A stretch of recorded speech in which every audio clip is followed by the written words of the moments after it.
The Project Gutenberg ebook of As a Thief in the Night. This ebook is for the use of anyone anywhere in the United States and most other parts of the world at no cost and with almost no restrictions whatsoever. You may copy it, give it away or reuse it under the terms of the Project Gutenberg license included with this ebook or online at www.gutenberg.org. If you are not located in the United States, you will have to check the laws of the country where you are located before using this ebook. Title: As a Thief in the Night. Author: R. Austin Freeman. Release date: January 22, 2024. Ebook number 72782. Language: English. Original publication: New York, New York. Mead and Company, 1928. Credits: Brian Rater. Start of the Project Gutenberg ebook As a Thief in the Night. As a Thief in the Night by R. Austin Freeman. Contents: I. The Invalid 2. Barbara Monkhouse comes home 3. A shock for the mourners 4. How, when, and where v. Madeline's ordeal 6. The verdict 7. The search warrant 8. Thorndike speaks bluntly 9. Superintendent Miller is puzzled X. A Greek gift 11. The rivals 12. Thorndike challenges the evidence 13. Rupert makes some discoveries 14. Rupert confides in Thorndike 15. A pursuit and a discovery 16. Barbara's message 17. Thorndike retraces the trail 18. The final proof. Chapter I. The Invalid. Looking back on events by the light of experience, I perceive clearly that the thundercloud which burst on me and on those who were dear to me had not gathered unseen.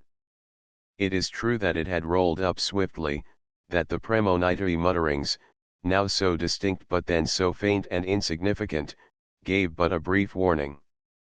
But that was of little consequence, since whatever warnings there were passed unheeded, as warnings commonly do, being susceptible of interpretation only by means of the subsequent events which they foreshadowed. The opening scene of the tragedy, if I had but realized it, was the arrival of the Reverend Amos Monkhouse from his faraway Yorkshire parish at the house of his brother Harold. I happened to be there at the time, and though it was not my concern, since Harold had a secretary, I received the clergyman when he was announced. We knew one another well enough by name though we had never met, and it was with some interest and curiosity that I looked at the keen-faced, sturdy, energetic-looking parson and contrasted him with his physically frail and rather characterless brother. He looked at me, too, curiously and with a certain appearance of surprise, which did not diminish when I told him who I was. "Ha," said he, "yes. Mr. Mayfield. I am glad to have the opportunity of making your acquaintance. I have heard a good deal about you from Harold and Barbara. Now I can fit you with a visible personality. By the way, the maid tells me that Barbara is not at home." "No, she is away on her travels in Kent." "In Kent," he repeated, raising his eyebrows. "Yes, on one of her political expeditions, organizing some sort of women's emancipation movement. I dare say you have heard about it?" He nodded a little impatiently. "Yes. Then I assume that Harold is not so ill as I had supposed." I was inclined to be evasive, for, to be quite candid, I had thought more than once that Barbara might properly have given a little less attention to her political hobbies and a little more to her sick husband. So I replied cautiously, "I really don't quite know what his condition is. You see, when a man has chronically bad health, one rather loses count. Harold has his ups and downs, but he always looks pretty poorly. Just now, I should say he is rather below his average." "Ha! Well, perhaps I had better go up and have a look at him. The maid has told him that I am here. I wonder if you would be so kind as to show me the way to his room. I have not been in this house before." I conducted him up to the door of the bedroom and then returned to the library to wait for him and hear what he thought of the invalid. And now that the question had been raised, I was not without a certain uneasiness. What I had said was true enough. When a man is always ailing, one gets to take his ill health for granted and to assume that it will go on without any significant change. One repeats the old saying of the creaking gate and perhaps makes unduly light of habitual illness. Might it be that Harold was being a little neglected? He had certainly looked bad enough when I had called on him that morning. Was it possible that he was really seriously ill? Perhaps in actual danger? I had just asked myself this question when the door was opened abruptly and the clergyman strode into the room. Something in his expression, a mingling, as it seemed, of anger and alarm rather startled me. Nevertheless I asked him calmly enough how he found his brother. He stared at me, almost menacingly, for a second or two, then slowly and with harsh emphasis he replied, "I am shocked at the change in him. I am horrified. Why, good God, sir! The man is dying." "I think that can hardly be," I objected. "The doctor saw him this morning and did not hint at anything of the sort. He thought he was not very well, but he made no suggestion as to there being any danger." "How long has the doctor been attending him?" "For something like 20 years, I believe, so by this time he ought to understand the patient's." "Tut tut," the parson interrupted, impatiently, "what did you say yourself but a few minutes ago? One loses count of the chronic invalid. He exhausts our attention until, at last, we fail to observe the obvious. What is wanted is a fresh eye. Can you give me the doctor's address? Because, if you can, I will call on him and arrange a consultation." I told Harold that I wanted a second opinion and he made no objection. In fact, he seemed rather relieved. "If we get a really first-class physician, we may save him yet." "I think you are taking an unduly gloomy view of Harold's condition," said I. "At any rate, I hope so. But I entirely agree with you as to the advisability of having further advice. I know where Dr. Dimsdale lives, so if you like I will walk round with you." He accepted my offer gladly and we set forth at once, walking briskly along the streets, each of us wrapped in thought and neither speaking for some time. Presently I ventured to remark, "Strictly, I suppose, we ought to have consulted Barbara before seeking another opinion." "I don't see why," he replied. "Harold is a responsible person and has given his free consent. If Barbara is so little concerned about him as to go away from home and for such a trumpery reason, too, I don't see that we need consider her. Still, as a matter of common civility, I might as well send her a line." "What is her present address?" "Do you know," I said, shamefacedly, "I am afraid I can't tell you exactly where she is at the moment. Her permanent address, when she is away on these expeditions, is the headquarters of the Women's Friendship League at Maidstone." He stopped for a moment and glowered at me with an expression of sheer amazement. "Do you mean to tell me," he exclaimed, "that she has gone away, leaving her husband in this condition, and that she is not even within reach of a telegram?" "I have no doubt that a telegram or letter would be forwarded to her." He emitted an angry snort and then demanded, "How long has she been away?" "About a fortnight," I admitted, reluctantly.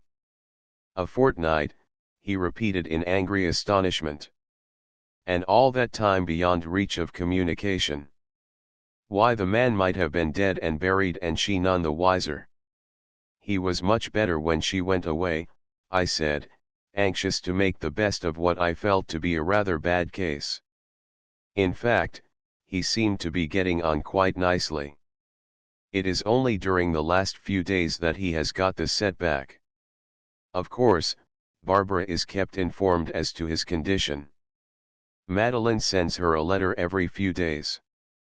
But, "My dear Mr. Mayfield," he expostulated, "just consider the state of affairs in this amazing household.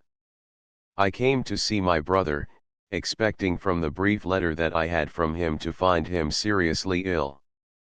And I do find him seriously ill, dangerously ill, I should say. And what sort of care is being taken of him?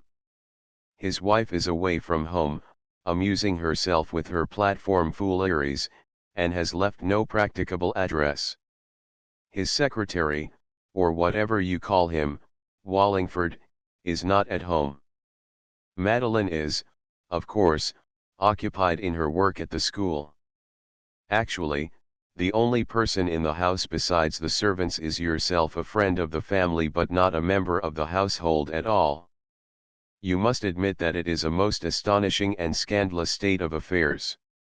I was saved from the necessity of answering this rather awkward question by our arrival at Dr. Dimsdale's house, and, as it fortunately happened that the doctor was at home and disengaged, we were shown almost at once into his consulting room. I knew Dr. Dimsdale quite well and rather liked him, though I was not deeply impressed by his abilities. However, his professional skill was really no concern of mine, and his social qualities were unexceptionable. In appearance and manner he had always seemed to me the very type of a high-class general practitioner, and so he impressed me once more as we were ushered into his sanctum. He shook hands with me genially, and as I introduced the Reverend Amos looked at him with a politely questioning expression. But the clergyman lost no time in making clear the purpose of his visit. In fact, he came to the point with almost brutal abruptness. "I have just seen my brother for the first time for several months, and I am profoundly shocked at his appearance. I expected to find him ill, but I did not understand that he was so ill as I find him." "No," Dr. Dimsdale agreed, gravely, "I suppose not. You have caught him at a rather unfortunate time. He is certainly not so well today." "Well," exclaimed Amos. "To me he has the look of a dying man. May I ask what, exactly, is the matter with him?" The doctor heaved a patient sigh and put his fingertips together. "The word exactly," he replied, with a faint smile, "makes your question a little difficult to answer. There are so many things the matter with him. For the last 20 years, on and off, I have attended him, and during the whole of that time his health has been unsatisfactory, most unsatisfactory. His digestion has always been defective, his circulation feeble, he has had functional trouble with his heart, and throughout the winter months, more or less continuous respiratory troubles, nasal and pulmonary catarrh, and sometimes rather severe bronchitis." The Reverend Amos nodded impatiently. "Quite so, quite so. But, to come from the past to the present, what is the matter with him now?" "That," the doctor replied suavely, "is what I was coming to. I mentioned the antecedents to account for the consequence. The complaints from which your brother has suffered in the past have been what are called functional complaints. But functional disease, if there really is such a thing, must, in the end, if it goes on long enough, develop into organic disease. Its effects are cumulative. Each slight illness leaves the bodily organs a little less fit." "Yes. Well, that is, I fear, what is happening in your brother's case. The functional illnesses of the past are tending to take on an organic character." "Ha!" snorted the Reverend Amos. "But what is his actual condition now? To put it bluntly, supposing he were to die tonight, what would you write on the death certificate?" "Dear me," said the doctor.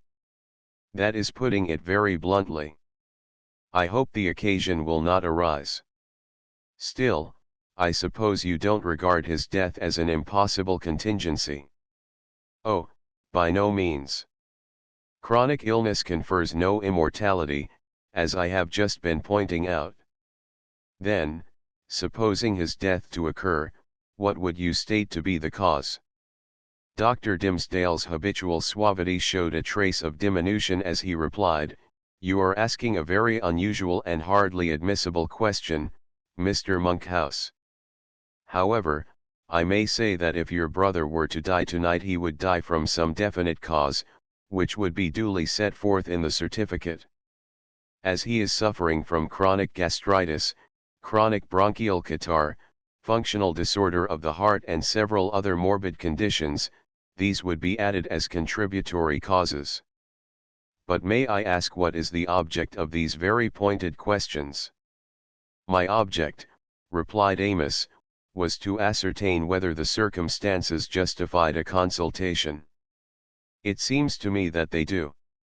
I am extremely disturbed about my brother. Would you have any objection to meeting a consultant?" "But not in the least. On the contrary, I should be very glad to talk over this rather indefinite case with an experienced physician who would come to it with a fresh eye. Of course, the patient's consent would be necessary. He has consented, and he agreed to the consultant whom I proposed, Sir Robert Diddling, if you concurred." "I do certainly. I could suggest no better man. Shall I arrange with him or will you?" "Perhaps I had better," the parson replied, "as I know him fairly well. We were of the same year at Cambridge. I shall go straight on to him now and will let you know at once what arrangement he proposes." "Excellent," said the doctor, rising with all his suavity restored. "I shall keep tomorrow as free as I can until I hear from you, and I hope he will be able to manage it so soon.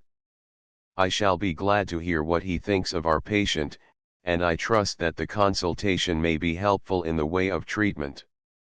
He shook our hands heartily and conducted us to the street door, whence he launched us safely into the street. "That is a very suave gentleman," Amos remarked as we turned away. "Quite reasonable, too, but you see for yourself that he has no real knowledge of the case. He couldn't give the illness an intelligible name. It seemed to me that he gave it a good many names, and it may well be that it is no more than he seems to think, a sort of collective illness, the resultant of the various complaints that he mentioned. However, we shall know more when Sir Robert has seen him, and meanwhile, I wouldn't worry too much about the apparent neglect. Your brother, unlike most chronic invalids, doesn't hanker for attention. He has all he wants and he likes to be left alone with his books. Shall you see him again today?" "Assuredly. As soon as I have arranged matters with Diddling I shall let Dr. Dimsdale know what we have settled and I shall then go back and spend the evening with my brother." "Perhaps I shall see you tomorrow." "No, I have to run down to Bury St. Edmunds tomorrow morning and I shall probably be there 3 or 4 days. But I should very much like to hear what happens at the consultation. Could you send me a few lines?"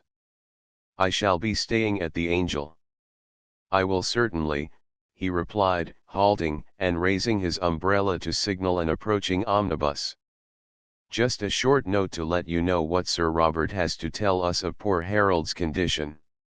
He waved his hand, and stepping off the curb, hopped onto the footboard of the omnibus as it slowed down, and vanished into the interior. I stood for a few moments watching the receding vehicle, half inclined to go back and take another look at the sick man, but reflecting that his brother would be presently returning, I abandoned the idea and made my way instead to the underground railway station and there took a ticket for the Temple. There is something markedly infectious in states of mind. Hitherto I had given comparatively little attention to Harold Monkhouse. He was a more or less chronic invalid, suffering now from one complaint and now from another, and evidently a source of no particular anxiety either to his friends or to his doctor. He was always pallid and sickly looking, and if, on this particular morning, he had seemed to look more haggard and ghastly than usual, I had merely noted that he was not so well today. But the appearance on the scene of the Reverend Amos had put a rather different complexion on the affair. His visit to his brother had resulted in a severe shock, which he had passed on to me, and I had to admit that our interview with Dr. Dimsdale had not been reassuring. For the fact which had emerged from it was that the doctor could not give the disease a name. It was very disquieting. Supposing it should turn out that Harold was suffering from some grave, even some mortal disease, which ought to have been detected and dealt with months ago. How should we all feel? How, in particular, would Barbara feel about the easy-going way in which the illness had been allowed to drift on? It was an uncomfortable thought, and though Harold Monkhouse was really no concern of mine, excepting that he was Barbara's husband, it continued to haunt me as I sat in the rumbling train and as I walked up from the Temple station to my chambers in Fig Tree Court. Chapter 2. Barbara Monkhouse comes home. In the intervals of my business at Bury St. Edmunds I gave more than a passing thought to the man who was lying sick in the house in the quiet square at Kensington. It was not that I had any very deep feeling for him as a friend, though I liked him well enough. But the idea had got into my mind that he had perhaps been treated with something less than ordinary solicitude, that his illness had been allowed to drift on when possibly some effective measures might have been taken for his relief. And as it had never occurred to me to make any suggestions on the matter or to interest myself particularly in his condition, I was now inclined to regard myself as a party to the neglect, if there had really been any culpable failure of attention. I therefore awaited with some anxiety the letter which Amos had promised to send. It was not until the morning of my third day at Bury that it arrived, and when I had opened and read it I found myself even less reassured than I had expected. Dear Mayfield, it ran. The consultation took place this afternoon and the result is, in my opinion, highly unsatisfactory. Sir Robert is, at present, unable to say definitely what is the matter with Harold. He states that he finds the case extremely obscure and reserves his opinion until the blood films and other specimens which he took, have been examined and reported on by an expert pathologist. But on one point he is perfectly clear. He regards Harold's condition as extremely grave, even critical, and he advised me to send a telegram to Barbara insisting on her immediate return home. Which I have done, and only hope it may reach her in the course of the day. That is all I have to tell you, and I think you will agree that it is not an encouraging report. Medical science must be in a very backward state if two qualified practitioners, one of them an eminent physician, cannot between them muster enough professional knowledge to say what is the matter with a desperately sick man. However, I hope that we shall have a diagnosis by the time you come back. Yours sincerely, Amos Monkhouse. I could not but agree, in the main, that my clerical friend's rather gloomy view was justified, though I thought that he was a trifle unfair to the doctors, especially to Sir Robert. Probably a less scientific practitioner, who would have given the condition some sort of name, would have been more satisfying to the parson. Meanwhile, I allowed myself to build on the blood films and other specimens hopes of a definite discovery which might point the way to some effective treatment. I dispatched my business by the following evening and returned to London by the night train, arriving at my chambers shortly before midnight. With some eagerness I emptied the letter cage in the hope of finding a note from Amos or Barbara, but there was none, although there were 1 or 2 letters from solicitors which required to be dealt with at once.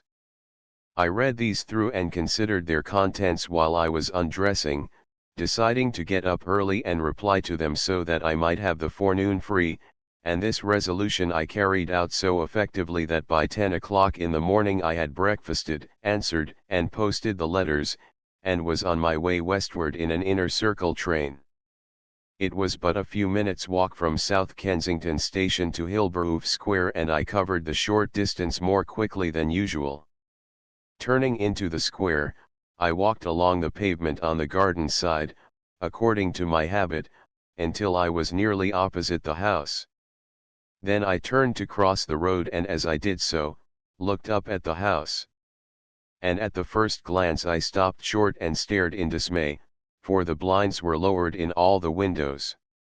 For a couple of seconds I stood and gazed at this ominous spectacle, then I hurried across the road and, instinctively avoiding the knocker, gave a gentle pull at the bell.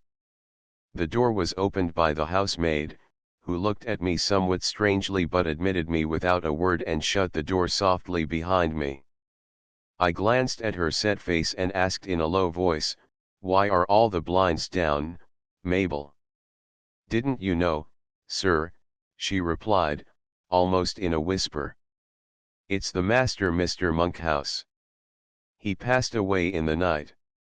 I found him dead when I went in this morning to draw up the blinds and give him his early tea." I gazed at the girl in consternation, and after a pause she continued, "It gave me an awful turn, sir, for I didn't see, at first, what had happened.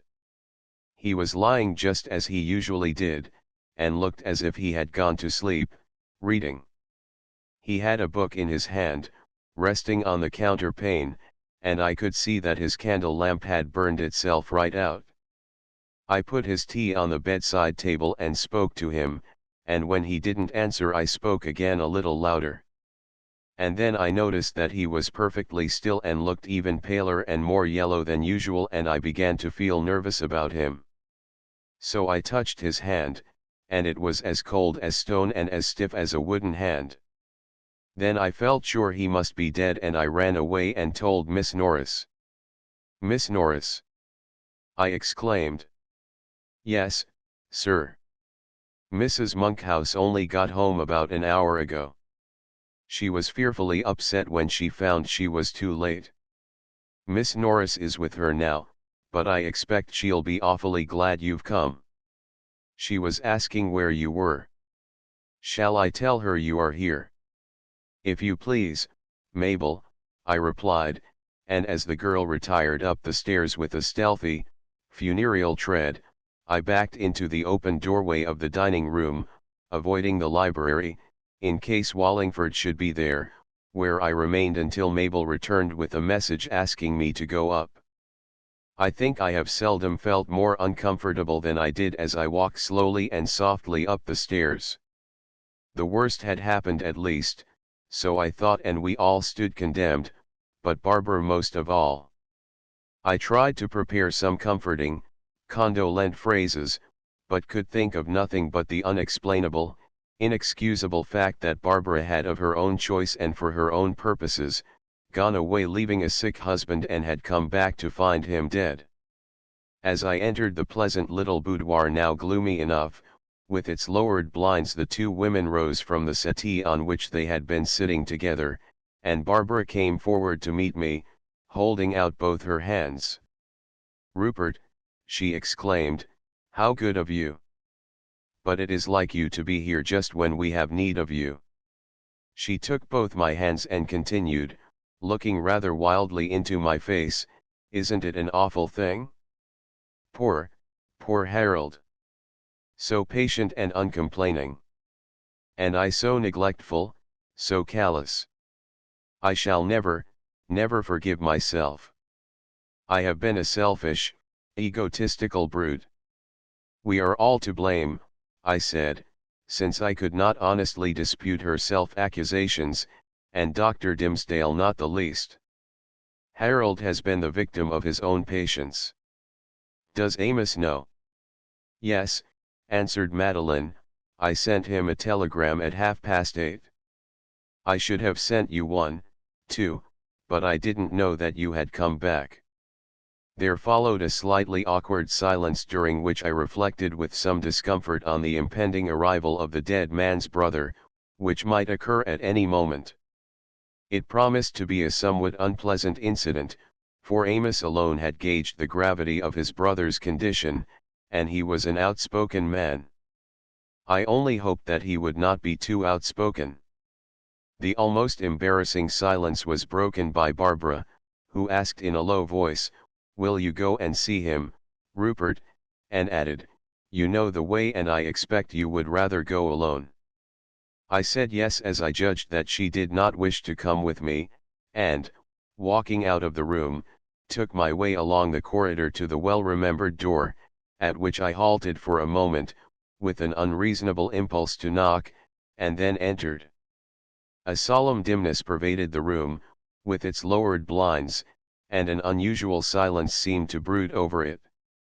But everything was clearly visible in the faint, diffused light: the furniture, the pictures on the walls, the bookshelves, and the ghostly shape upon the bed, half revealed through the sheet which had been laid over it. Softly, I drew back the sheet, and the vague shape became a man, or rather, as it seemed, a waxen effigy, with something in its aspect at once strange and familiar. The features were those of Harold Monkhouse, but yet the face was not quite the face that I had known. So it has always seemed to me with the dead. They have their own distinctive character which belongs to no living man: the physiognomy of death, impassive, expressionless, immovable, fixed forever, or at least, until the changes of the tomb shall obliterate even its semblance of humanity. I stepped back a pace and looked thoughtfully at the dead man who had slipped so quietly out of the land of the living. There he lay, stretched out in an easy, restful posture, just as I had often seen him, the eyes half closed and one long, thin arm lying on the counterpane, the waxen hand lightly grasping the open volume, looking save for the stony immobility as he might if he had fallen asleep over his book. It was not surprising that the housemaid had been deceived, for the surroundings all tended to support the illusion. The bedside table with its pathetic little provisions for a sick man's needs, the hooded candle lamp, drawn to the table edge and turned to light the book, the little decanter of brandy, the unused tumbler, the water bottle, the watch, still ticking in its upright case, the candle box, 2 or 3 spare volumes and the handbell for night use, all spoke of illness and repose with never a hint of death. There was nothing by which I could judge when he had died. I touched his arm and found it rigid as an iron bar. So Mabel had found it some hours earlier, whence I inferred that death had occurred not much past midnight. But the doctors would be able to form a better opinion, if it should seem necessary to form any opinion at all. More to the point than the exact time of death was the exact cause. I recalled the blunt question that Amos had put to Dr. Dimsdale and the almost indignant tone in which the latter had put it aside. That was less than a week ago, and now that question had to be answered in unequivocal terms. I found myself wondering what the politic and plausible Dimsdale would put on the death certificate and whether he would seek Sir Robert Didling's collaboration in the execution of that document. I was about to replace the sheet when my ear caught the footsteps of someone approaching on tiptoe along the corridor. The next moment the door opened softly and Amos stole into the room.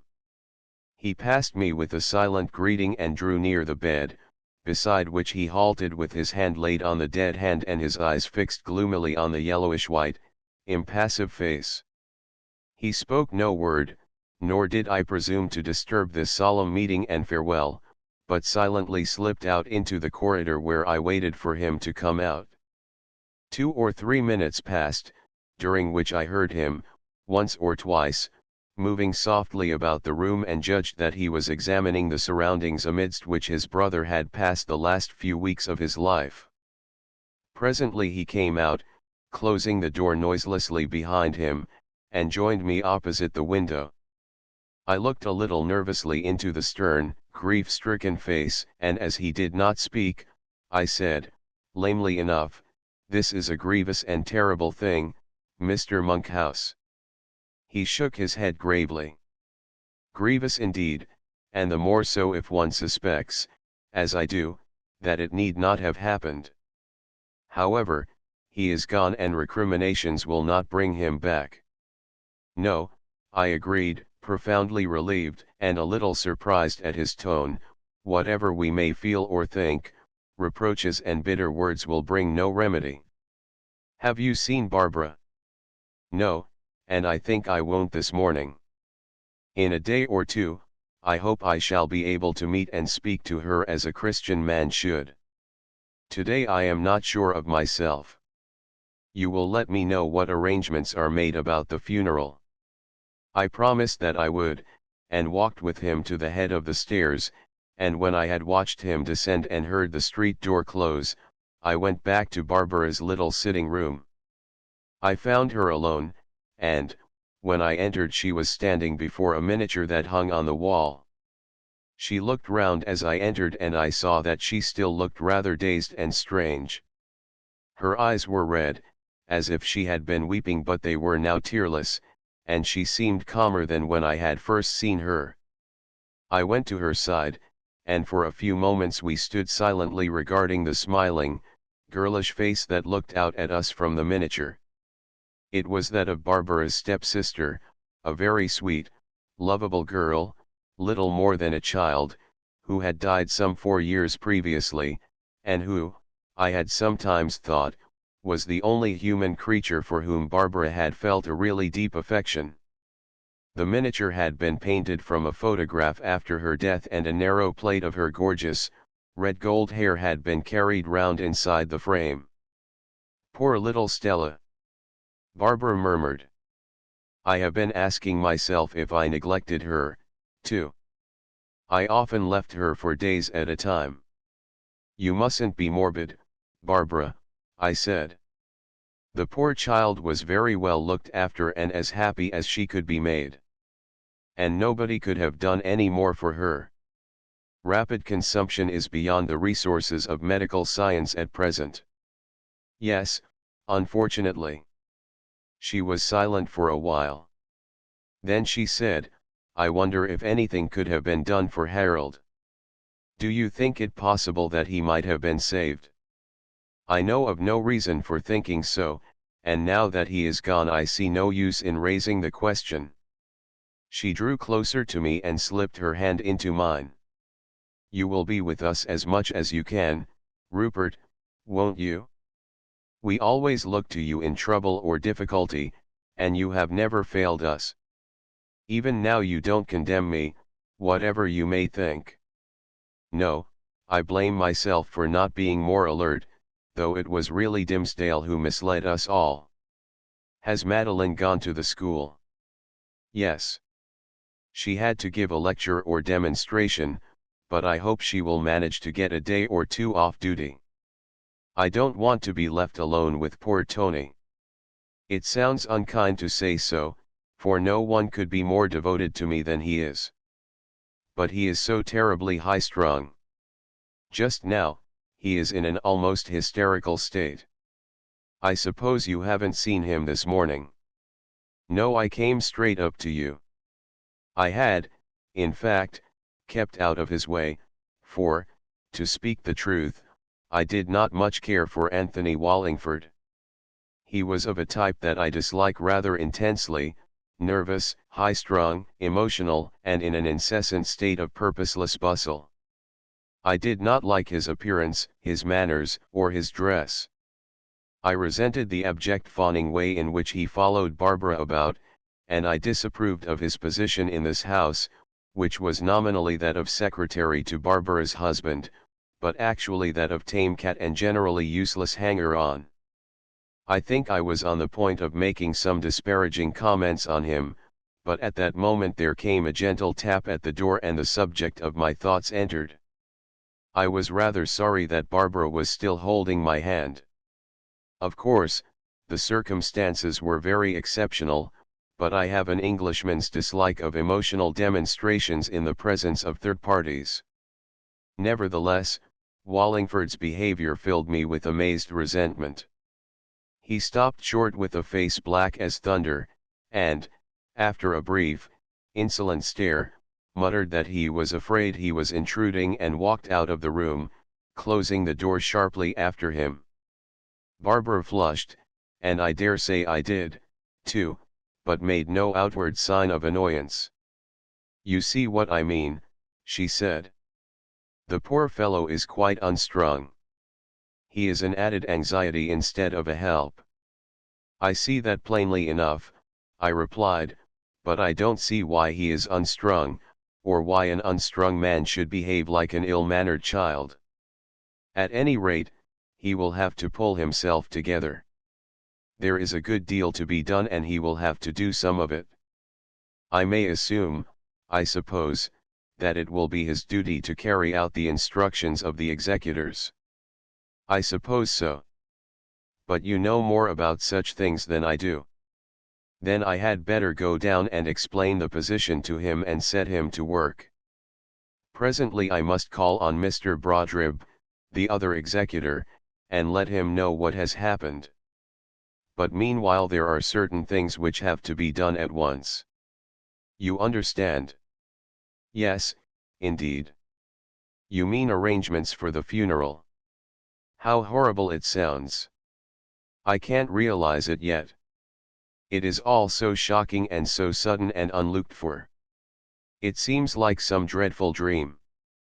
Well, Barbara, I said gently, you shan't be troubled more than is unavoidable. I will see to all the domestic affairs and leave the legal business to Brodribb. But I shall want Wallingford's help, and I think I had better go down and see him now. Very well, Rupert, she replied with a sigh.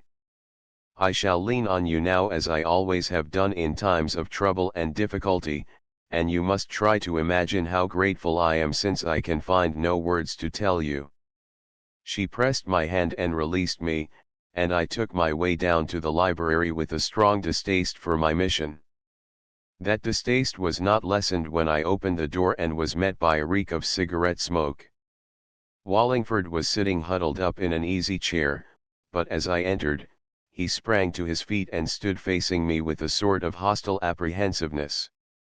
The man was certainly unstrung, in fact he was on wires.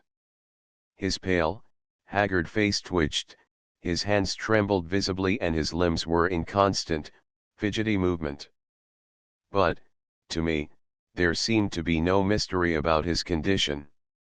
The deep yellow stains on his fingers, the reek in the air and a pile of cigarette ends in an ash bowl were enough to account for a good deal of nervous derangement, even if there were nothing more, no drugs or drink. I opened the business quietly, explaining what had to be done and what help I should require from him. At first he showed a tendency to dispute my authority and treat me as an outsider, but I soon made the position and powers of an executor clear to him. When I had brought him to heel I gave him a set of written instructions, the following out of which would keep him fairly busy for the rest of the day, and having set the dismal preparations going, I went forth from the house of mourning and took my way to New Square, Lincoln's Inn, where were the offices of Mr. Brodribb, the family solicitor and my co-executor. Chapter 3. A shock for the mourners. It was on the day of the funeral that the faint, unheeded mutterings of the approaching storm began to swell into audible and threatening rumblings, though, even then, the ominous signs failed to deliver their full significance. How well do I recall the scene in the darkened dining room where we sat in our sable raiment, ready to wend on our pilgrimage to the place of everlasting rest and eternal farewell. There were but 4 of us, for Amos Monkhouse had not yet arrived, though it was within a few minutes of the appointed time to start, quite a small party, for the deceased had but few relatives, and no outsiders had been bidden. We were all rather silent. Intimate as we were, there was no need to make conversation. Each, no doubt, was busy with his or her own thoughts, and as I recall my own they seemed to have been rather trivial and not very suitable to the occasion. Now and again I stole a look at Barbara and thought what a fine, handsome woman she was, and dimly wondered why, in all the years that I had known her, I had never fallen in love with her. Yet so it was. I had always admired her, we had been intimate friends, with a certain amount of quiet affection, but nothing more at any rate on my part. Of her I was not so sure. There had been a time, some years before, when I had had an uneasy feeling that she looked to me for something more than friendship. But she was always a reticent girl, very self-reliant and self-contained. I never knew a woman better able to keep her own counsel or control her emotions. She was now quite herself again, quiet, dignified, rather reserved and even a little inscrutable. Seated between Wallingford and Madeline, she seemed unconscious of either and quite undisturbed by the secretary's incessant nervous fidgeting and by his ill-concealed efforts to bring himself to her notice. From Barbara my glance turned to the woman who sat by her side, noting with dull interest the contrast between the two, a contrast as marked in their bearing as in their appearance.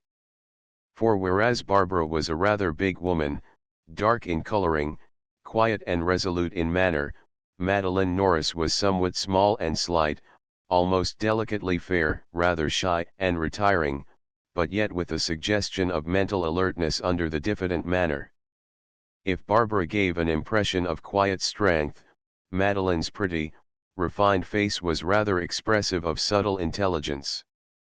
But what chiefly impressed me at this moment was the curious inversion of their attitudes towards the existing circumstances, for whereas Barbara, the person mainly affected, maintained a quiet, untroubled demeanor, Madeline appeared to be overcome by the sudden catastrophe.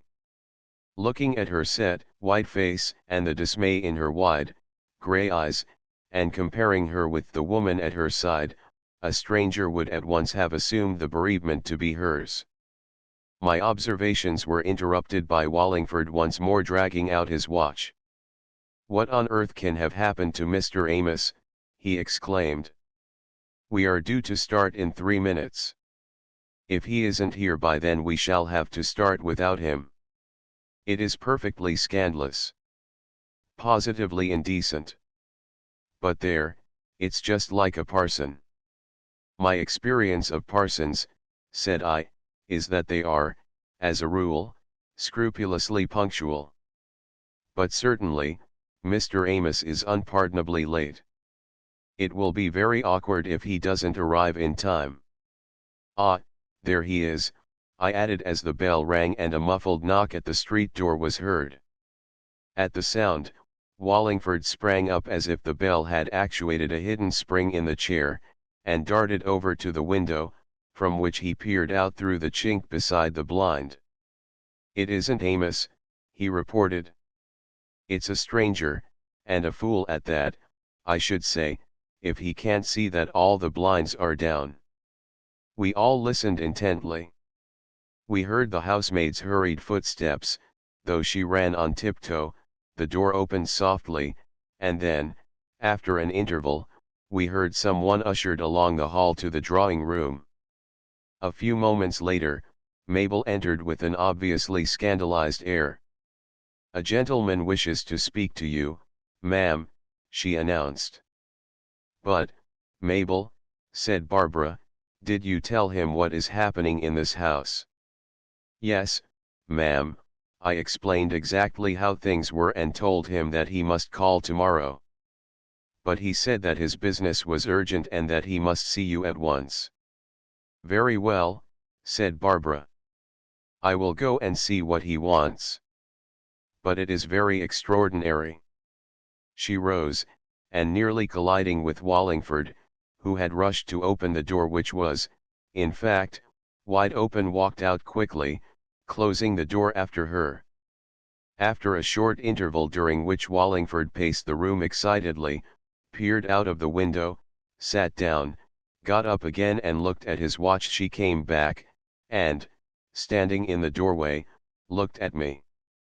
"Would you come here for a minute, Rupert?" she said, quietly. I rose at once and walked back with her to the drawing room, on entering which I became aware of a large man, standing monumentally on the hearth rug and inspecting the interior of his hat. He looked to me like a plainclothes policeman, and my surmise was verified by a printed card which he presented and which bore the inscription Sergeant J. Burton. "I am acting as coroner's officer," he explained in reply to my interrogatory glance, "and I have come to notify you that the funeral will have to be postponed as the coroner has decided to hold an inquest. I have seen the undertakers and explained matters to them." "Do you know what reason there is for an inquest?" I asked. "The cause of death was certified in the regular way." "I know nothing beyond my instructions, which were to notify Mrs. Monkhouse that the funeral is put off and to serve the summonses for the witnesses. I may as well do that now. With this he laid on the table 6 small blue papers, which I saw were addressed respectively to Barbara, Madeline, Wallingford, the housemaid, the cook, and myself. "Have you no idea at all why an inquest is to be held?" I asked as I gathered up the papers. "I have no information," he replied, cautiously, "but I expect there is some doubt about the exact cause of death. The certificate may not be quite clear, or it may be that some interested party has communicated with the coroner. That is what usually happens, you know, sir. But at any rate," he added, cheerfully, "you will know all about it the day after tomorrow, which, you will observe, is the day fixed for the inquest." "And what have we to do meanwhile?" Barbara asked. "The inquest will not be held in this house, I presume?" "Certainly not, madam," the sergeant replied. "A hearse will be sent round tonight to remove the body to the mortuary, where the post-mortem examination will be carried out, and the inquest will be held in the parish hall, as is stated on the summons. I am sorry that you should be put to this inconvenience," he concluded, moving tentatively towards the door, "but it couldn't be helped, I suppose. Good morning, madam." I walked with him to the door and let him out, while Barbara waited for me in the hall, not unobserved by Wallingford, whose eye appeared in a chink beside the slightly open dining room door. I pointedly led her back into the drawing room and closed the door audibly behind us. She turned a pale and rather shocked face to me, but she spoke quite composedly as she asked, "What do you make of it, Rupert? Is it Amos?" I had already reluctantly decided that it must be. I say, reluctantly, because, if this were really his doing, the resigned tone of his last words to me would appear no less than sheer, gross hypocrisy. "I don't know who else it could be," I answered. "The fact that he did not come this morning suggests that he at least knew what was happening. If he did, I think he might have warned us." "Yes, indeed. It will be a horrid scandal, most unpleasant for us all, and especially for me. Not that I am entitled to any sympathy. Poor Harold! How he would have hated the thought of a public fuss over his dead body. I suppose we must go in now and tell the others." "Do you mind telling them, Rupert?" We crossed the hall to the dining room, where we found the two waiting impatiently, Madeline very pale and agitated, while Wallingford was pacing the room like a wild beast. Both looked at us with eager interrogation as we entered, and I made the announcement bluntly and in a dozen words. The effect on both was electrical. Madeline, with a little cry of horror, sank, white-faced and trembling, into a chair. As for Wallingford, his behavior was positively maniacal. After staring at me for a few moments with starting eyes and mouth agape, he flung up his arms and uttered a hoarse shout. "This," he yelled, "is the doing of that accursed parson. Now we know why he kept out of the way, and it is well for him that he did." He clenched his fists and glared around him, showing his tobacco-stained teeth in a furious snarl while the sweat gathered in beads on his livid face. Then, suddenly, his mood changed and he dropped heavily on a chair, burying his face in his shaking hands. Barbara admonished him, quietly. "Do try to be calm, Tony. There is nothing to get so excited about. It is all very unpleasant and humiliating, of course, but at any rate you are not affected. It is I who will be called to account." "And do you suppose that doesn't affect me?" demanded Wallingford, now almost on the verge of tears. "I am sure it does, Tony," she replied, gently, "but if you want to be helpful to me you will try to be calm and reasonable. Come, now," she added, persuasively, "let us put it away for the present. I must tell the servants. Then we had better have lunch and go our several ways to think the matter over quietly, each of us alone. We shall only agitate one another if we remain together. I agreed emphatically with this sensible suggestion. Not, I added, that there is much for us to think over. The explanations will have to come from Dimmesdale. It was he who failed to grasp the seriousness of poor Harold's condition. While Barbara was absent, breaking the news to the servants, I tried to bring Madeline to a more composed frame of mind. With Wallingford I had no patience. Men should leave hysterics to the other sex. But I was sorry for Madeline, and even if she seemed more overwhelmed by the sudden complications than the occasion justified, I told myself that the blow had fallen when she was already shaken by Harold's unexpected death. The luncheon was a silent and comfortless function, indeed it was little more than an empty form. But it had the merit of brevity. When the last dish had been sent away almost intact, Wallingford drew out his cigarette case and we all rose. "What are you going to do, Madeline?" Barbara asked. "I must go to the school, I suppose, and let the secretary know that I may have to be absent for a day or two. It will be horrid. I shall have to tell him all about it after having got leave for the funeral. But it will sound so strange, so extraordinary. Oh! It is horrible." "It is," exclaimed Wallingford, fumbling with tremulous fingers at his cigarette case. "It is diabolical. A fiendish plot to disgrace and humiliate us. As to that infernal parson, I should like never mind that, Tony," said Barbara, "and we had better not stay here, working up one another's emotions. What are you doing, Rupert?" "I shall go to my chambers and clear off some correspondence. Then you might walk part of the way with Madeline and see if you can't make her mind a little more easy." Madeline looked at me eagerly. "Will you, Rupert?" she asked. Of course I assented, and a few minutes later we set forth together. For a while she walked by my side in silence with an air of deep reflection, and I refrained from interrupting her thoughts, having no very clear idea as to what I should say to her. Moreover, my own mind was pretty busily occupied.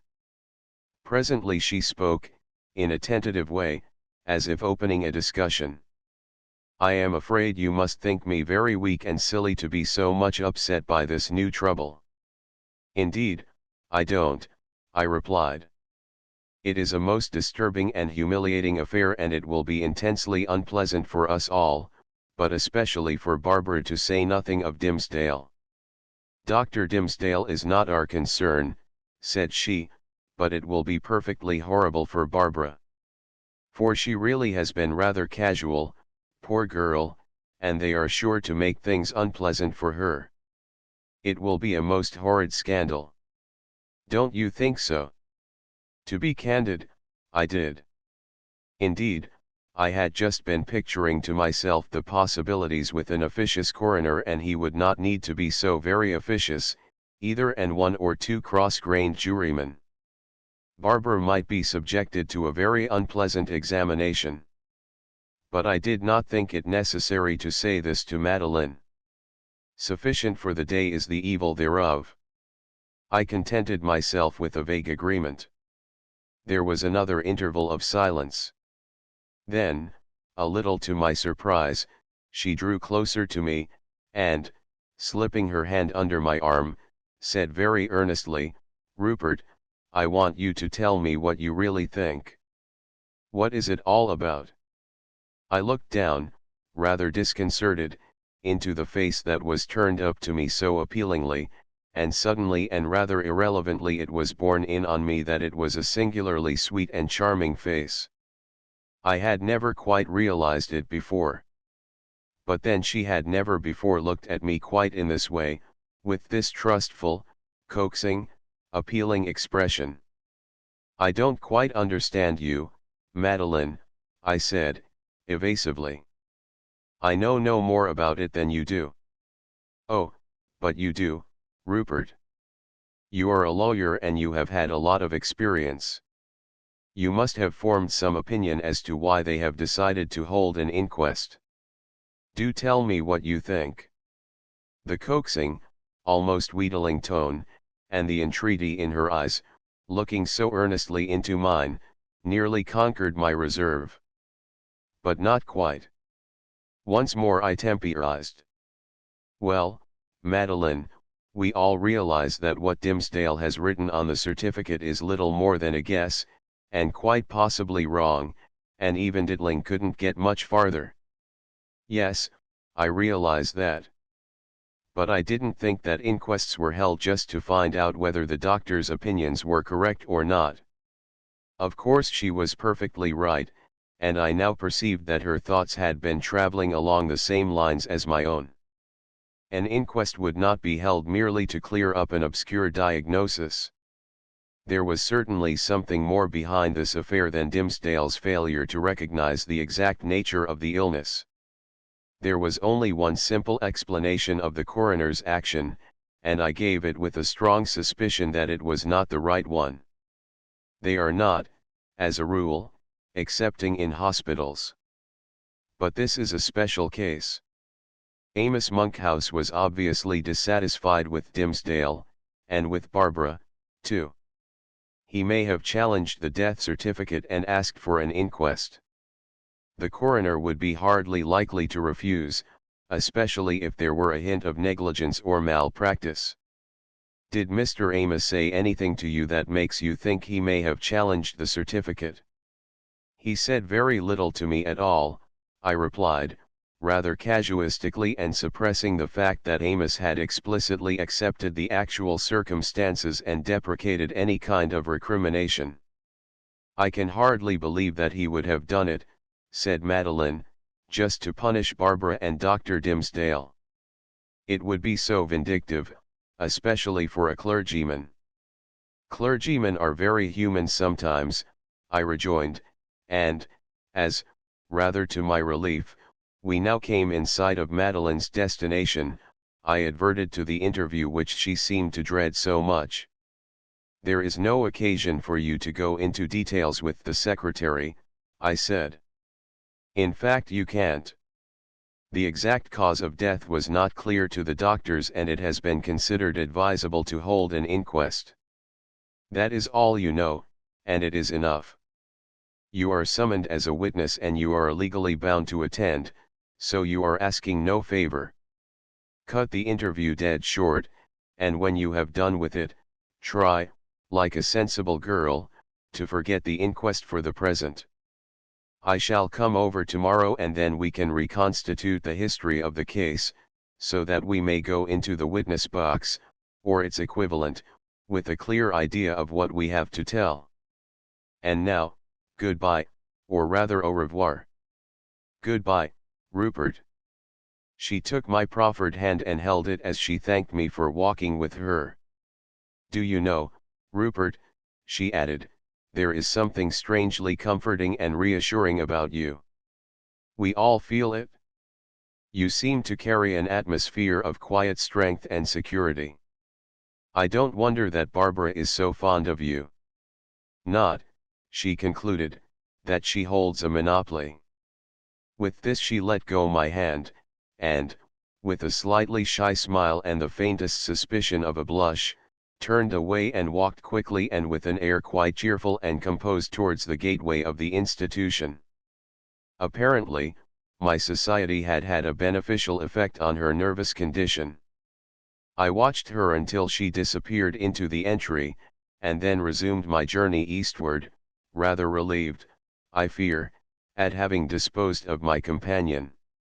For I wanted to think of her among other matters, and it was she who first occupied my cogitations.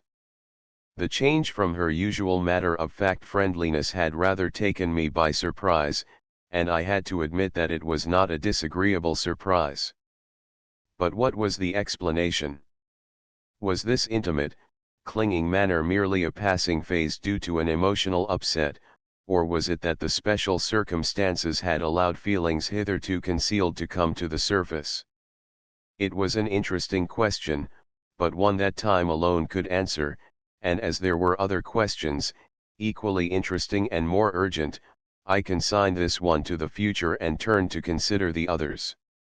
What could be the meaning of this inquest?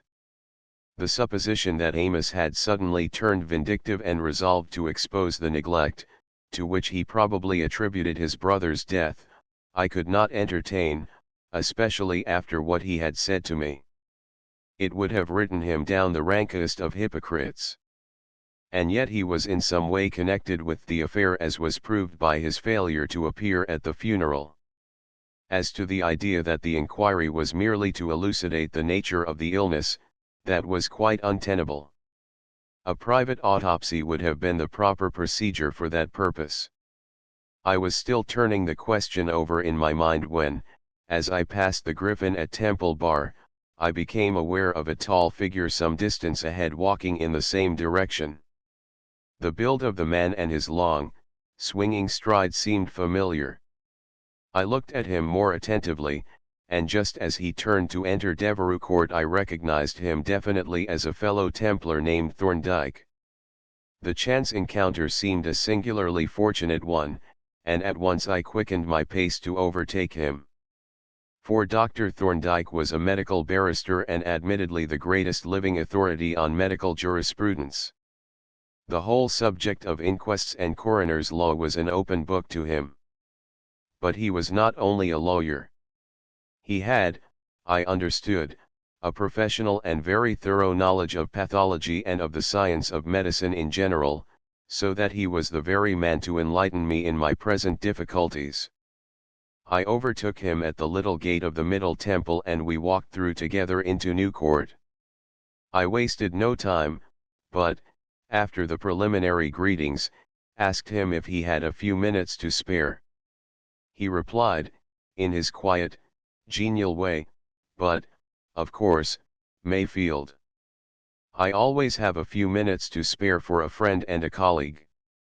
I thanked him for the gracious reply, and, as we slowly descended the steps and sauntered across Fountain Court, I opened the matter without preamble and gave him a condensed summary of the case, to which he listened with close attention and evidently with keen interest. "I am afraid," he said, "that your family doctor will cut rather a poor figure. He seems to have mismanaged the case rather badly, to judge by the fact that the death of the patient took him quite by surprise. By the way, can you give me any idea of the symptoms as observed by yourself, I mean? I have told you what was on the certificate." "Yes. But the certified cause of death appears to be contested. You saw the patient pretty often, I understand. Now what sort of appearance did he present to you?" The question rather surprised me. Dimsdale's opinion might not be worth much, but the casual and inexpert observations of a layman would have seemed to me to be worth nothing at all. However, I tried to recall such details as I could remember of poor Monkhouse's appearance and his own comments on his condition and recounted them to Thorndyke with such amplifications as his questions elicited. "But," I concluded, "the real question is, who has set the coroner in motion and with what object?" "That question," said Thorndyke, "will be answered the day after tomorrow, and there is not much utility in trying to guess at the answer in advance. The real question is whether any arrangements ought to be made in the interests of your friends. We are quite in the dark as to what may occur in the course of the inquest." "Yes, I had thought of that.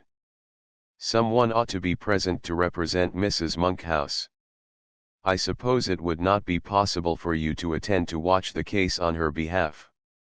"I don't think it would be advisable," he replied. "You will be present and could claim to represent Mrs. Monkhouse so far as might be necessary to prevent improper questions being put to her. But I do think that you should have a complete record of all that takes place. I would suggest that I send Holman, who does most of my shorthand reporting, with instructions to make a verbatim report of the entire proceedings. It may turn out to be quite unnecessary, but if any complications should arise, we shall have the complete depositions with the added advantage that you will have been present and will have heard all the evidence. How will that suit you? If you think it is the best plan, there is nothing more to say, excepting to thank you for your help. And give me a written note of the time and place to hand to Holman when I give him his instructions. I complied with this request at once, and having by this time reached the end of the terrace, I shook hands with him and walked slowly back to my chambers in Fig Tree Court. I had not got much out of Thorndyke excepting a very useful suggestion and some valuable help. Indeed, as I turned over his extremely cautious utterances and speculated on what he meant by complications, I found myself rather more uncomfortably puzzled than I had been before I met him. Chapter 4. How, when, and where it was on the second day after the interrupted funeral that the thunderbolt fell.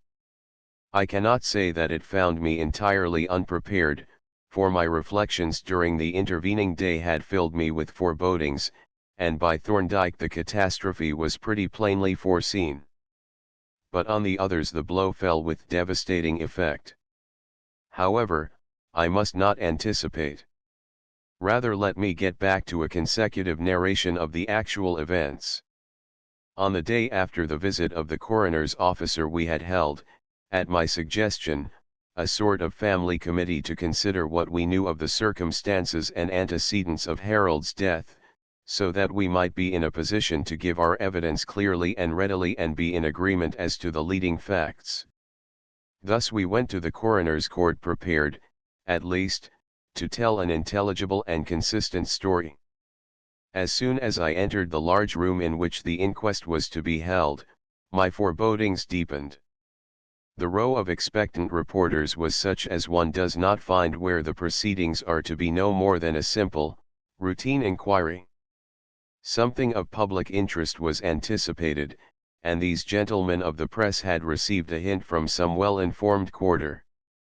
I ran my eye along the row and was somewhat relieved to observe Mr. Holman, Thorndyke's private reporter, seated at the table with a large notebook and a half-dozen well-sharpened pencils before him. His presence as, in a sense, Thorndyke's deputy gave me the reassuring feeling that, if there were to be complications, I should not have to meet them with my own limited knowledge and experience, but that there were reserves of special knowledge and weighty counsel on which I could fall back. The coroner's manner seemed to me ominous. His introductory address to the jury was curt and ambiguous, setting forth no more than the name of the deceased and the fact that circumstances had seemed to render an inquiry advisable, and having said this, he proceeded forthwith, the jury having already viewed the body, to call the first witness, the Reverend Amos Monkhouse. I need not repeat the clergyman's evidence in detail. When he had identified the body as that of his brother, Harold, he went on to relate the events which I have recorded, his visit to his sick brother, his alarm at the patient's appearance, his call upon Dr. Dimsdale and his subsequent interview with Sir Robert Didling. It was all told in a very concise, matter-of-fact manner, and I noted that the coroner did not seek to amplify the condensed statement by any questions.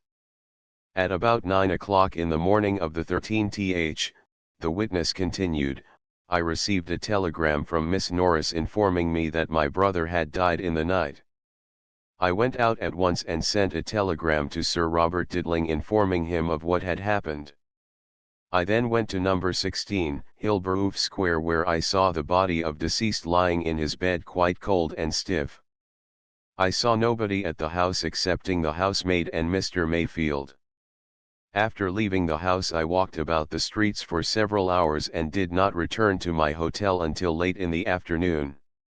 When I arrived there, I found awaiting me a telegram from Sir Robert Didling asking me to call on him without delay. I set forth at once and arrived at Sir Robert's house at 5:30, and was shown into his study immediately. Sir Robert then told me that he had come to the conclusion that the circumstances of my brother's death called for some investigation and that he proposed to communicate with the coroner. He urged me not to raise any objections and advised me to say nothing to anyone but to wait until the coroner's decision was made known. I asked him for his reasons for communicating with the coroner, but he said that he would rather not make any statement. I heard no more until the morning of the 15th, the day appointed for the funeral, when the coroner's officer called at my hotel to inform me that the funeral would not take place and to serve the summons for my attendance here as a witness. When Amos had concluded his statement, the coroner glanced at the jury, and as no one offered to put any questions, he dismissed the witness and called the next Mabel Withers who, at once, came forward to the table. Having been sworn and having given her name, the witness deposed that she had been housemaid to deceased and that it was she who had discovered the fact of his death, relating the circumstances in much the same words as I have recorded. When she had finished her narrative, the coroner said, "You have told us that the candle in the deceased's lamp was completely burnt out. Do you happen to know how long one of those candles would burn?" "Yes. About 4 hours. When did you last see deceased alive?" "At 10:30 on Tuesday night, the 12th. I looked in at his room on my way up to bed to see if he wanted anything, and I gave him a dose of medicine." "What was his condition then?" "He looked very ill, but he seemed fairly comfortable. He had a book in his hand but was not reading." "Was the candle alight then?" "No, the gas was alight. I asked him if I should turn it out but he said no, he would wait until Miss Norris or Mr. Wallingford came." "Did you notice how much candle there was in the lamp then?" "There was a whole candle.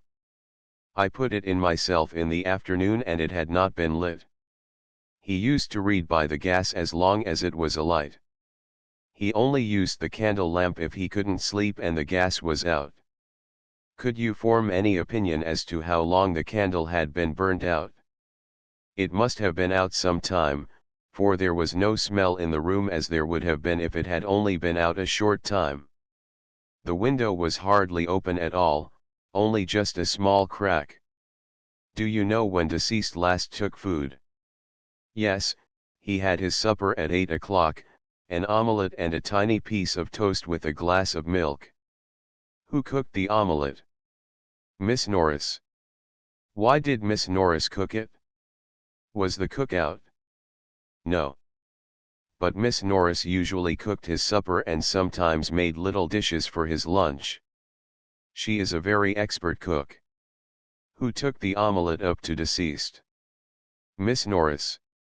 I asked if I should take his supper up, but she said she was going up and would take it herself." "Was anyone else present when Miss Norris was cooking the omelette?" "Yes, I was present and so was the cook." "Did deceased usually have the same food as the rest of the household?" "No, he usually had his own special diet." "Who prepared his food, as a rule?" "Sometimes the cook, but more often Miss Norris." "Now, with regard to his medicine. Did deceased usually take it himself?" "No, he didn't like to have the bottle on the bedside table, as it was rather crowded with his books and things. The bottle and the medicine glass were kept on the mantelpiece and the medicine was given to him by whoever happened to be in the room when a dose was due. Sometimes I gave it to him, at other times Mrs. Monkhouse or Miss Norris or Mr. Wallingford." "Do you remember when the last bottle of medicine came?" "Yes. It came early in the afternoon of the day before he died. I took it in and carried it up at once." When he had written down this answer, the coroner ran his eye through his previous notes and then glanced at the jury. "Do any of you gentlemen wish to ask the witness any questions?" he inquired, and as no one answered, he dismissed the witness with the request that she would stay in the court in case any further testimony should be required of her. He then announced that he would take the evidence of Sir Robert Diddling next in order to release him for his probably numerous engagements. Sir Robert's name was accordingly called and a grave-looking, elderly gentleman rose from near the doorway and walked up to the table. When the new witness had been sworn and the formal preliminaries disposed of, the coroner said, "I will ask you, Sir Robert, to give the jury an account of the circumstances which led to your making a certain communication to me." Sir Robert bowed gravely and proceeded at once to make his statement in the clear, precise manner of a practiced speaker. On Friday, the 8th instant, the Reverend Amos Monkhouse called on me to arrange a consultation with Dr. Dimsdale, who was in attendance on his brother, the deceased. I met Dr. Dimsdale by appointment the following afternoon, the 9th, and with him made a careful examination of deceased. I was extremely puzzled by the patient's condition. He was obviously very seriously, I thought, dangerously ill, but I was unable to discover any signs or symptoms that satisfactorily accounted for his grave general condition. I could not give his disease a name. Eventually, I took a number of blood films and some specimens of the secretions to submit to a pathologist for examination and to have them tested for microorganisms. I took them that night to Professor Garnett's laboratory, but the professor was unfortunately absent and not returning until the following night, Sunday. I therefore kept them until Sunday night, when I took them to him and asked him to examine them with as little delay as possible. He reported on the following day that microscopical examination had not brought to light anything abnormal, but he was making cultures from the secretions and would report the result on Wednesday morning. On Wednesday morning at about 9:30, I received a telegram from the Reverend Amos Monkhouse informing me that his brother had died during the night. A few minutes later, a messenger brought Professor Garnett's report, which was to the effect that no disease-bearing organisms had been found, nor anything abnormal excepting a rather singular scarcity of microorganisms of any kind. This fact, together with the death of the patient, suddenly aroused my suspicions. For the absence of the ordinary microorganism suggested the presence of some foreign chemical substance. And now, as I recalled the patient's symptoms, I found them consistent with the presence in the body of some foreign substance. Instantly, I made my way to Professor Garnett's laboratory and communicated my suspicions to him. I found that he shared them and had carefully preserved the remainder of the material for further examination. We both suspected the presence of a foreign substance, and we both suspected it to be arsenic. The professor had at hand the means of making a chemical test, so we proceeded at once to use them. The test that we employed was the one known as Reinsch's test. The result showed a very appreciable amount of arsenic in the secretions tested. On this, I sealed up what was left of the specimens, and, after notifying Mr. Monkhouse of my intention, reported the circumstances to the coroner. When Sir Robert ceased speaking, the coroner bowed, and having written down the last words, reflected for a few moments. Then he turned to the jury and said, "I don't think we need detain Sir Robert any longer unless there are any questions that you would like to ask." At this point the usual over-intelligent juryman interposed. "We should like to know whether the vessels in which the specimens were contained were perfectly clean and free from chemicals." "The bottles," Sir Robert replied, "were clean in the ordinary sense. I rinsed them out with clean water before introducing the material. But, of course, they could not be guaranteed to be chemically clean." "Then doesn't that invalidate the analysis?" the juror asked. "It was hardly an analysis," the witness replied. "It was just a preliminary test." "The point which you are raising, sir," said the coroner, "is quite a sound one, but it is not relevant to this inquiry. Sir Robert's test was made to ascertain if an inquiry was necessary. He decided that it was, and we are now holding that inquiry. You will not form your verdict on the results of Sir Robert's test but on those of the post-mortem examination and the special analysis that has been made." This explanation appeared to satisfy the juror and Sir Robert was allowed to depart. The coroner once more seemed to consider a while and then addressed the jury. I think it will be best to take next the evidence relating to the examination of the body. When you have heard that, you will be better able to weigh the significance of what the other witnesses have to tell us. We will now take the evidence of Dr. Randall. As the new witness, a small, dry, eminently professional-looking man, stepped briskly up to the table, I stole a quick, rather furtive glance at my companions and saw my own alarm plainly reflected in their faces and bearing.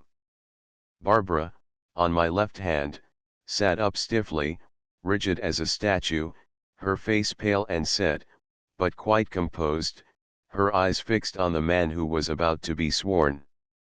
Madeline, on my right, was ghastly.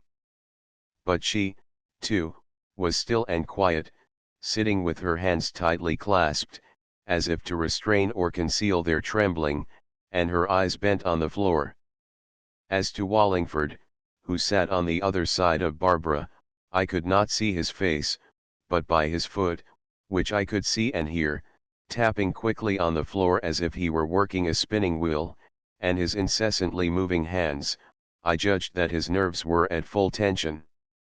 The new witness deposed that his name was Walter Randall, that he was a bachelor of medicine and police surgeon of the district, and that he had made a careful examination of the body of deceased, and that, with Dr. Barnes, he had made an analysis of certain parts of that body.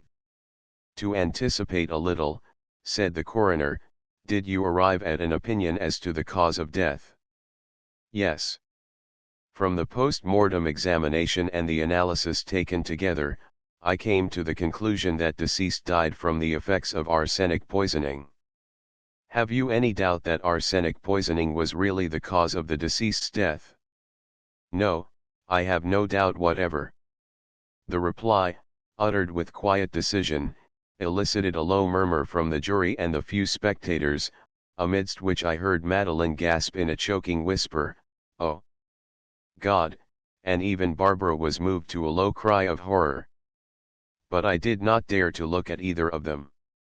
As for me, the blow had fallen already. Sir Robert's evidence had told me all. You said, the coroner resumed, that the post-mortem and the analysis, taken together, led you to this conclusion. What did you mean by that? I meant that the appearance of the internal organs, taken alone, would not have been conclusive.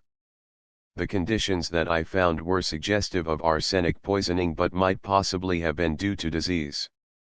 It was only the ascertained presence of arsenic that converted the probability into certainty. You are quite sure that the conditions were not due to disease? Not entirely. I would rather say that the effects of arsenical poisoning were added to and mingled with those of old-standing disease. Would you tell us briefly what abnormal conditions you found? The most important were those in the stomach, which showed marked signs of inflammation. You are aware that the death certificate gives old-standing chronic gastritis as one of the causes of death? Yes, and I think correctly. The arsenical gastritis was engrafted on an already existing chronic gastritis. That is what made the appearances rather difficult to interpret, especially as the post-mortem appearances in arsenical poisoning are extraordinarily variable. What else did you find? There were no other conditions that were directly associated with the poison. The heart was rather fatty and dilated, and its condition probably accounts for the sudden collapse which seems to have occurred. Does not collapse usually occur in poisoning by arsenic? Eventually it does, but it is usually the last of a long train of symptoms. In some cases, however, collapse occurs quite early and may carry the victim off at once. That is what appears from the housemaid's evidence to have happened in this case. Death seems to have been sudden and almost peaceful. Were there any other signs of disease? Yes, the lungs were affected. There were signs of considerable bronchial catarrh, but I do not regard this as having any connection with the effects of the poison. It appeared to be an old-standing condition. Yes, said the coroner.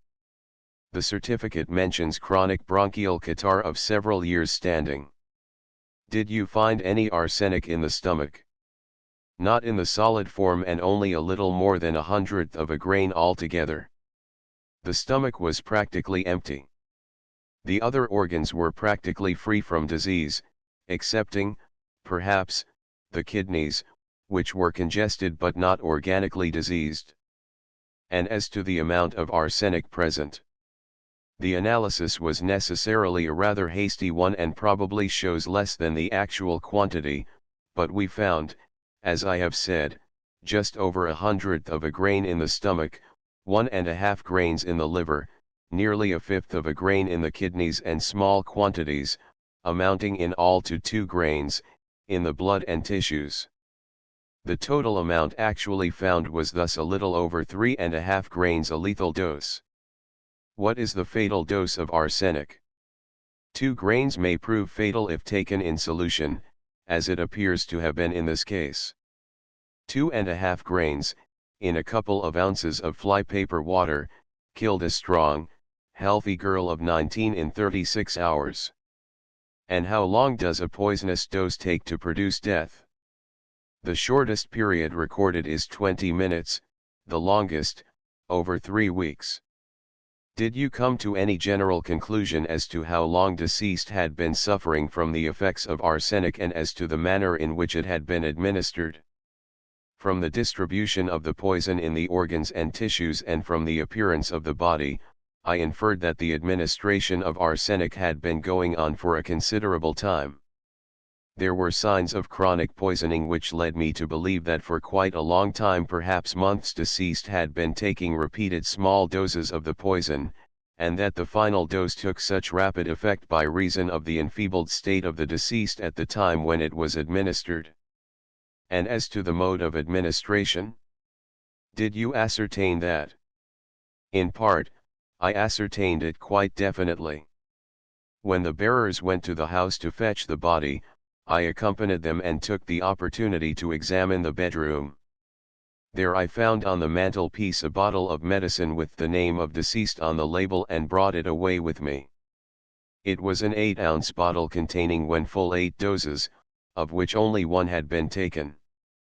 Dr. Barnes and I, together, analyzed the remaining 7 ounces of the medicine and obtained from it just over 11 grains of arsenic, that is a fraction over 1.5 grains in each ounce dose. The arsenic was in solution and had been introduced into the medicine in the form of the solution known officially as liquor arsenicalis, or Fowler's solution. That is perfectly definite, said the coroner. But you said that you ascertained the mode of administration in part. Do you mean that you inferred the existence of some other vehicle? Yes. A single dose of this medicine contained only 1.5 grains of arsenic, which would hardly account for the effects produced or the amount of arsenic which was found in the body. Of course, the preceding dose from the other bottle may have contained the poison, too, or it may have been taken in some other way. What other way do you suggest? I can merely suggest possibilities. A meal was taken about 8 o'clock. If that meal had contained a small quantity of arsenic, even a single grain that, added to what was in the medicine, would have been enough to cause death. But there is no evidence whatever that the food did contain arsenic.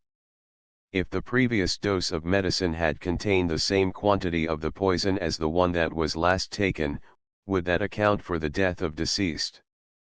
Yes. He would then have taken over 3 grains in 4 hours, more than the minimum fatal dose. Did you see the empty medicine bottle?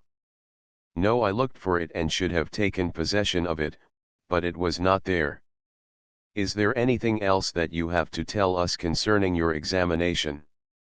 No, I think I have told you all I know about the case. The coroner cast an interrogatory glance at the jury, and when none of them accepted the implied invitation, he released the witness and named Dr. Barnes as his successor.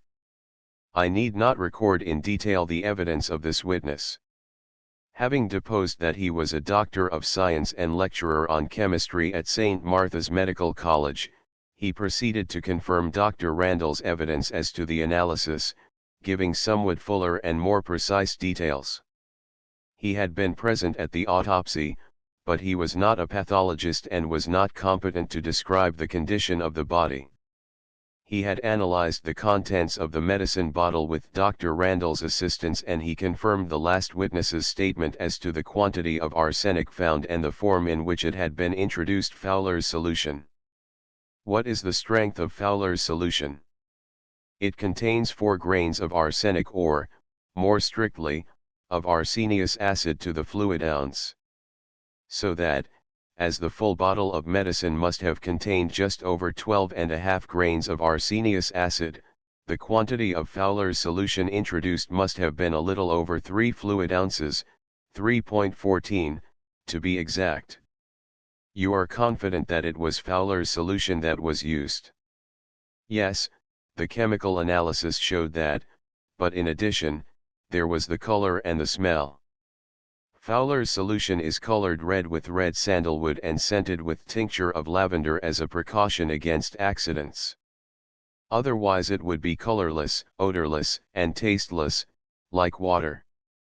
On the conclusion of Dr. Barnes's evidence, the coroner remarked to the jury, "I think we ought to be clear on the facts with regard to this medicine. Let Mabel Withers be recalled." Once more the housemaid took her place by the table and the coroner resumed the examination. "You say that the last bottle of medicine came early in the afternoon. Can you tell us the exact time?" "It was about 2:45. I remember that because when I took up the new bottle, I asked Mr. Monkhouse if he had had his medicine, and he said that his brother, Mr. Amos Monkhouse, had given him a dose at 2 o'clock just before he left." "Did you open the fresh bottle?" "I took off the paper wrapping and the cap, but I didn't take the cork out." "Was the old bottle empty then?" "No, there was 1 dose left in it." "That would be due at 6 o'clock. Do you know what became of the old bottle?" "Yes. When I had given him his last dose that was out of the new bottle, I took the old bottle away and washed it at once." "Why did you wash the bottle?" "The used medicine bottles were always washed and sent back to Dr. Dimsdale." "Did you send back the corks, too?" "No, the corks were usually burned in the rubbish destructor." "Do you know what happened to this particular cork?" "I took it down with me in the morning and dropped it in the bin which was kept for the rubbish to be taken out to the destructor." "The cork must have been burned with the other rubbish the same day." "When you gave deceased that last dose of medicine from the new bottle, did you notice anything unusual about it? Any smell, for instance?" "I noticed a very faint smell of lavender." "But that was not unusual." "His medicine often smelled of lavender." "Do you know if the previous bottle of medicine smelled of lavender?" "Yes, it did. I noticed it when I was washing out the bottle." "That, gentlemen," said the coroner, as he wrote down the answer, "is a very important fact. You will notice that it bears out Dr. Randall's opinion that more than 1 dose of the poison had been given, that, in fact, a number of repeated small doses had been administered. And, so far as we can see at present, the medicine was, at least, the principal medium of its administration. The next problem that we have to solve is how the poison got into the medicine. If none of you wish to put any questions to the very intelligent witness whom we have just been examining, I think we had better call Dr. Dimsdale and hear what he has to tell us." The jury had no questions to put to Mabel, but were manifestly all agog to hear Dr. Dimsdale's evidence. The housemaid was accordingly sent back to her seat, and the doctor stepped briskly, almost too briskly, I thought, up to the table. Chapter V. Madeline's ordeal. I was rather sorry for Dimsdale. His position was a very disagreeable one, and he fully realized it. His patient had been poisoned before his very eyes, and he had never suspected even grave illness. In a sense, the death of Harold Monkhouse lay at his door, and it was pretty certain that every one present would hold him accountable for the disaster. Indeed, it was likely that he would receive less than justice. Those who judged him would hardly stop to reflect on the extraordinary difficulties that beset a busy medical man whose patient is being secretly poisoned, would fail to consider the immense number of cases of illness presented to him in the course of years of practice, and the infinitely remote probability that any one of them is a case of poison. The immense majority of doctors pass through the whole of their professional lives without meeting with such a case, and it is not surprising that when the infinitely rare contingency arises, it nearly always takes the practitioner unawares. My own amazement at this incredible horror tended to make me sympathetic towards Dimmesdale, and it was with some relief that I noted the courteous and considerate manner that the coroner adopted in dealing with the new witness. "I think," the former observed, "that we had better, in the first place, pursue our inquiries concerning the medicine. You have heard the evidence of Dr. Randall and Dr. Barnes. This bottle of medicine, before any was taken from it, contained 12.5 grains of arsenious acid, in the form of just over 3 fluid ounces of Fowler's solution. Can you suggest any explanation of that fact?" "No," replied Dimmesdale, "I cannot." "What should the bottle have contained? What was the composition of the medicine?" "The medicine was just a simple, very mild tonic and alternative. The bottle contained 24 minims of tincture of nux vomica, 16 minims of liquor arsenicalis, half a fluid ounce of syrup of bitter orange to cover the taste of the nux vomica, and half an ounce of compound tincture of cardamoms. So that each dose contained 3 minims of tincture of nux vomica and 2 minims of liquor arsenicalis. Liquor arsenicalis is another name for Fowler's solution, I understand." "Yes, it is the official name, the other is the popular name." "Who supplied this medicine?" "It was supplied by me." "Do you usually supply your patients with medicine?" "No.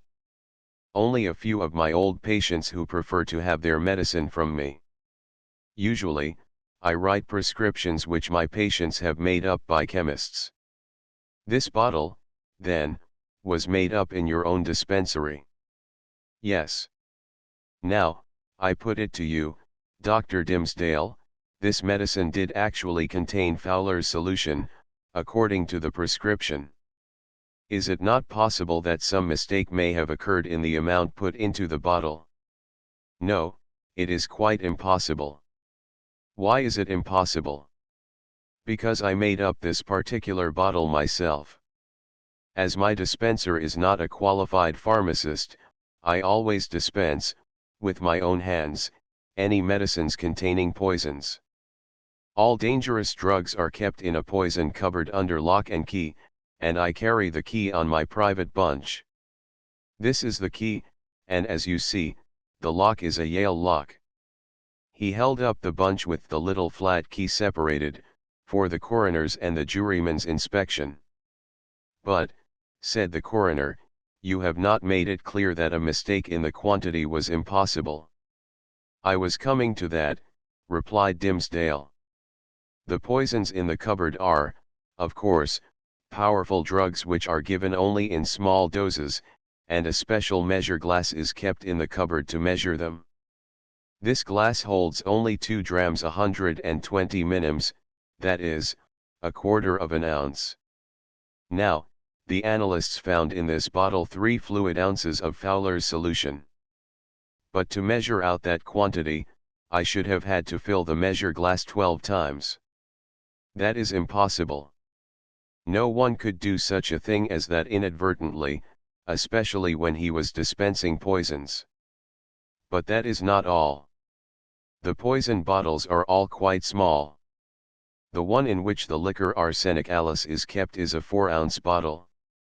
It happened that I had refilled it a few days previously, and it was full when I dispensed this medicine.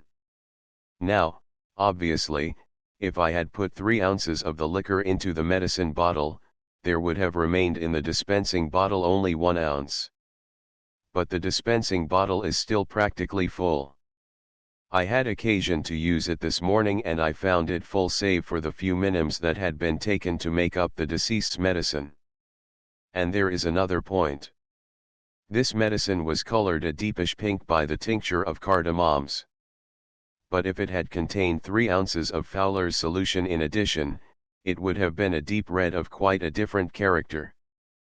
But I clearly remember the appearance of the bottle as it lay on the white paper when I was wrapping it up. It had the delicate pink color that is imparted by the cochineal in the tincture of cardamoms. The coroner nodded as he wrote down the reply, and inquired, "Would any of you, gentlemen, like to ask any questions concerning the bottle of medicine?" "We should like to know, sir," said the foreman, "whether this bottle of medicine ever left the doctor's hands before it was sent to deceased."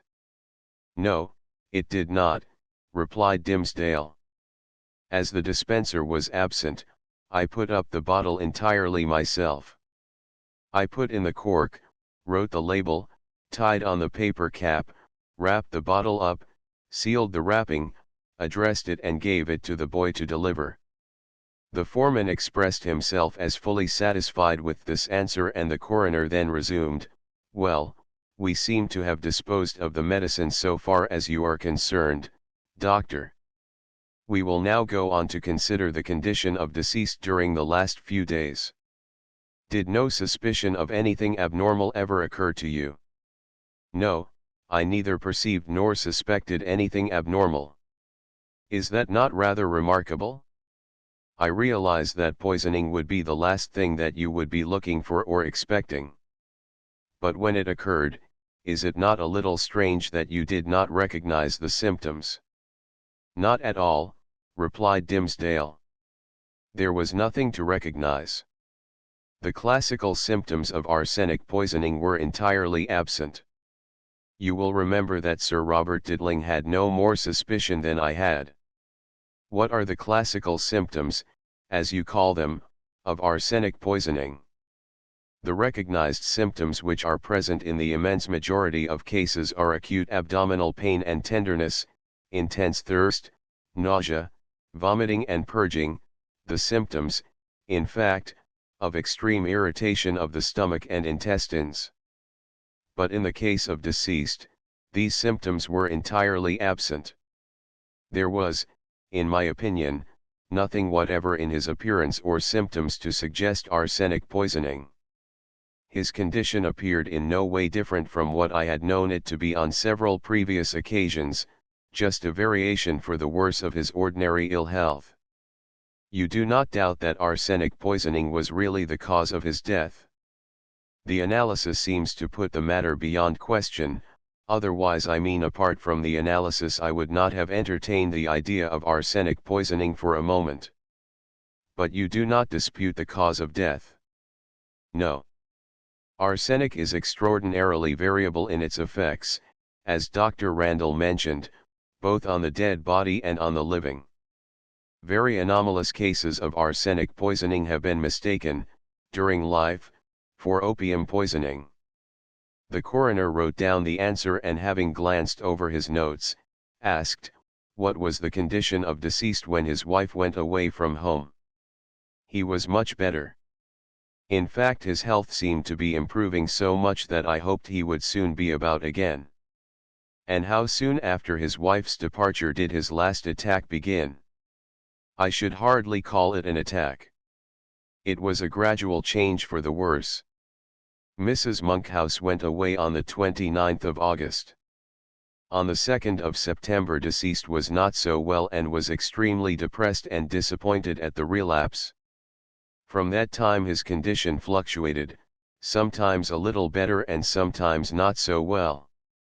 On the 8th he appeared rather seriously ill and was no better on the 9th, the day of the consultation with Sir Robert Didling.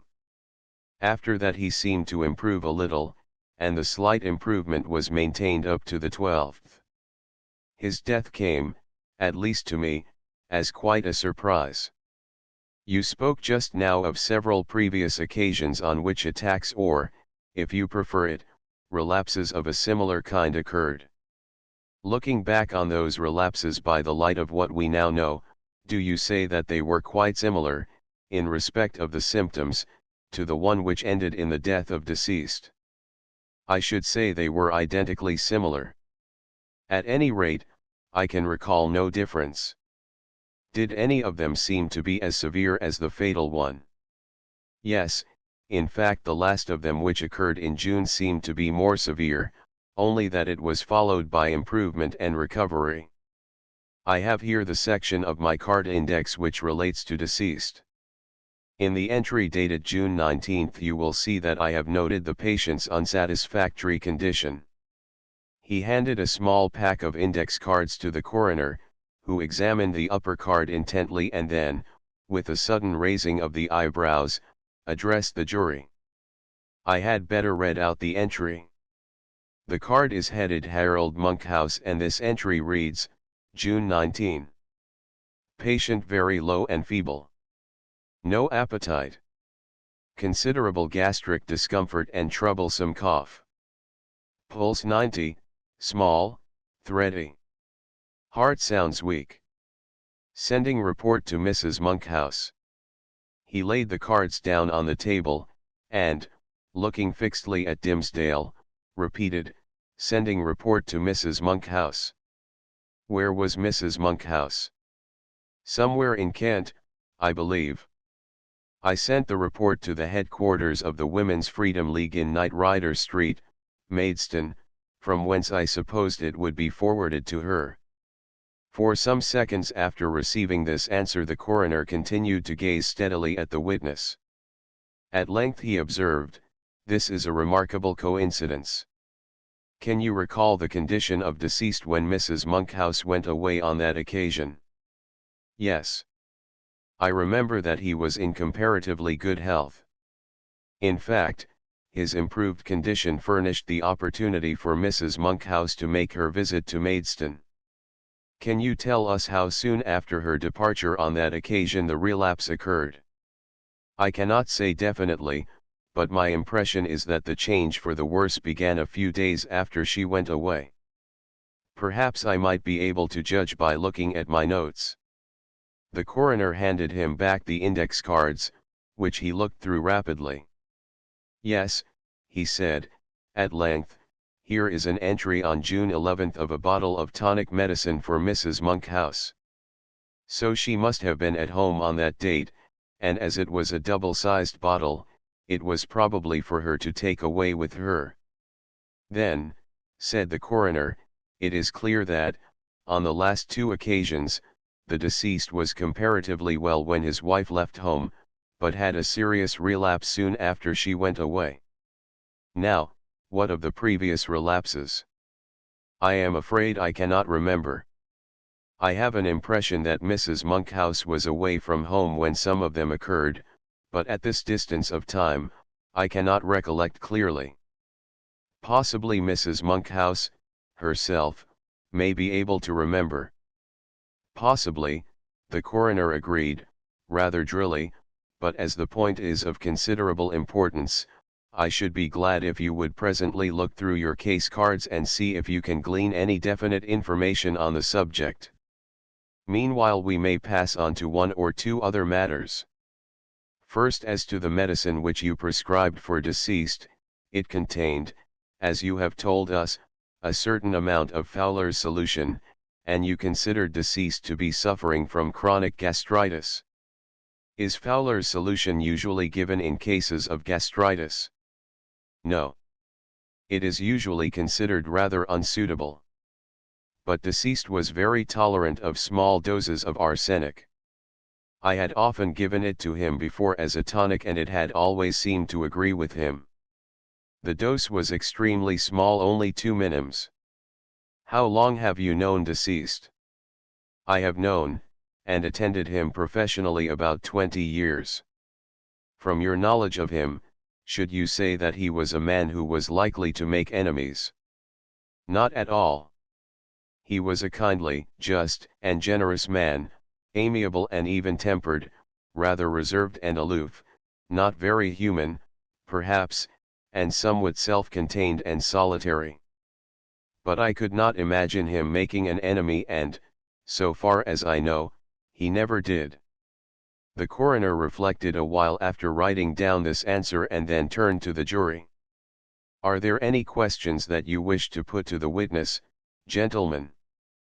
The jury consulted together for a few moments, and the foreman then replied, We should like to know, sir, if possible, whether Mrs. Monkhouse was or was not away from home when the previous relapses occurred.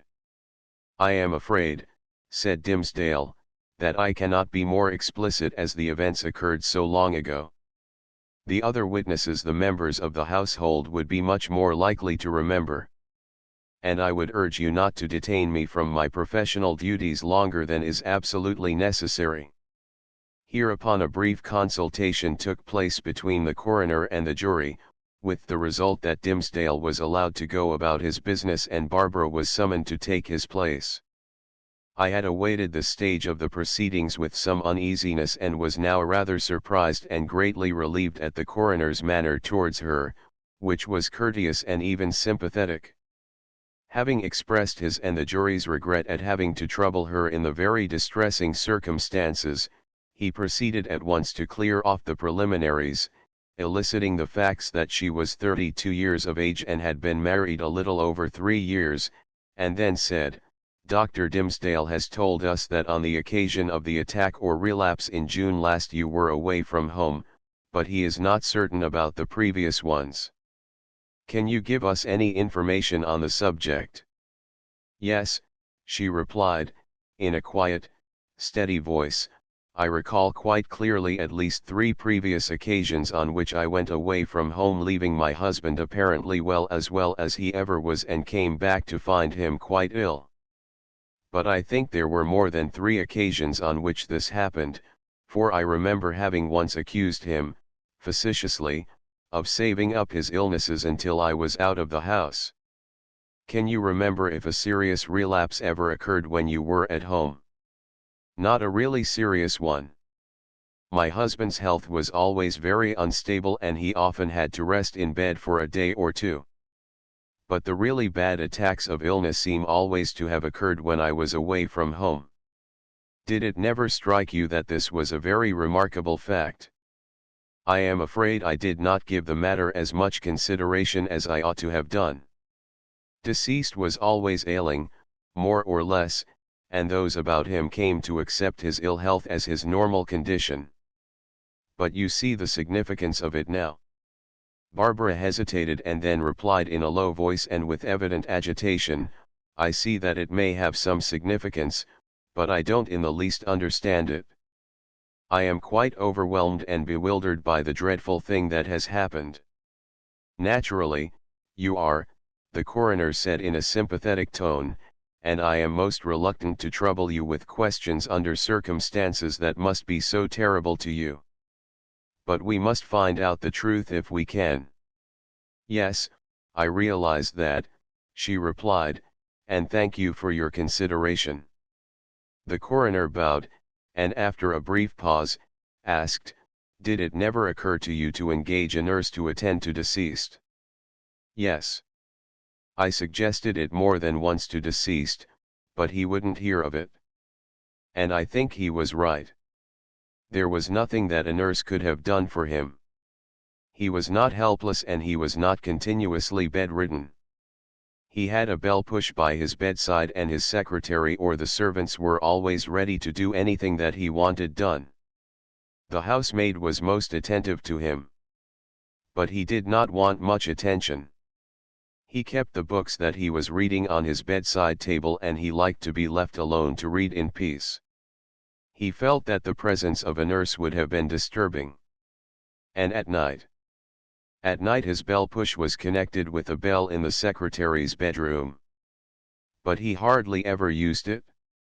If his candle lamp burned out he could put in a fresh candle from the box on his table, and he never seemed to want anything else. Besides deceased and yourself, who were the inmates of the house? There was my husband's secretary, Mr. Wallingford, Miss Norris, the cook, Ann Baker, the housemaid, Mabel Withers, and the kitchen maid, Doris Brown. Why did deceased need a secretary? Did he transact much business? No.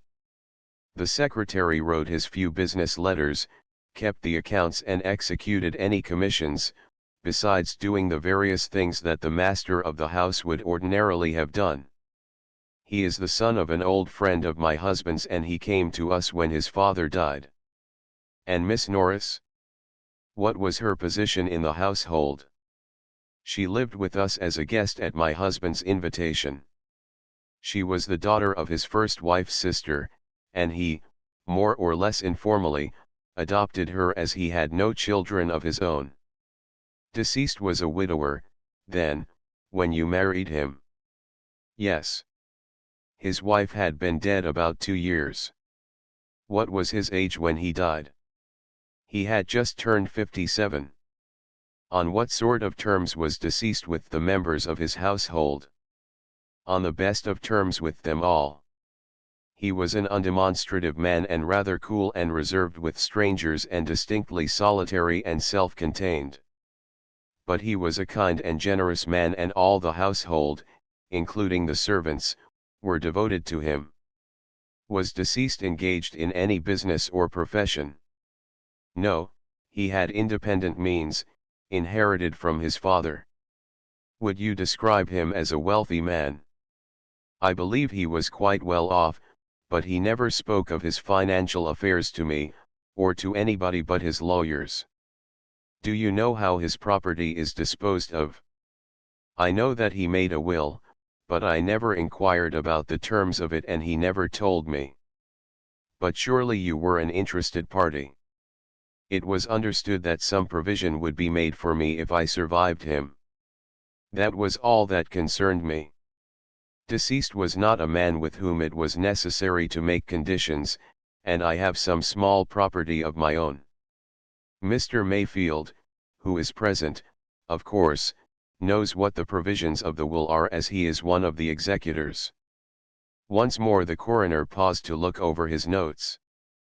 Then he glanced inquiringly at the jury, and, when the foreman shook his head, he thanked Barbara and dismissed her, and as she walked back to her chair, pale and grave but perfectly composed, I found myself admiring her calm dignity and only hoping that the other witnesses would make as good a figure.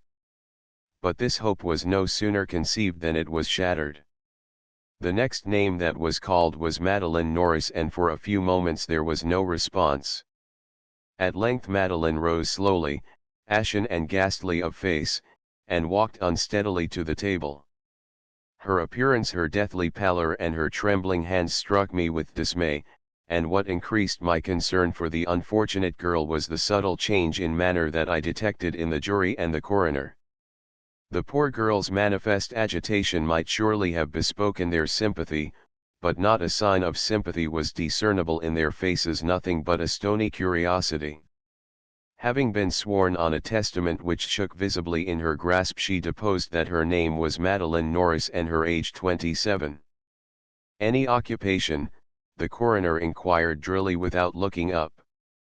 I am a teacher at the Westminster College of Domestic Science. Teacher of what? Principally of cookery and kitchen management, especially invalid cookery. Are you, yourself, a skilled cook? Yes. It is my duty to demonstrate to the class. Have you ever cooked or prepared food for the deceased? Yes. I usually cooked his meals when I was in the house at meal times. It has been stated that you prepared the last meal that deceased took. Is that correct? Yes.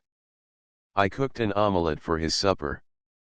Will you describe to us the way in which you prepared that omelette?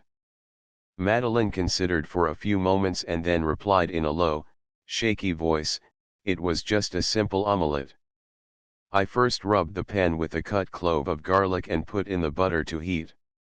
Then I broke an egg into a cup, separated the yolk from the white, and, having beaten them up separately, mixed them and added a very small portion of pounded anchovy, a pinch or two of finely chopped parsley and a little salt. I cooked it in the usual way and turned it out on a hot plate which I covered at once. Who took it up to deceased? I did. I ran straight up with it and sat and talked to deceased while he ate it. Did you meet anyone on your way up or in the bedroom? No. There was nobody on the stairs, and the deceased was alone. Did deceased take anything to drink with his supper? Yes. He had a glass of Chablis. I fetched the bottle and the glass from the dining room and poured out the wine for him. Did you meet anybody in the dining room or coming or going? No, I met nobody. Can you think of any way in which any poison could have got into the omelette or into the wine? No.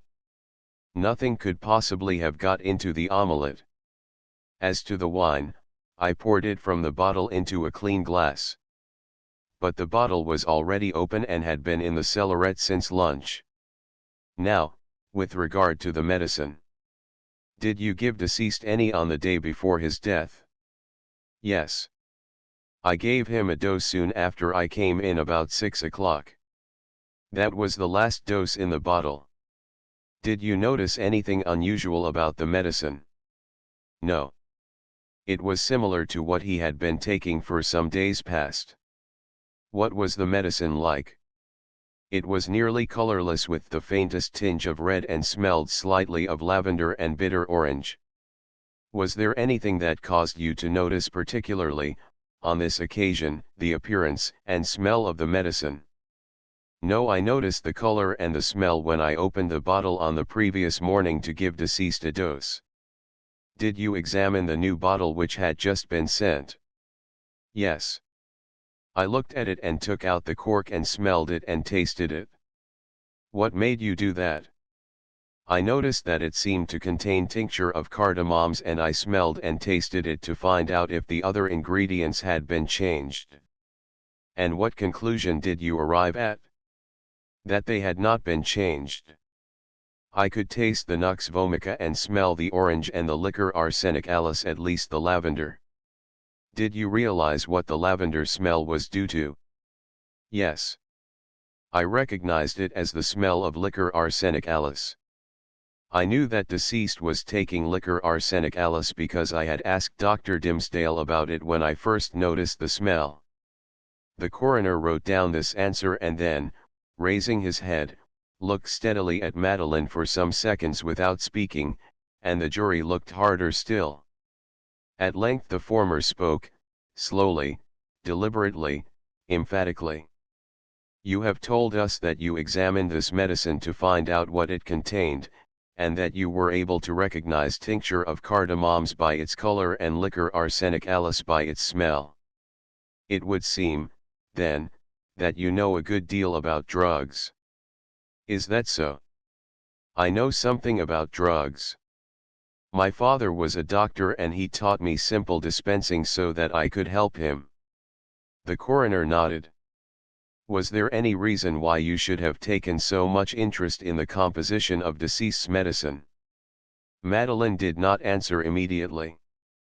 And as she stood trembling and hesitating in evident confusion, the coroner gazed at her stonily, and the jury craned forward to catch her reply. I used to examine his medicine, she replied at length, in a low voice and a reluctant and confused manner, because I knew that it often contained liquor arsenicalis and I used to wonder whether that was good for him. I understood from my father that it was a rather irritating drug, and it did not seem very suitable for a patient who suffered from gastritis. There was a pause after she had spoken and something in the appearance of the inquisitors almost as if they had been a little disappointed by this eminently reasonable answer. At length the coroner broke the silence by asking, with a slight softening of manner, you have said that the change in color of the last medicine led you to taste and smell it to ascertain if the other ingredients had been changed. You have said that you decided that they had not been changed. Are you sure of that? Can you swear that the smell of lavender was not stronger in this bottle than in the previous ones? It did not seem to me to be stronger. Supposing the bottle had then contained as much liquor arsenicalis as was found in it by the analysts, would you have been able to detect it by the smell or otherwise? Yes, I feel sure that I should. The analysts found 3 ounces of liquor arsenic alis, that would be nearly half the bottle. I am sure I should have detected that amount, not only by the strong smell but by the color, too. You are sure that the color of this medicine was due to cardamoms only? Yes, that is to cochineal. I recognized it at once. It is perfectly unmistakable and quite different from the color of red sandalwood, with which liquor arsenic alis is colored. Besides, this medicine was only a deepish pink in color. But if 3 ounces of liquor arsenic alis had been in the bottle, the medicine would have been quite a dark red. You have had some experience in dispensing. Do you consider it possible that the liquor arsenic alis could have been put into the medicine by mistake when it was being made up? It would be quite impossible if a minim measure glass was used, as the glass would have had to be filled 12 times. But this is never done. One does not measure large quantities in small measures. 3 ounces would be measured out in a 4 or 5 ounce measure, as a rule, or, possibly in a 2 ounce measure, by half refilling it. Might not the wrong measure glass have been taken up by mistake? That is, of course, just possible. But it is most unlikely, for the great disproportion between the large measure glass and the little stock bottle would be so striking that it could hardly fail to be noticed. Then, from your own observation and from Dr. Dimsdale's evidence, you reject the idea that a mistake may have been made in dispensing this bottle of medicine. Yes, entirely. I have heard Dr. Dimsdale's evidence and I examined the medicine. I am convinced that he could not have made a mistake under the circumstances that he described, and I am certain that the medicine that I saw did not contain more than a small quantity less than a dram of liquor arsenic alis. You are not forgetting that the analysts actually found the equivalent of 3 ounces of liquor arsenic alis in the bottle? No. But I am sure it was not there when I examined the bottle. The coroner wrote down this answer with a deliberate air, and, when he had finished, turned to the jury. I think we have nothing more to ask this witness, unless there is any point that you want made more clear. There was a brief silence. Then the superintelligent juryman interposed. I should like to know if this witness ever had any liquor arsenic alis in her possession. The coroner held up a warning hand to Madeline, and replied, that question, sir, is not admissible. It is a principle of English law that a witness cannot be compelled to make a statement incriminating him or herself. But an affirmative answer to this question would be an incriminating statement. But I am perfectly willing to answer the question, Madeline said eagerly. I have never had in my possession any liquor arsenic alis or any other preparation of arsenic. That answers your question, sir, said the coroner, as he wrote down the answer, and if you have nothing more to ask, we can release the witness. He handed his pen to Madeline, and when she had signed her depositions, a terribly shaky signature it must have been, she came back to her chair, still very pale and agitated, but obviously relieved at having got through the ordeal.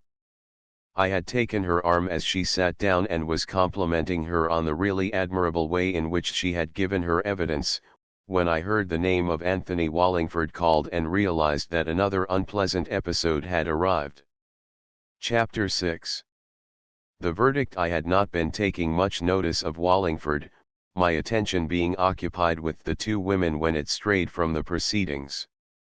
Beyond an irritated consciousness of his usual restless movements, I had no information as to how the soul-shaking incidents of this appalling day were affecting him. But when he rose drunkenly and, grasping the back of his chair, rolled his eyes wildly round the court, I realized that there were breakers ahead. When I say that he rose drunkenly, I use the word advisedly. Familiar as I was with his peculiarities, his jerkings, twitchings, and grimacings, I saw, at once, that there was something unusual both in his face and in his bearing, a dull wildness of expression and an uncertainty of movement that I had never observed before. He had not come to the court with the rest of us, preferring, for some reason, to come alone. And I now suspected that he had taken the opportunity to fortify himself on the way. I was not the only observer of his condition. As he walked, with deliberate care, from his seat to the table, I noticed the coroner eyeing him critically and the jury exchanging dubious glances and whispered comments. He made a bad start by dropping the book on the floor and sniggering nervously as he stooped to pick it up, and I could see plainly, by the stiffness of the coroner's manner, that he had made an unfavorable impression before he began his evidence. "You were secretary to the deceased," said the coroner, when the witness had stated his name, age, 33, and occupation. "What was the nature of your duties?" "The ordinary duties of a secretary," was the dogged reply. "Will you kindly give us particulars of what you did for deceased?" I opened his business letters and answered them, and some of his private ones. "And I kept his accounts and paid his bills." "What accounts would those be?" "Deceased was not in business, I understand." "No, they were his domestic accounts, his income from investments and rents, and his expenditure." "Did you attend upon deceased personally, I mean in the way of looking after his bodily comfort and supplying his needs?" "I used to look in on him from time to time to see if he wanted anything done. But it wasn't my business to wait on him. I was his secretary, not his valet." "Who did wait on him, and attend to his wants?" "The housemaid, chiefly, and Miss Norris, and of course, Mrs. Monkhouse. But he didn't usually want much but his food, his medicine, a few books from the library, and a supply of candles for his lamp. His bell push was connected with a bell in my room at night, but he never rang it. Then, practically, the housemaid did everything for him." "Not everything." "Miss Norris cooked most of his meals, we all used to give him his medicine, I used to put out his books and keep his fountain pen filled, and Mrs. Monkhouse kept his candle box supplied. That was what he was most particular about, as he slept badly and used to read at night." "You give us the impression, Mr. Wallingford," the coroner said, dryly, "that you must have had a good deal of leisure." "Then I have given you the wrong impression. I was kept constantly on the go, doing jobs, paying tradesmen, shopping and running errands." "For whom?" "Everybody. Deceased, Mrs. Monkhouse, Miss Norris, and even Dr. Dimsdale. I was everybody's servant." "What did you do for Mrs. Monkhouse?" "I don't see what that has got to do with this inquest." "That is not for you to decide," the coroner said, sternly. "You will be good enough to answer my question." Wallingford winced as if he had had his ears cuffed. In a moment, his insolence evaporated, and I could see his hands shaking as he, evidently, cudgelled his brains for a reply. Suddenly he seemed to have struck an idea. "Shopping of various kinds," said he. "For instance, there were the candles for deceased. His lamp was of German make, and English lamp candles wouldn't fit it. So I used to have to go to a German shop at Sparrow Corner by the tower, to get packets of Schneider's stearine candles. That took about half a day." The coroner, stolidly and without comment, wrote down the answer, but my experience as a counsel told me that it had been a dummy question, asked to distract the witness's attention and cover a more significant one that was to follow. For that question I waited expectantly, and when it came my surmise was confirmed. "And Dr. Dimsdale? What did you have to do for him?" "I used to help him with his books sometimes when he hadn't got a dispenser. I am a pretty good accountant and he isn't." "Where does Dr. Dimsdale do his bookkeeping?" "At the desk in the surgery." "And is that where you used to work?" "Yes." Used Dr. Dimsdale to work with you, or did you do the books by yourself? I usually worked by myself. At what time in the day used you to work there? In the afternoon, as a rule. At what hours does Dr. Dimsdale visit his patients? Most of the day. He goes out about 10 and finishes about 6 or 7. So that you would usually be alone in the surgery. Yes, usually. As the coroner wrote down the answer, I noticed the superintelligent juryman fidgeting in his seat. At length he burst out, "Is the poison cupboard in the surgery?" The coroner looked interrogatively at Wallingford, who stared at him blankly in sudden confusion. "You heard the question? Is the poison cupboard there?" "I don't know. It may be. It wasn't any business of mine." "Is there any cupboard in the surgery?" "You must know that." "Yes, there is a cupboard there, but I don't know what is in it." "Did you never see it open?" "No. Never." "And you never had the curiosity to look into it?" "Of course I didn't. Besides, I couldn't. It was locked." "Was it always locked when you were there?" "Yes, always." "Are you certain of that?" "Yes, perfectly certain." Here the superintelligent juror looked as if he were about to spring across the table as he demanded eagerly, "How does the witness know that that cupboard was locked?" The coroner looked slightly annoyed. He had been playing his fish carefully and was in no wise helped by this rude jerk of the line. Nevertheless, he laid down his pen and looked expectantly at the witness. As for Wallingford, he was struck speechless. Apparently his rather muddled brain had suddenly taken in the import of the question, for he stood with dropped jaw and damp, pallid face, staring at the juryman in utter consternation. "Well," said the coroner, after an interval, "how did you know that it was locked?" Wallingford pulled himself together by an effort and replied, "Why, I knew, of course, that it must be locked." "Yes, but the question is, how did you know?" "Why, it stands to reason that it must have been locked." "Why does it stand to reason?" "Cupboards are not always locked. Poison cupboards are. Besides, you heard Dimsdale say that he always kept this cupboard locked. He showed you the key." Once more the coroner, having noted the answer, laid down his pen and looked steadily at the witness. "Now, Mr. Wallingford," said he, "I must caution you to be careful as to what you say. This is a serious matter, and you are giving evidence on oath. You said just now that you did not know whether the poison cupboard was or was not in the surgery. You said that you did not know what was in that cupboard. Now you say that you knew the cupboard must have been locked because it was the poison cupboard. Then it seems that you did know that it was the poison cupboard. Isn't that so?" "No, I didn't know then. I do now because I heard Dimsdale say that it was." "Then, you said that you were perfectly certain that the cupboard was always locked whenever you were working there. That meant that you knew positively, as a fact, that it was locked. Now you say that you knew that it must be locked.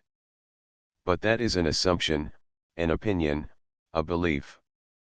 Now, a man of your education must know the difference between a mere belief and actual knowledge. Will you, please, answer definitely, did you, or did you not, know as a fact whether that cupboard was or was not locked?" "Well, I didn't actually know, but I took it for granted that it was locked." "You did not try the door?" "Certainly not." "Why should I?" "Very well. Does any gentleman of the jury wish to ask any further questions about this cupboard?" There was a brief silence. Then the foreman said, "We should like the witness to say what he means and not keep contradicting himself." "You hear that, sir," said the coroner. "Please be more careful in your answers in future. Now, I want to ask you about that last bottle of medicine." Did you notice anything unusual in its appearance? No, I didn't notice it at all. I didn't know that it had come. Did you go into deceased's room on that day, the Wednesday? Yes, I went to see deceased in the morning about 10 o'clock and gave him a dose of his medicine, and I looked in on him in the evening about 9 o'clock to see if he wanted anything, but he didn't. Did you give him any medicine then? No. It was not due for another hour. What was his condition then? He looked about the same as usual. He seemed inclined to doze, so I did not stay long. Is that the last time you saw him alive? No, I looked in again just before 11. He was then in much the same state, rather drowsy, and, at his request, I turned out the gas and left him. Did you light the candle? No, he always did that himself, if he wanted it. Did you give him any medicine? No. He had just had a dose. Did he tell you that he had? No, I could see that there was a dose gone. From which bottle was that? There was only one bottle there. It must have been the new bottle, as only one dose had been taken. What color was the medicine? Wallingford hesitated a moment or two as if suspecting a trap. Then he replied, doggedly, I don't know. I told you I didn't notice it. You said that you didn't notice it at all and didn't know that it had come. Now you say that you observed that only one dose had been taken from it and that you inferred that it was the new bottle. Which of those statements is the true one? They are both true, Wallingford protested in a whining tone. I meant that I didn't notice the medicine particularly and that I didn't know when it came. That is not what you said, the coroner rejoined. However, we will let that pass. Is there anything more that you wish to ask this witness, gentlemen? If not, we will release him and take the evidence of Mr. Mayfield. I think the jury would have liked to bait Wallingford but apparently could not think of any suitable questions. But they watched him malevolently as he added his probably quite illegible signature to his depositions and followed him with their eyes as he tottered shakily back to his seat. Immediately afterwards my name was called and I took my place at the table, not without a slight degree of nervousness, for, though I was well enough used to examinations, it was in the capacity of examiner, not of witness, and I was fully alive to the possibility of certain pitfalls which the coroner might, if he were wide enough awake, dig for me. However, when I had been sworn and had given my particulars, Rupert Mayfield, 35, barrister at law, of number 64 Fig Tree Court, Inner Temple, the coroner's conciliatory manner led me to hope that it would be all plain sailing. How long have you known deceased, was the first question. About 2.5 years, I replied. You are one of the executors of his will, Mrs. Monkhouse has told us. Yes. Do you know why you were appointed executor after so short an acquaintance? I am an old friend of Mrs. Monkhouse. I have known her since she was a little girl. I was a friend of her father, or rather, her stepfather. Was it by her wish that you were made executor? I believe that the suggestion came from the deceased's family solicitor, Mr. Brodribb, who is my co-executor. But probably he was influenced by my long acquaintance with Mrs. Monkhouse. Has probate been applied for? Yes. Then there can be no objections to your disclosing the provisions of the will.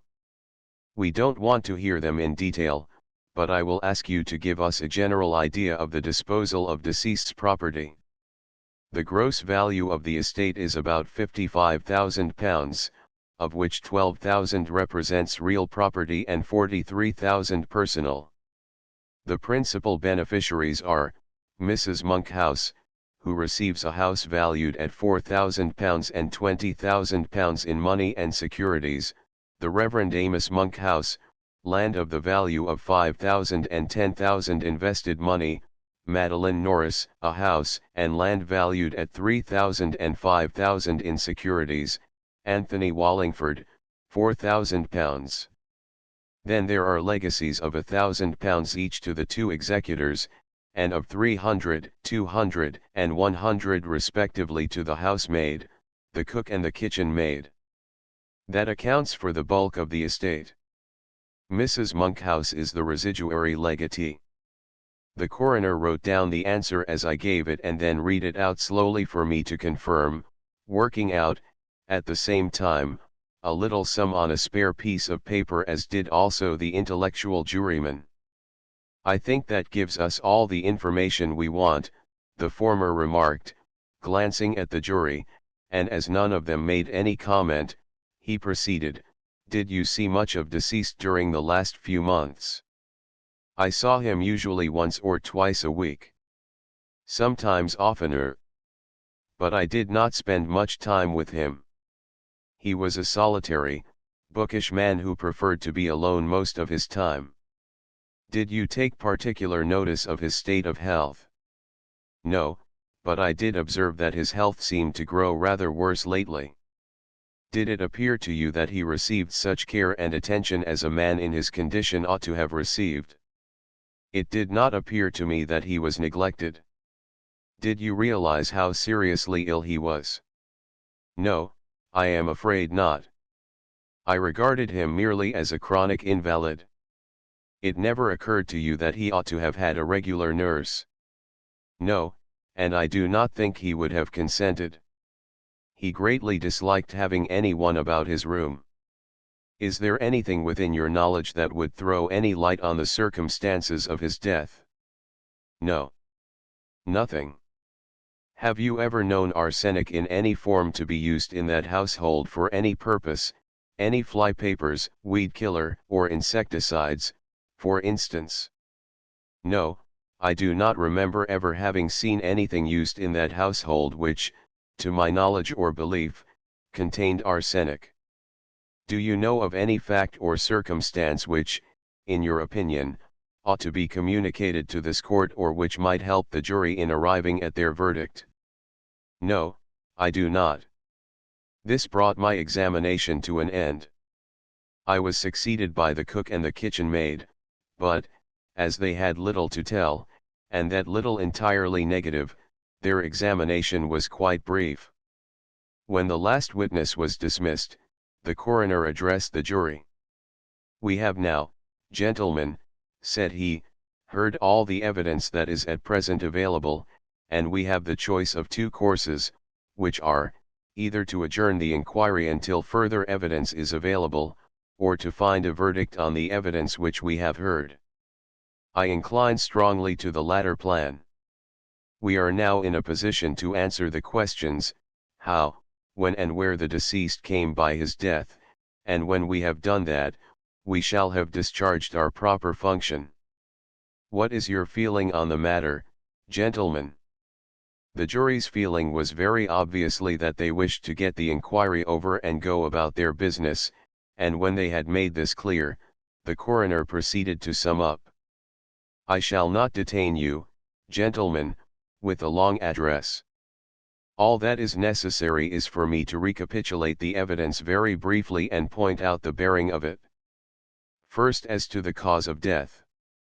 It has been given in evidence by two fully qualified and expert witnesses that deceased died from the effects of poisoning by arsenic. That is a matter of fact which is not disputed and which you must accept, unless you have any reasons for rejecting their testimony, which I feel sure you have not. Accepting the fact of death by poison, the question then arises as to how the poison came to be taken by deceased. There are three possibilities.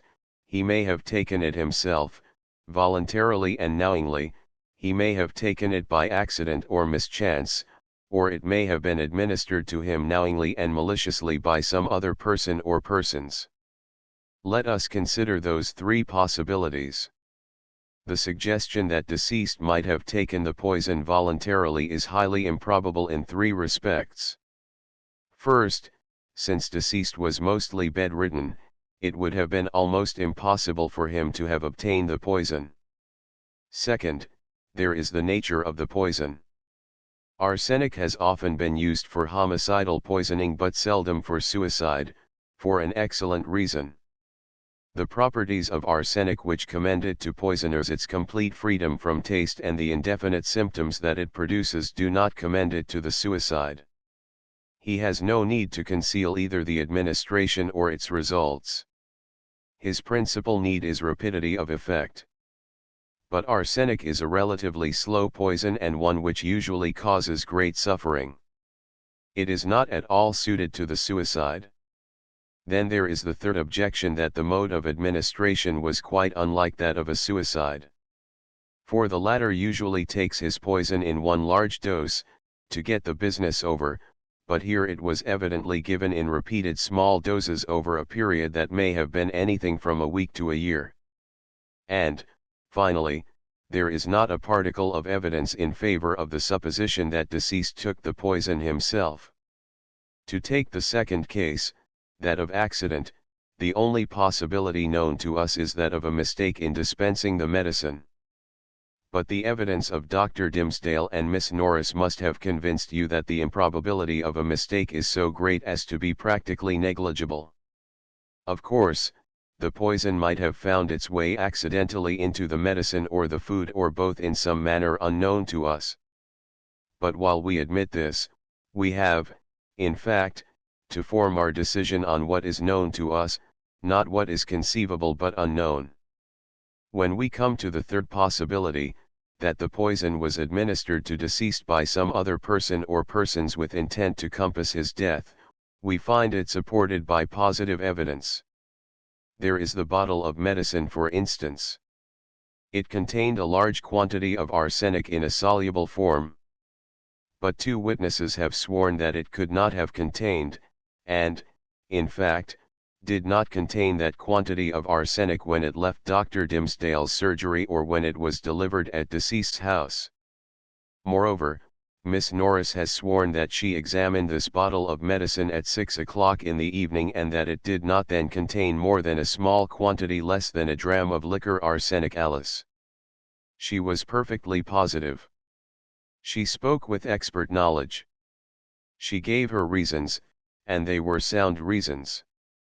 So that the evidence in our possession is to the effect that at 6 o'clock in the afternoon, that bottle of medicine did not contain more than a dram, about a teaspoonful of liquor arsenicalis, whereas at 10:30, when a dose from the bottle was given to deceased by the housemaid, it contained some 3 ounces, about 6 tablespoonfuls. This is proved by the discovery of the poison in the stomach of deceased and by the exact analysis of the contents of the bottle. It follows that, between 6 o'clock and 10:30, that a large quantity of arsenical solution must have been put into the bottle. It is impossible to suppose that it could have got in by accident. Somebody must have put it in, and the only conceivable object that the person could have had in putting that poison into the bottle would be to cause the death of deceased. But further, the evidence of the medical witnesses proves that arsenic had been taken by deceased on several previous occasions. That, in fact, he had been taking arsenic in relatively small doses for some time past, how long we do not know, and had been suffering from chronic arsenical poisoning. The evidence, therefore, points very strongly and definitely to the conclusion that some person or persons had been, for some uncertain time past, administering arsenic to him. Finally, as to the identity of the person or persons who administered the poison, I need not point out that we have no evidence. You will have noticed that a number of persons benefit in a pecuniary sense by deceased's death.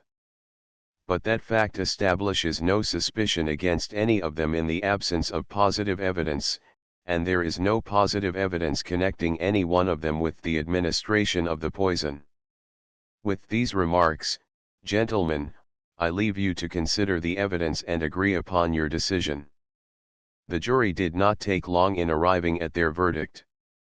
After a few minutes' eager discussion, the foreman announced that they had come to an unanimous decision. "And what is the decision upon which you have agreed?" the coroner asked.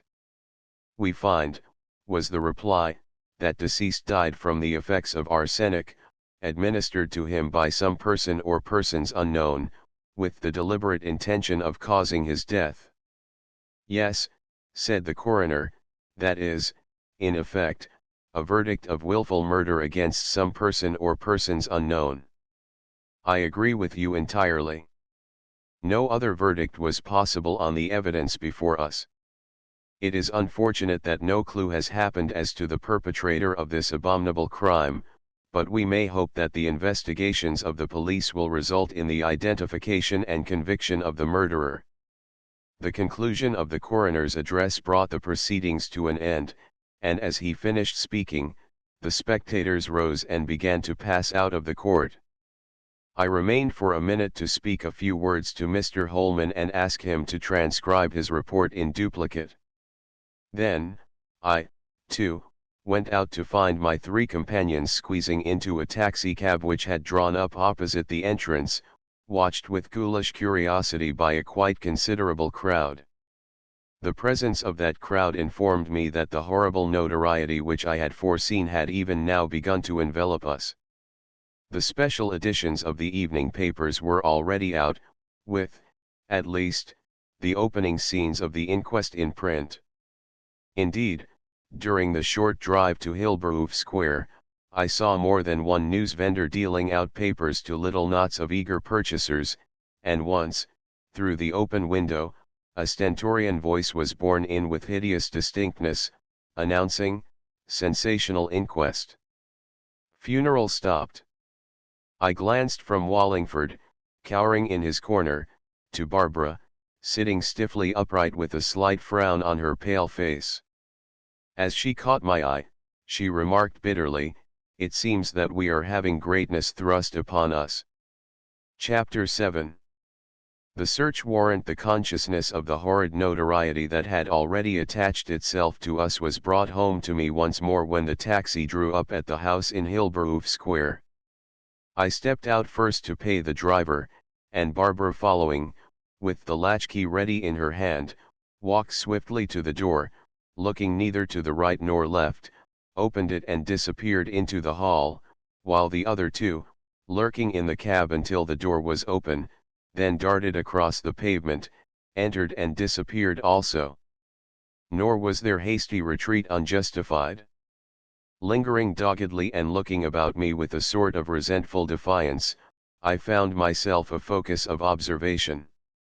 In the adjoining houses, not a window appeared to be unoccupied. The usually vacant footway was populous with loiterers whose interest in me and in the ill-omened house was undissembled, while raucous voices, strange to those quiet precincts, told me that the astute news vendors had scented and exploited a likely market. With ill-assumed indifference I entered the house and shut the door perhaps rather noisily, and was about to enter the dining room when I heard hurried steps descending the stairs and paused to look up. It was the woman, the cook's sister, I think, who had been left to take care of the house while the servants were absent, and something of eagerness and excitement in her manner caused me to walk to the foot of the stairs to meet her. "Is anything amiss?" I asked in a low voice as she neared the bottom of the flight. She held up a warning finger, and coming close to me, whispered hoarsely, "There's two gentlemen upstairs, sir, leastways they look like gentlemen, but they are really policemen." "What are they doing upstairs?" I asked. "Just walking through the rooms and looking about. They came about a quarter of an hour ago, and when I let them in they said they were police officers and that they had come to search the premises." "Did they say anything about a warrant?" "Oh, yes, sir. I forgot about that. One of them showed me a paper and said it was a search warrant. So of course I couldn't do anything. And then they started going through the house with their notebooks like auctioneers getting ready for a sale." "I will go up and see them," said I, "and meanwhile you had better let Mrs. Monkhouse know." "Where did you leave them?" "In the large back bedroom on the first floor," she replied. "I think it was Mr. Monkhouse's." On this I began quickly to ascend the stairs, struggling to control a feeling of resentment which, though natural enough, I knew to be quite unreasonable. Making my way direct to the dead man's room, I entered and found two tall men standing before an open cupboard. They turned on hearing me enter, and the elder of them drew a large wallet from his pocket. "Mr. Mayfield, I think, sir," said he. "I am Detective Superintendent Miller and this is Detective Sergeant Cope. Here is my card and this is the search warrant, if you wish to see it." I glanced at the document and returning it to him asked, "Wouldn't it have been more in order if you had waited to show the warrant to Mrs. Monkhouse before beginning your search?" "That is what we have done," he replied, suavely. "We have disturbed nothing yet. We have just been making a preliminary inspection. Of course," he continued, "I understand how unpleasant this search is for Mrs. Monkhouse and the rest of your friends, but you, sir, as a lawyer will realize the position. That poor gentleman was poisoned with arsenic in this house. Somebody in this house had arsenic in his or her possession and we have got to see if any traces of it are left. After all, you know, sir, we are acting in the interests of everybody but the murderer." This was so obviously true that it left me nothing to say. Nor was there any opportunity, for, as the superintendent concluded, Barbara entered the room. I looked at her a little anxiously as I briefly explained the situation. But there was no occasion. Pale and somber of face, she was nevertheless perfectly calm and self-possessed and greeted the two officers without a trace of resentment. Indeed, when the superintendent was disposed to be apologetic, she cut him short by exclaiming energetically, "But, surely, who should be more anxious to assist you than I? It is true that I find it incredible that this horrible crime could have been perpetrated by any member of my household. But it was perpetrated by somebody. And if, either here or elsewhere, I can help you in any way to drag that wretch out into the light of day, I am at your service, no matter who the criminal may be. Do you wish anyone to attend you in your search? I think, madam, it would be well if you were present, and perhaps Mr. Mayfield. If we want any of the others, we can send for them. Where are they now?" "Miss Norris and Mr. Wallingford are in the dining room. The servants have just come in and I think have gone to the kitchen or their sitting room." "Then," said Miller, "we had better begin with the dining room." We went down the stairs, preceded by Barbara, who opened the dining room door and introduced the visitors to the two inmates in tones as quiet and matter-of-fact as if she were announcing the arrival of the gasfitter or the upholsterer. I was sorry that the other two had not been warned, for the announcement took them both by surprise and they were in no condition for surprises of this rather alarming kind. At the word search, Madeline started up with a smothered exclamation and then sat down again, trembling and pale as death, while as for Wallingford, if the two officers had come to pinion him and lead him forth to the gallows, he could not have looked more appalled.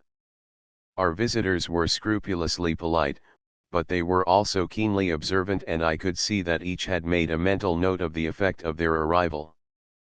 But, of course, they made no outward sign of interest in any of us but proceeded stolidly with their business, and I noticed that, before proceeding to a detailed inspection, they opened their notebooks and glanced through what was probably a rough inventory, to see that nothing had been moved in the interval since their preliminary inspection. The examination of the dining room was, however, rather perfunctory.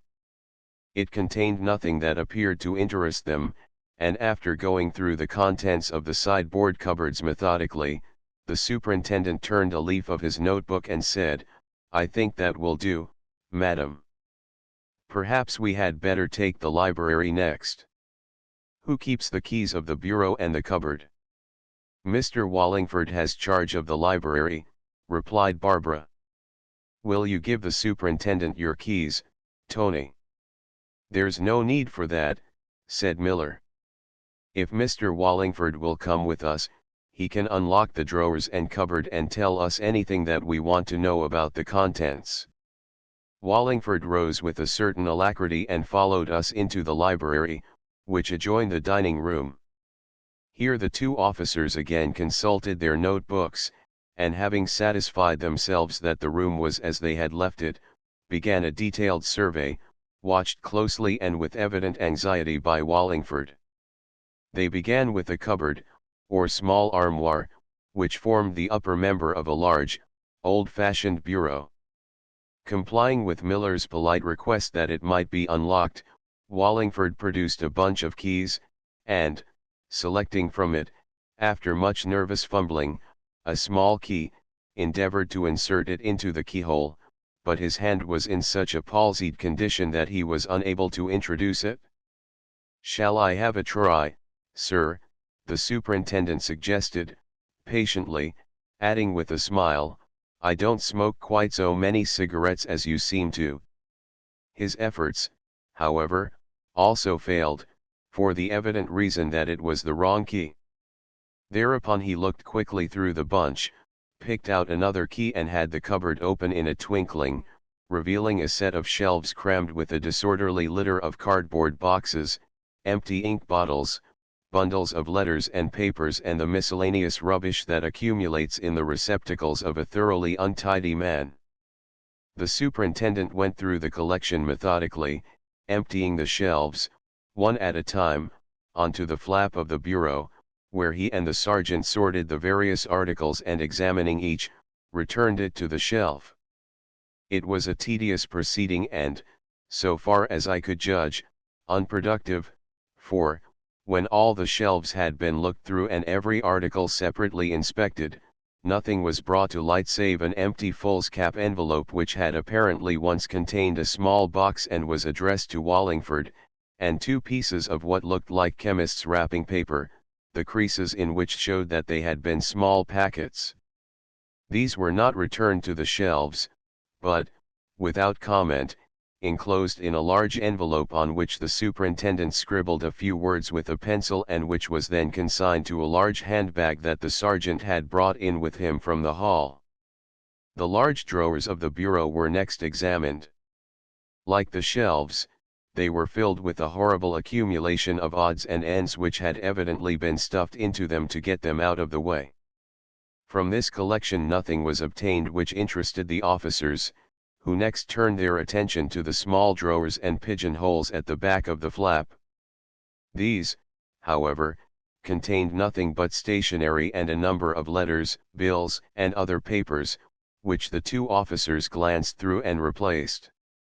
When all the small drawers and pigeonholes had been examined, the superintendent stood up, fixing a thoughtful glance at the middle of the range of drawers, and I waited expectantly for the next development. Like many old bureaus, this one had as a central feature a nest of 4 very small drawers enclosed by a door.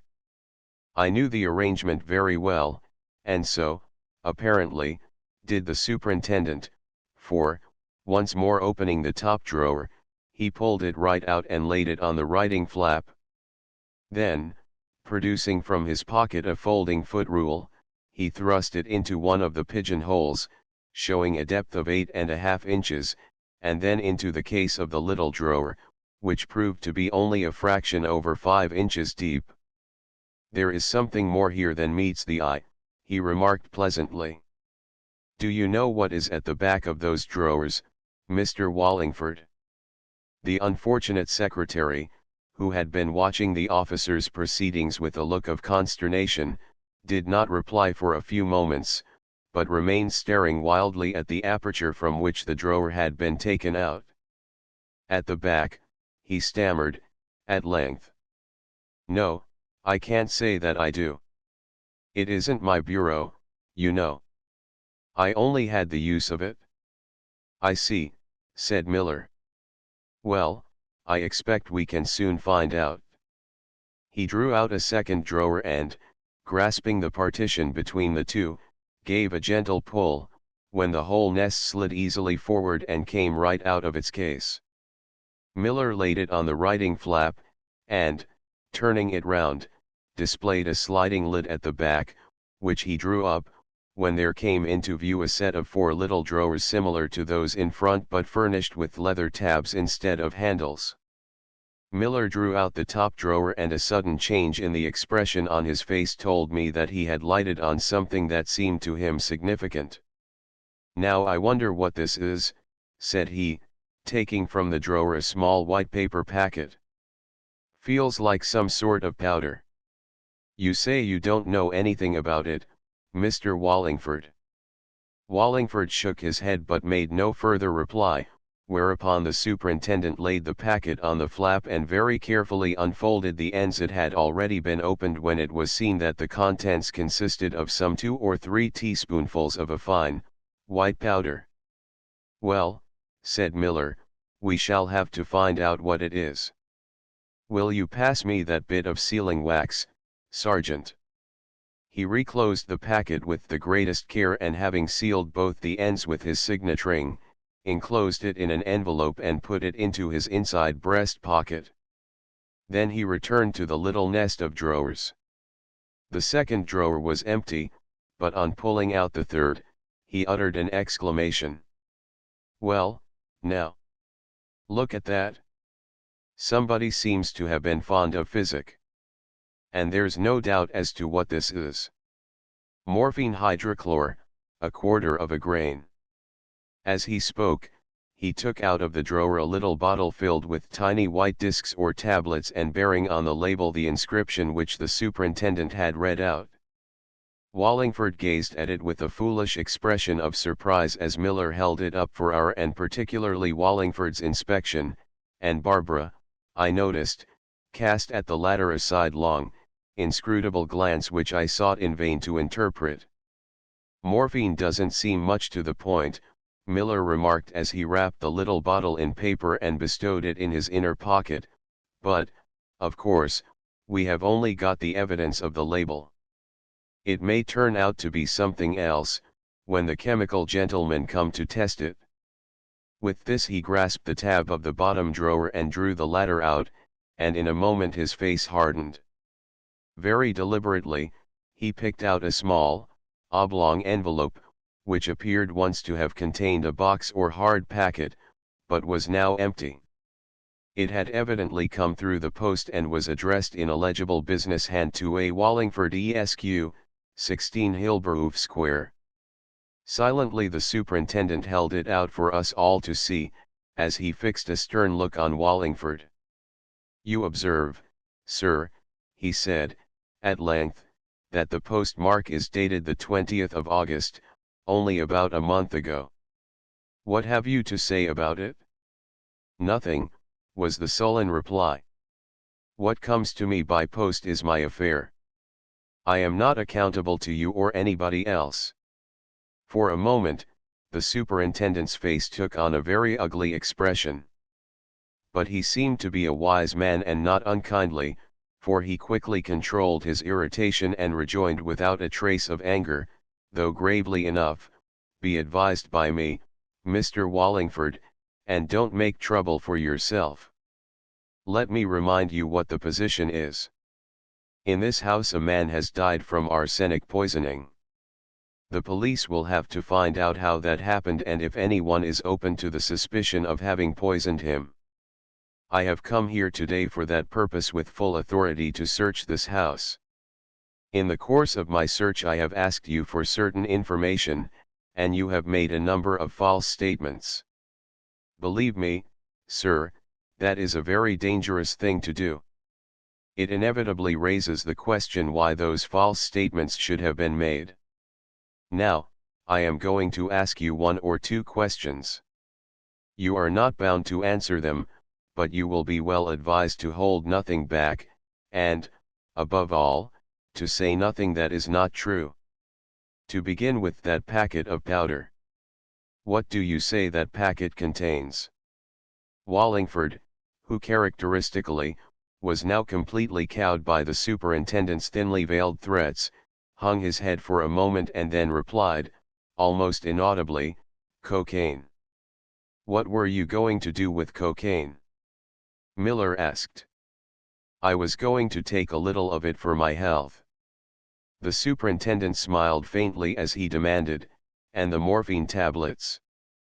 I had thought of taking one of them occasionally to steady my nerves.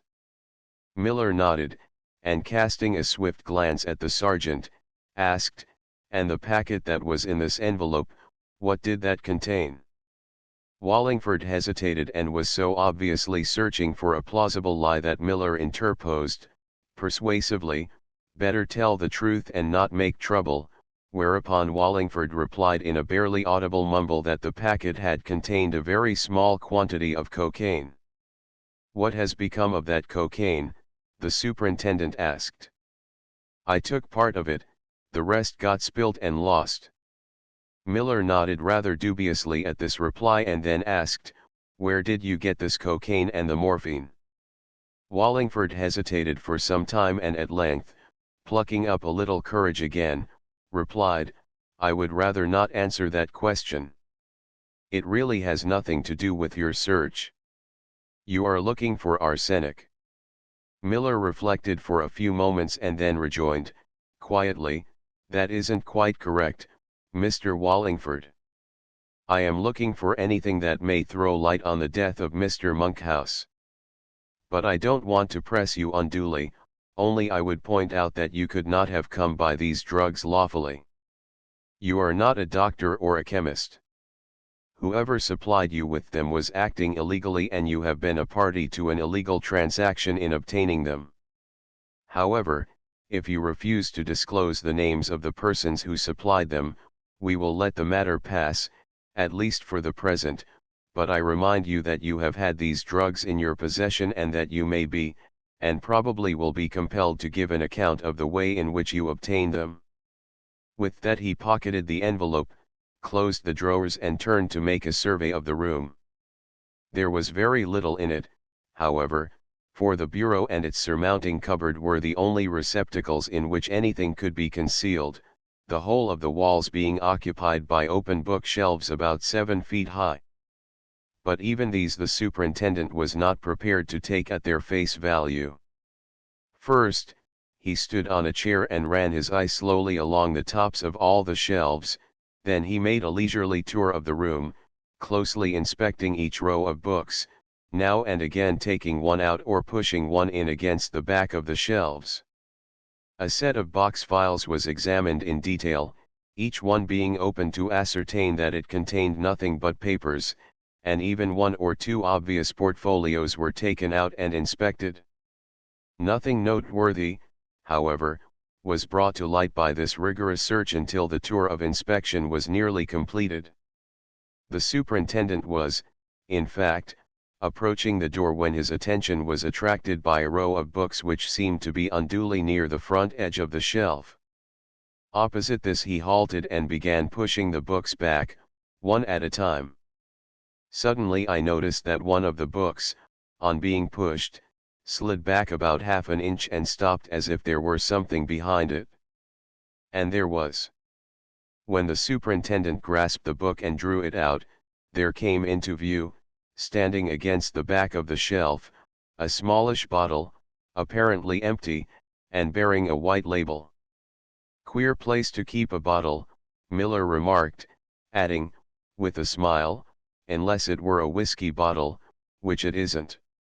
He drew it out, and after looking at it suspiciously and holding it up to the light, took out the cork and sniffed at it. Well, he continued, it is an empty bottle and it is labeled benzene.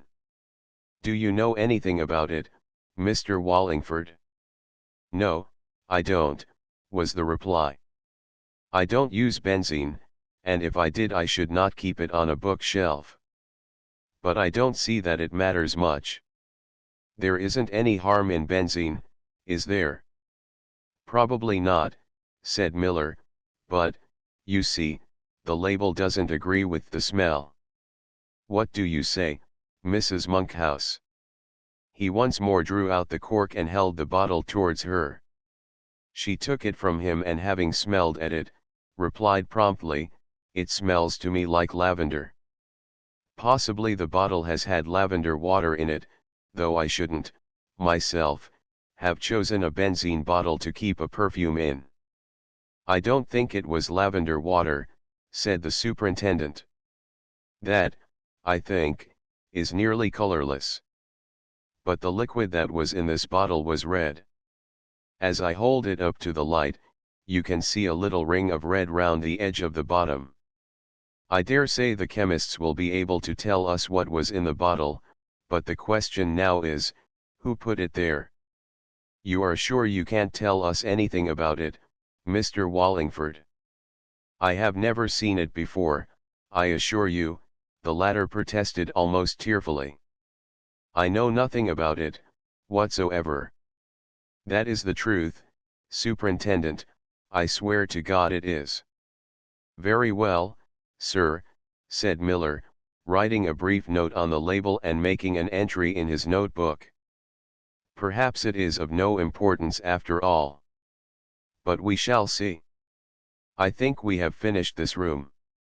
Perhaps, Sergeant, you might take a look at the drawing room while I go through Mr. Monkhouse's room. It will save time. And I needn't trouble you any more just at present, Mr. Wallingford. The secretary retired, somewhat reluctantly, to the dining room while Barbara led the way to the first floor. As we entered the room in which that unwitnessed tragedy had been enacted in the dead of the night, I looked about me with a sort of shuddering interest. The bed had been stripped, but otherwise nothing seemed to be changed since I had seen the room but a few days ago when it was still occupied by its dread tenant. The bedside table still bore its pathetic furnishings, the water bottle, the little decanter, the books, the candle box, the burnt-out lamp, the watch though that ticked no longer, but seemed, with its motionless hands, to echo the awesome stillness that pervaded that ill-omened room. As the superintendent carried out his methodical search, joined presently by the sergeant, Barbara came and stood by me with her eyes fixed gloomily on the table. "Were you thinking of him, Rupert?" she whispered. "Were you thinking of that awful night when he lay here, dying, all alone, and the thought of it will haunt me every day of my life until my time comes, too, however far off that may be." I was about to make some reply, as consolatory as might be, when the superintendent announced that he had finished and asked that Wallingford might be sent for to be present at the examination of his room. I went down to deliver the message, and, as it would have appeared intrusive for me to accompany him, I stayed in the dining room with Madeline, who, though she had recovered from the shock of the detective's arrival, was still pale and agitated. "Poor Tony seemed dreadfully upset when he came back just now," she said. "What was it that happened in the library?" "Nothing very much," I answered. The superintendent unearthed his little stock of dope, which, of course, was unpleasant for him, but it would not have mattered if he had not been fool enough to lie about it. That was a fatal thing to do, under the circumstances. As Wallingford seemed not to have said anything about the bottle, I made no reference to it, but endeavored to distract her attention from what was going on in the house by talking of other matters. Nor was it at all difficult, for the truth is that we all, with one accord, avoided any reference to the horrible fact which was staring us in the face, and of which we must all have been fully conscious. So we continued a somewhat banal conversation, punctuated by pauses in which our thoughts stole secretly back to the hideous realities, until, at length, Wallingford returned, pale and scowling, and flung himself into an armchair. Madeline looked at him inquiringly, but as he offered no remark but sat in gloomy silence, smoking furiously, she asked him no questions, nor did I. A minute or two later, Barbara came into the room, quietly and with an air of calm self-possession that was quite soothing in the midst of the general emotional tension. "Do you mind coming up, Madeline?" she said. "They are examining your room and they want you to unlock the cupboard. You have your keys about you, I suppose?" "Yes, Madeline replied, rising and taking from her pocket a little key wallet. That is the key. Will you take it up to them? I think you had better come up yourself, Barbara replied.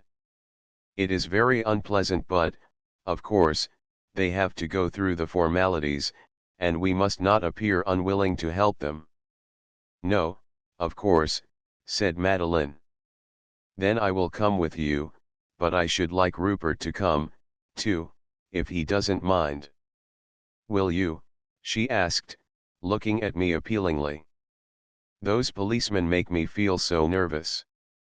Of course, I assented at once, and as Wallingford, muttering damned impertinence, infernal indignity, rose to open the door for us, we passed out and took our way upstairs.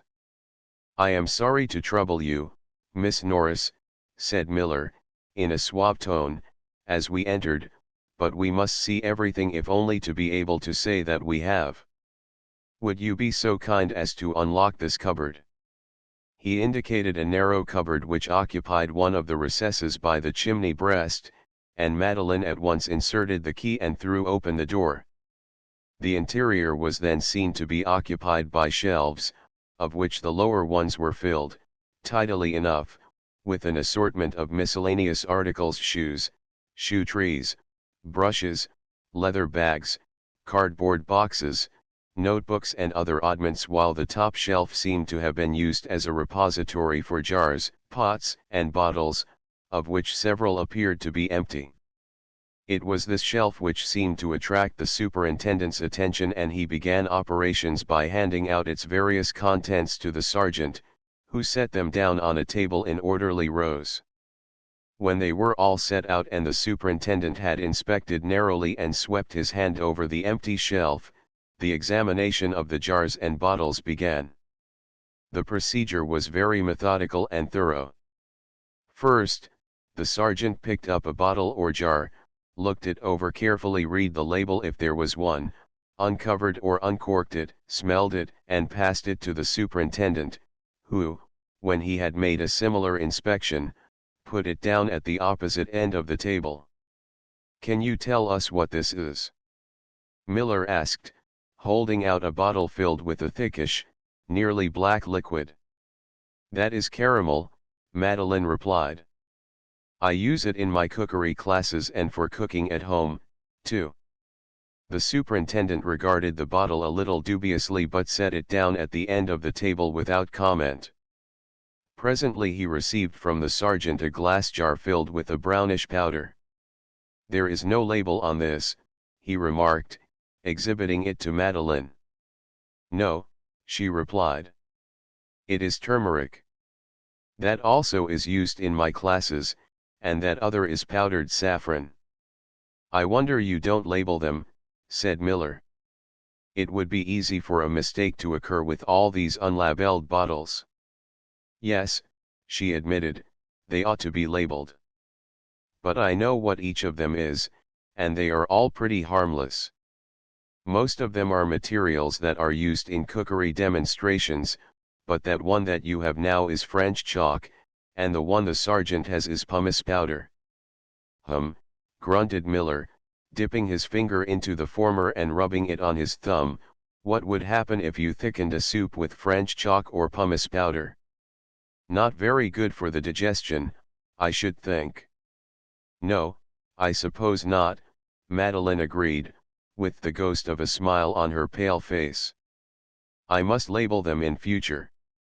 During this colloquy I had been rapidly casting my eye over the collection that still awaited examination, and my attention had been almost at once arrested by an empty bottle near the end of the row.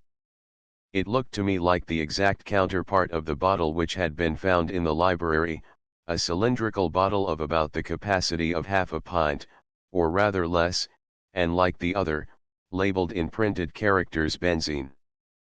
But mine was not the only eye that had observed it. Presently, I saw the sergeant pick it up out of its turn, scrutinize it suspiciously, hold it up to the light, take out the cork and smell both it and the bottle, and then, directing the latter, telescope fashion, towards the window, inspect the bottom by peering in through the mouth. Finally, he clapped in the cork with some emphasis, and with a glance full of meaning handed the bottle to the superintendent. The latter repeated the procedure in even more detail. When he had finished, he turned to Madeline with a distinctly inquisitorial air. "This bottle, Miss Norris," said he, "is labeled benzene. But it was not benzene that it contained.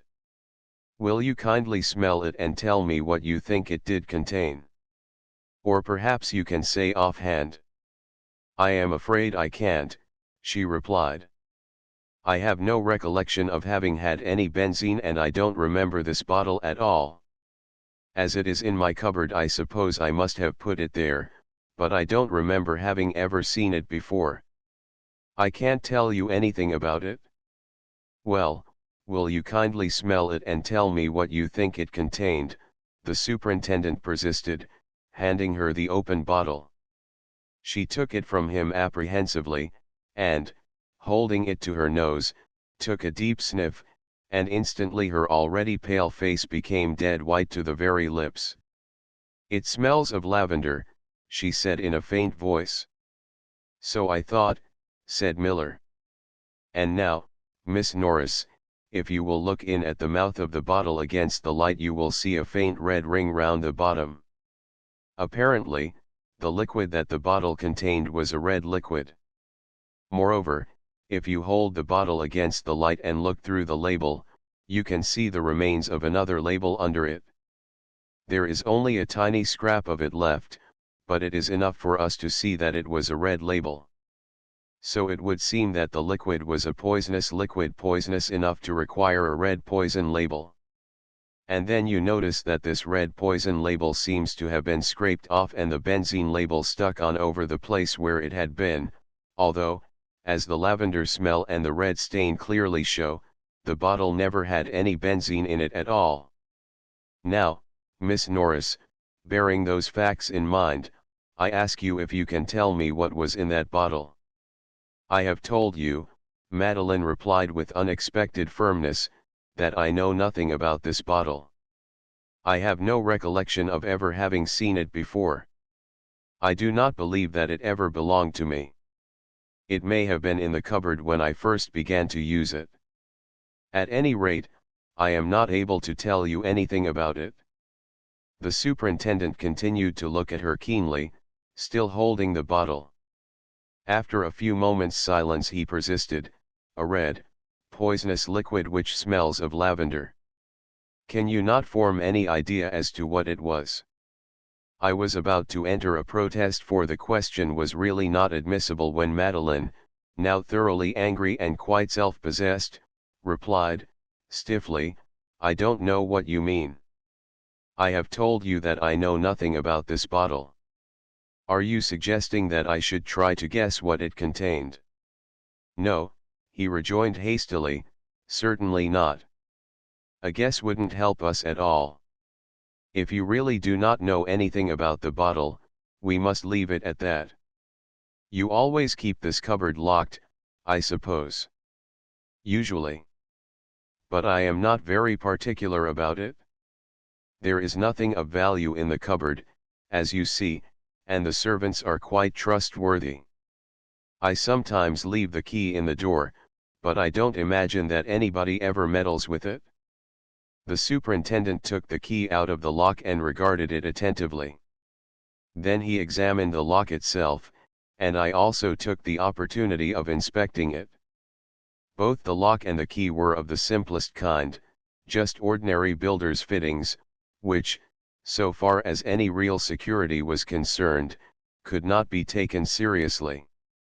In the absence of the key, a stiff wire or a bent hairpin would probably have shot the little bolt quite easily, as I took occasion to remark to the superintendent, who frankly agreed with me. The bottle having been carefully wrapped up and deposited in the sergeant's handbag, the examination was resumed, but nothing further of an interesting or suspicious character was discovered among the bottles or jars. Nor did the sorting out of the miscellaneous contents of the lower shelves yield anything remarkable, with a single exception. When the objects on the lowest shelf had been all taken out, a small piece of white paper was seen at the back, and on this Miller pounced with some eagerness.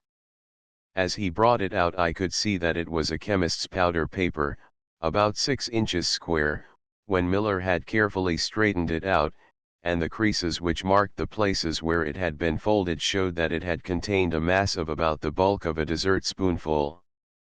But what attracted my attention and the superintendent's was the corner of a red label which adhered to a torn edge in company with a larger fragment of a white label on which the name or description of the contents had presumably been written or printed. Miller held it out towards Madeline, who looked at it with a puzzled frown. "Do you remember what was in this paper, Miss Norris?" the former asked. "I am afraid I don't," she replied.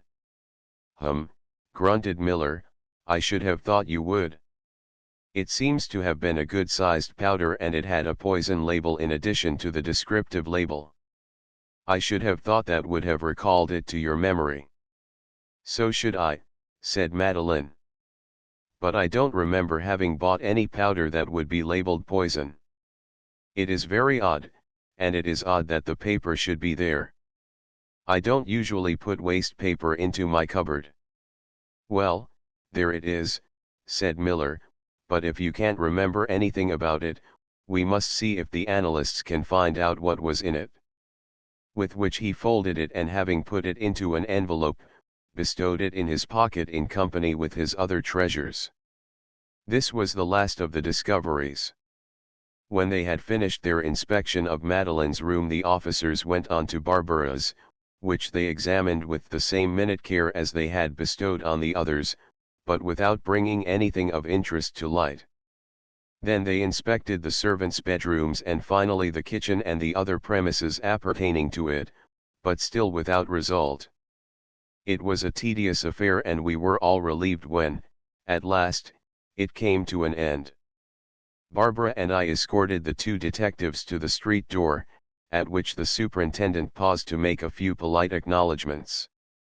"I must thank you, madam," said he, "for the help you have given us and for the kind and reasonable spirit in which you have accepted a disagreeable necessity. I assure you that we do not usually meet with so much consideration. A search of this kind is always an unpleasant duty to carry out and it is not made any more pleasant by a hostile attitude on the part of the persons concerned." "I can understand that," replied Barbara, "but really the thanks are due from me for the very courteous and considerate way in which you have discharged what I am sure must be a most disagreeable duty. And of course, it had to be, and I am glad that it has been done so thoroughly. I never supposed that you would find what you are seeking in this house. But it was necessary that the search should be made here if only to prove that you must look for it somewhere else." "Quite so, madam," the superintendent returned, a little drily, "and now I will wish you good afternoon and hope that we shall have no further occasion to trouble you." As I closed the street door and turned back along the hall, the dining room door apparently already ajar opened and Madeline and Wallingford stepped out, and I could not help reflecting, as I noted their pale, anxious faces and shaken bearing, how little their appearance supported the confident, optimistic tone of Barbara's last remarks. But, at any rate, they were intensely relieved that the ordeal was over, and Wallingford even showed signs of returning truculence. Whatever he was going to say, however, was cut short by Barbara, who, passing the door and moving towards the staircase, addressed me over her shoulder. "Do you mind coming up to my den, Rupert? I want to ask your advice about one or two things." The request seemed a little inopportune, but it was uttered as a command and I had no choice but to obey. Accordingly, I followed Barbara up the stairs, leaving the other two in the hall, evidently rather disconcerted by this sudden retreat. At the turn of the stairs I looked down on the two pale faces. In Madeline's I seemed to read a new apprehensiveness, tinged with suspicion, on Wallingford's a scowl of furious anger which I had no patience to seek to interpret. Chapter 8 Thorndyke speaks bluntly. When I had entered the little sitting room and shut the door, I turned to Barbara, awaiting with some curiosity what she had to say to me. But for a while she said nothing, standing before me silently, and looking at me with a most disquieting expression. All her calm self-possession had gone. I could read nothing in her face but alarm and dismay. "It is dreadful, Rupert," she exclaimed, at length, in a half-whisper. "It is like some awful dream. What can it all mean? I don't dare to ask myself the question." I shook my head, for I was in precisely the same condition. I did not dare to weigh the meaning of the things that I had seen and heard. Suddenly, the stony fixity of her face relaxed, and with a little, smothered cry she flung her arm around my neck and buried her face on my shoulder. "Forgive me, Rupert, dearest, kindest friend," she sobbed. "Suffer a poor lonely woman for a few moments. I have only you, dear, faithful one, only your strength and steadfastness to lean upon. Before the others I must needs be calm and brave, must cloak my own fears to support their flagging courage. But it is hard, Rupert, for they see what we see and dare not put it into words. And the mystery, Rupert, the horrible shadow that is over us all. In God's name, what can it all mean? That is what I ask myself, Barbara, and dare not answer my own question." She uttered a low moan and clung closer to me, sobbing quietly. I was deeply moved, for I realized the splendid courage that enabled her to go about this house of horror, calm and unafraid, to bear the burden of her companion's weakness as well as her own grief and humiliation. But I could find nothing to say to her. I could only offer her a silent sympathy, holding her head on my shoulder and softly stroking her hair while I wondered dimly what the end of it all would be. Presently she stood up, and, taking out her handkerchief, wiped her eyes resolutely and finally. "Thank you, dear Rupert," she said, "for being so patient with me. I felt that I had come to the end of my endurance and had to rest my burden on you. It was a great relief. But I didn't bring you up here for that.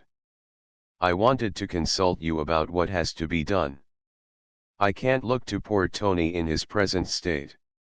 "What is it that has to be done?" I asked. "There is the funeral. That has still to take place."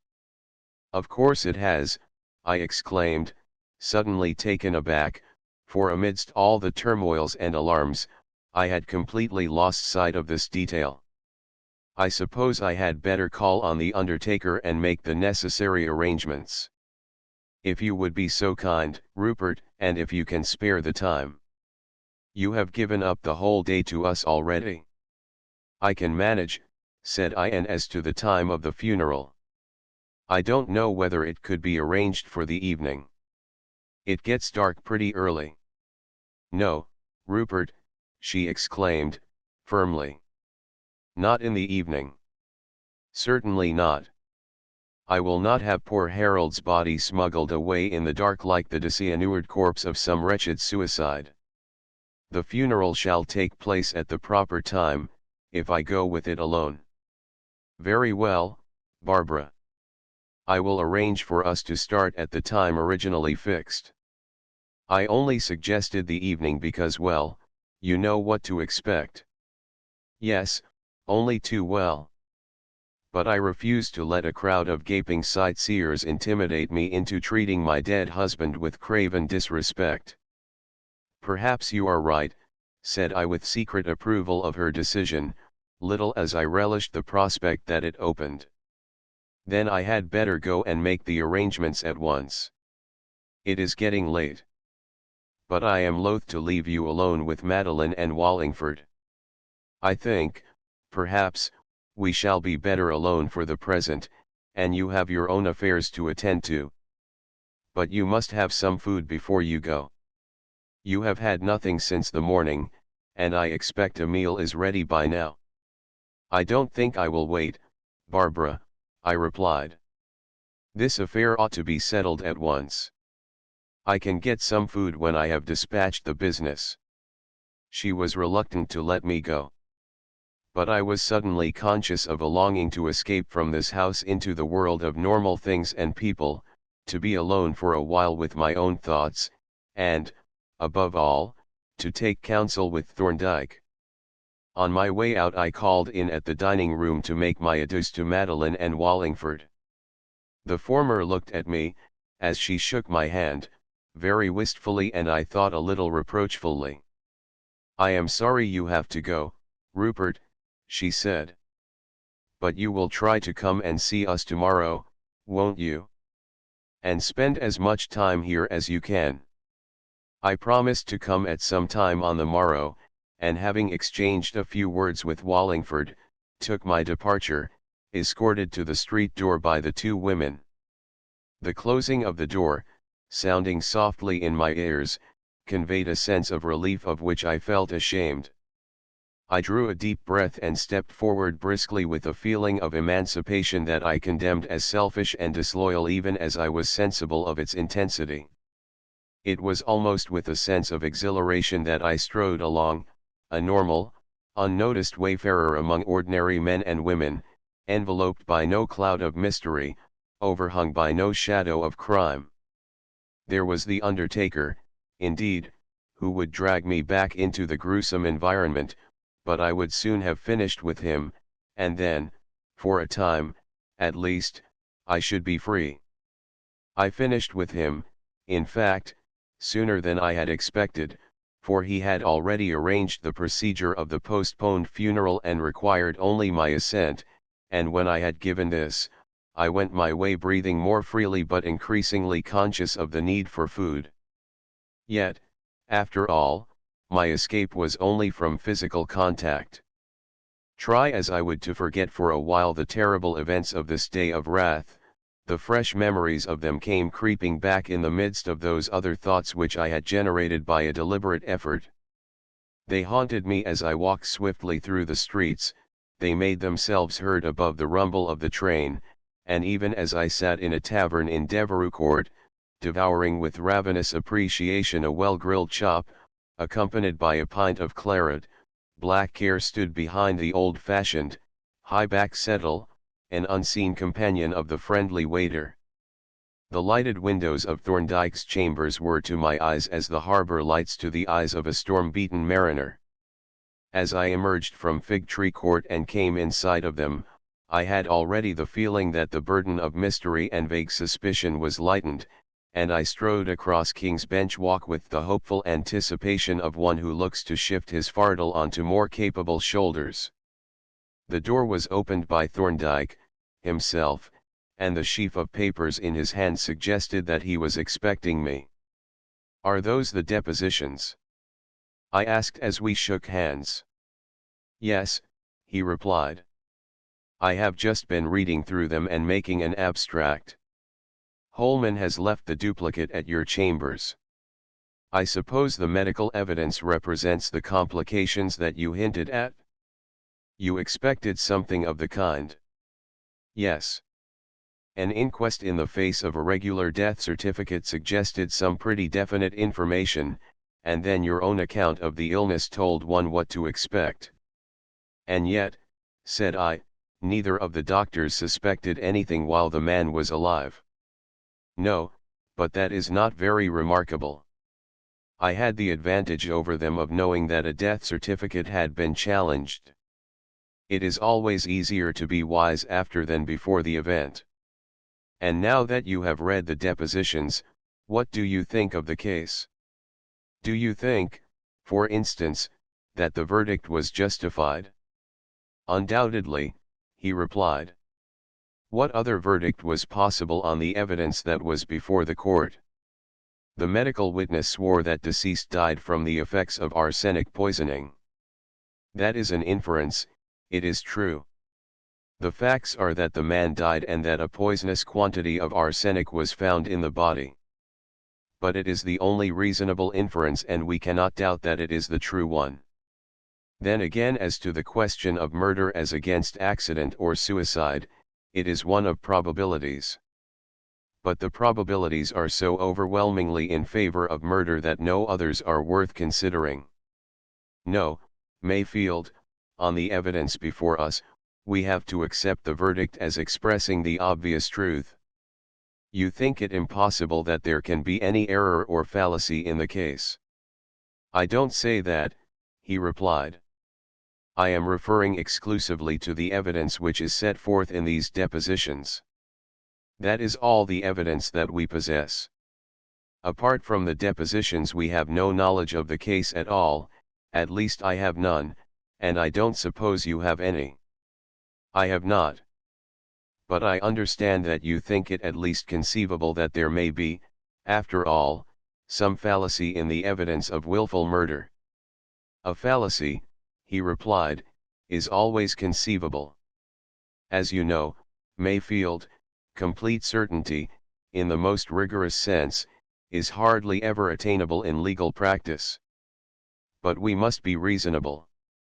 The law has to be administered, and if certainty, in the most extreme, academic sense, is unattainable, we must be guided in our action by the highest degree of probability that is within our reach. Yes, I realize that. But still you admit that a fallacy is conceivable. Can you, just for the sake of illustration, suggest any such possibility in the evidence that you have read? Well, he replied, as a matter of purely academic interest, there is the point that I mentioned just now. The body of this man contained a lethal quantity of arsenic. With that quantity of poison in his body, the man died. The obvious inference is that those two facts were connected as cause and effect. But it is not absolutely certain that they were.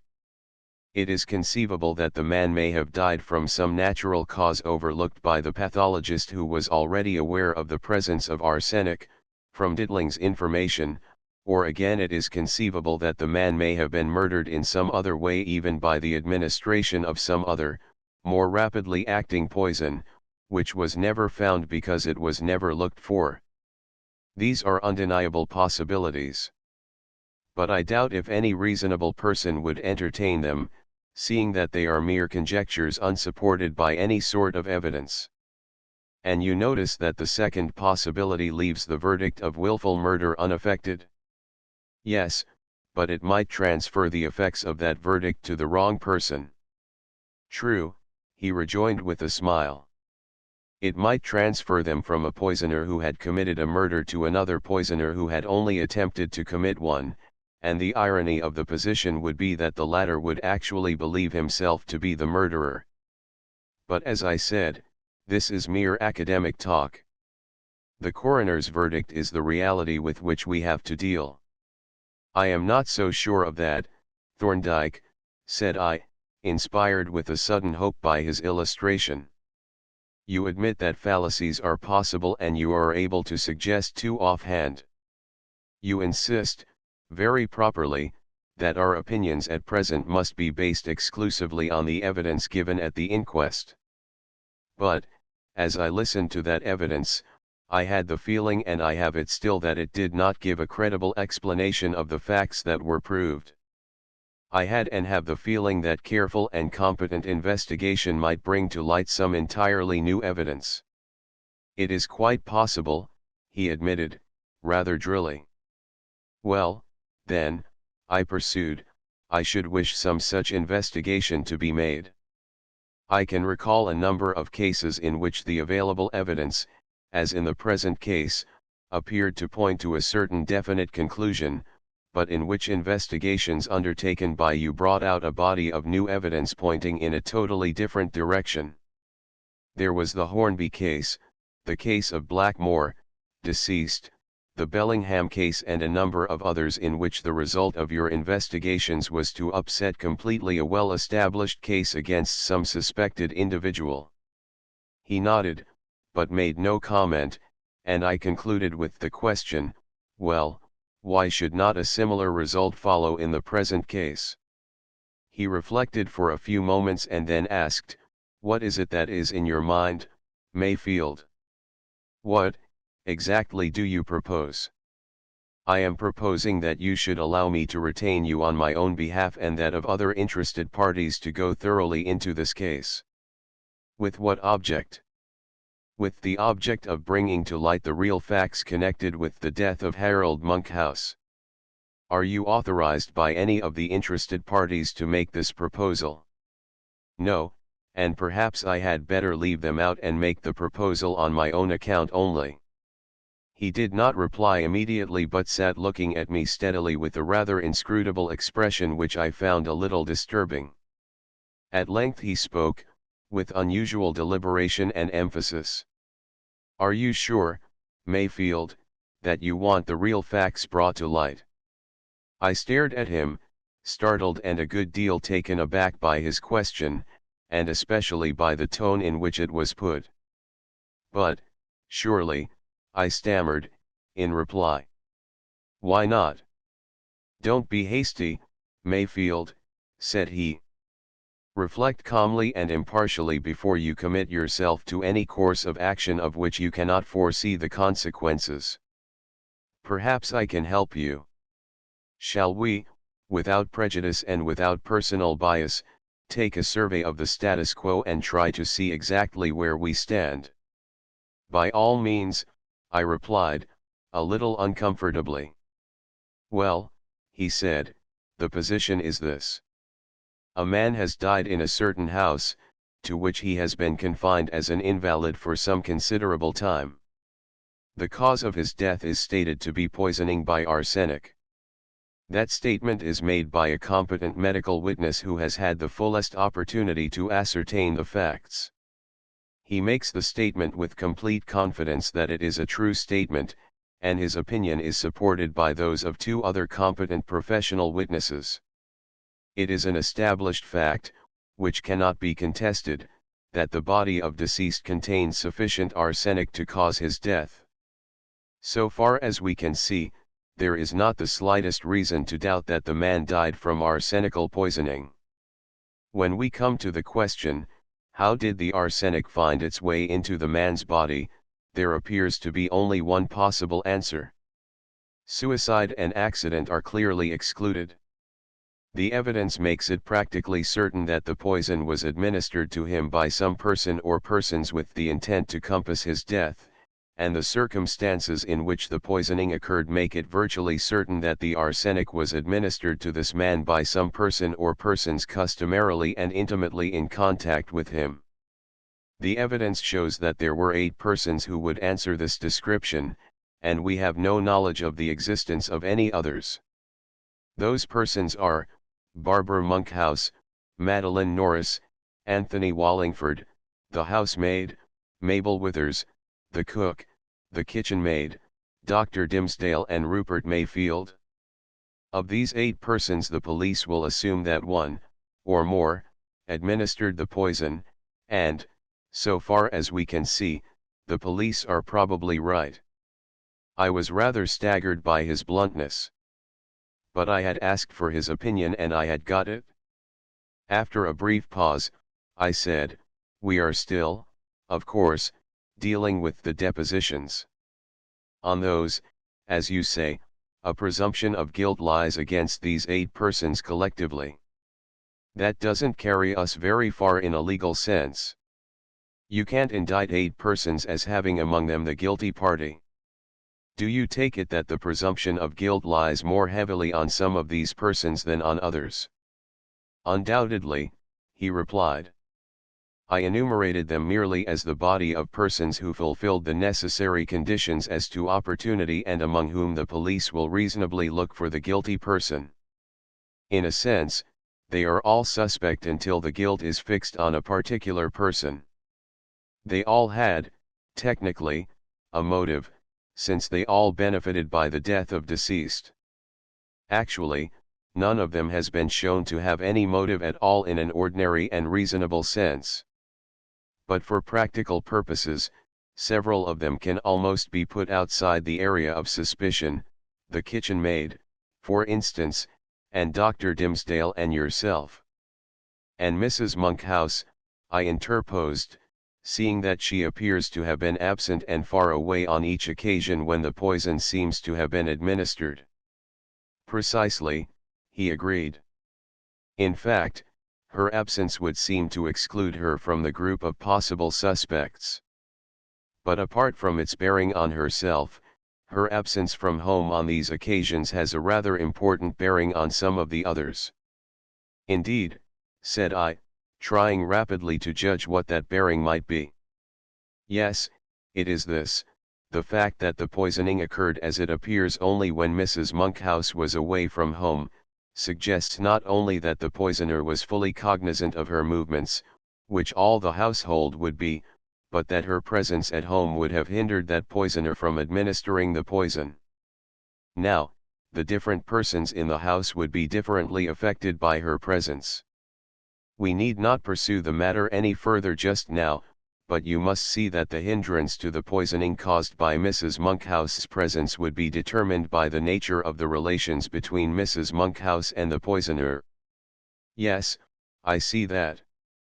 And you see that this circumstance tends to confirm the belief that the crime was committed by a member of the household. I suppose it does, I admitted, grudgingly. It does, certainly, said Thorndyke, and that being so, I ask you again, do you think it expedient that you should meddle with this case? If you do, you will be taking a heavy responsibility, for I must remind you that you are not proposing to employ me as a counsel, but as an investigator who may become a witness. Now, when I plead in court, I act like any other counsel. I plead my client's case frankly as an advocate, knowing that the judge is there to watch over the interests of justice. But as an investigator or witness I am concerned only with the truth. I never give ex parte evidence. If I investigate a crime and discover the criminal, I denounce him, even though he is my employer, for otherwise I should become an accessory. Whoever employs me as an investigator of crime does so at his own risk. Bear this in mind, Mayfield, before you go any further in this matter. I don't know what your relations are to these people, but I gather that they are your friends, and I want you to consider very seriously whether you are prepared to risk the possible consequences of employing me. It is actually possible that one or more of these persons may be indicted for the murder of Harold Monkhouse. That would, in any case, be extremely painful for you. But if it happened through the action of the police, you would be, after all, but a passive spectator of the catastrophe. Very different would be the position if it were your own hand that had let the axe fall.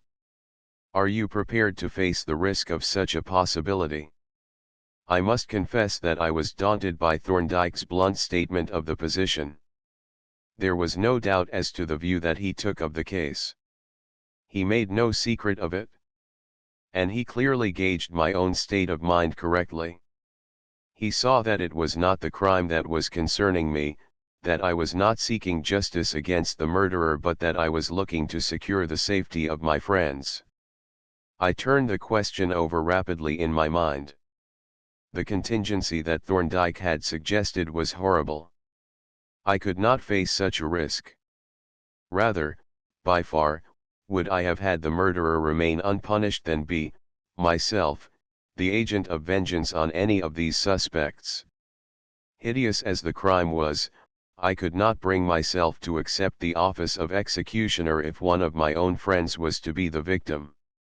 I had almost decided to abandon the project and leave the result to fate or the police. But then came a sudden revulsion.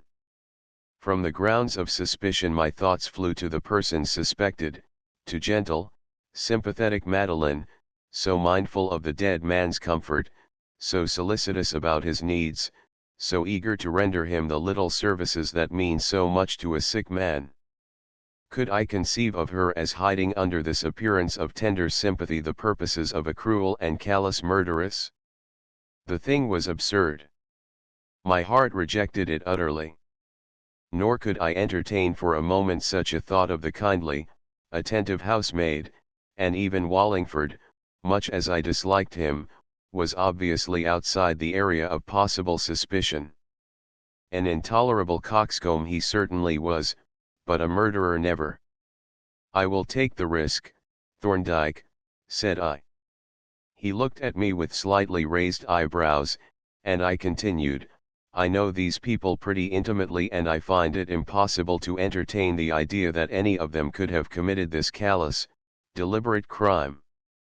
At the moment, I realize circumstances seem to involve them in suspicion, but I am certain that there is some fallacy, that there are some facts which did not transpire at the inquest but which might be brought to the surface if you took the case in hand. Why not let the police disinter those facts? Because the police evidently suspect the members of the household, and they will certainly pursue the obvious probabilities. So should I, for that matter," said he, "and in any case, we can't prevent the police from bringing a charge if they are satisfied that they can support it. And your own experience will tell you that they will certainly not take a case into the Central Criminal Court unless they have enough evidence to make a conviction a virtual certainty. But I remind you, Mayfield, that they have got it all to do. There is grave suspicion in respect of a number of persons, but there is not, at present, a particle of positive evidence against any one person. It looks to me as if it might turn out to be a very elusive case." "Precisely," said I, "that is why I am anxious that the actual perpetrator should be discovered. Until he is, all these people will be under suspicion, with the peril of a possible arrest constantly hanging over them. I might even say, hanging over us, for you, yourself, have included me in the group of possible suspects." He reflected for a few moments. At length he replied, "You are quite right, Mayfield. Until the perpetrator of a crime is discovered and his guilt established, it is always possible for suspicion to rest upon the innocent and even for a miscarriage of justice to occur. In all cases it is most desirable that the crime should be brought home to the actual perpetrator without delay. For that reason, to say nothing of the importance, on grounds of public policy, of exposing and punishing wrongdoers.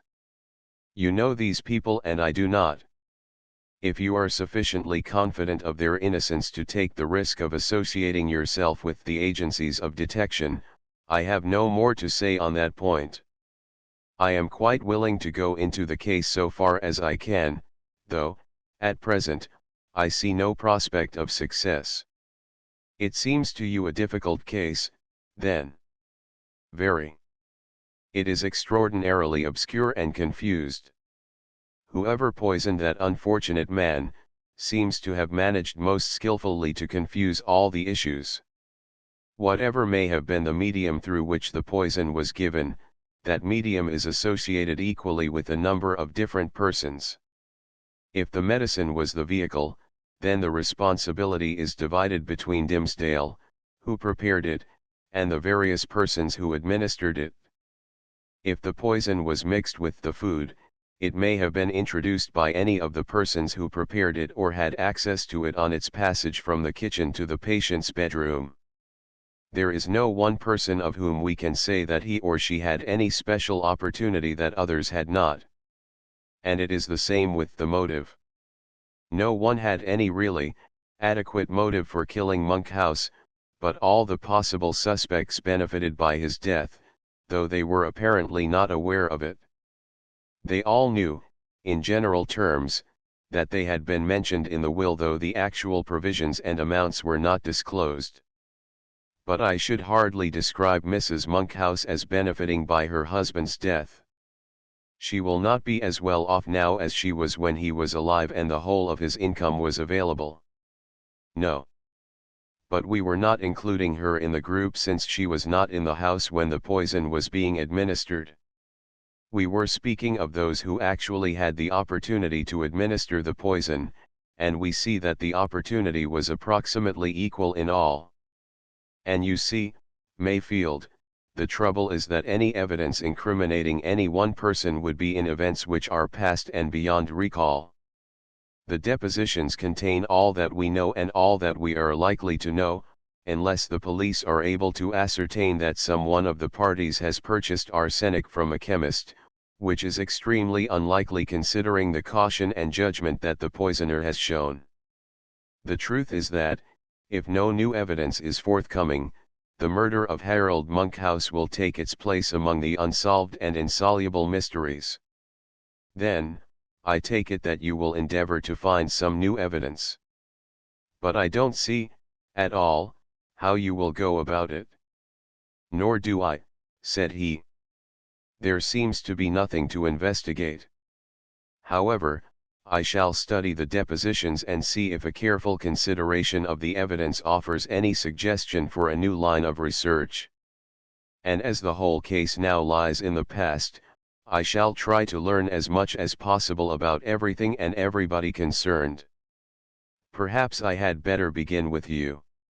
I don't quite understand what your position is in this household. I will tell you with pleasure all about my relations with the Monkhouses, but it is a rather long story, and I don't see that it will help you in any way. Now, Mayfield, said Thorndyke, don't begin by considering what knowledge may or may not be helpful. We don't know. The most trivial or seemingly irrelevant fact may offer a most illuminating suggestion. My rule is, when I am gravelled for lack of evidence, to collect, indiscriminately, all the information that I can obtain that is in the remotest way connected with the problem that I am dealing with. Bear that in mind. I want to know all that you can tell me, and don't be afraid of irrelevant details. They may not be irrelevant, after all, and if they are, I can sift them out afterwards. Now, begin at the beginning and tell me the whole of the long story. He provided himself with a notebook, uncapped his fountain pen and prepared himself to listen to what I felt to be a perfectly useless recital of facts that could have no possible bearing on the case. I will take you at your word, said I, and begin at the very beginning, when I was quite a small boy. At that time, my father, who was a widower, lived at Highgate and kept the chambers in the temple which I now occupy. A few doors away from us lived a certain Mr. Keene, an old friend of my father's, his only really intimate friend, in fact, and, of course, I used to see a good deal of him. Mr. Keene, who was getting on in years, had married a very charming woman, considerably younger than himself, and at this time there was one child, a little girl about 2 years old. Unfortunately, Mrs. Keene was very delicate, and soon after the child's birth she developed symptoms of consumption. Once started, the disease progressed rapidly in spite of the most careful treatment, and in about 2 years from the outset of the symptoms, she died. Her death was a great grief to Mr. Keene, and indeed, to us all, for she was a most lovable woman, and the poor little motherless child made the strongest appeal to our sympathies. She was the loveliest little creature imaginable and as sweet and winning in nature as she was charming in appearance. On her mother's death, I adopted her as my little sister, and devoted myself to her service. In fact, I became her slave, but a very willing slave, for she was so quick and intelligent, so affectionate and so amiable that, in spite of the difference in our ages some 8 or 9 years, I found her a perfectly satisfying companion. She entered quite competently into all my boyish sports and amusements, so that our companionship really involved very little sacrifice on my part but rather was a source of constant pleasure. But her motherless condition caused Mr. Keene a good deal of anxiety. As I have said, he was getting on in life and was by no means a strong man, and he viewed with some alarm the, not very remote, possibility of her becoming an orphan with no suitable guardian, for my father was now an elderly man, and I was, as yet, too young to undertake the charge. Eventually, he decided, for the child's sake, to marry again, and about 2 years after his first wife's death he proposed to and was accepted by a lady named Ainsworth whom he had known for many years, who had been left a widow with one child, a girl some 2 years younger than myself. Naturally, I viewed the advent of the new Mrs. Keene with some jealousy. But there was no occasion. She was a good, kindly woman who showed from the first that she meant to do her duty by her little stepdaughter. And her own child, Barbara, equally disarmed our jealousy. A quiet, rather reserved little girl, but very clever and quick-witted, she not only accepted me at once with the frankest friendliness but, with a curious tactfulness for such a young girl, devoted herself to my little friend, Stella Keene, without in the least attempting to oust me from my position. In effect, we three young people became a most united and harmonious little coterie in which our respective positions were duly recognized. I was the head of the firm, so to speak, Stella was my adopted sister, and Barbara was the ally of us both. So our relations continued as the years passed, but presently the passing years began to take toll of our seniors. My father was the first to go. Then followed Mr. Keene, and after a few more years, Barbara's mother. By the time my 25th birthday came round, we were all orphans. What were your respective ages then? Thorndyke asked. Rather surprised at the question, I paused to make a calculation. My own age, I replied, was, as I have said, 25. Barbara would then be 22 and Stella 16. Thorndyke made a note of my answer and I proceeded, the death of our elders made no appreciable difference in our way of living. My father had left me a modest competence and the two girls were fairly provided for. The houses that we occupied were beyond our needs, reduced as we were in numbers, and we discussed the question of sharing a house. But, of course, the girls were not really my sisters and the scheme was eventually rejected as rather too unconventional, so we continued to live in our respective houses. Was there any trustee for the girls? Thorndyke asked. Yes, Mr. Brodribb.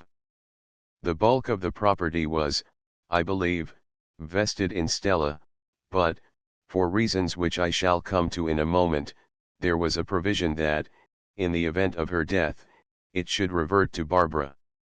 On account, I presume, of the tendency to consumption. Exactly. For some time before Mr. Keene's death there had been signs that Stella inherited her mother's delicacy of health. Hence the provisions for Barbara. But no definite manifestations of disease appeared until Stella was about 18. Then she developed a cough and began to lose weight, but, for a couple of years the disease made no very marked progress. In fact, there were times when she seemed to be in a fair way to recovery. Then, rather suddenly, her health took a turn for the worse.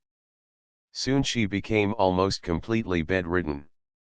She wasted rapidly, and, in fact, was now the typical consumptive, hectic, emaciated, but always bright, cheerful, and full of plans for the future and enthusiasm for the little hobbies that I devised to keep her amused. But all the time, she was going down the hill steadily, although, as I have said, there were remissions and fluctuations, and, in short, after about a year's definite illness, she went the way of her mother. Her death was immediately caused, I understand, by an attack of hemorrhage. You understand? Thorndyke repeated, interrogatively. Yes. To my lasting grief, I was away from home when she died. I had been recently called to the bar and was offered a brief for the Chelmsford Assizes, which I felt I ought not to refuse, especially as Stella seemed, just then, to be better than usual. What made it worse was that the telegram which was sent to recall me went astray. I had moved on to Ipswich and had only just written to give my new address, so that I did not get home until just before the funeral. It was a fearful shock, for no one had the least suspicion that the end was so near. If I had supposed that there was the slightest immediate danger, Nothing on earth would have induced me to go away from home. Thorndyke had listened to my story not only with close attention but with an expression of sympathy which I noted gratefully and perhaps with a little surprise. But he was a strange man, as impersonal as fate when he was occupied in actual research and yet showing at times unexpected gleams of warm human feeling and the most sympathetic understanding. He now preserved a thoughtful silence for some time after I had finished. Presently he said, "I suppose this poor girl's death caused a considerable change in your way of living." "Yes, indeed. Its effects were devastating both on Barbara and me. Neither of us felt that we could go on with the old ways of life. Barbara let her house and went into rooms in London, where I used to visit her as often as I could, and I sold my house, furniture and all and took up residence in the Temple. But even that I could not endure for long. Stella's death had broken me up completely. Right on from my boyhood, she had been the very hub of my life. All my thoughts and interests had revolved around her. She had been to me friend and sister in one. Now that she was gone, the world seemed to be a great, chilly void, haunted everywhere by memories of her. She had pervaded my whole life, and everything about me was constantly reminding me of her. At last I found that I could bear it no longer. The familiar things and places became intolerable to my eyes. I did not want to forget her, on the contrary, I loved to cherish her memory. But it was harrowing to have my loss thrust upon me at every turn. I yearned for new surroundings in which I could begin a new life, and in the end, I decided to go to Canada and settle down there to practice at the bar. My decision came as a fearful blow to Barbara, and indeed, I felt not a little ashamed of my disloyalty to her, for she, too, had been like a sister to me and, next to Stella, had been my dearest friend. But it could not be helped. An intolerable unrest had possession of me.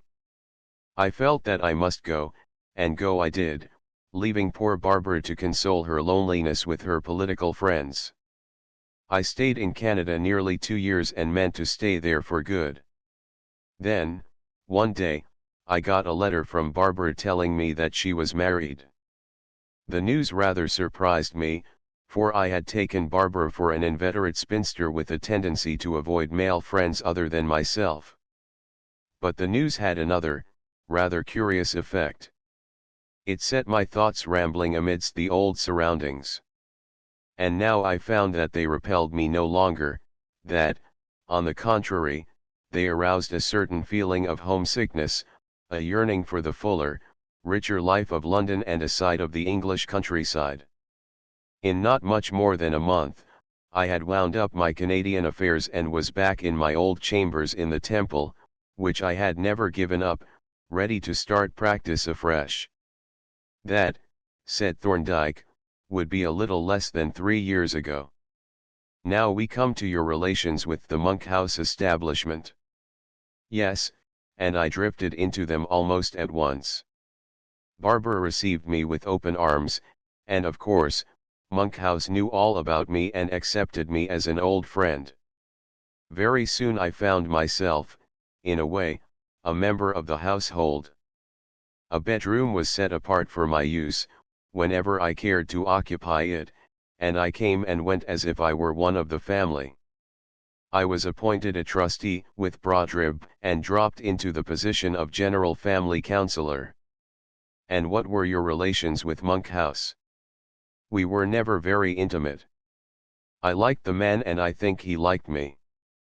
But he was not very approachable, a self-contained, aloof, undemonstrative man, and an inveterate bookworm. But he was a good man and I respected him profoundly, though I could never understand why Barbara married him, or why he married Barbara. I couldn't imagine him in love. On the other hand, I cannot conceive any motive that anyone could have had for doing him any harm. He seemed to me to be universally liked in a rather lukewarm fashion. It is of no use, I suppose, said Thorndyke, to ask you if these reminiscences have brought anything to your mind that would throw any light on the means, the motive, or the person connected with the crime. No, I answered, nor can I imagine that they will bring anything to yours. In fact, I am astonished that you have let me go on so long dribbling out all these trivial and irrelevant details. Your patience is monumental. Not at all, he replied. Your story has interested me deeply. It enables me to visualize very clearly at least a part of the setting of this crime, and it has introduced me to the personalities of some of the principal actors, including yourself. The details are not in the least trivial, and whether they are or are not irrelevant we cannot judge. Perhaps, when we have solved the mystery, if ever we do, we may find connections between events that had seemed to be totally unrelated. It is, I suppose, conceivable as a mere, speculative possibility. But what I have been telling you is mainly concerned with my own rather remote past, which can hardly have any possible bearing on comparatively recent events. That is perfectly true, Thorndyke agreed. Your little autobiography has made perfectly clear your own relation to these people, but it has left most of them and those in whom I am most interested outside the picture. I was just wondering whether it would be possible for you to amplify your sketch of the course of events after Barbara's marriage. I am, like you, using the Christian name, for convenience. What I really want is an account of the happenings in that household during the last 3 years, and especially during the last year. Do you think that, if you were to turn out the garrets of your memory, you could draw up a history of the house in Hilberhof Square and its inmates from the time when you first made its acquaintance? Have you any sort of notes that would help you? By Jove! I exclaimed. Of course I have. There is my diary. Oh, said Thorndyke, with obviously awakened interest. You keep a diary. What sort of diary is it? Just brief jottings, or a full record? It is a pretty full diary. I began it more than 20 years ago as a sort of schoolboy hobby. But it turned out so useful and entertaining to refer to that I encouraged myself to persevere. Now, I am a confirmed diarist, and I write down not only facts and events, but also comments, which may be quite illuminating to study by the light of what has happened. I will read over the last 3 years and make an abstract of everything that has happened in that household. And I hope the reading of that abstract will entertain you, for I can't believe that it will help you to unravel the mystery of Harold Monkhouse's death. Well, Thorndyke replied, as I rose to take my leave, don't let your scepticism influence you. Keep in your mind the actual position. In that house a man was poisoned, and almost certainly feloniously poisoned. He must have been poisoned either by someone who was an inmate of that house or by someone who had some sort of access to the dead man from without. It is conceivable that the entries in your diary may bring one or other such person into view. Keep that possibility constantly before you, and fill your abstract with irrelevancies rather than risk omitting anything from which we could gather even the most shadowy hint. Chapter 9. Superintendent Miller is puzzled. On arriving at my chambers after my conference with Thorndyke, I found awaiting me a letter from a Maidstone solicitor offering me a brief for a case of some importance that was to be tried at the forthcoming assizes.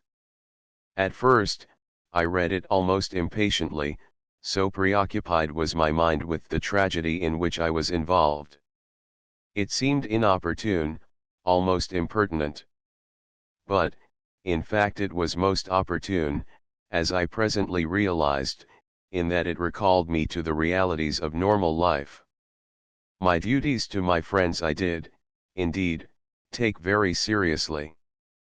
But I was not an idle man.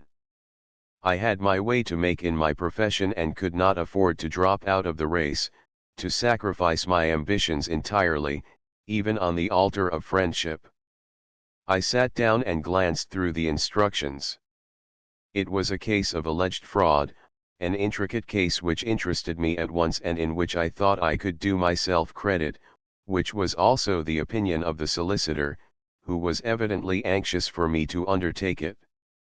Eventually, I decided to accept the brief, and having written a letter to that effect, I set myself to spend the remainder of the evening in studying the instructions and mastering the rather involved details.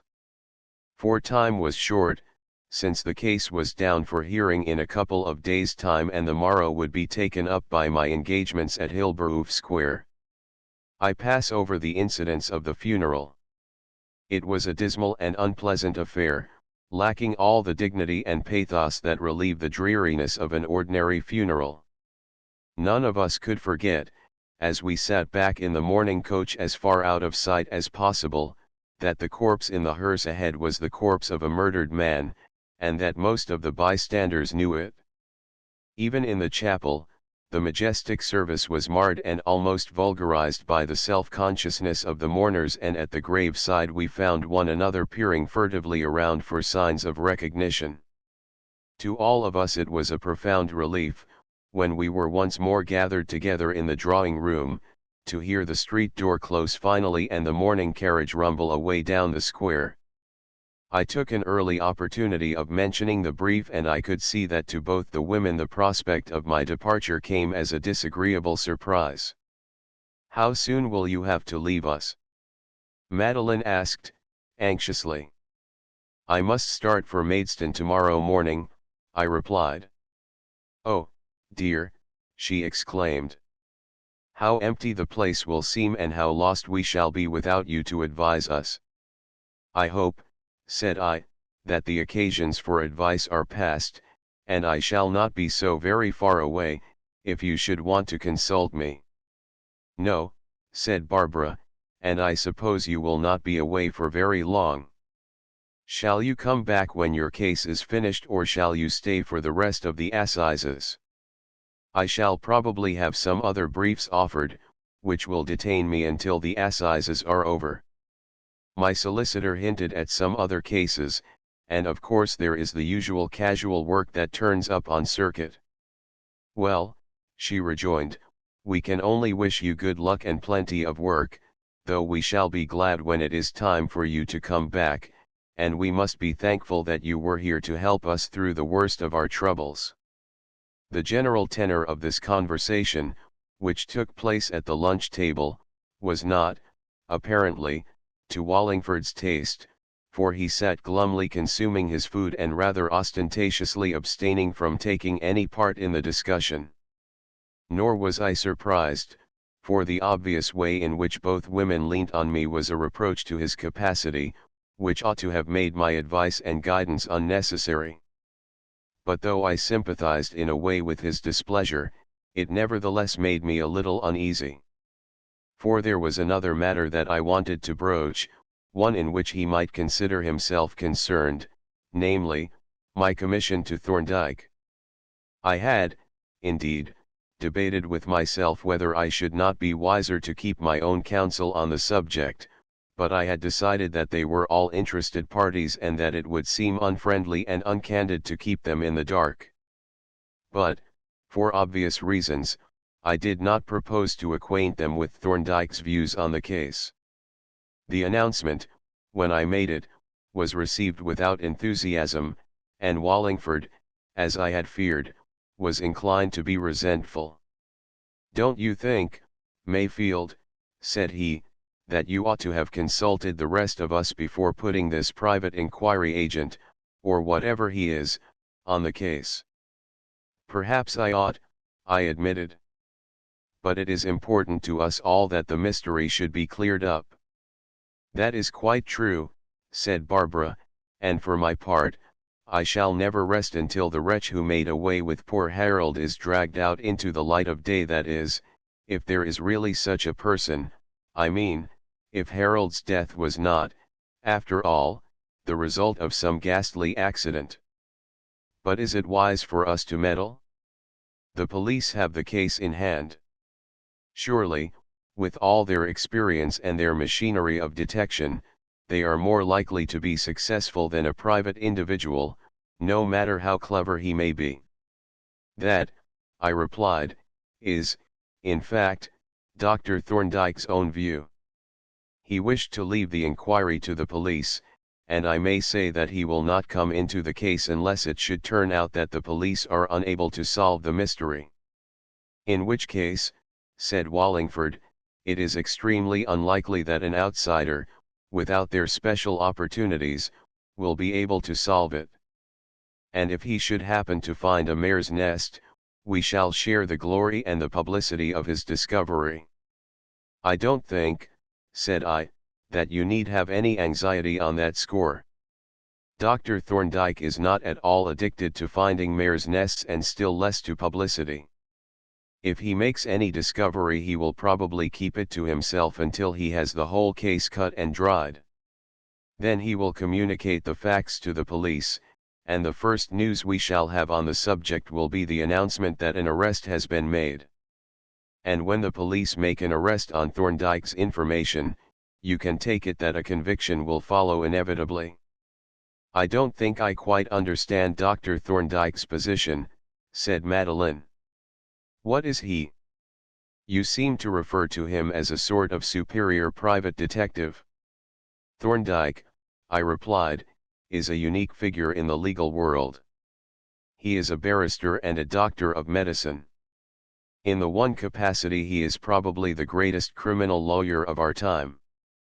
In the other he is, among other things, the leading authority on poisons and on crimes connected with them, and so far as I know, he has never made a mistake. He must be a very remarkable man, Wallingford remarked, drily. He is, I replied, and in justification of my statement, I gave a sketch of one or two of the cases in which Thorndyke had cleared up what had seemed to be a completely and helplessly insoluble mystery. They all listened with keen interest and were evidently so far impressed that any doubts as to Thorndyke's capacity were set at rest. But yet I was conscious, in all three, of a certain distrust and uneasiness. The truth was, as it seemed to me, that none of them had yet recovered from the ordeal of the inquest. In their secret hearts, what they all wanted, even Barbara, as I suspected, was to bury the whole dreadful episode in oblivion. And seeing this, I had not the courage to remind them of our position as the actual suspected parties whose innocence it was Thorndyke's function to make clear.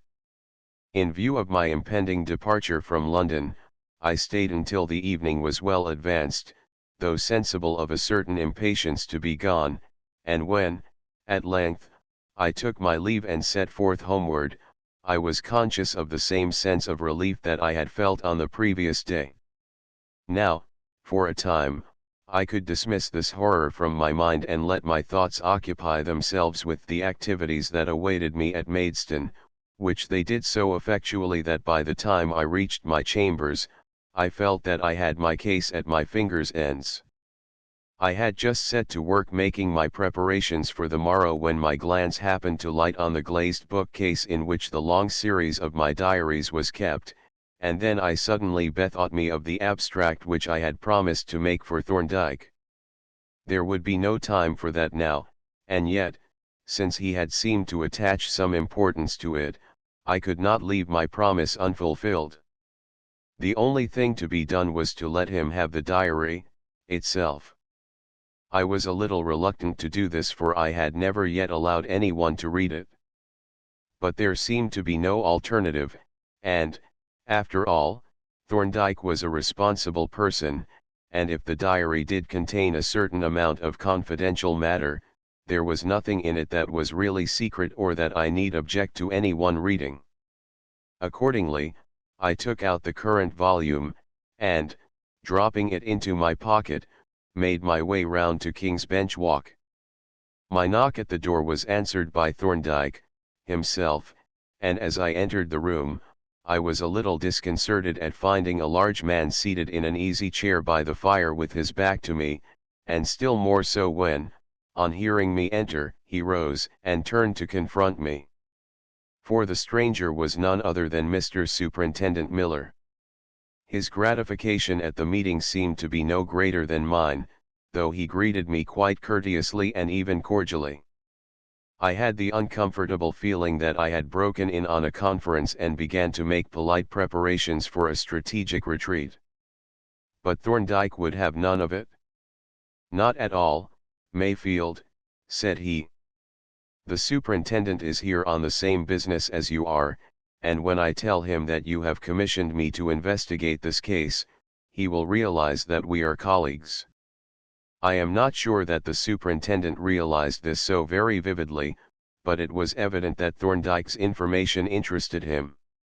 Nevertheless, he waited for me and Thorndyke to make the opening moves and only relaxed his caution by slow degrees. "We were remarking when you came in," he said, at length, "what a curiously baffling case this is, and how very disappointing. At first it looked all plain sailing. There was the lady who used to prepare the special diet for the unfortunate man and actually take it up to him and watch him eat it.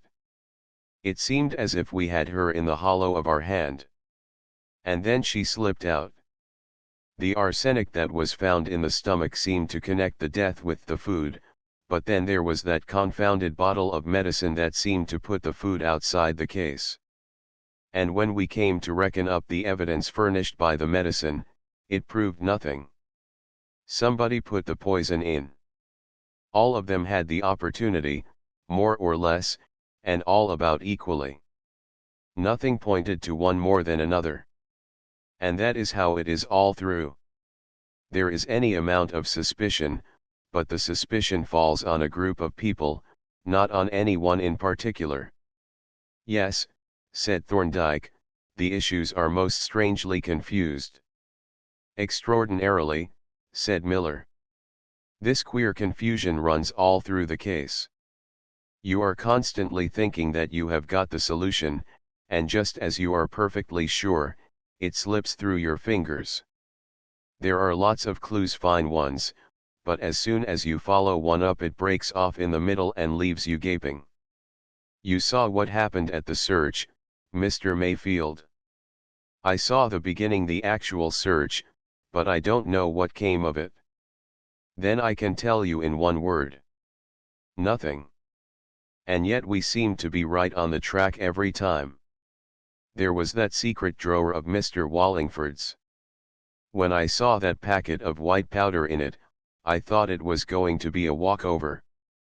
I didn't believe for a moment that the stuff was cocaine. But it was. I went straight to our analyst to have it tested." As the superintendent was speaking, I caught Thorndyke's eye, fixed on me with an expression of reproachful inquiry. But he made no remark, and Miller continued, "Then there were those two empty bottles. The one that I found in the library yielded definite traces of arsenic. But then, whose bottle was it? The place was accessible to the entire household. It was impossible to connect it with any one person. On the other hand, the bottle that I found in Miss Norris's cupboard, and that was presumably hers though she didn't admit it, contained no arsenic, at least the analyst said it didn't, though as it smelled of lavender and had a red stain at the bottom, I feel convinced that it had had Fowler's solution in it. What do you think, Doctor? Don't you think the analyst may have been mistaken?" "No," Thorndyke replied, decidedly. "If the red stain had been due to Fowler's solution, there would have been an appreciable quantity of arsenic present, probably a 50th of a grain at least. But Marsh's test would detect a much smaller quantity than that. If no arsenic was found by a competent chemist who was expressly testing for it, you can take it that no arsenic was there." "Well," Miller rejoined, "you know best.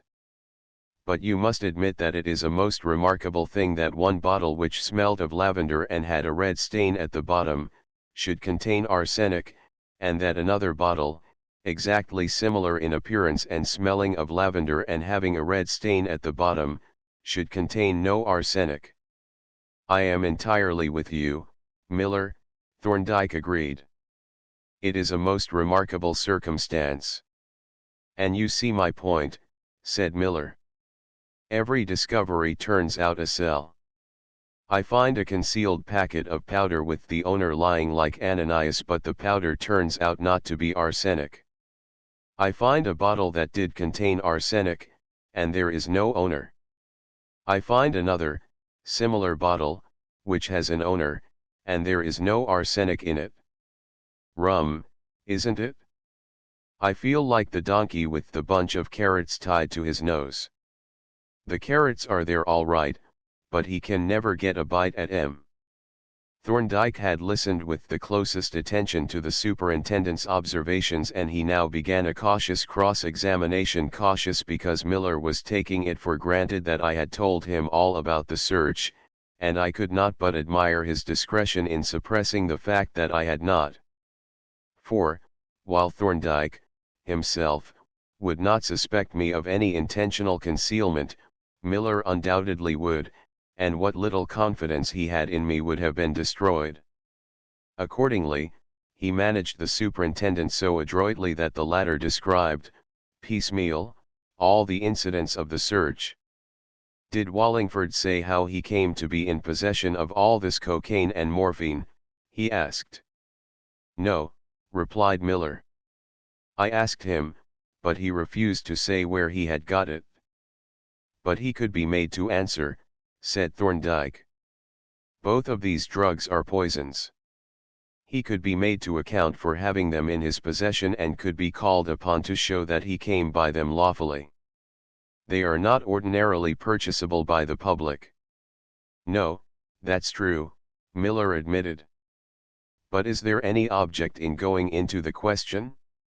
You see, the cocaine isn't really any affair of ours. It doesn't seem to be, Thorndyke agreed, at least, not directly, but indirectly it may be of considerable importance. I think you ought to find out where he got that cocaine and morphine, Miller. The superintendent reflected with the air of having seen a new light. I see what you mean, Doctor, said he. You mean that if he got the stuff from some Chinaman or common dope merchant, there wouldn't be much in it, whereas, if he got it from someone who had a general stock of drugs, there might be a good deal in it. Is that the point? Yes. He was able to obtain poisons from somebody, and we ought to know exactly what facilities he had for obtaining poisons and what poisons he obtained. Yes, that is so, said Miller. Well, I will see about it at once. Fortunately he is a pretty easy chappie to frighten. I expect, if I give him a bit of a shake-up, he will give himself away, and if he won't, we must try other means. And now, as I think we have said all that we have to say at present, I will wish you two gentlemen good night. He rose and took up his hat, and having shaken our hands, was duly escorted to the door by Thorndyke, who, when he had seen his visitor safely onto the stairs, returned and confronted me with a look of deep significance. You never told me about that cocaine, said he. No, I admitted. It was stupid of me, but the fact is that I was so engrossed by your rather startling observations on the case that this detail slipped my memory. And it really had not impressed me as being of any importance. I accepted Wallingford's statement that the stuff was cocaine and that, consequently, it was no concern of ours. I don't find myself able to agree to that consequently, Mayfield. How did you know that the cocaine was no concern of ours? Well, I didn't see that it was, and I don't now. Do you? No, I know very little about the case at present. But it seems to me that the fact that a person in this house had a considerable quantity of a highly poisonous substance in his possession is one that at least requires to be noted. The point is, Mayfield, that until we know all the facts of this case we cannot tell which of them is or is not relevant. Try to bear that in mind. Do not select particular facts as important and worthy of notice. Note everything in any way connected with our problem that comes under your observation and pass it on to me without sifting or selection. I ought not to need these exhortations, said I, however, I will bear them in mind should I ever have anything more to communicate. Probably I never shall. But I will say that I think Miller is wasting his energies over Wallingford. The man is no favorite of mine. He is a neurotic ass. But I certainly do not think he has the makings of a murderer. Thorndyke smiled a little drily. If you are able, said he, to diagnose at sight a potential murderer, your powers are a good deal beyond mine. I should have said that every man has the makings of a murderer, given the appropriate conditions. Should you really? I exclaimed. Can you, for instance, imagine either of us committing a murder? I think I can, he replied. Of course, the probabilities are very unequal in different cases. There are some men who may be said to be prone to murder. A man of low intelligence, of violent temper, deficient in ordinary self-control, may commit a murder in circumstances that would leave a man of a superior type unmoved. But still, the determining factors are motive and opportunity. Given a sufficient motive and a real opportunity, I can think of no kind of man who might not commit a homicide which would, in a legal sense, be murder. But is there such a thing as a sufficient motive for murder? That question can be answered only by the individual affected. If it seems to him sufficient, it is sufficient in practice. Can you mention a motive that would seem to you sufficient? Yes, I can. Blackmail. Let us take an imaginary case. Suppose a man to be convicted of a crime of which he is innocent. As he has been convicted, the evidence, though fallacious, is overwhelming. He is sentenced to a term of imprisonment, say penal servitude. He serves his sentence and is in due course discharged. He is now free, but the conviction stands against him. He is a discharged convict. His name is in the prison books, his photograph and his fingerprints are in the habitual criminals register. He is a marked man for life. Now suppose that he manages to shed his identity and in some place where he is unknown begins life afresh. He acquires the excellent character and reputation to which he is, in fact, entitled. He marries and has a family, and he and his family prosper and enjoy the advantages that follow deservedly from his industry and excellent moral qualities. And now suppose that at this point his identity is discovered by a blackmailer who forthwith fastens on him, who determines to live on him in perpetuity, to devour the products of his industry, to impoverish his wife and children and to destroy his peace and security by holding over his head the constant menace of exposure. What is such a man to do? The law will help him so far as it can, but it cannot save him from exposure. He can obtain the protection of the law only on condition that he discloses the facts. But that disclosure is precisely the evil that he seeks to avoid. He is an innocent man, but his innocence is known only to himself. The fact, which must transpire if he prosecutes, is that he is a convicted criminal. I say, Mayfield, what can he do? What is his remedy? He has but one, and since the law cannot really help him, he is entitled to help himself. If I were in that man's position and the opportunity presented itself, I would put away that blackmailer with no more qualms than I should have in killing a wasp. Then I am not going to blackmail you, Thorndyke, for I have a strong conviction that an opportunity would present itself. I think it very probable, he replied with a smile. At any rate, I know a good many methods that I should not adopt, and I think arsenic poisoning is one of them. But don't you agree with me? I suppose I do, at least in the very extreme case that you have put. But it is the only case of justifiable premeditated homicide that I can imagine, and it obviously doesn't apply to Wallingford. My dear Mayfield, he exclaimed. How do we know what does or does not apply to Wallingford? How do we know what he would regard as an adequate motive? We know virtually nothing about him or his affairs or about the crime itself. What we do know is that a man has apparently been murdered, and that, of the various persons who had the opportunity to commit the murder, of whom he is one, none had any intelligible motive at all. It is futile for us to argue back and forth on the insufficient knowledge that we possess. We can only docket and classify all the facts that we have and follow up each of them impartially with a perfectly open mind. But, above all, we must try to increase our stock of facts. I suppose you haven't had time to consider that abstract of which we spoke.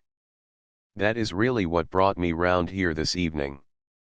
I haven't had time, and I shan't have just at present, as I am starting tomorrow to take up work on the Southeastern Circuit. But I have brought the current volume of the diary, itself, if you would care to wade through it. I should, certainly. The complete document is much preferable to an abstract which might leave me in the dark as to the context. But won't you want to have your diary with you? No, I shall take a shorthand notebook to use while I am away. That is, in fact, what I usually do. And you don't mind putting this very confidential document into the hands of a stranger. You are not a stranger, Thorndyke. I don't mind you, though I don't think I would hand it to anybody else. Not that it contains anything that the whole world might not see, for I am a fairly discreet diarist. But there are references to third parties with reflections and comments that I shouldn't care to have read by Thomas, Richard, and Henry. My only fear is that you will find it rather garrulous and diffuse. Better that than over-condensed and sketchy, said he, as he took the volume from me. He turned the leaves over, and having glanced at 1 or 2 pages exclaimed, "This is something like a diary, Mayfield. Quite in the classical manner. The common, daily jottings such as most of us make, are invaluable if they are kept up regularly, but this of yours is immeasurably superior. In 100 years' time it will be a priceless historical work. How many volumes of it have you got?" "About 20, and I must say that I find the older ones quite interesting reading. You may perhaps like to look at 1 or 2 of the more recent volumes. I should like to see those recording the events of the last 3 years. Well, they are all at your service. I have brought you my duplicate latchkey, and you will find the volumes of the diary in the glazed bookcase. It is usually kept locked, but as nobody but you will have access to the chambers while I am away, I shall leave the key in the lock. This is really very good of you, Mayfield," he said, as I rose to take my departure. "Let me have your address, wherever you may be for the time being, and I will keep you posted in any developments that may occur. And now, goodbye and good luck." He shook my hand cordially, and I betook myself to my chambers to complete my preparations for my start on the morrow. Chapter X. A Greek gift. The incidents of my life while I was following the Southeastern Circuit are no part of this history, and I refer to this period merely by way of marking the passage of time. Indeed, it was its separateness, its detachment from the other and more personal aspects of my life that specially commended it to me. In the cheerful surroundings of the bar mess I could forget the terrible experiences of the last few weeks, and even in the grimmer and more suggestive atmosphere of the courts, the close attention that the proceedings demanded kept my mind in a state of wholesome preoccupation. Quite a considerable amount of work came my way, and though most of the briefs were so small, often, that I felt some compunction in taking them from the more needy juniors, yet it was all experience, and what was more important just now, it was occupation that kept my mind employed. That was the great thing. To keep my mind busy with matters that were not my personal concern. And the intensity of my yearning for distraction was the measure of the extent to which my waking thoughts tended to be pervaded by the sinister surroundings of Harold Monkhouse's death. That dreadful event and the mystery that encompassed it had shaken me more than I had at first realized. Nor need this be a matter for surprise. Harold Monkhouse had apparently been murdered, at any rate that was the accepted view. And who was the murderer? Evade the answer as I would, the fact remained that the finger of suspicion pointed at my own intimate friends, nay, even at me. It is no wonder, then, that the mystery haunted me. Murder has an ominous sound to any ears, but to a lawyer practicing in criminal courts the word has connotations to which his daily experiences impart a peculiarly hideous vividness and realism. Once, I remember that, sitting in court, listening to the evidence in a trial for murder, as my glance strayed to the dock where the prisoner stood, watched and guarded like a captured wild beast, the thought suddenly flashed on me that it was actually possible and to the police actually probable that thus might yet stand Wallingford or Madeline, or even Barbara or myself. It would have been possible for me to run home from time to time at weekends, but I did not. There was nothing that called for my presence in London, and it was better to stick close to my work. Still, I was not quite cut off from my friends, for Barbara wrote regularly and I had an occasional letter from Madeline. As to Thorndyke, he was too busy to write unnecessary letters, and his peculiar circumstances made a secretary impossible, so that I had from him no more than one or two brief notes reporting the absence of any new developments. Nor had Barbara much to tell excepting that she had decided to let or sell the house in Hilborough Square and take up her residence in a flat. The decision did not surprise me.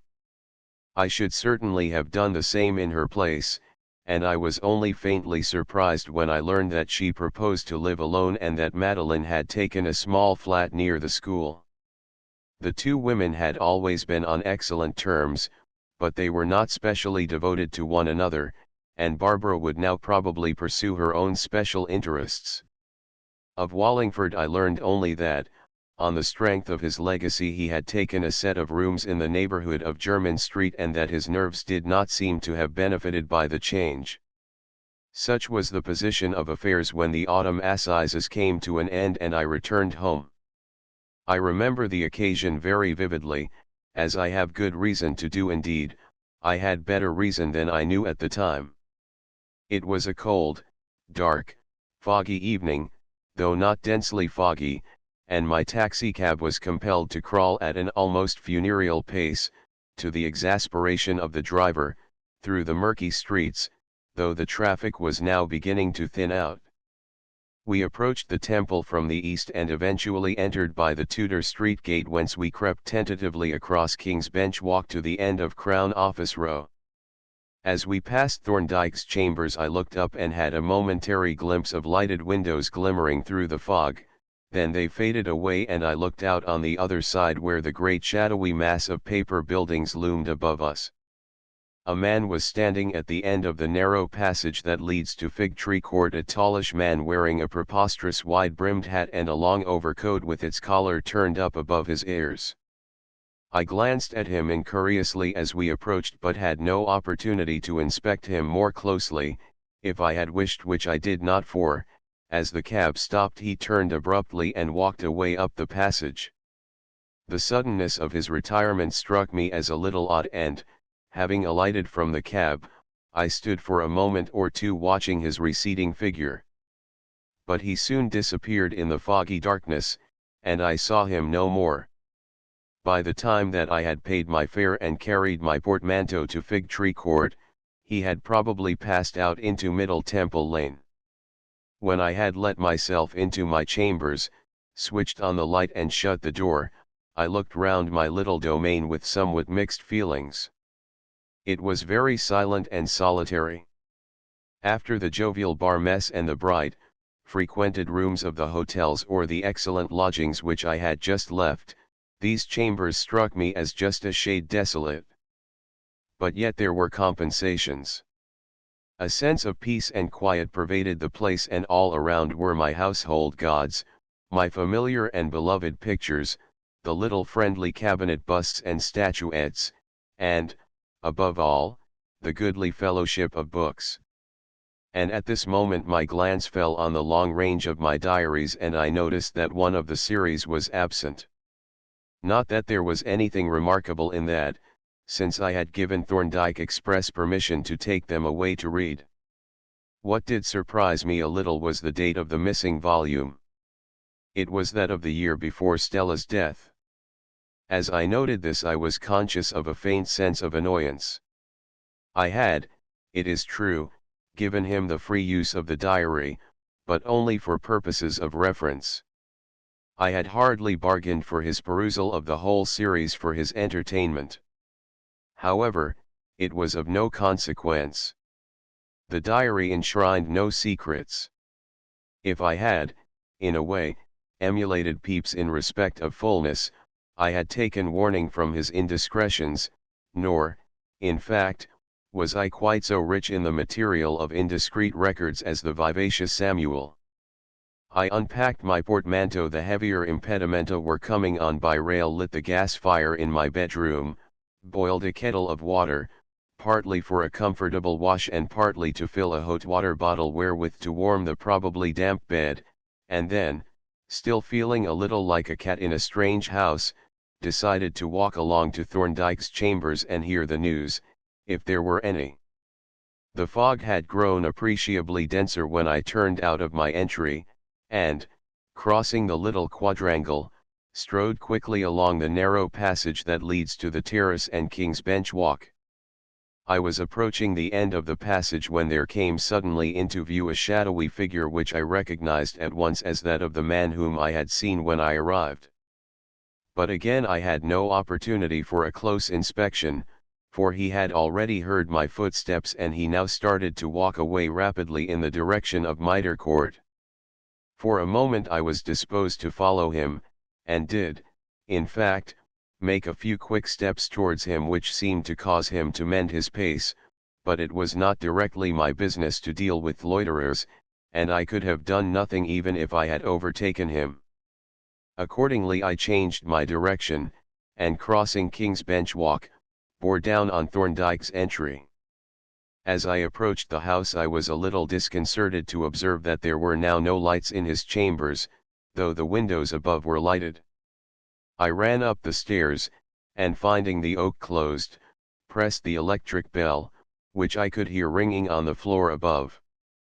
Almost immediately footsteps became audible descending the stairs and were followed by the appearance of a small gentleman whom I recognized as Thorndyke's assistant, artificer or familiar spirit, Mr. Polton. He recognized me at the same moment and greeted me with a smile that seemed to break out of the corners of his eyes and spread in a network of wrinkles over every part of his face, a sort of compound smile inasmuch as every wrinkle seemed to have a smile of its own. "I hope, Mr. Polton," said I, "that I haven't missed the doctor." "No, sir," he replied. "He is up in the laboratory. We are just about to make a little experiment." "Well, I am in no hurry." "Don't disturb him." "I will wait until he is at liberty." "Unless, sir," he suggested, "you would like to come up. Perhaps you would like to see the experiment." I closed with the offer gladly. I had never seen Thorndyke's laboratory and had often been somewhat mystified as to what he did in it. Accordingly I followed Mr. Polton up the stairs, at the top of which I found Thorndyke waiting. "I thought it was your voice, Mayfield," said he, shaking my hand. "You are just in time to see us locate a mare's nest. Come in and lend a hand." He led me into a large room around which I glanced curiously and not without surprise. One side was occupied by a huge copying camera, the other by a joiner's bench. A powerful back-geared lathe stood against one window, a jeweler's bench against the other, and the walls were covered with shelves and tool racks, filled with all sorts of strange implements. From this room we passed into another which I recognized as a chemical laboratory, although most of the apparatus in it was totally unfamiliar to me. "I had no idea," said I, that the practice of medical jurisprudence involved such an outfit as this. What do you do with it all? The place is like a factory. It is a factory, he replied with a smile, a place where the raw material of scientific evidence is worked up into the finished product suitable for use in courts of law. I don't know that that conveys much to me, said I, but you are going to perform some sort of experiment, perhaps that will enlighten me. Probably it will, to some extent, he replied, though it is only a simple affair. We have a parcel here which came by post this evening, and we are going to see what is in it before we open it. The devil you are! I exclaimed. How in the name of fortune are you going to do that? We shall examine it by means of the X-rays. But why? Why not open it and find out what is in it in a reasonable way? Thorndyke chuckled softly. We have had our little experiences, Mayfield, and we have grown wary. We don't open strange parcels nowadays until we are sure that we are not dealing with a Greek gift of some sort. That is what we are going to ascertain now in respect of this. He picked up from the bench a parcel about the size of an ordinary cigar box and held it out for my inspection. The overwhelming probabilities are, he continued, that this is a perfectly innocent package. But we don't know. I am not expecting any such parcel, and there are certain peculiarities about this one that attract one's attention. You notice that the entire address is in rough Roman capitals, what are commonly called block letters. That is probably for the sake of distinctness, but it might possibly be done to avoid a recognizable handwriting or a possibly traceable typewriter. Then you notice that it is addressed to Dr. Thorndyke and conspicuously endorsed personal. Now, that is really a little odd. One understands the object of marking a letter personal to guard against its being opened and read by the wrong person. But what does it matter who opens a parcel? I can't imagine why it should matter, I admitted without much conviction, but I don't see anything in the unnecessary addition that need excite suspicion. Do you? Perhaps not, but you observe that the sender was apparently anxious that the parcel should be opened by a particular person. I shrugged my shoulders. The whole proceeding and the reasons given for it struck me as verging on farce. Do you go through these formalities with every parcel that you receive? I asked. No, he replied. Only with those that are unexpected or offer no evidence as to their origin. But we are pretty careful. As I said just now, we have had our experiences. One of them was a box which, on being opened, discharged volumes of poisonous gas. The deuce! I exclaimed, rather startled out of my scepticism and viewing the parcel with a newborn respect, not unmixed with apprehension.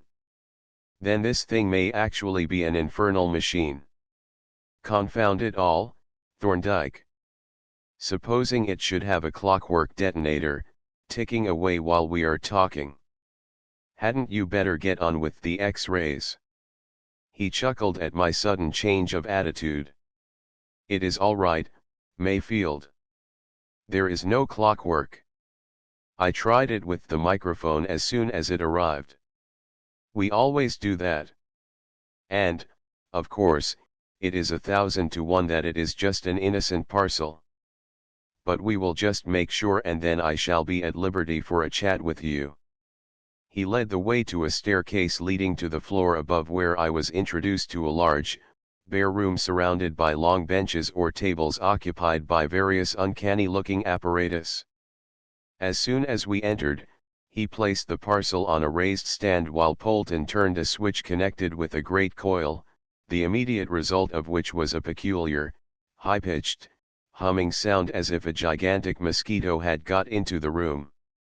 At the same moment a glass globe that was supported on an arm behind the parcel became filled with green light and displayed a bright red spot in its interior. This is a necromantic sort of business, Thorndyke, said I, only you and Mr. Polton aren't dressed for the part. You ought to have tall, pointed caps and gowns covered with cabalistic signs. "What is that queer humming noise?" "That is the interrupter," he replied. "The green bulb is the Crookes's tube and the little red hot disc inside it is the anti-cathode. I will tell you about them presently. That framed plate that Polton has is the fluorescent screen. It intercepts the X-rays and makes them visible. You shall see, when Polton has finished his inspection." I watched Polton, who had taken the opportunity to get the first innings, holding the screen between his face and the parcel. After a few moments' inspection he turned the parcel over on its side and once more raised the screen, gazing at it with an expression of the most intense interest. Suddenly he turned to Thorndyke with a smile of perfectly incredible wrinkliness and, without a word, handed him the screen, which he held up for a few seconds and then silently passed to me. I had never used a fluorescent screen before, and I must confess that I found the experience most uncanny. As I raised it before the parcel behind which was the glowing green bulb, the parcel became invisible, but in its place appeared the shadow of a pistol, the muzzle of which seemed to be inserted into a jar. There were some other, smaller shadows, of which I could make nothing, but which seemed to be floating in the air. "Better not look too long, Mayfield," said Thorndyke. "X-rays are unwholesome things. We will take a photograph and then we can study the details at our leisure, though it is all pretty obvious." "It isn't to me," said I. "There is a pistol and what looks like a jar.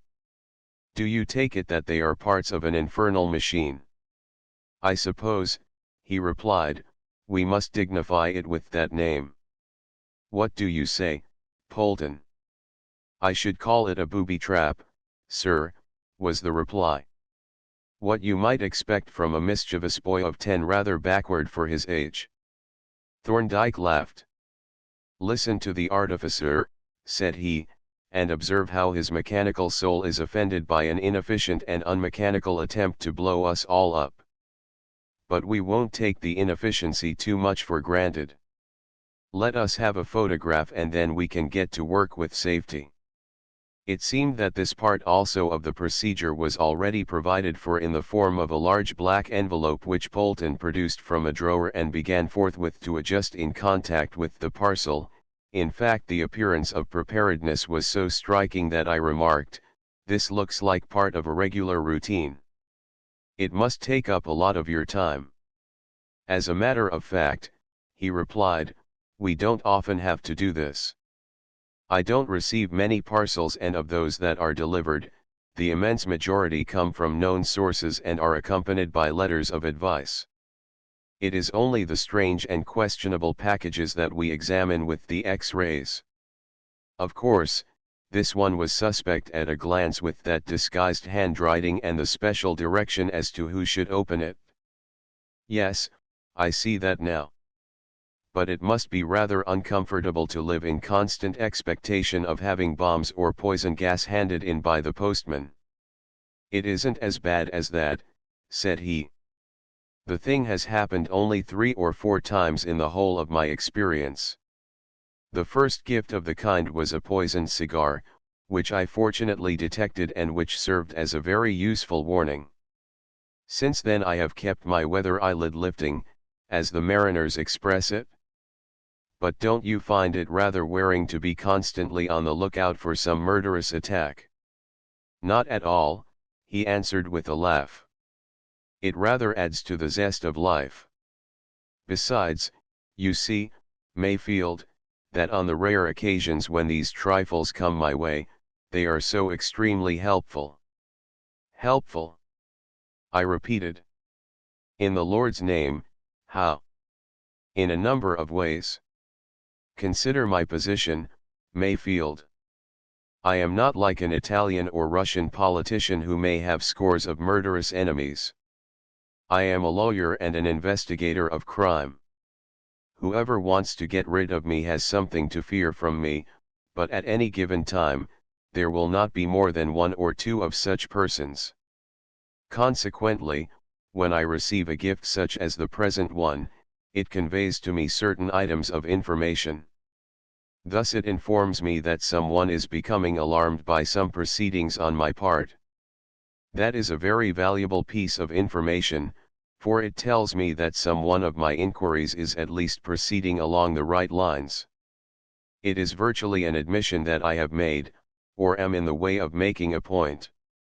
A little consideration of the cases that I have in hand will probably suggest the identity of the sender. But on this question the thing itself will, in most cases, yield quite useful information as well as telling us a good deal about the personality of the sender. Take the present case. You heard Polton's contemptuous observations on the crudity of the device. Evidently the person who sent this is not an engineer or mechanician of any kind. There is an obvious ignorance of mechanism, and yet there is a certain simple ingenuity. The thing is, in fact, as Polton said, on the level of a schoolboy's booby trap. You must see that if we had in view two or more possible senders, these facts might enable us to exclude one and select another. But here is Polton with the photograph. Now we can consider the mechanism at our leisure. As he spoke, Polton deposited on the bench a large porcelain dish or tray in which was a very odd-looking photograph, for the whole of it was jet black excepting the pistol, the jar, the hinges, and a small, elongated spot, which all stood out in clear, white silhouette. "Why," I exclaimed as I stooped over it, "that is a muzzle-loading pistol." "Yes," Thorndyke agreed, "and a pocket pistol, as you can tell by the absence of a trigger guard. The trigger is probably hinged and folds forward into a recess. I dare say you know the kind of thing. They were usually rather pretty little weapons and useful, too, for you could carry one easily in your waistcoat pocket. They had octagon barrels, which screwed off for loading, and the butts were often quite handsomely ornamented with silver mounts. They were usually sent out by the gunsmiths in little baize-lined mahogany cases with compartments for a little powder flask and a supply of bullets." "I wonder why he used a muzzle loader," said I. "Probably because he had it. It answers the purpose as well as a modern weapon, and, as it was probably made more than 100 years ago, it would be useless to go round the trade inquiring as to recent purchases. Yes, it was safer to use an old pistol than to buy a new one and leave possible tracks. But how does the thing work? I can see that the hammer is at full cock and that there is a cap on the nipple. But what fires the pistol? Apparently a piece of string, which hasn't come out in the photograph except, faintly, just above that small mark. String is not dense enough to throw a shadow at the full exposure, but you see, about an inch behind the trigger, an elongated shadow. That is probably a screw eye seen endways. The string is tied to the trigger, passed through the screw eye and fastened to the lid of the box. I don't see how. There is no metal fastening, and you see that the lid is not screwed or nailed down. As to how it works, you open the lid firmly, that pulls the string tight, that pulls back the trigger and fires the pistol into the jar, which is presumably full of some explosive. The jar explodes and up goes the donkey. There is a noble simplicity about the whole thing. How do you propose to open it, Polton?" "I think, sir," replied the latter, "we had better get the paper off and have a look at the box."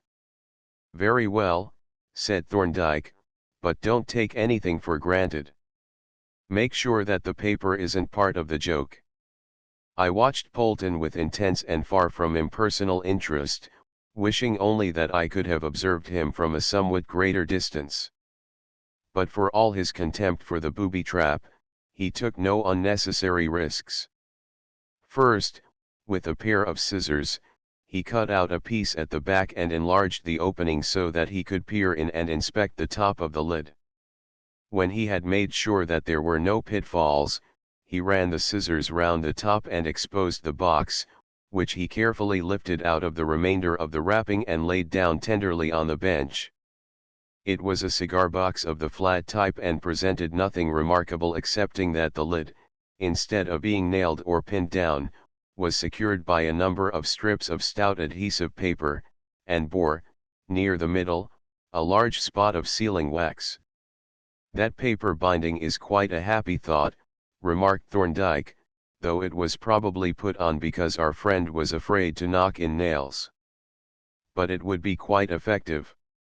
An impatient man would cut through the front strips and then wrench the lid open. I think that blob of sealing wax answers our question about the fastening of the string. The end of it was probably drawn through a bradawl hole in the lid and fixed with sealing wax. But it must have been an anxious business drawing it just tight enough and not too tight. I suggest, Polton, that an 1.5" center bit hole just below and to the right of the sealing wax would enable us to cut the string. But you had better try it with the photograph first." Polton picked the wet photograph out of the dish and carefully laid it on the lid of the box, adjusting it so that the shadows of the hinges were opposite the actual hinges.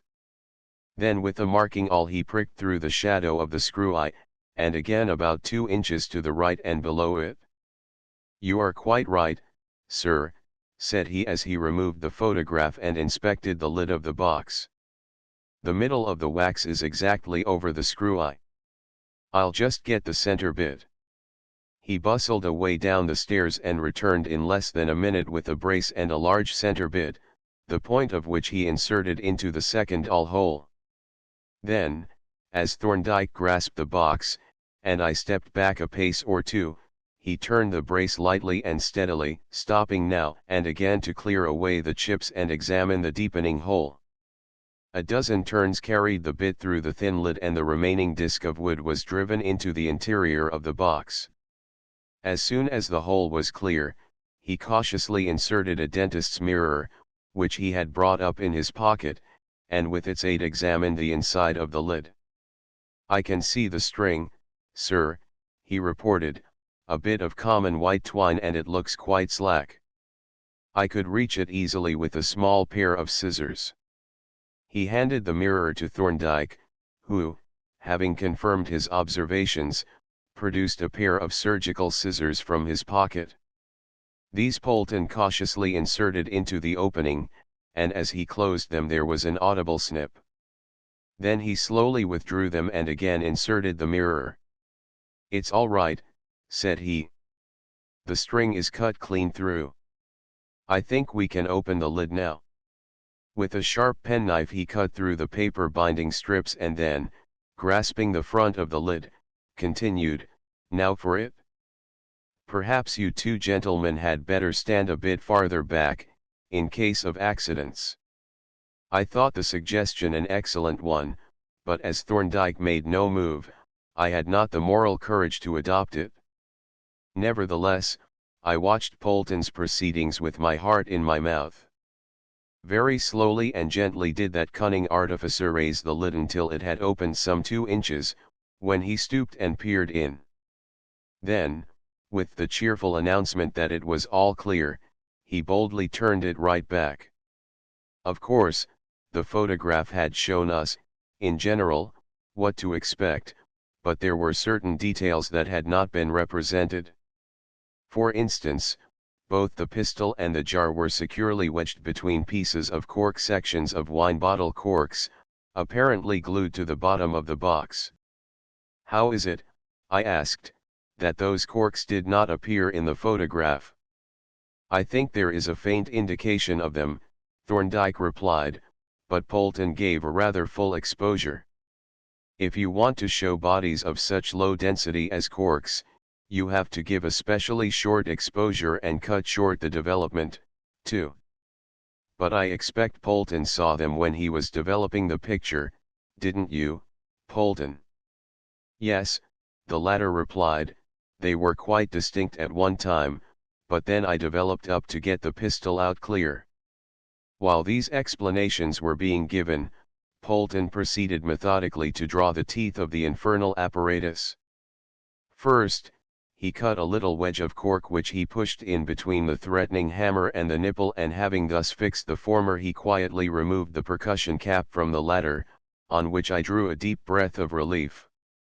He next wrenched away one of the corks and was then able to withdraw the pistol from the jar and lift it out of the box. I took it from him and examined it curiously, not a little interested to note how completely it corresponded with Thorndyke's description. It had a blued octagon barrel, a folding trigger which fitted snugly into a recess, a richly engraved lock plate and an ebony butt, decorated with numbers of tiny silver studs and a little lozenge-shaped scutcheon plate on which a monogram had been engraved in minute letters, which, however, had been so thoroughly scraped out that I was unable to make out or even to guess what the letters had been. My investigations were cut short by Thorndyke, who, having slipped on a pair of rubber gloves, now took the pistol from me, remarking, "You haven't touched the barrel, I think, Mayfield?" "No," I answered, "but why do you ask?" "Because we shall go over it and the jar for fingerprints. Not that they will be much use for tracing the sender of this present, but they will be valuable corroboration if we catch him by other means, for whoever sent this certainly had a guilty conscience." With this he delicately lifted out the jar, a small, dark brown stoneware vessel such as is used as a container for the choicer kinds of condiments, and inverted it over a sheet of paper, upon which its contents, some 2 or 3 tablespoonfuls of black powder, descended and formed a small heap. "Not a very formidable charge," Thorndyke remarked, looking at it with a smile.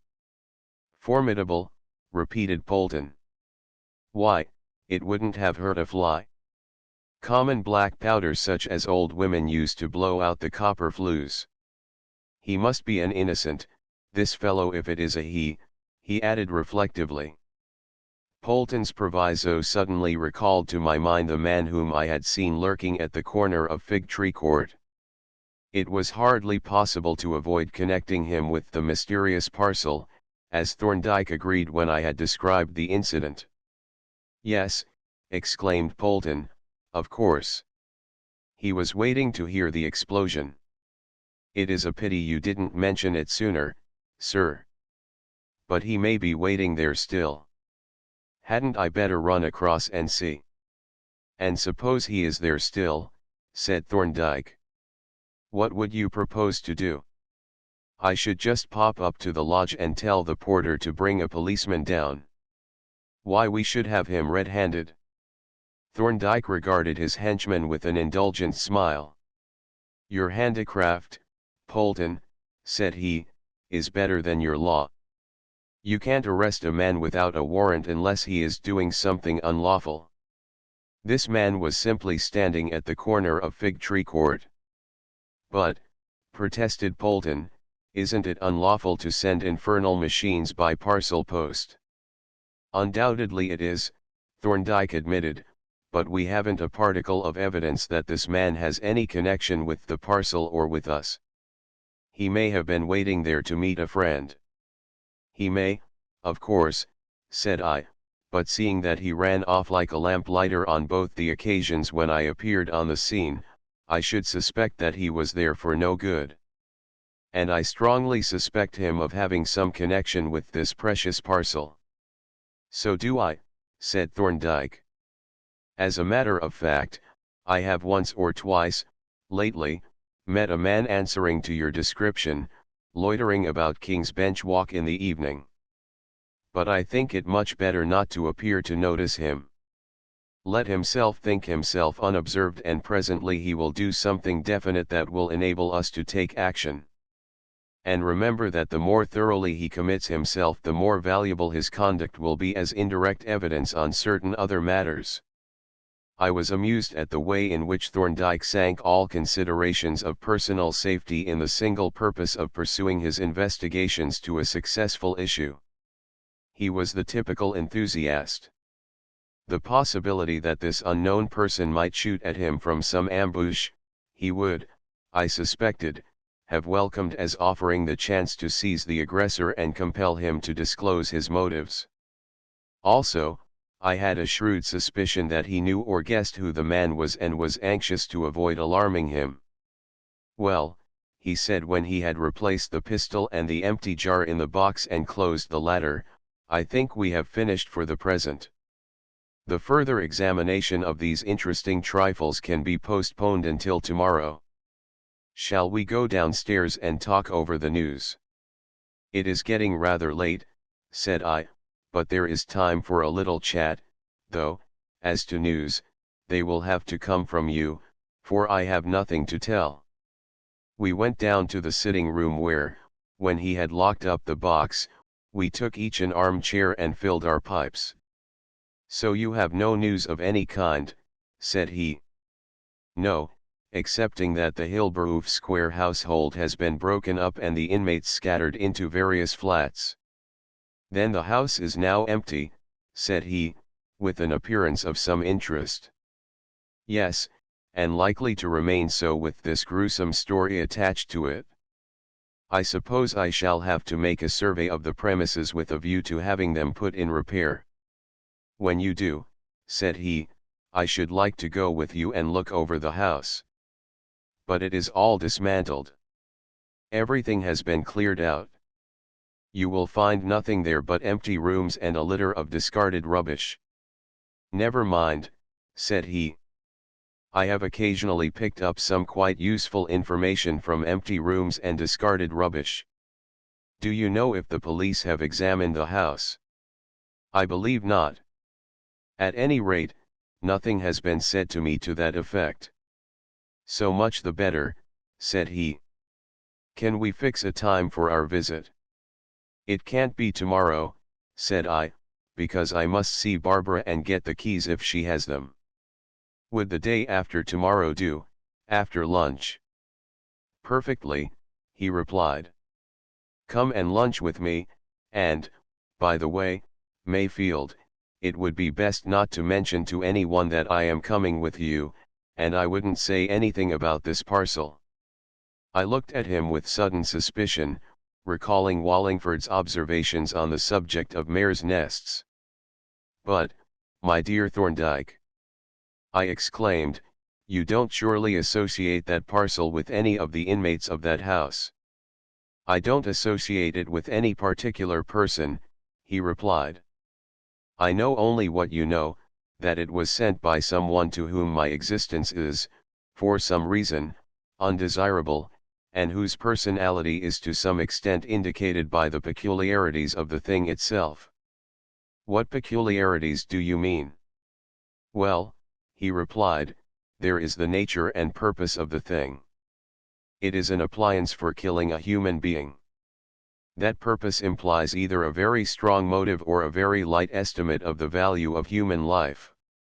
Then, as we have said, the sender is fairly ingenious but yet quite unmechanical and apparently unprovided with the common tools which ordinary men possess and are more or less able to use.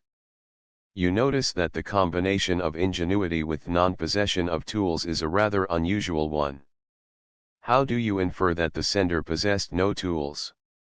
From the fact that none were used, and that such materials were employed as required no tools, though these were not the most suitable materials. For instance, common twine was used to pull the trigger, though it is a bad material by reason of its tendency to stretch. But it can be cut with a knife or a pair of scissors, whereas wire, which was the really suitable material, requires cutting pliers to divide it. Again, there were the corks. They were really not very safe, for their weakness and their resiliency might have led to disaster in the event of a specially heavy jerk in transit. A man who possessed no more than a common keyhole saw, or a hand saw and a chisel or two, would have roughly shaped up 1 or 2 blocks of wood to fit the pistol and jar, which would have made the thing perfectly secure. If he had possessed a glue pot, he would not have used seccotine. But everyone has waste corks, and they can be trimmed to shape with an ordinary dinner knife, and seccotine can be bought at any stationer's. But, to return to what we were saying. I had no special precautions in my mind. I suggested that we should keep our own counsel merely on the general principle that it is always best to keep one's own counsel. One may make a confidence to an entirely suitable person, but who can say that that person may not, in his or her turn, make a confidence? If we keep our knowledge strictly to ourselves, we know exactly how we stand, and that if there has been any leakage, it had been from some other source. But I need not platitudinize to an experienced and learned counsel. I grinned appreciatively at the neat finish, for experienced counsel as I certainly was not, I was at least able to realize, with secret approval, how adroitly Thorndyke had eluded my leading question. And at that I left it, inquiring in my turn, I suppose nothing of interest has transpired since I have been away. Very little. There is one item of news, but that can hardly be said to have transpired unless you can associate the process of transpiration with a suction pump. Superintendent Miller took my advice and applied the suctorial method to Wallingford, with results of which he possibly exaggerates the importance. He tells me this is, of course, in the strictest confidence that under pressure, Wallingford made a clean breast of the cocaine and morphine business. He admitted that he had obtained those drugs fraudulently by forging an order in Dimsdale's name, written on Dimsdale's headed notepaper, to the wholesale druggists to deliver to bearer the drugs mentioned. He had possessed himself of the notepaper at the time when he was working at the account books in Dimsdale's surgery. But how was it that Dimsdale did not notice what had happened when the accounts were sent in? No accounts were ever sent in. The druggists whom Wallingford patronized were not those with whom Dimsdale had an account. The order stated, in every case, that bearer would pay cash. Quite an ingenious little plan of Wallingford's, I remarked. It is more than I should have given him credit for. And you say that Miller attaches undue importance to this discovery. I am not surprised at that. But why do you think he exaggerates its importance? Thorndyke regarded me with a quizzical smile. Because, he answered, Miller's previous experiences have been repeated. There has been another discovery. It has transpired that Miss Norris also had dealings with a wholesale druggist. But in her case there was no fraud or irregularity. The druggist with whom she dealt was the one who used to supply her father with materia medica and to whom she was well known. Then, in that case, I suppose she had an account with him. No, she did not. She also paid cash. Her purchases were only occasional and on quite a small scale, too small to justify an account. Has she made any statement as to what she wanted the drugs for? She denies that she ever purchased drugs, in the usual sense, that is, substances having medicinal properties. Her purchases were, according to her statement, confined to such pharmaceutical and chemical materials as were required for purposes of instruction in her classes. Which is perfectly plausible, for, as you know, academic cookery is a rather different thing from the cookery of the kitchen. Yes, I know that she had some materials in her cupboard that I shouldn't have associated with cookery, and I should accept her statement without hesitation. In fact, the discovery seems to me to be of no significance at all. Probably you are right, said he, but the point is that, in a legal sense, it confuses the issues hopelessly. In her case, as in Wallingford's, materials have been purchased from a druggist, and, as no record of those purchases has been kept, it is impossible to say what those materials were. Probably they were harmless, but it cannot be proved that they were. The effect is that the evidential value of Wallingford's admission is discounted by the fact that there was another person who is known to have purchased materials, some of which may have been poisons. Yes, said I, that is obvious enough. But doesn't it strike you, Thorndyke, that all this is just a lot of futile logic chopping such as you might hear at a debating club? I can't take it seriously. You don't imagine that either of these two persons murdered Harold Monkhouse, do you? I certainly don't, and I can't believe Miller does. It doesn't matter very much what he believes, or, for that matter, what any of us believe. He discovers who proves. Up to the present, none of us has proved anything, and my impression is that Miller is becoming a little discouraged. He is a genius in following up clues. But where there are no clues to follow up, the best of detectives is rather stranded. By the way, said I, did you pick up anything from my diary that threw any light on the mystery? Very little, he replied, in fact nothing that gets us any farther. I was able to confirm our belief that Monkhouse's attacks of severe illness coincided with his wife's absence from home. But that doesn't help us much. It merely indicates, as we had already observed, that the poisoner was so placed that his or her activities could not be carried on when the wife was at home. But I must compliment you on your diary, Mayfield. It is quite a fascinating work, so much so that I have been tempted to encroach a little on your kindness. The narrative of the last 3 years was so interesting that it lured me onto the antecedents that led up to them. It reads like a novel. How much of it have you read? I asked, my faint resentment completely extinguished by his appreciation. 6 volumes, he replied, including the one that I have just borrowed. I began by reading the last 3 years for the purposes of our inquiry, and then I ventured to go back another 3 years for the interest of tracing the more remote causation of recent events. I hope I have not presumed too much on the liberty that you were kind enough to give me. Not at all, I replied, heartily. I am only surprised that a man as much occupied as you are should have been willing to waste your time on the reading of what is, after all, but a trivial and diffuse autobiography. I have not wasted my time, Mayfield, said he. If it is true that the proper study of mankind is man, how much more true is it of that variety of mankind that wears the wig and gown and pleads in court? It seems to me that to lawyers like ourselves whose professional lives are largely occupied with the study of motives of human actions and with the actions themselves viewed in the light of their antecedents and their consequences, nothing can be more instructive than a full, consecutive diary in which, over a period of years, events may be watched growing out of those that went before and in their turn developing their consequences and elucidating the motives of the actors. Such a diary is a synopsis of human life. I laughed as I rose to depart.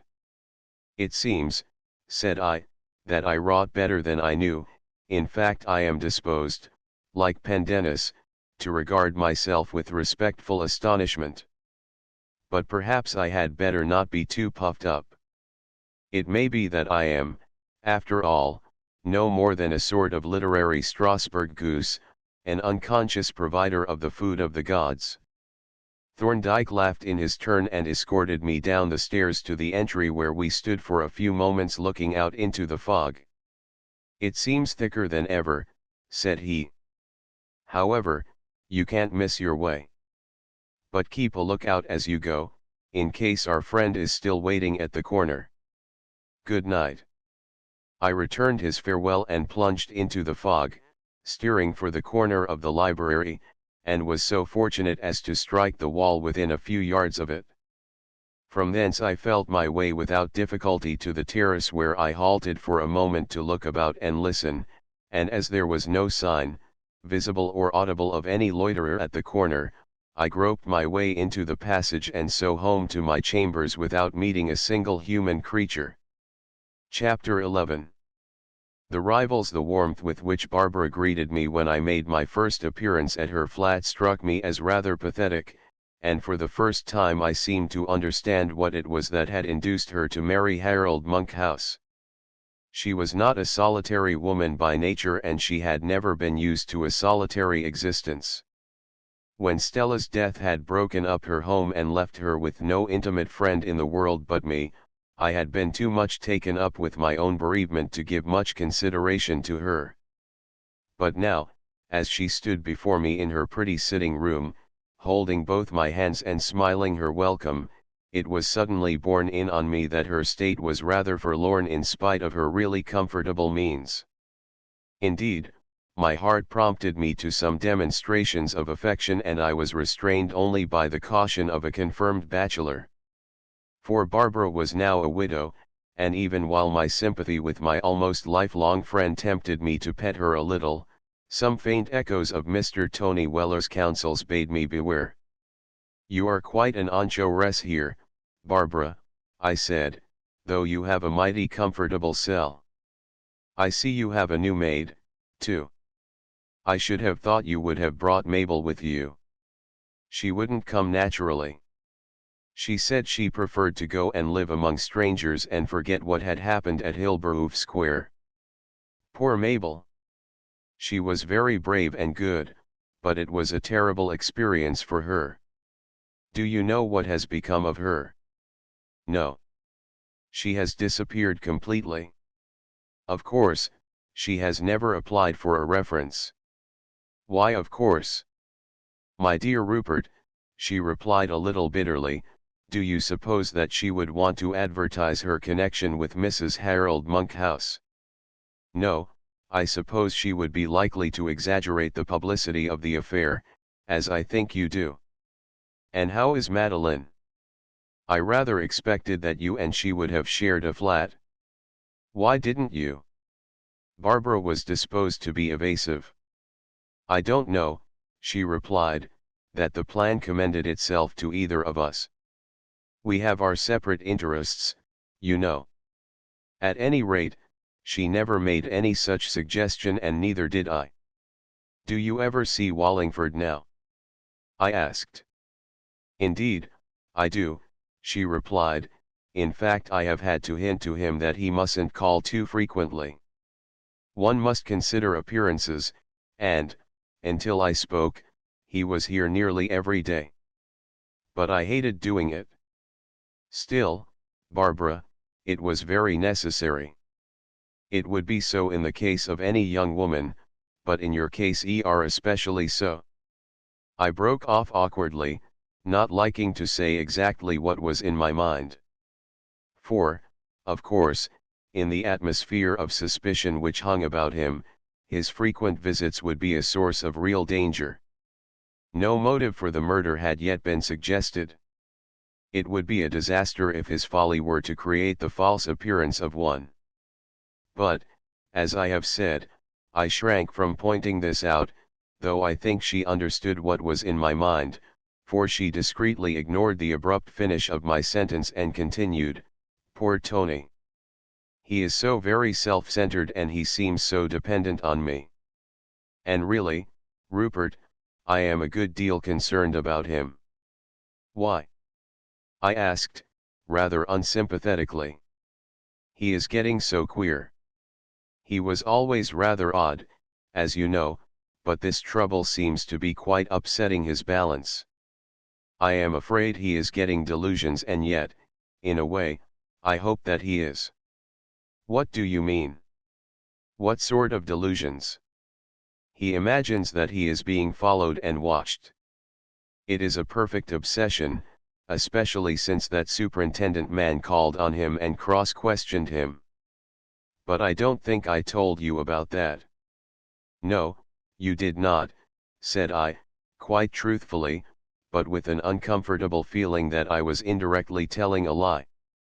"Well, it seems that this man, Miller, called at his rooms, so you see he knew where Tony was living, and, according to Tony's account, extracted by all sorts of dreadful threats, a full confession of the means by which he obtained that cocaine." "And how did he obtain it?" "Oh, he just bought it at a wholesale druggist's. Rather casual of the druggist to have supplied him, I think, but still, he needn't have made such a secret of it. However, since then he has been possessed by this obsession. He imagines that he is constantly under observation. He thinks that some man hangs about near his rooms and watches his comings and goings and follows him about whenever he goes abroad. I suppose there can't be anything in it." "Of course not. The police have something better to do than spend their time shadowing harmless idiots. Why on earth should they shadow him?" If they have any suspicions of him, those suspicions relate to the past, not to the present.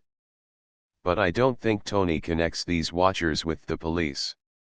I fancy he suspects them of being agents of Dr. Thorndyke. You remember that he was suspicious and uneasy about Dr. Thorndyke from the first, and I know that he suspects him of having set the superintendent on him about the cocaine. The deuce he does! I exclaimed, a little startled. Have you any idea what makes him suspect Thorndyke of that? He says that the superintendent accepted his statement at the time when the cocaine was found, or at least, did not seem disposed to press him on the question as to where he obtained it, and that this inquisition occurred only after you had put the case in Dr. Thorndyke's hands. I reflected on this statement with some surprise. Of course, Wallingford was quite right, as I knew from first-hand knowledge. But how had he arrived at this belief? Was it a mere guess, based on his evident prejudice against Thorndyke? Or had he something to go on? And was it possible that his other suspicions might be correct? Could it be that Thorndyke was really keeping him under observation? I could imagine no object for such a proceeding. But Thorndyke's methods were so unlike those of the police or of anyone else that it was idle to speculate on what he might do, and his emphatic advice to Miller showed that he regarded Wallingford at least with some interest.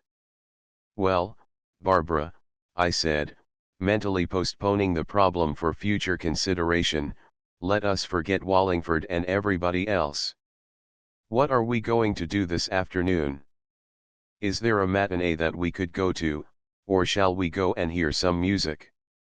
"No, Rupert," she replied. "I don't want any theaters or music. I can have those when you are not here.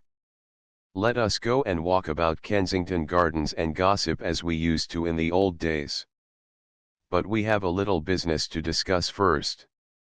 Let us get that finished and then we can put it away and be free. You were going to advise me about the house in Hilborough Square. My own feeling is that I should like to sell it and have done with it once for all." "I shouldn't do that, Barbara," said I. "It is a valuable property, but just at present its value is depreciated. It would be difficult to dispose of at anything like a reasonable price until recent events have been forgotten. The better plan would be to let it at a low rent for a year or two." "But would anybody take it?"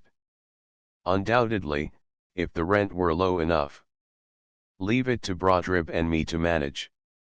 You needn't come into the matter at all beyond signing the lease. Is the house in fairly good repair?"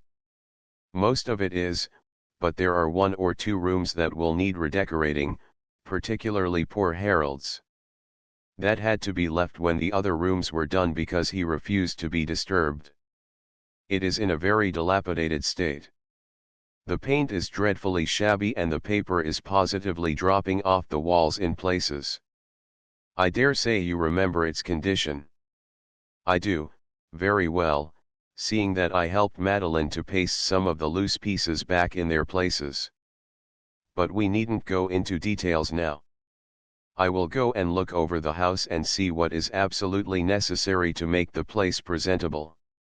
"Who has the keys?" "I have the latch keys. The other keys are inside the house. And I suppose you don't wish to inspect the place yourself?" "No, I do not. I wish never to set eyes upon that house again." She unlocked a little bureau, and taking a bunch of latchkeys from one of the drawers handed it to me.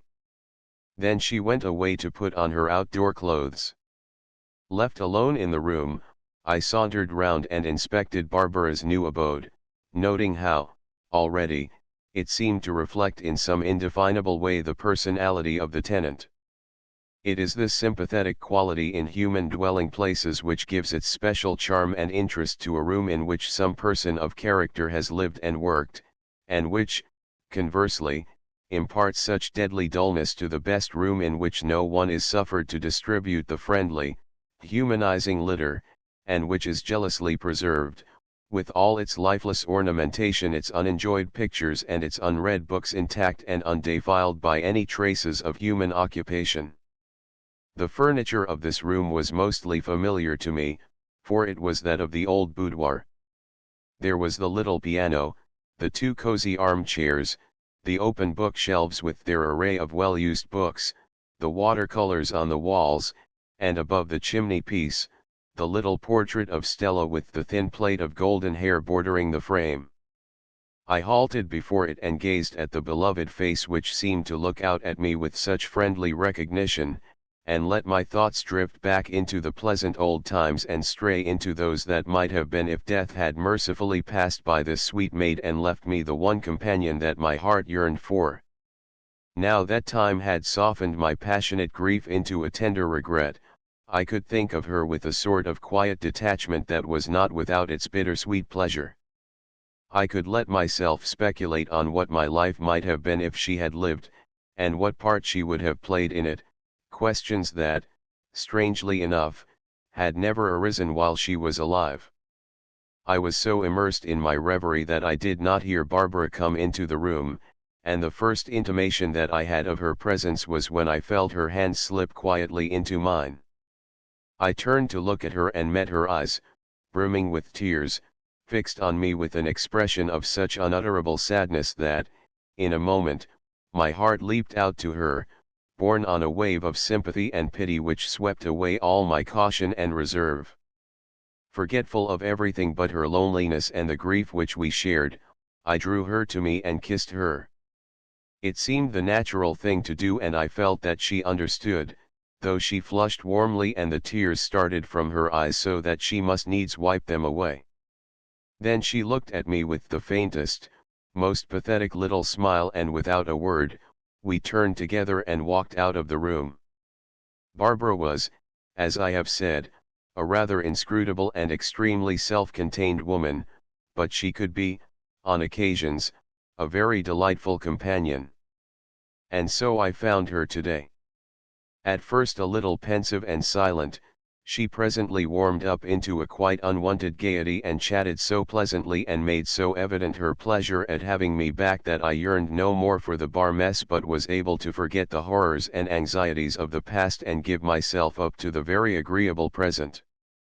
I have seldom spent a more enjoyable afternoon. Late autumn as it was, the day was mild and sunny, the sky of that wonderful tender, misty blue that is the peculiar glory of London. And the gardens, too, though they were beginning to take on their winter garb, had not yet quite lost their autumnal charm. Still, on the noble elms, thin as their raiment was growing, the golden and russet foliage lingered, and the leaves that they had already shed remained to clothe the earth with a many-colored carpet. We had crossed the gardens by some of the wider paths and had turned into one of the pleasant bypaths when Barbara, spying a seat set back between a couple of elms, suggested that we should rest for a few minutes before recrossing the gardens to go forth in search of tea. Accordingly we sat down, sheltered on either side by the great boles of the elms and warmed by the rays of the late afternoon sun, but we had been seated hardly a minute when the peace and forgetfulness that had made our ramble so delightful were dissipated in a moment by an apparition on the wide path that we had just left. I was the first to observe it. Glancing back through the interval between the elm on my left and another at a little distance, I noticed a man coming toward us. My attention was first drawn to him by his rather singular behavior. He seemed to be dividing his attention between something that was ahead of him and something behind. But I had taken no special note of him until I saw him step, with a rather absurd air of secrecy and caution, behind a tree trunk and peer round it along the way that he had come. After keeping a lookout in this fashion for nearly a minute, apparently without result, he backed away from the tree and came forward at a quick pace, peering eagerly ahead and on both sides and pausing now and again to cast a quick look back over his shoulder. I drew Barbara's attention to him, remarking, "There is a gentleman who seems to be afflicted with Wallingford's disease. He is trying to look all round the compass at once." Barbara looked at the man, watching his movements for a time with a faint smile. But suddenly the smile faded and she exclaimed, "Why, I believe it is Tony." "Yes, I am sure it is." And Tony it was. I recognized him almost as soon as she spoke. He came on now at a quick pace and seemed in a hurry either to escape from what he supposed to be behind him or to overtake whatever was in front. He had apparently not seen us, for though we must have been visible to him or we could not have seen him, we were rendered inconspicuous by the two trees between which we sat. Presently he disappeared as the nearer elm trunk hid him from our view, and I waited with half-amused annoyance for him to reappear. "What a nuisance he is," said Barbara. "Disturbing our peaceful tête-à-tête. But he won't freeze onto us. He would rather forego my much-desired society than put up with yours." She laughed softly and added in a thoughtful tone, "I wonder what he is doing here." I had been wondering that, myself. Kensington Gardens were quite near to Barbara's flat, but they were a long way from Jermyn Street. It was certainly odd that he should be here and on this day of all days. But at this point my reflections were interrupted by the appearance of their subject from behind the big elm trunk. He came on us suddenly and was quite close before he saw us. When he did see us, however, he stopped short within a few paces of us, regarding us with a wild stare. It was the first time that I had seen him since the funeral, and certainly his appearance had not improved in the interval. There was something neglected and disheveled in his aspect that was distinctly suggestive of drink or drugs. But what principally struck me was the expression of furious hate with which he glared at me. There was no mistaking it. Whatever might be the cause, there could be no doubt that he regarded me with almost murderous animosity. He remained in this posture only for a few seconds. Then, as Barbara had begun to utter a few words of greeting, he raised his hat and strode away without a word. Barbara looked at his retreating figure with a vexed smile. "Silly fellow," she exclaimed. "He is angry that I have come out to spend a few hours with my oldest friend, and shows it like a bad-mannered child. I wish he would behave more like an ordinary person." "You can hardly expect him to behave like what he is not," I said. "Besides, a very ordinary man may feel jealous at seeing another man admitted to terms of intimacy, which are denied to him, with the woman to whom he is specially attached. For I suppose, Barbara, we may take it that that is the position." "I suppose so," she admitted. "He is certainly very devoted to me, and I am afraid he is rather jealous of you." As she spoke, I looked at her and could not but feel a faint sympathy with Wallingford.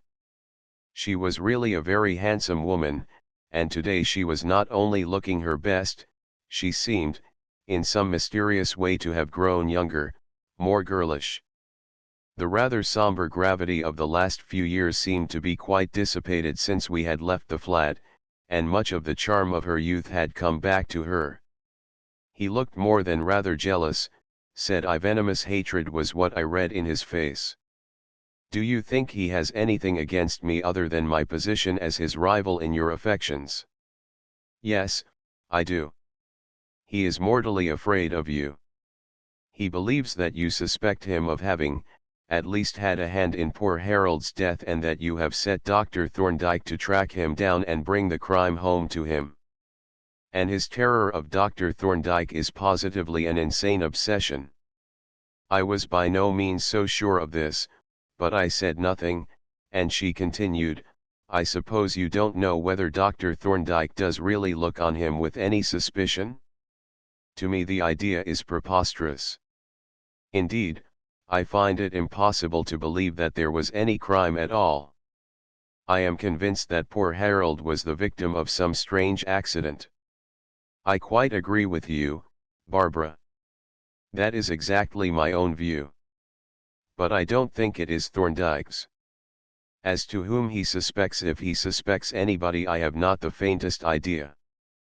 he is a most extraordinarily close and secretive man. No one ever knows what is in his mind until the very moment when he strikes. And he never does strike until he has his case so complete that he can take it into court with the certainty of getting a conviction, or an acquittal, as the case may be. But I suppose there are mysteries that elude even his skill. No doubt there are, and I am not sure that our mystery is not one of them. Even Thorndyke can't create evidence, and as he pointed out to me, the evidence in our case lies in the past and is mostly irrecoverable. I hope it is not entirely irrecoverable, said she, for until some reasonable solution of the mystery is reached, an atmosphere of suspicion will continue to hang about all the inmates of that house. So let us wish Dr. Thorndyke his usual success, and when he has proved that no one was guilty, which I am convinced is the fact, perhaps poor Tony will forgive him. With this, we dismissed the subject, and, getting up from the seat, made our way out of the gardens just as the sun was setting behind the trees, and went in search of a suitable tea shop. And there we lingered gossiping until the evening was well advanced and it was time for me to see Barbara home to her flat and betake myself to Fig Tree Court and make some pretence of doing an evening's work. Chapter 12. Thorndyke challenges the evidence. My relations with Thorndyke were rather peculiar and a little inconsistent. I had commissioned him, somewhat against his inclination, to investigate the circumstances connected with the death of Harold Monkhouse. I was, in fact, his employer. And yet, in a certain subtle sense, I was his antagonist. For I held certain beliefs which I, half unconsciously, looked to him to confirm. But apparently he did not share those beliefs. As his employer, it was clearly my duty to communicate to him any information which he might think helpful or significant, even if I considered it irrelevant. He had, in fact, explicitly pointed this out to me, and he had specially warned me to refrain from sifting or selecting facts which might become known to me according to my view of their possible bearing on the case. But yet this was precisely what I felt myself constantly tempted to do, and as we sat at lunch in his chambers on the day after my visit to Barbara, I found myself consciously suppressing certain facts which had then come to my knowledge. And it was not that those facts appeared to me insignificant. On the contrary, I found them rather surprising. Only I had the feeling that they would probably convey to Thorndyke a significance that would be erroneous and misleading. There was, for instance, the appearance of Wallingford in Kensington Gardens. Could it have been sheer chance? If so, it was a most remarkable coincidence, and one naturally tends to look askance at remarkable coincidences. In fact, I did not believe it to be a coincidence at all. I felt little doubt that Wallingford had been lurking about the neighborhood of Barbara's flat and had followed us, losing sight of us temporarily, when we turned into the bypath. But, knowing Wallingford as I did, I attached no importance to the incident. It was merely a freak of an unstable, emotional man impelled by jealousy to make a fool of himself. Again, there was Wallingford's terror of Thorndyke and his ridiculous delusions on the subject of the shadowings. How easy it would be for a person unacquainted with Wallingford's personality to read into them a totally misleading significance. Those were the thoughts that drifted half-consciously through my mind as I sat opposite my friend at the table. So, not without some twinges of conscience, I held my peace. But I had not allowed for Thorndyke's uncanny capacity for inferring what was passing in another person's mind. Very soon it became evident to me that he was fully alive to the possibility of some reservations on my part, and when one or two discreet questions had elicited some fact which I ought to have volunteered, he proceeded to something like definite cross-examination. "So the household has broken up and the inmates scattered," he began, when I had told him that I had obtained possession of the keys.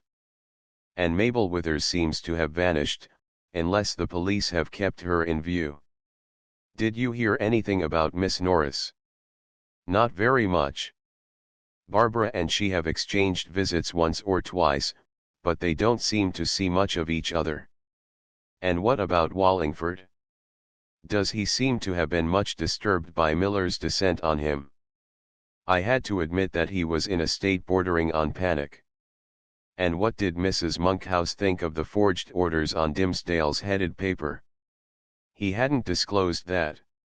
She thinks that he bought the cocaine at a druggist's in the ordinary way, and I didn't think it necessary to undeceive her. No. The least said the soonest mended. Did you gather that she sees much of Wallingford? Yes, rather too much. He was haunting her flat almost daily until she gave him a hint not to make his visits too noticeable. Why do you suppose he was haunting her flat? So far as you can judge, Mayfield, that is in the strictest confidence, you understand. Does there seem to be anything between them beyond ordinary friendliness? Not on her side, certainly, but on his, yes, undoubtedly. His devotion to her amounts almost to infatuation, and has for a long time past. Of course, she realizes his condition, and though he is rather a nuisance to her, she takes a very kindly and indulgent view of his vagaries. Naturally, as any well-disposed woman would. I suppose you didn't see anything of him yesterday. Of course I had to relate the meeting in Kensington Gardens, and I could see by the way Thorndyke looked at me that he was wondering why I had not mentioned the matter before. It almost looks, said he, as if he had followed you there. Was there anything in his manner of approach that seemed to support that idea? I think there was, for I saw him at some distance, and here I felt bound to describe Wallingford's peculiar tactics. But, said Thorndyke, why was he looking about behind him? He must have known that you were in front. It seems, I explained, feebly, that he has some ridiculous idea that he is being watched and followed. Ha, said Thorndyke. Now I wonder who he supposes is watching and following him. I fancy he suspects you, I replied. And so the murder was out, with the additional fact that I had not been very ready with my information. Thorndyke, however, made no comment on my reticence beyond a steady and significant look at me. So, said he suspects me of suspecting him. Well, he is giving us every chance. But I think, Mayfield, you would do well to put Mrs. Monkhouse on her guard. If Wallingford makes a public parade of his feelings towards her, he may put dangerous ideas into the head of Mr. Superintendent Miller. You must realize that Miller is looking for a motive for the assumed murder. And if it comes to his knowledge that Harold Monkhouse's secretary was in love with Harold Monkhouse's wife, he will think that he has found a motive that is good enough. Yes, that had occurred to me, and in fact, I did give her a hint to that effect, but it was hardly necessary. She had seen it for herself. As we now seem to have exhausted this topic, I ventured to make a few inquiries about the rather farcical infernal machine. Did your further examination of it, I asked, yield any new information? Very little, Thorndyke replied, but that little was rather curious. There were no fingerprints at all. I examined both the pistol and the jar most thoroughly, but there was not a trace of a finger mark, to say nothing of a print. It is impossible to avoid the conclusion that the person who sent the machine wore gloves while he was putting it together. But isn't that a rather natural precaution in these days? I asked. A perfectly natural precaution, in itself, he replied, but not quite consistent with some other features. For instance, the wadding with which the pistol barrel was plugged consisted of a little ball of knitting wool of a rather characteristic green. I will show it to you, and you will see that it would be quite easy to match and therefore possible to trace.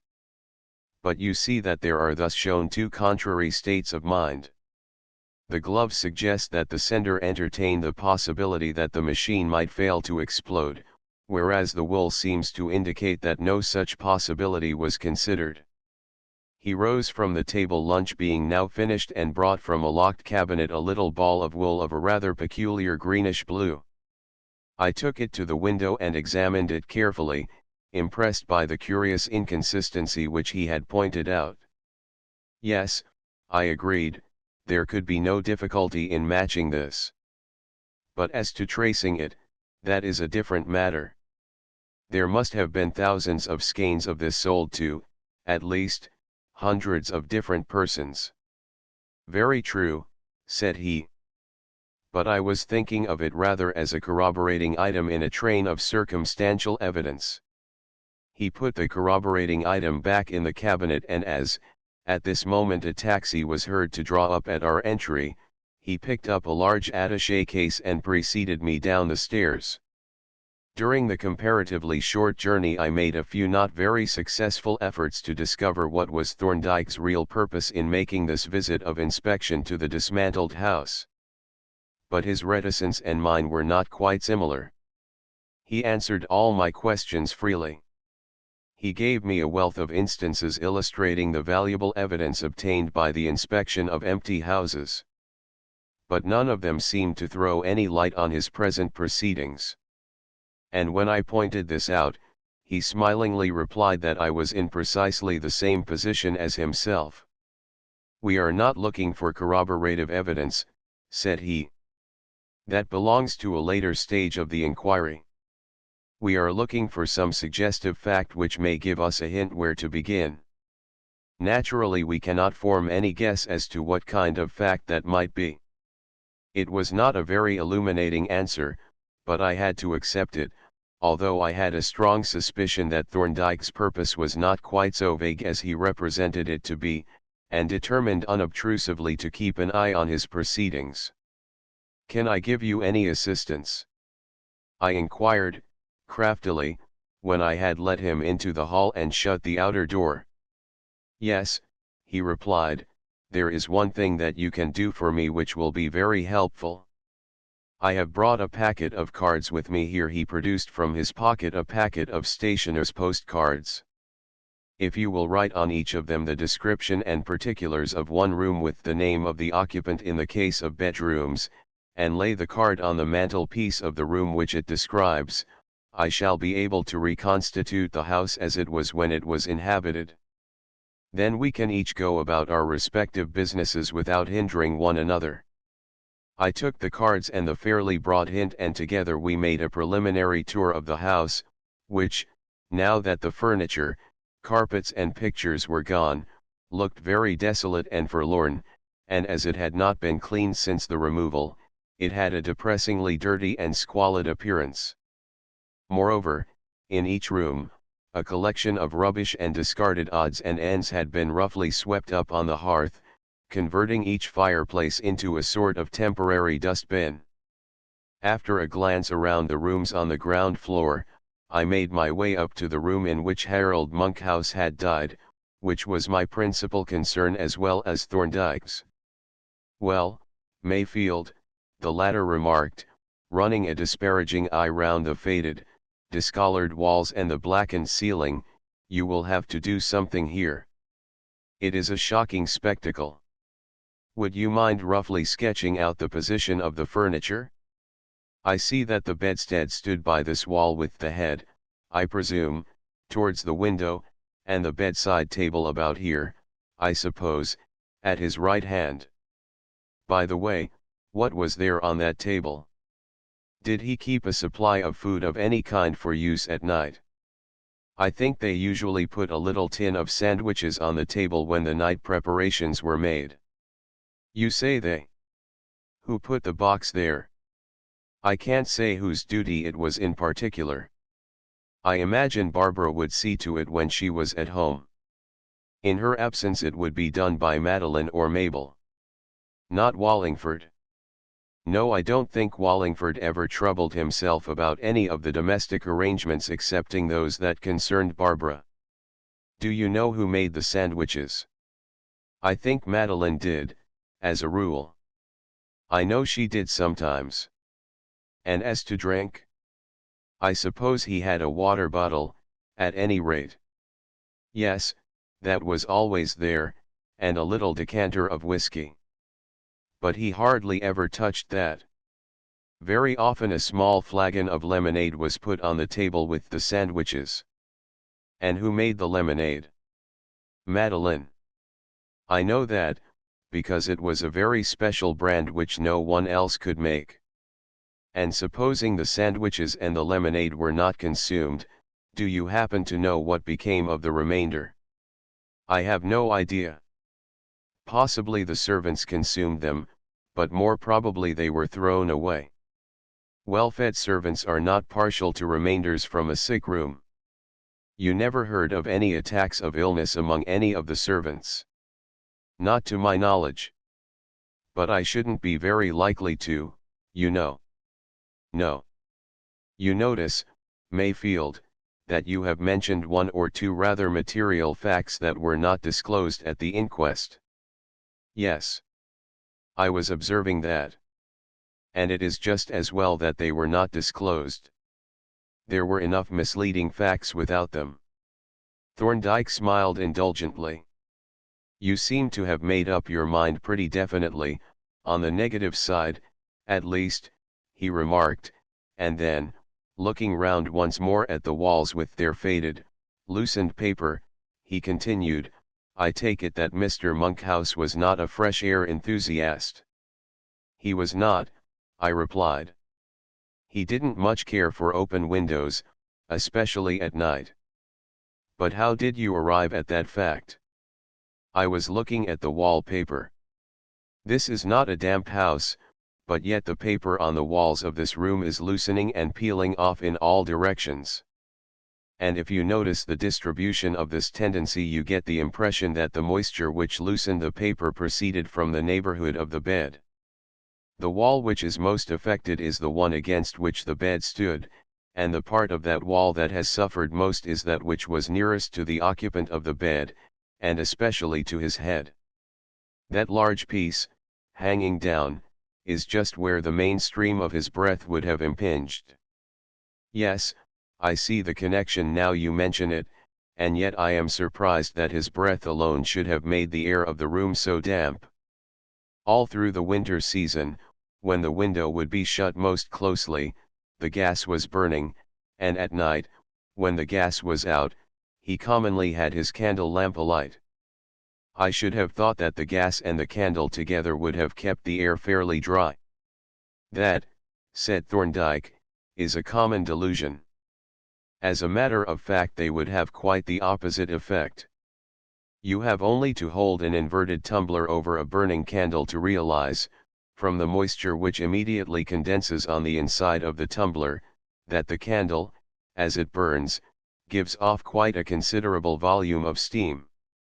But of course, the bulk of the moisture which has caused the paper to peel in this room came from the man's own breath. However, we didn't come here for debating purposes. Let us complete our preliminary tour, and when we have seen the whole house we can each make such more detailed inspection as seems necessary for our particular purposes. We accordingly resumed our perambulation, but I noticed that Thorndyke deposited his attaché case in Monkhouse's room with the evident intention of returning thither, both of us looking about narrowly, Thorndyke, no doubt, in search of the mysterious traces of which he had spoken, and I with an inquisitive endeavor to ascertain what kind of objects or appearances he regarded as traces. We had not gone very far before we encountered an object that even I was able to recognize as significant. It was in a corner of the long corridor that we came upon a little heap of rubbish that had been swept up out of the way, and at the very moment when Thorndyke stopped short with his eyes fixed on it, I saw the object, a little wisp of knitting wool of the well-remembered green color. Thorndyke picked it up, and, having exhibited it to me, produced from his letter case a little envelope such as seedsmen use, in which he put the treasure trove, and as he uncapped his fountain pen, he looked up and down the corridor. "Which is the nearest room to this spot?" he asked. "Madeline's," I replied. That is the door of her bedroom, on the right. But all the principal bedrooms are on this floor and Barbara's boudoir as well. This heap of rubbish is probably the sweepings from all the rooms. That is what it looks like, he agreed as he wrote the particulars on the envelope and slipped the latter in his letter case.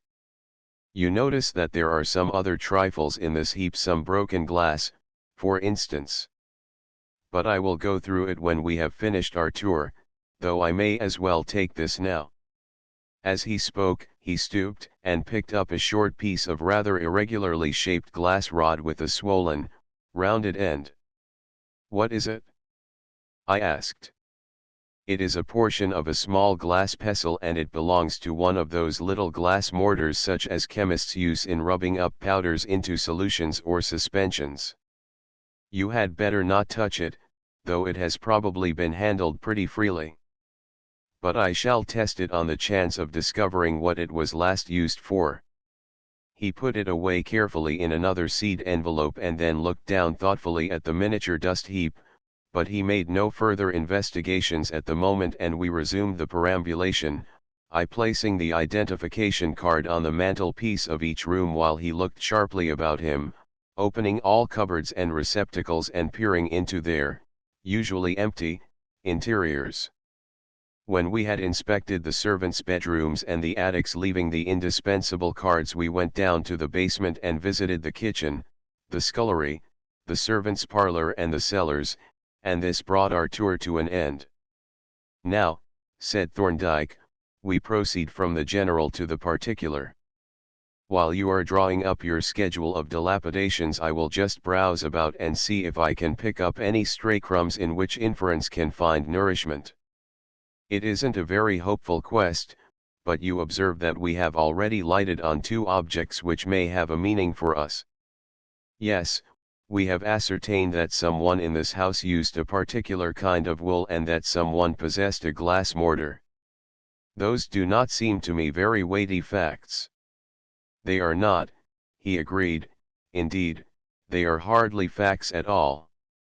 The actual fact is that we have found the things here. But trifles light as air sometimes serve to fill up the spaces in a train of circumstantial evidence. I think I will go and have another look at that rubbish heap. I was strongly tempted to follow him, but could hardly do so in face of his plainly expressed wish to make his inspection alone. Moreover, I had already seen that there was more to be done than I had supposed. The house was certainly not in bad repair, but neither did it look very fresh nor attractive. Furniture and especially pictures have a way of marking indelibly the walls of a room, and the paintwork in several places showed disfiguring traces of wear. But I was anxious to let this house, even at a nominal rent, so that, by a few years' normal occupation, its sinister reputation might be forgotten and its value restored. As a result, I was committed to a detailed inspection of the whole house and the making of voluminous notes on the repairs and redecorations which would be necessary to tempt even an impecunious tenant to forget that this was a house in which a murder had been committed. For that was the current view, erroneous as I believed it to be. Notebook in hand, I proceeded systematically from room to room and from floor to floor, and became so engrossed with my own business that I almost forgot Thorndyke, though I could hear him moving about the house, and once I met him on the first floor, with a couple of empty medicine bottles and a small glass jar in his hands, apparently making his way to Harold's room, where, as I have said, he had left his attaché case. That room I left to the last, as it was already entered in my list and I did not wish to appear to spy upon Thorndyke's proceedings. When, at length, I entered the room, I found that he, like myself, had come to the end of his task. On the floor his attaché case lay open, crammed with various objects, several of which appeared to be bottles, wrapped in oddments of waste paper, including some pieces of wallpaper which he had apparently stripped off ad hoc when the other supplies failed, and among which I observed a crumpled flypaper. Respecting this I remarked, "I don't see why you are burdening yourself with this. A flypaper is in no sense an incriminating object, even though such things have, at times, been put to unlawful use. Very true, he replied as he peeled off the rubber gloves which he had been wearing during the search. A flypaper is a perfectly normal domestic object. But, as you say, it can on occasion be used as a source of arsenic for criminal purposes, and a paper that has been so used will be found to have had practically the whole of the arsenic soaked out of it. As I happened to find this in the servants' parlor, it seemed worthwhile to take it to see whether its charge of arsenic had or had not been extracted.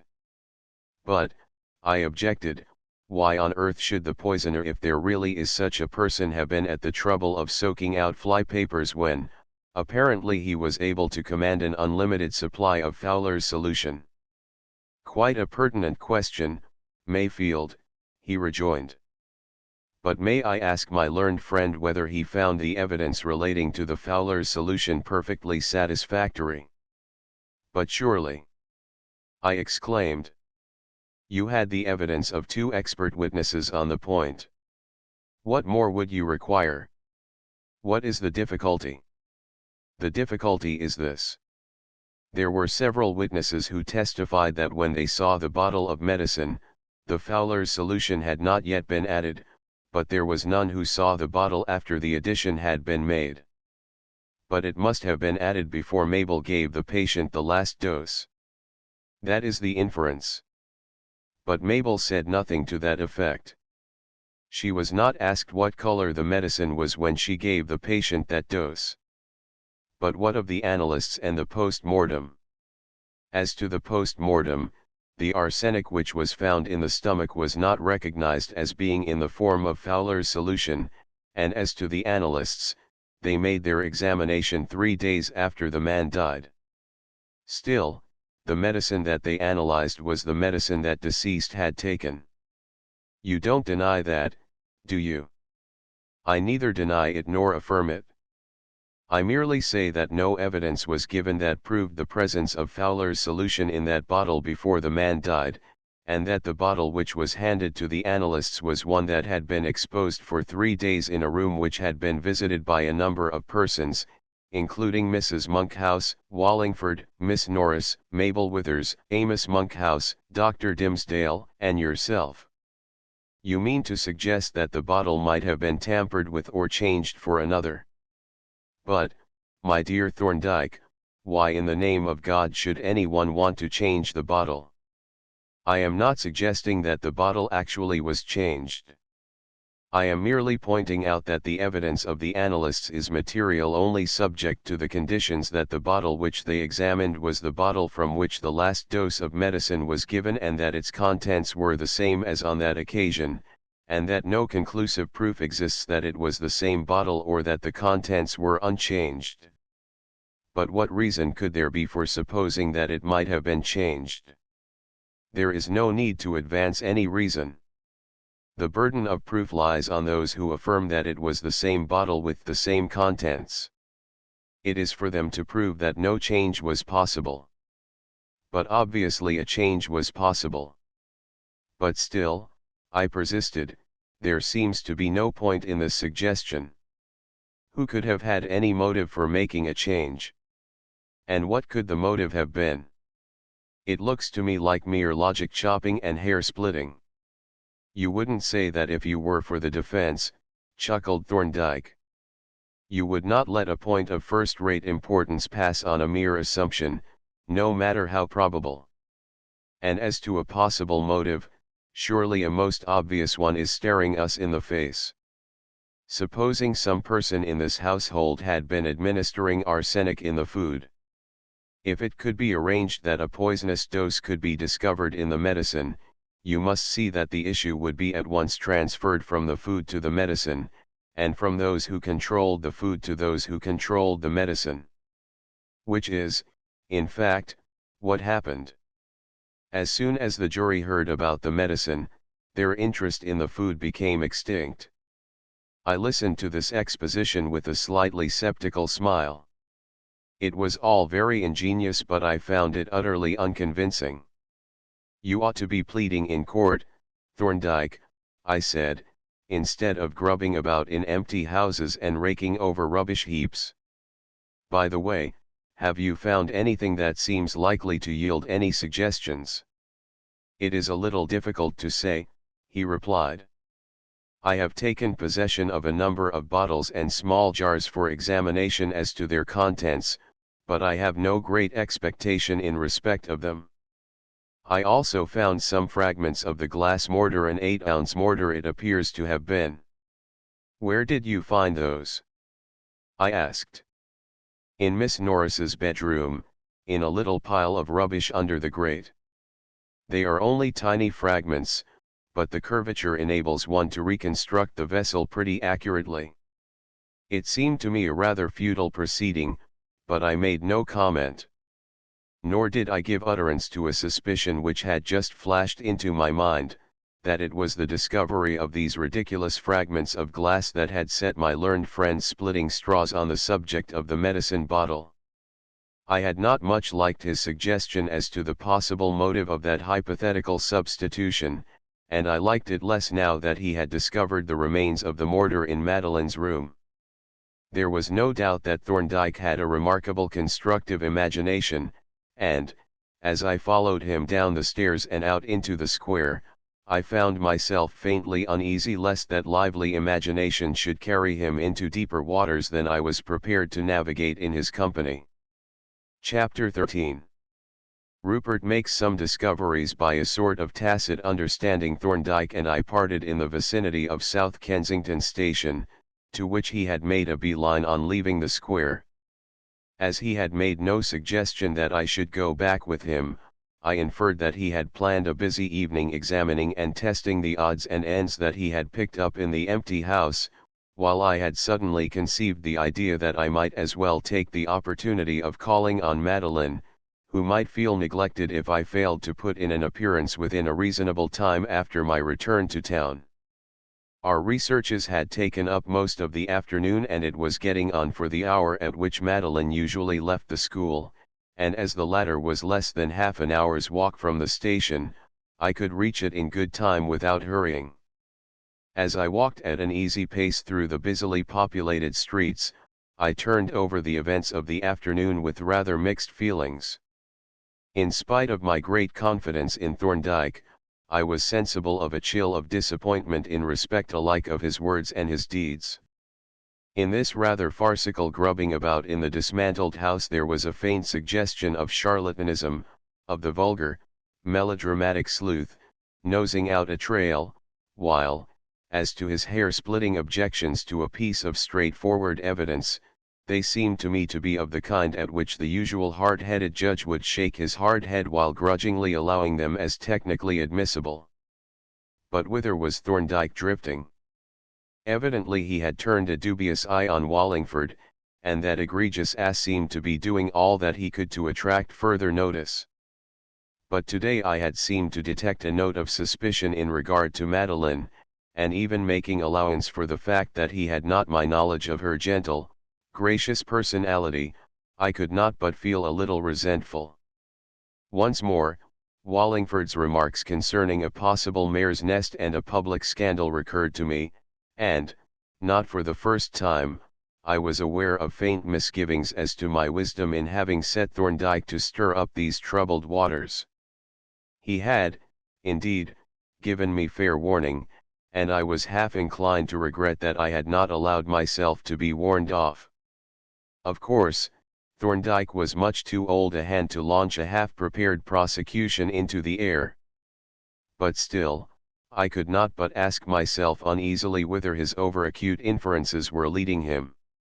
These reflections brought me to the gate of the school, where I learned from the porter that Madeline had not yet left, and accordingly sent up my card. In less than a minute she appeared, dressed in her out-of-door clothes and wreathed in smiles, looking, I thought, very charming. "How nice of you, Rupert," she exclaimed, "to come and take me home. I was wondering how soon you would come to see my little spinster lair. It is only a few minutes' walk from here. But I am sorry I didn't know you were coming, For I have arranged to make a business call, and I am due in about 10 minutes. Isn't it a nuisance? How long will you have to stay? Oh, a quarter of an hour, at least. Perhaps a little more. Very well. I will wait outside for you and do sentry go. No, you won't. I shall let you into my flat. I should have to pass it, and you can have a wash and brush up, and then you can prowl about and see how you like my little mansion. I haven't quite settled down in it yet, but you must overlook that.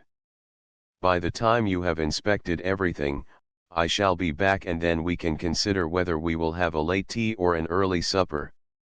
This is the way.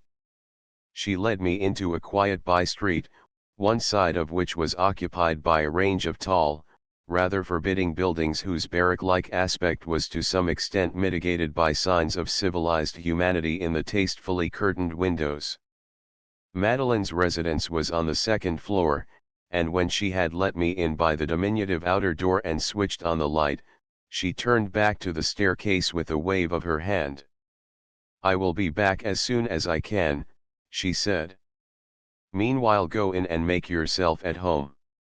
I stood at the door and watched her trip lightly down the stairs until she disappeared round the angle, when I shut the door and proceeded to follow her injunctions to the letter by taking possession of the bathroom, in which I was gratified to find a constant supply of hot water. When I had refreshed myself by a wash, I went forth and made a leisurely survey of the little flat.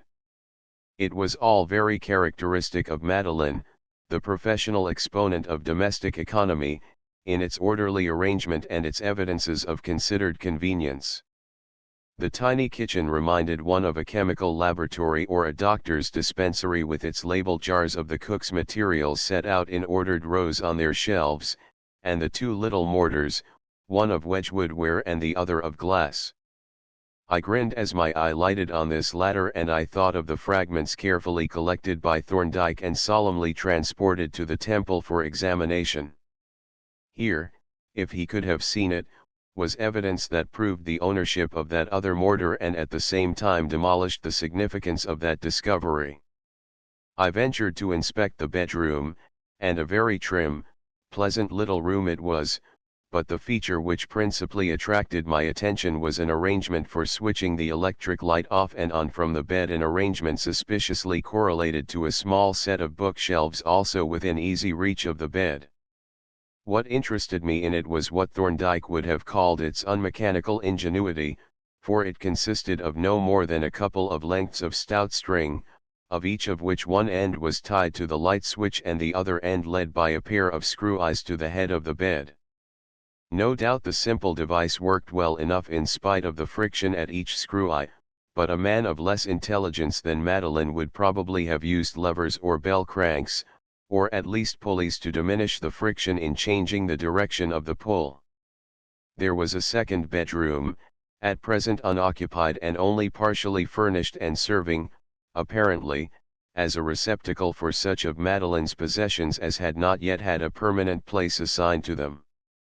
Here were one or two chairs, some piles of books, a number of pictures and several polished wood boxes and cases of various sizes, evidently the residue of the goods and chattels that Madeline had brought from her home and stored somewhere while she was living at Hilberoof Square. I ran my eye along the range of boxes, which were set out on the top of a chest of drawers. One was an old-fashioned tea caddy, another an obvious folding desk of the same period, while a third, which I opened, turned out to be a work-box of mid-Victorian age.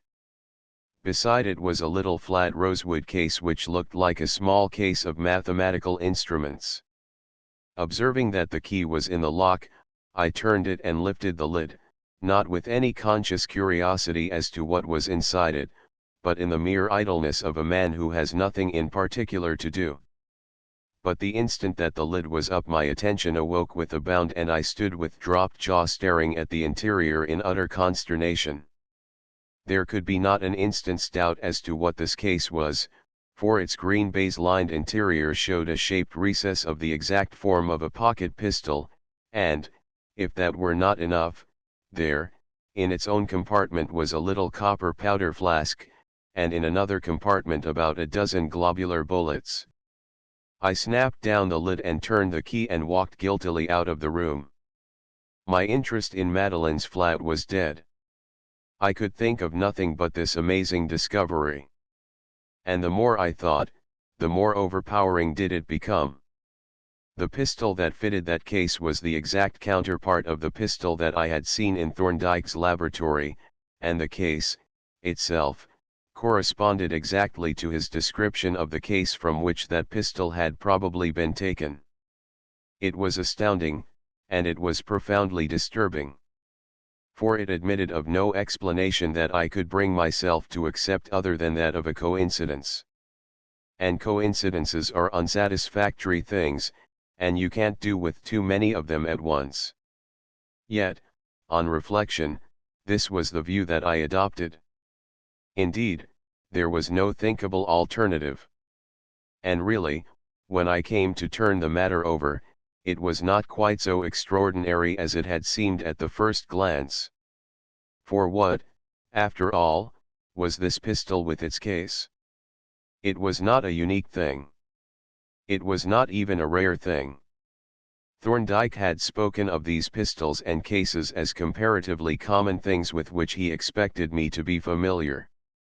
Thousands of them must have been made in their time, and since they were far from perishable, thousands of them must still exist. The singularity of the coincidence was not in the facts, it was the product of my own state of mind. Thus I sought none too successfully to rid myself of the effects of the shock that I had received on raising the lid of the case, and I was still moodily gazing out of the sitting-room window and arguing away my perturbation when I heard the outer door shut, and a moment later Madeline looked into the room. "I haven't been so very long, have I?" she said, cheerily. "Now I will slip off my cloak and hat and we will consider what sort of meal we will have, or perhaps you will consider the question while I am gone." With this she flitted away, and my thoughts, passing by the problem submitted, involuntarily reverted to the little rosewood case in the spare room. But her absence was of a brevity suggesting the performance of the professional quick-change artist. In a minute or two I heard her approach and open the door, and I turned to receive a real knockout blow. I was so astonished and dismayed that I suppose I must have stood staring like a fool, for she asked in a rather disconcerted tone, "What is the matter, Rupert? Why are you looking at my jumper like that? Don't you like it?" "Yes," I stammered, "of course I do. Most certainly. Very charming. Very becoming. I like it exceedingly." "I don't believe you do," she said, doubtfully, "you looked so surprised when I first came in. You don't think the color too startling, do you? Women wear brighter colors than they used to, you know, and I do think this particular shade of green is rather nice. And it is rather unusual, too." "It is," I agreed, recovering myself by an effort. "Quite distinctive." And then, noting that I had unconsciously adopted Thorndyke's own expression, I added, hastily, "and I shouldn't describe it as startling, at all. It is in perfectly good taste." "I am glad you think that," she said, "for you certainly did look rather startled at first, and I had some slight misgivings about it myself when I had finished it. It looked more brilliant in color as a garment than it did in the form of mere skeins." "You made it yourself, then?" "Yes. But I don't think I would ever knit another. It took me months to do, and I could have bought one for very little more than the cost of the wool, though, of course, I shouldn't have been able to select the exact tint that I wanted. But what about our meal? Shall we call it tea or supper?" She could have called it breakfast for all I cared, so completely had this final shock extinguished my interest in food. But I had to make some response to her eager hospitality.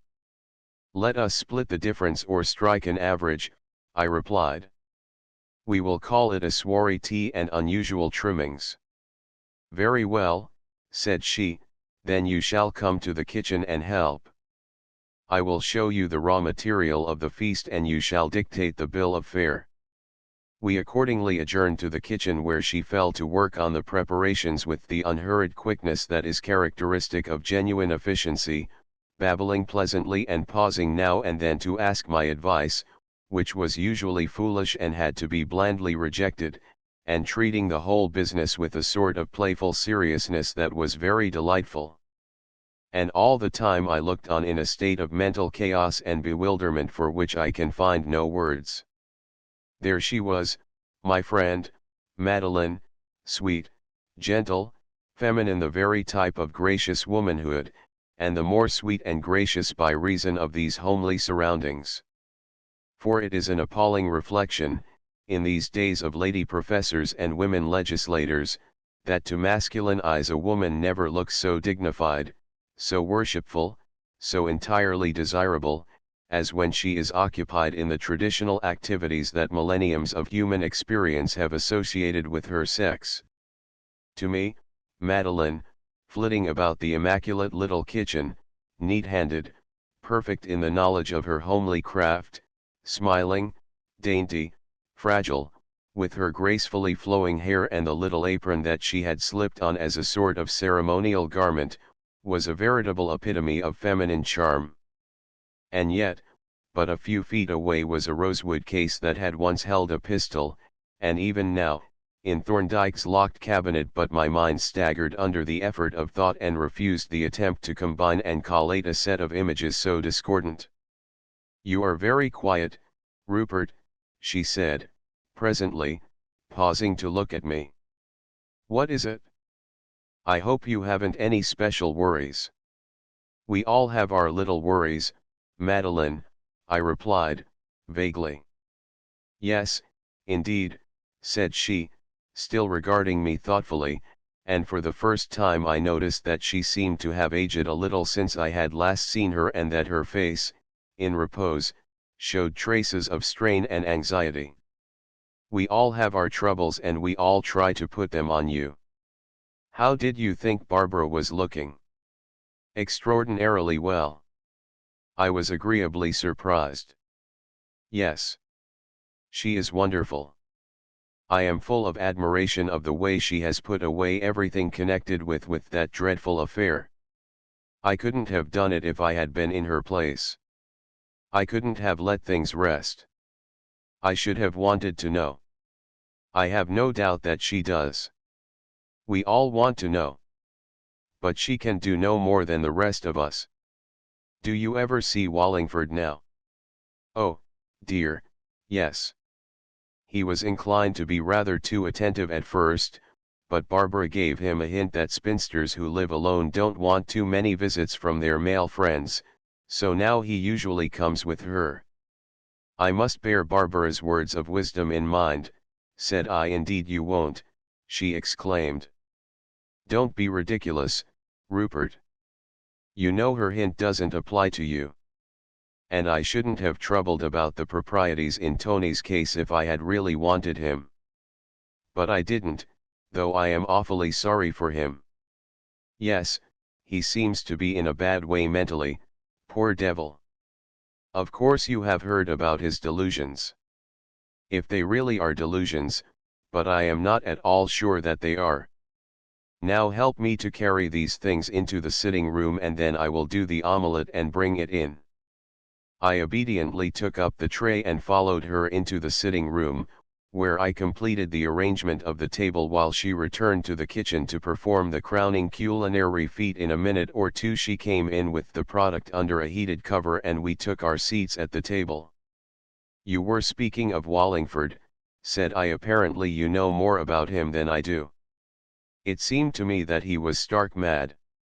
He is queer enough, I must admit. Don't let your omelette get cold, but I think you and Barbara are mistaken about his delusions.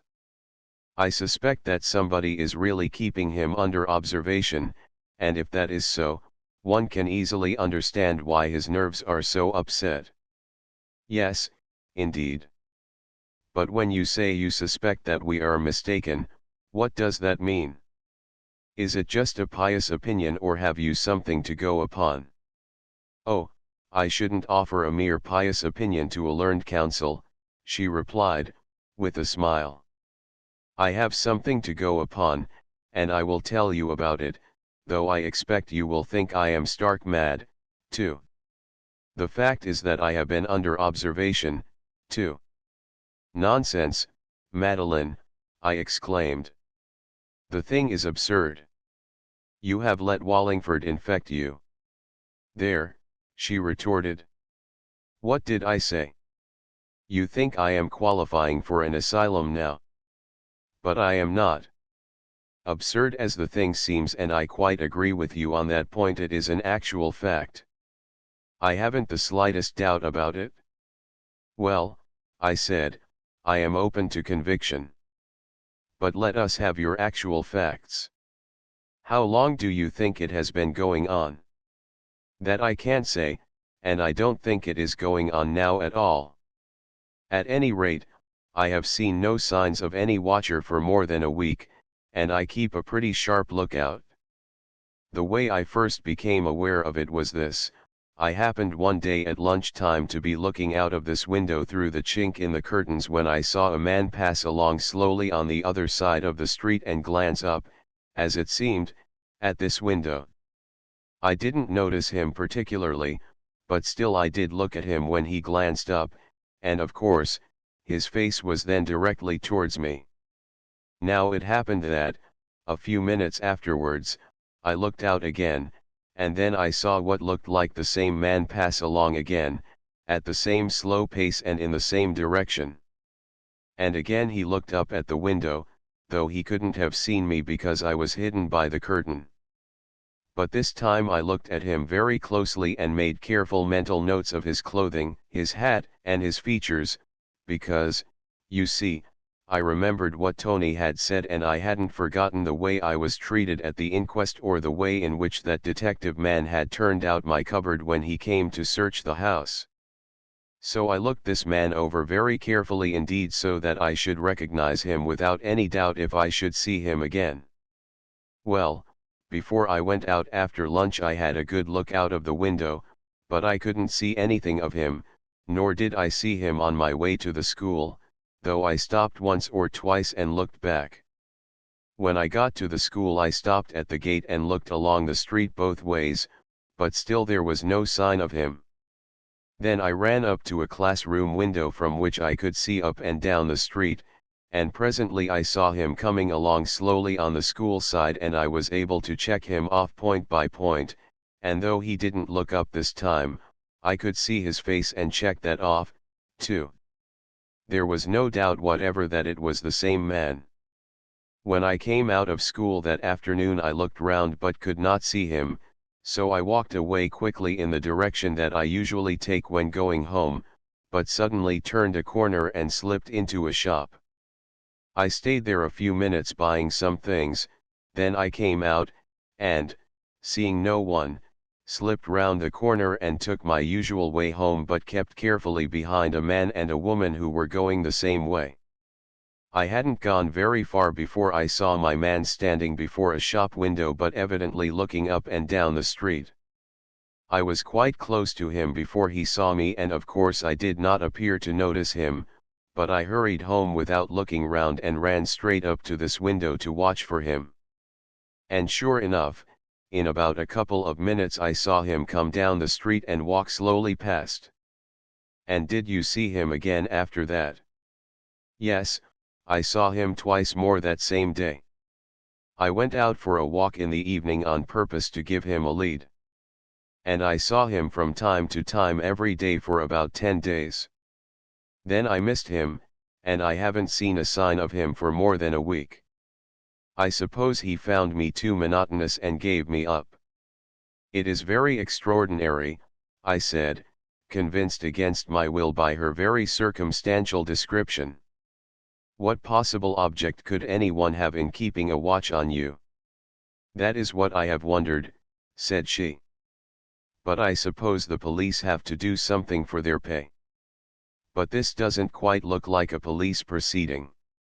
There is something rather feeble and amateurish about the affair. With all due respect to your powers of observation, Madeline, I don't think a Scotland Yard man would have let himself be spotted quite so easily. But who else could it be? She objected, and then, after a pause, she added with a mischievous smile, unless it should be your friend, Dr. Thorndyke. That would really be a quaint situation if I should, after all, be indebted to you, Rupert, for these polite attentions. I brushed the suggestion aside hastily but with no conviction. And once more I recalled Wallingford's observations on mares' nests. Obviously this clumsy booby was not a professional detective. And if not, what could he be but some hired agent of Thorndyke's? It was one more perplexity, and added to those with which my mind was already charged, it reduced me to moody silence which must have made me the very reverse of an exhilarating companion. Indeed, when Madeline had rallied me once or twice on my gloomy preoccupation, I felt that the position was becoming untenable. I wanted to be alone and think things out, but as it would have been hardly decent to break up our little party and take my departure, I determined, if possible, to escape from this oppressive tête-à-tête.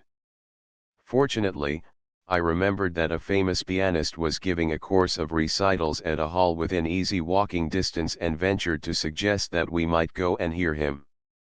I would rather stay here and gossip with you, she replied, but as you don't seem to be in a gossiping humor, perhaps the music might be rather nice.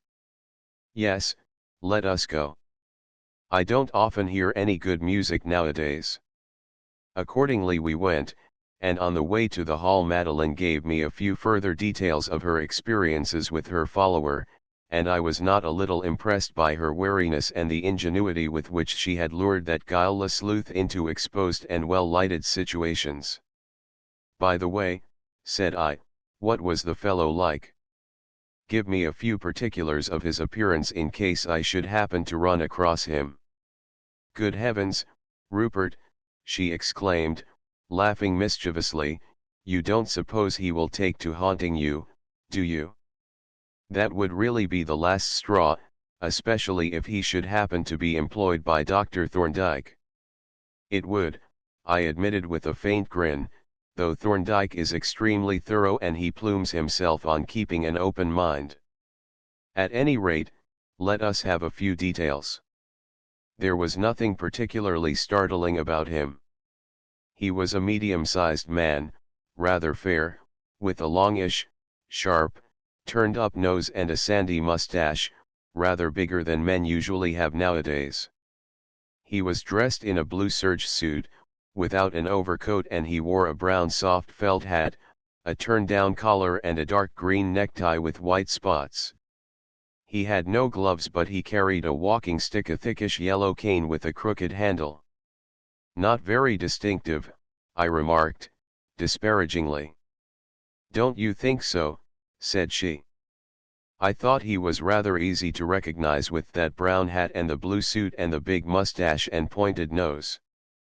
Of course, if he had worn a scarlet hat and emerald green trousers and carried a brass fire shovel instead of a walking stick, he would have been still easier to recognize, but you mustn't expect too much, even from a detective. I looked with dim surprise into her smiling face and was more bewildered than ever.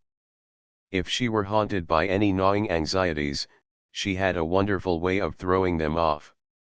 Nothing could be less suggestive of a guilty conscience than this quiet gaiety and placid humor.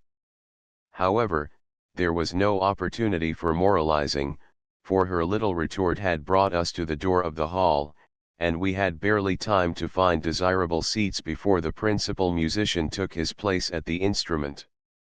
It was a delightful entertainment, and if the music did not soothe my savage breast into complete forgetfulness, it occupied my attention sufficiently to hinder consecutive thought on any other subject. Indeed, it was not until I had said good night to Madeline outside her flat and turned my face towards the neighboring station that I was able to attempt a connected review of the recent startling discoveries. What could they possibly mean? The pistol alone could have been argued away as a curious coincidence, and the same might have been possible even in the case of the wool. But the two together. The long arm of coincidence was not long enough for that. The wisp of wool that we had found in the empty house was certainly admittedly Madeline's. But that wisp matched identically the ball of wool from the pistol, and here was a missing pistol which was certainly the exact counterpart of that which had contained the wool plug. The facts could not be disputed. Was it possible to escape from the inferences which they yielded? The infernal machine, feeble as it was, gave evidence of a diabolical intention, an intention that my mind utterly refused to associate with Madeline. And yet, even in the moment of rejection, my memory suddenly recalled the arrangement connected with the electric light switch in Madeline's bedroom. Its mechanism was practically identical with that of the infernal machine, and the materials used, string and screw eyes, were actually the same. It seemed impossible to escape from this proof piled on proof. But if the machine itself declared an abominable intention, what of that which lay behind the machine? The sending of that abomination was not an isolated or independent act. It was related to some antecedent act, as Thorndyke had implied. Whoever sent it, had a guilty conscience. But guilty of what? As I asked myself this question, and the horrid, inevitable answer framed itself in my mind, I turned automatically from Middle Temple Lane and passed into the deep shadow of the arch that gives entrance to Elm Court. Chapter 14. Rupert confides in Thorndyke. Although few of its buildings, excepting the halls, are of really great antiquity, the precinct of the Temples shares with the older parts of London at least one medieval characteristic: it abounds in those queer little passages and alleys which, burrowing in all directions under the dwelling houses, are a source of endless confusion and bewilderment to the stranger, though to the accustomed denizen they offer an equally great convenience. For by their use the seasoned Templar makes his way from any one part of the precinct to any other, if not in an actual bee-line, at least in an abbreviated zigzag that cuts across the regular thoroughfares as though they were mere paths traversing an open meadow. Some of these alleys do, indeed, announce themselves even to unaccustomed eyes, as public passageways, by recognizable entrance arches, but many of them scorn even this degree of publicity, artfully concealing their existence from the uninitiated by an ordinary doorway, which they share with a pair of houses, whereby the unsuspecting stranger, entering what, in his innocence, he supposes to be the front doorway of a house, walks along the hall and is presently astonished to find himself walking out of another front door into another thoroughfare. The neighborhood of Fig Tree Court is peculiarly rich in these deceptive burrows. Indeed, excepting from the terrace, it has no other avenue of approach. On the present occasion I had the choice of two, and was proceeding along the narrow lane of Elm Court to take the farther one, which led to the entry of my chambers, when I caught sight of a man approaching hurriedly from the direction of the cloisters. At the first glance, I thought I recognized him, though he was a mere silhouette in the dim light, as the loiterer whom I had seen on the night of my return.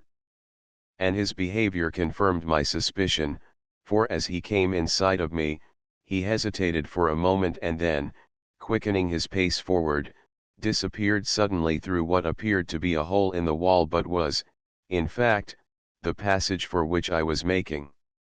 Instantly, I turned back and swiftly crossing the square of Elm Court, dived into the burrow at its farther corner and came out into the little square of Fig Tree Court at the very moment when the mysterious stranger emerged from the burrow at the other side, so that we met face to face in the full light of the central lamp.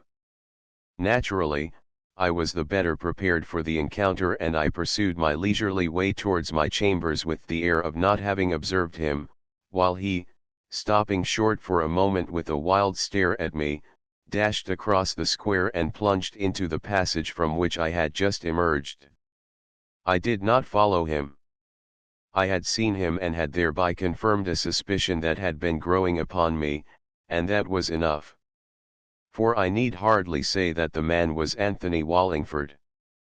But though I was prepared for the identification, I was none the less puzzled and worried by it. Here was yet another perplexity, and I was just stepping into my entry to reflect upon it at my leisure when I became aware of hurrying footsteps in the passage through which Wallingford had come. Quickly drawing back into the deep shadow of the vestibule, I waited to see who this newcomer might be. In a few seconds he rushed out of the passage and came to a halt in the middle of the square, nearly under the lamp, where he stood for a few moments, looking to right and left and listening intently. And now I realized the justice of what Madeline had said, for, commonplace as the man was, I recognized him in an instant. Brown hat, blue serge suit, big, sandy mustache and concave, pointed nose, they were not sensational characteristics, but they identified him beyond a moment's doubt. Apparently, his ear must have caught the echoes of Wallingford's footsteps, for, after a very brief pause, he started off at something approaching a trot and disappeared into the passage by which I had come and Wallingford had gone. A sudden, foolish curiosity impelled me to follow and observe the methods of this singular and artless sleuth. But I did not follow directly. Instead, I turned and ran up the other passage, which leads into the narrow part of Elm Court, and as I came flying out of the farther end of it I ran full tilt into a man who was running along the court towards the cloisters. Of course the man was Wallingford. Who else would be running like a lunatic through the temple at night, unless it were his pursuer? With muttered curses but no word of recognition, he disengaged himself and pursued his way, disappearing at length round a sharp turn in the lane which leads towards the cloisters.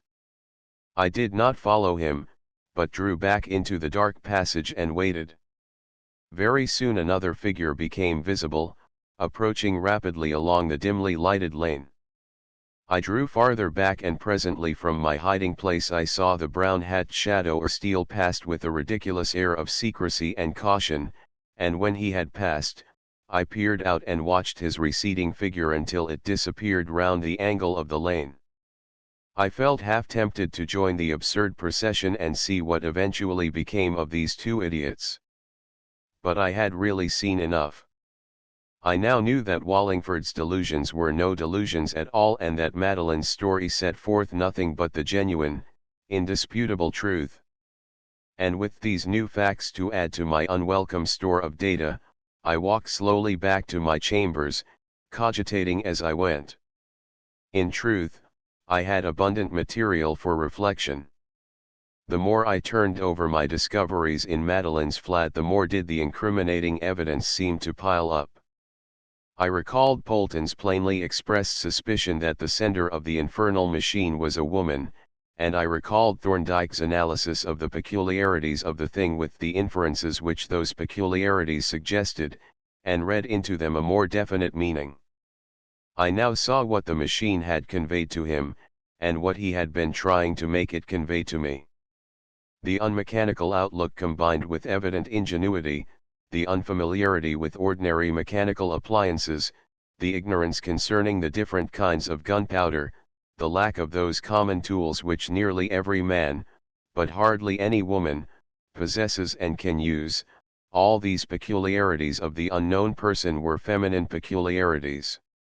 And finally, there had been the plug of knitting wool, a most unlikely material for a man to use for such a purpose, or, indeed, to possess at all. So my thoughts went over and over the same ground, and every time finding escape from the obvious conclusion more and more impossible. The evidence of Madeline's complicity at the very least in the sending of the infernal machine appeared overwhelming. I could not reject it. Nor could I deny what the sending of it implied. It was virtually a confession of guilt. And yet, even as I admitted this to myself, I was strangely enough aware that my feelings towards Madeline remained unaltered. The rational, legal side of me condemned her. But somehow, in some incomprehensible way, that condemnation had a purely technical, academic quality. It left my loyalty and affection for her untouched. But what of Thorndyke? Had his reasoning traveled along the same lines? If it had, there would be nothing sentimental in his attitude. He had warned me, and I knew well enough that whenever there should be evidence enough to put before a court, the law would be set in motion. What, then, was his present position? And even as I asked myself the question, there echoed uncomfortably in my mind the significant suggestion that he had thrown out only a few hours ago concerning the bottle of medicine. Evidently, he at least entertained the possibility that the Fowler's solution had been put into that bottle after Monkhouse's death, and that for the express purpose of diverting suspicion from the food. The manifest implication was that he entertained the possibility that the poison had been administered in the food. But to suspect this was to suspect the person who prepared the food of being the poisoner. And the person who prepared the food was Madeline. The question, therefore, as to Thorndyke's state of mind was a vital one. He had expressed no suspicion of Madeline. But then he had expressed no suspicion of anybody. On the other hand, he had exonerated nobody.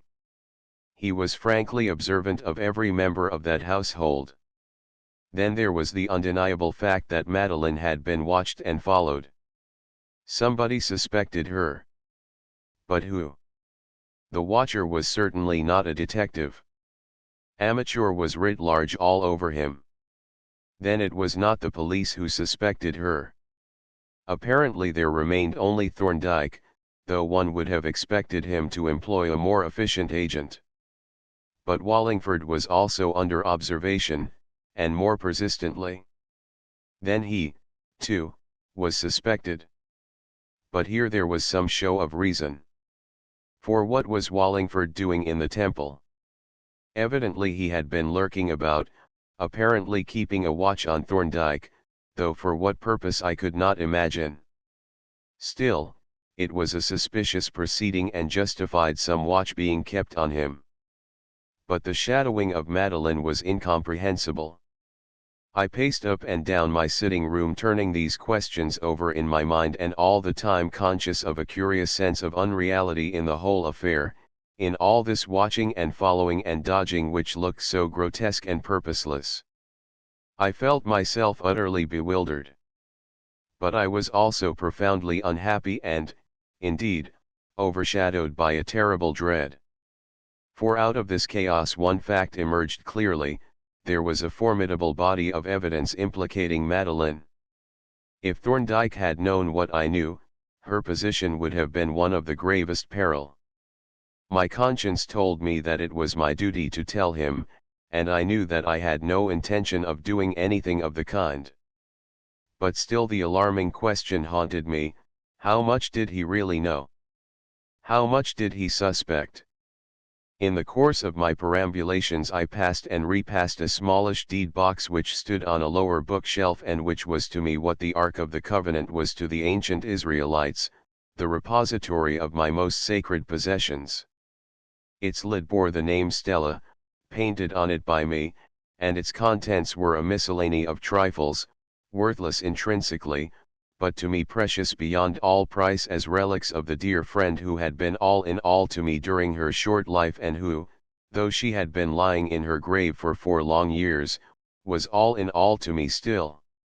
Often, in the long, solitary evenings, had I taken the relics out of their abiding place and let the sight of them carry my thoughts back to the golden days of our happy companionship, filling in the pleasant pictures with the aid of my diary, but that was unnecessary now, since I knew the entries by heart and painting other, more shadowy pictures of a future that might have been. It was a melancholy pleasure, perhaps, but yet, as the years rolled on, the bitterness of those memories grew less bitter and still the sweet remained. Presently, as for the 100th time the beloved name met my eye, there came upon me a yearning to creep back with her into the sunny past, to forget, if only for a short hour, the hideous anxieties of the present, and in memory to walk with her once more along the meads of asphodel. Halting before the box, I stood and lifted it tenderly to the table, and having unlocked it, raised the lid and looked thoughtfully into the interior. Then, one by one, I lifted out my treasures, set them out in order on the table, and sat down to look at them and let them speak to me their message of peace and consolation. To a stranger's eye they were a mere collection of odds and ends. Some would have been recognizable as relics of the more conventional type. There were several photographs of the dead girl, some taken by myself, and a tress of red gold hair, such hair as I had been told often glorifies the victims whom consumption had marked for its own. It had been cut off for me by Barbara when she took her own tress, and tied up with a blue ribbon. But it was not these orthodox relics that spoke to me most intimately. I had no need of their aid to call up the vision of her person. The things that set my memory working were the records of actions and experiences, the sketch books, the loose sketches, and the little plaster plaques and medallions that she had made with my help after she had become bedridden and could go no more abroad to sketch. Every one of these had its story to tell, its vision to call up. I turned over the sketches, simple but careful pencil drawings for the most part, for Stella, like me, had more feeling for form than for color, and recalled the making of them, the delightful rambles across the sunny meadows or through the cool woodlands, the solemn planting of sketching stools and earnest consultation on the selection and composition of the subjects. These were the happiest days, before the chilly hand of the destroyer had been laid on its chosen victim, and there was still a long and sunny future to be vaguely envisaged. And then I turned to the little plagues and medallions which she had modelled and under my supervision, and of which I had made the plaster molds and casts. These called up sadder memories, but yet they spoke of an even closer and more loving companionship, for each work was, in a way, a joint achievement over which we had triumphed and rejoiced together. So it happened that, although the shadow of sickness, and at last of death, brooded over them, it was on these relics that I tended to linger most lovingly.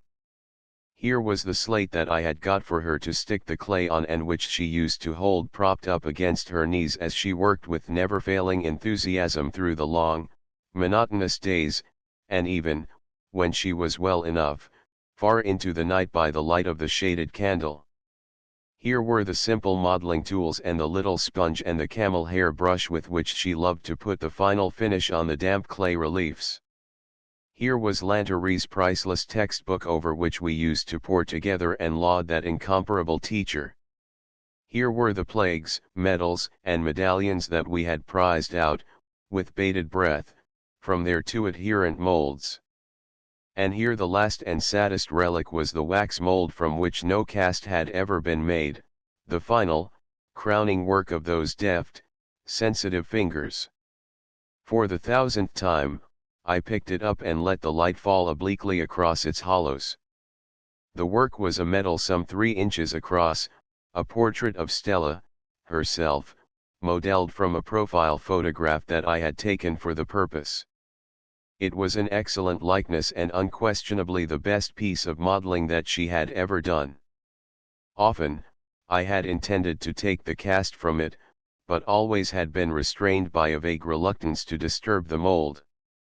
Now, as I looked at the delicate, sunken impression, I had again the feeling that this, her last work, ought to be finished, and I was still debating the matter with the mold in my hand when I heard a quick step upon the stair, followed by a characteristic knock on my door. My first impulse was to hustle my treasures back into their box before answering the summons. But this was almost instantly followed by a revulsion. I recognized the knock as Thorndyke's, and somehow there came upon me a desire to share my memories with him. He had shown a strangely sympathetic insight into my feelings towards Stella. He had read my diary. He now knew the whole story, and he was the kindest, the most loyal and most discreet of friends. Gently laying down the mold, I went to the door and threw it open.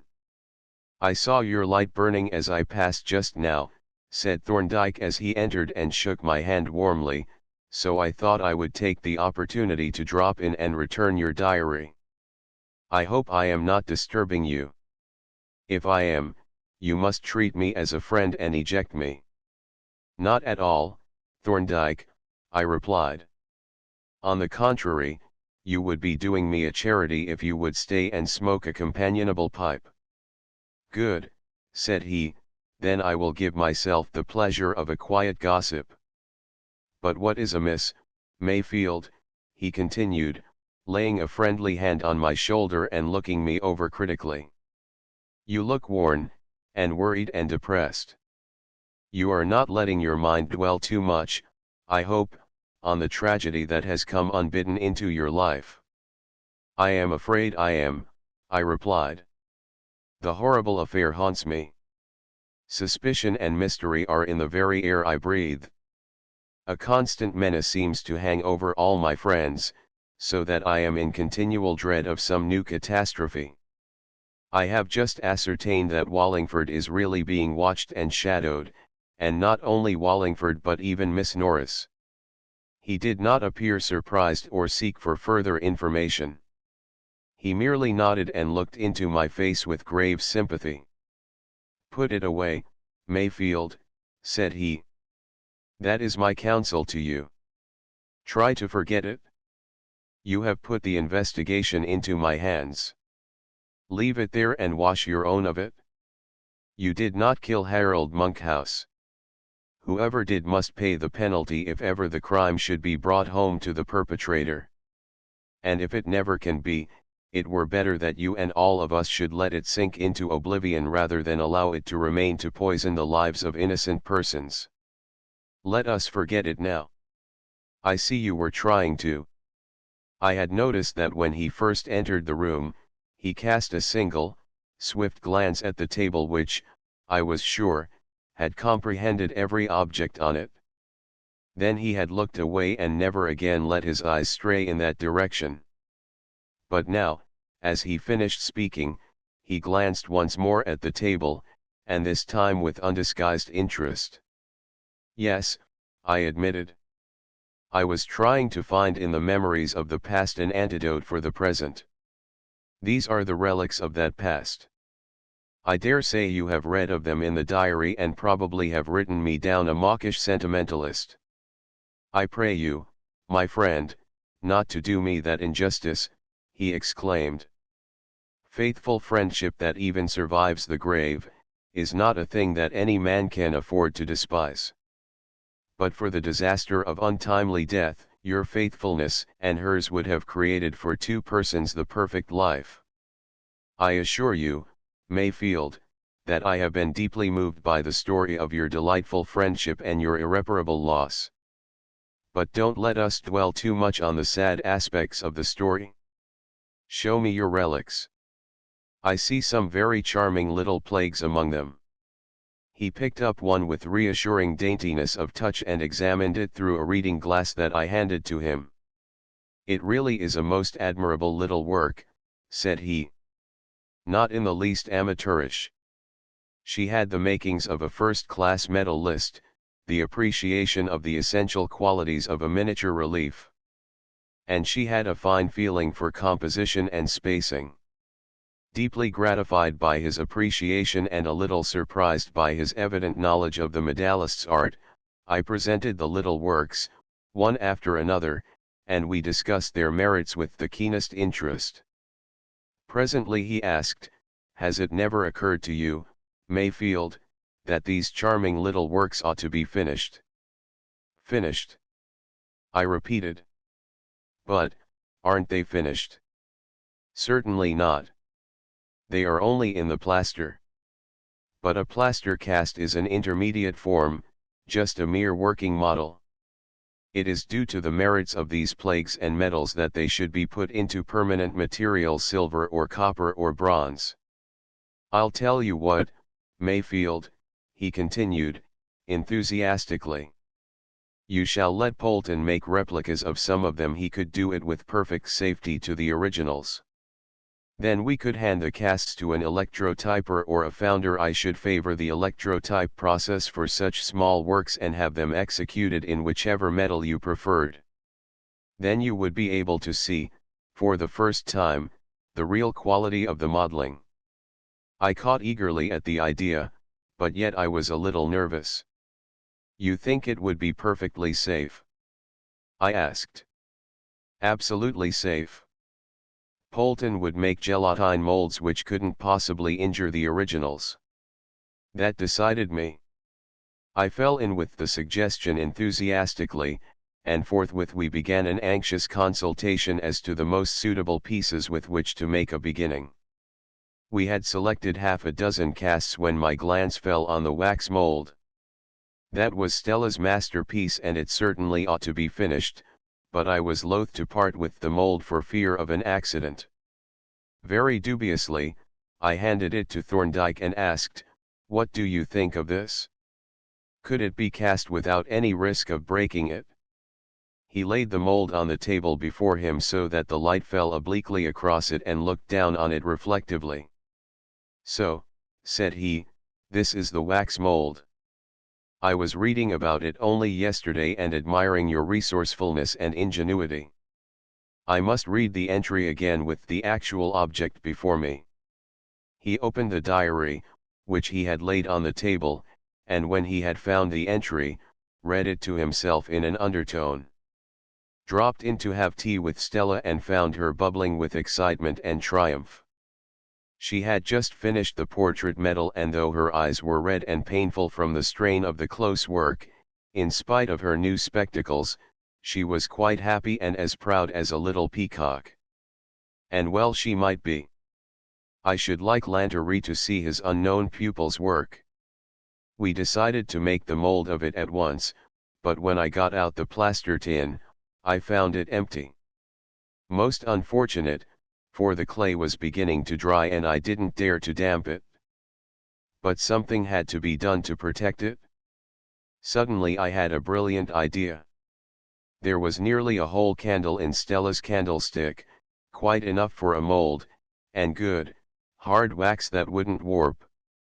I took off the reflector and lighted the candle, which I took out of the candlestick and held almost upside down over the clay metal and let the wax drip onto it.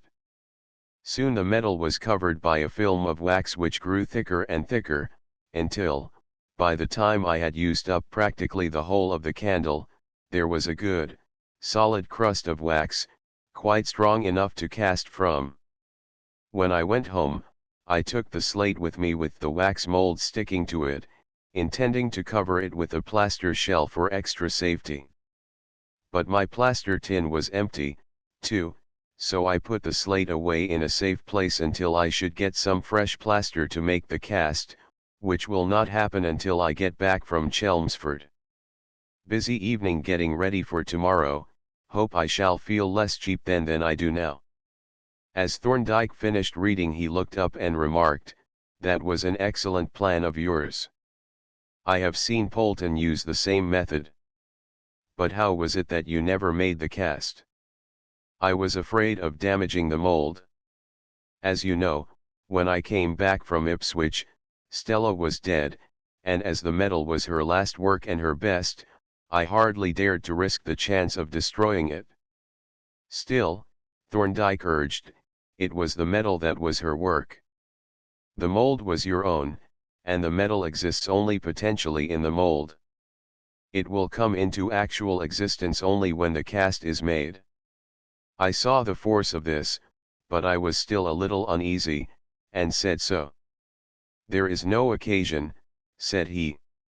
"The mold is amply strong enough to cast from. It might possibly break in separating the cast, but that would be of no consequence, as you would then have the cast, which would be the metal, itself. And it could then be put into bronze or silver." "Very well," I said, "if you guarantee the safety of the operation, I am satisfied. I should love to see it in silver, or perhaps it might look even better in gold." Having disposed of the works, themselves, we fell to discussing the question of suitable settings or frames, and this led us to the subject of the portraits. Thorndyke glanced over the collection, and picking up one, which happened to be my own favorite, looked at it thoughtfully. "It is a beautiful face," said he, "and this seems to have been a singularly happy portrait. In red chalk autotype, it would make a charming little picture. Did you take it?" "Yes, and as I have the negative I am inclined to adopt your suggestion. I am surprised that I never thought of it myself, for red chalk is exactly the right medium." "Then let Polton have the negative. He is quite an expert in autotype work." I accepted the offer gladly, and we then came back to the question of framing. Thorndyke's suggestion was that the portrait should be treated as a medallion and enclosed in a frame to match that of the medal. The idea appealed to me rather strongly, and presently a further one occurred to me, though it was suggested indirectly by Thorndyke, who had taken up the tress of Stella's hair and was looking at it admiringly as he drew it softly between his fingers. "Human hair," he remarked, "and particularly a woman's hair, is always a beautiful material, no matter what its color may be, but this red gold variety is one of the most gorgeous of nature's productions." "Yes," I agreed, "it is extremely decorative." Barbara had her tress made up into a thin plate and worked into the frame of a miniature of Stella. I liked the idea, but somehow the effect is not so very pleasing. "But it is an oblong frame." "I don't think," said Thorndyke, "that a plate was quite the best form. A little cable would look better, especially for a medallion portrait. Indeed, I think that if you had a plain square black frame with a circular opening, a little golden cable, carried round concentrically with the opening, would have a rather fine effect." "So it would," I exclaimed. "I think it would look charming." "I had no idea, Thorndyke, that you were a designer. Do you think Polton could make the cable?" "Polton," he replied, impressively, "can do anything that can be done with a single pair of human hands. Let him have the hair, and he will make the cable and the frame, too, and he will see that the glass cover is an airtight fit, for, of course, the cable would have to be under the glass." To this also I agreed with a readiness that surprised myself. And yet it was not surprising.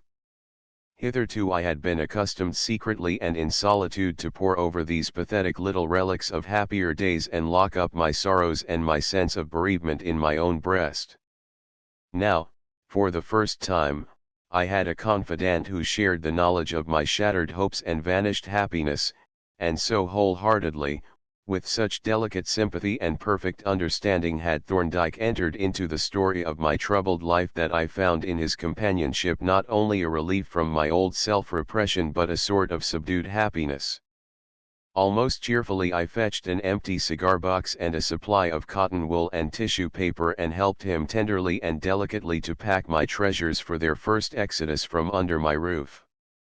And it was with only a faint twinge of regret that I saw him, at length, depart with the box under his arm. "You needn't be uneasy, Mayfield," he said, pausing on the stairs to look back. "Nothing will be injured, and as soon as the casting is successfully carried through, I shall drop a note in your letter box to set your mind at rest. Good night." I watched him as he descended the stairs, and listened to his quick footfalls, fading away up the court. Then I went back to my room with a faint sense of desolation to repack the depleted deed box and thereafter to betake myself to bed. Chapter 15.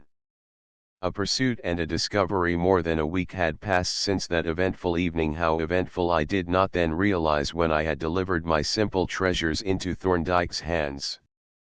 But I was not uneasy, for, within 24 hours, I had found in my letter box the promised note, assuring me that the preliminary operations had been safely carried through and that nothing had been damaged.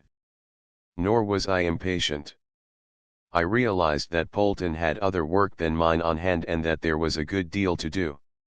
Moreover, a little rush of business had kept me employed and helped me to follow Thorndyke's counsel and forget, as well as I could, the shadow of mystery and peril that hung over my friends, and, by implication, over me. But on the evening of which I am now speaking I was free.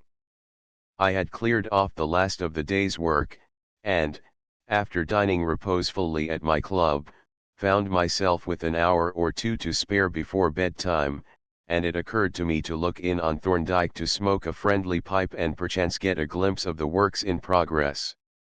I entered the temple from the west, and, threading my way through the familiar labyrinth, crossed Tanfield Court, and passing down the narrow alley at its eastern side, came out into King's Bench Walk. I crossed the walk at once and was sauntering down the pavement towards Thorndyke's house when I noticed a large, closed car drawn up at its entry, and, standing on the pavement by the car, a tall man whom I recognized by the lamplight as Mr. Superintendent Miller. Now I did not much want to meet the superintendent, and in any case it was pretty clear to me that my visit to Thorndyke was not very opportune. The presence of Miller suggested business, and the size of the car suggested other visitors. Accordingly I slowed down and was about to turn back when my eye caught another phenomenon. In the entry next to Thorndyke's a man was standing, well back in the shadow, but not so far that he could not get a view of the car, on which he was quite obviously keeping a watchful eye. Indeed, he was so preoccupied with his observation of it that he had not noticed my approach, his back being turned towards me. Naturally, the watchful attitude and the object of his watchfulness aroused my suspicions as to his identity. But a movement backward on his part which brought him within range of the entry lamp, settled the matter. He was Anthony Wallingford. I turned and walked quietly back a few paces. What was this idiot doing here within a few yards of Thorndyke's threshold? Was he merely spying fatuously and without purpose? Or was it possible that he might be up to some kind of mischief? As I framed the question my steps brought me opposite another entry. The walk was in darkness save for the few lamps and the place was practically deserted. After a moment's reflection, I stepped into the entry and decided thence to keep a watch upon the watcher. I had not long to wait. Hardly had I taken up my rather undignified position when three men emerged from the house and walked slowly to the car.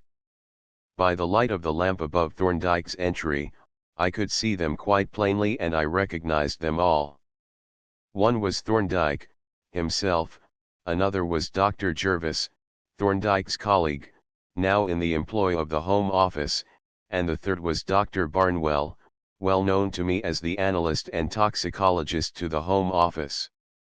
All three carried substantial bags and Dr. Barnwell was encumbered with a large case, like an outsize suitcase, suggestive of chemical apparatus. While they were depositing themselves and their impedimenta in the car, Superintendent Miller gave directions to the driver. He spoke in clear, audible tones, but though, I have to confess, I listened intently, I caught only the question, "Do you know the way?" The words which preceded and followed it were just audible but not intelligible to me. It appeared, however, that they were intelligible to Wallingford, for, as soon as they were spoken and while the superintendent still held the open door of the car, he stepped forth from his lurking place and walked boldly and rapidly across to the narrow passage by which I had come. Realizing instantly what his intention was, I came out of the entry and started in pursuit. As I reached the entrance to the passage, my ear caught the already faint sound of his receding footsteps, by which I learned that he was running swiftly and as silently as he could. Since I did not intend to lose him, I had no choice but to follow his example, and I raced across Tanfield Court, past the cloisters and round by the church as if the devil were after me instead of before. Halfway up Inner Temple Lane he slowed down to a walk very wisely, for otherwise the night porter would certainly have stopped him and was duly let out into Fleet Street, whither I followed him at a short interval. When I stepped out of the gate I saw him some little distance away to the west, giving directions to the driver of a taxi. I looked round desperately, and, to my intense relief, perceived an apparently empty taxi approaching from the east. I walked quickly towards it, signaling as I went, and the driver at once drew into the curb and stopped. I approached him, and, leaning forward, said in a low voice though there was no one within earshot, "There is a taxi just in front. It will probably follow a big car which is coming up Middle Temple Lane. I want you to keep that taxi in sight, wherever it may go. Do you understand?" The man broke into a cynical grin, the nearest approach to geniality of which a taxi driver is capable, and replied that he understood, and as, at this moment, the nose of the car appeared coming through the arched entrance gate of Middle Temple Lane, I sprang into the taxi and shut the door.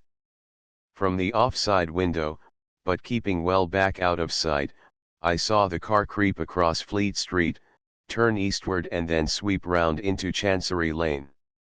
Almost immediately, Wallingford's taxi moved off and followed, and then, after a short interval, my own vehicle started, and, crossing directly to Chancery Lane, went ahead in the wake of the others.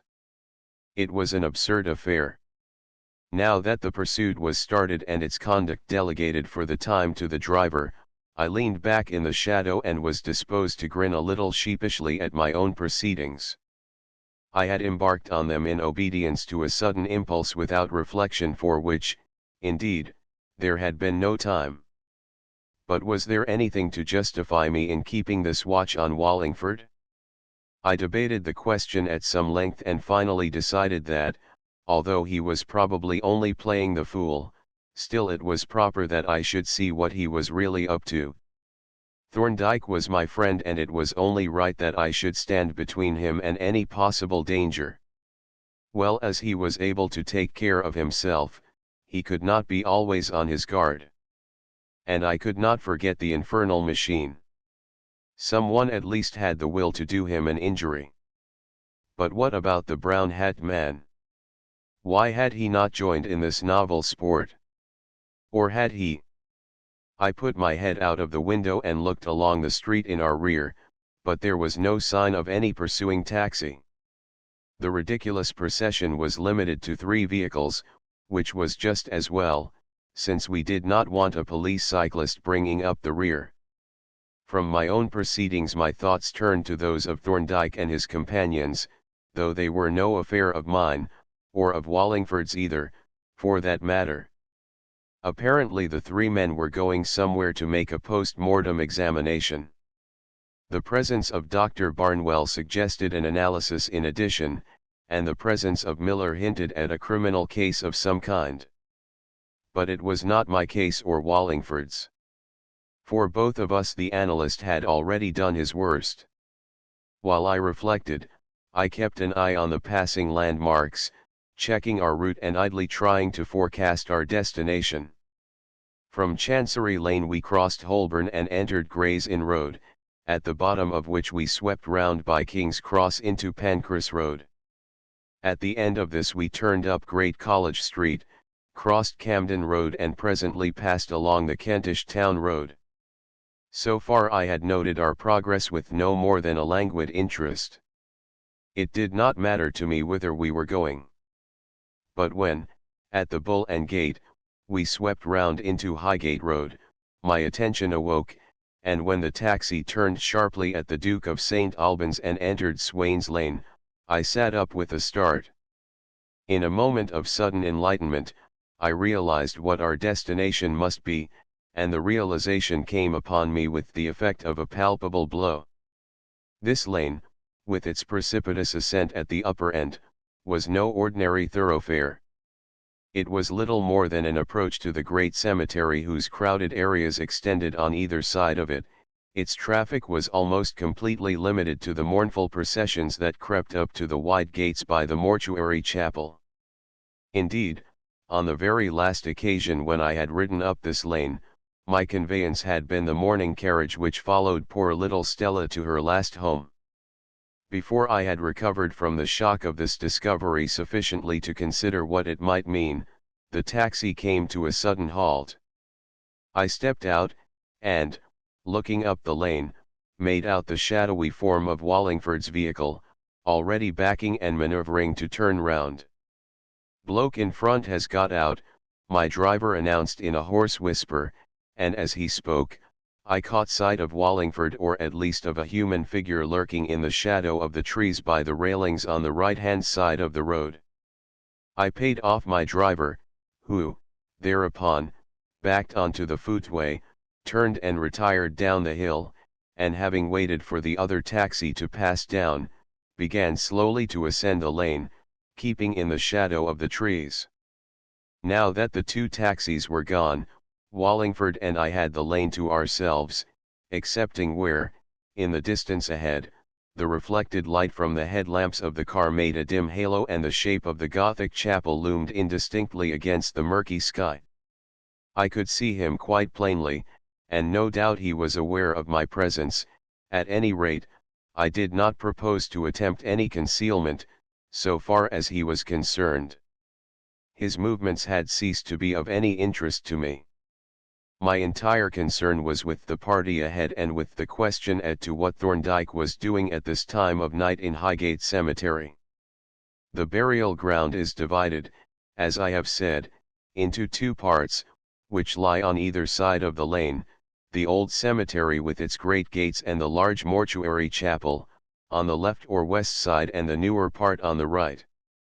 To which of these two parts was Thorndyke bound? That was the question that I had to settle.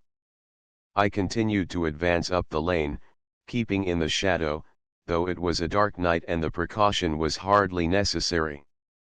Presently I overtook Wallingford and passed him without either concealment or recognition on either side. I could now clearly make out the gable and pinnacles of the chapel and saw the car turn in the wide sweep and then extinguish its headlights. Presently, from the gatehouse there emerged a party of men, of whom some carried lanterns, by the light of which I could recognize Thorndyke and his three companions, and I noted that they appeared to have left their cases either in the car or elsewhere, for they now carried nothing. They lingered for a minute or two at the wicket by the great gates, then, accompanied by a man whom I took to be the gatekeeper, they crossed the road to the gate of the Eastern Cemetery and were at once followed by another party of men, who trundled two wheelbarrows, loaded with some bulky objects the nature of which I could not make out. I watched them with growing anxiety and suspicion as they passed in at the gate, and when they had all entered and moved away along the main path, I came forth from the shadow and began to walk quickly up the lane. The Eastern Cemetery adjoins Waterlow Park, from which it is separated by a low wall surmounted by tall railings, and this was my objective. The park was now, of course, closed for the night, locked up and deserted. So much the better. Locks and bars were no hindrance to me. I knew the neighborhood of old.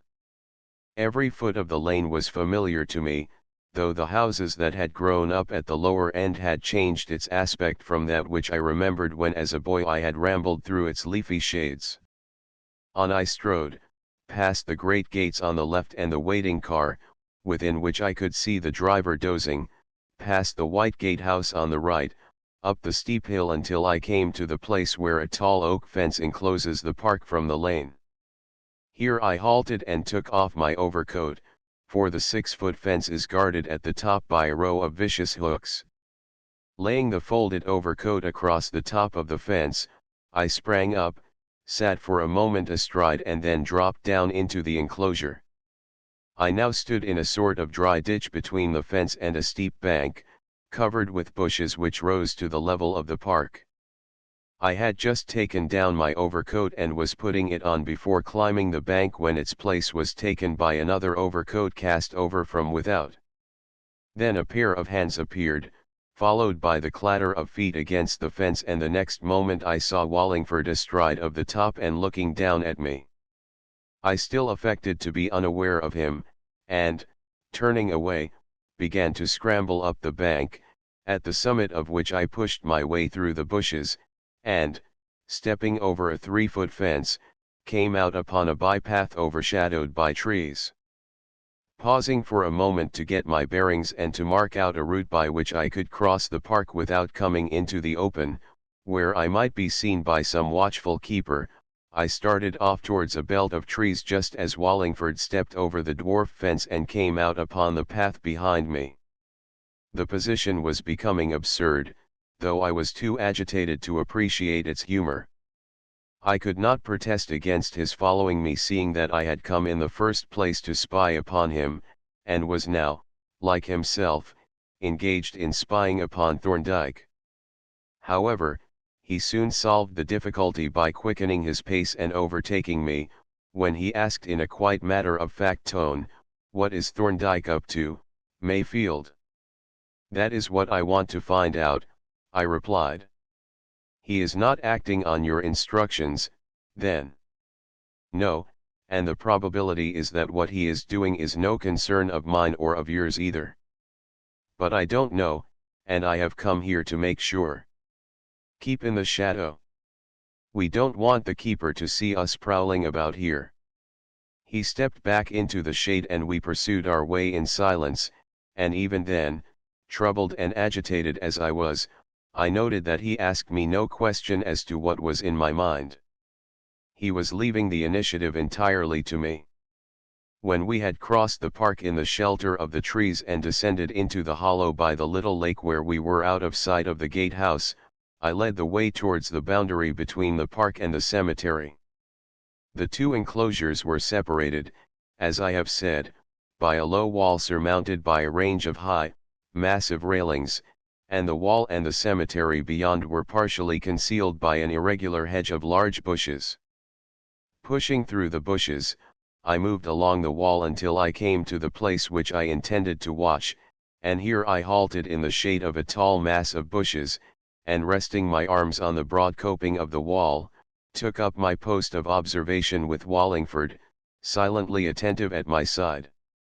The great burial ground was enveloped in darkness so profound that the crowded headstones and monuments conveyed to the eye no more than a confused glimmer of ghostly pallor that was barely distinguishable from the general obscurity. One monument only could be separately identified, a solitary stone cross that rose above a half-seen grave some 60 yards from the wall. But already the mysterious procession could be seen threading its way in and out by the intricate, winding paths, the gleam of the lanterns lighting up now a marble figure and now a staring headstone or urn or broken column, and as it drew ever nearer, the glare of the lanterns, the rumble of the barrow wheels on the hard paths and the spectral figures of the men grew more and more distinct. And still Wallingford watched and spoke never a word. At length, a turn of the path brought the procession into full view, and as it approached I could make out a man evidently by his uniform, the cemetery keeper leading, lantern in hand and showing the way. Nearer and nearer the procession drew until at last, close by the stone cross, the leader halted. Then, as Thorndyke and his companions now clearly visible came up, he lifted his lantern and let its light fall full on the cross. And even at this distance I could read with ease, though it was unnecessary, the single name Stella. As that name to me so sacred flashed out of the darkness, Wallingford gripped my arm. "Great God!" he exclaimed. "It is Stella Keene's grave. I came here once with Barbara to plant flowers on it." He paused, breathing hard and still clutching my arm. Then, in a hoarse whisper, he demanded, "What can that devil be going to do?" There was little need to ask. Even as he spoke, the laborers began to unload from the first barrow its lading of picks, shovels, and coils of rope. And when these were laid on the ground, the second barrow yielded up its cargo, a set of rough canvas screens which the men began to set up around the grave. And even as the screens were being erected, another lantern slowly approaching along the path, revealed two men carrying a long, bedstead-like object of beer which they at length set down upon its stunted legs just outside the screens.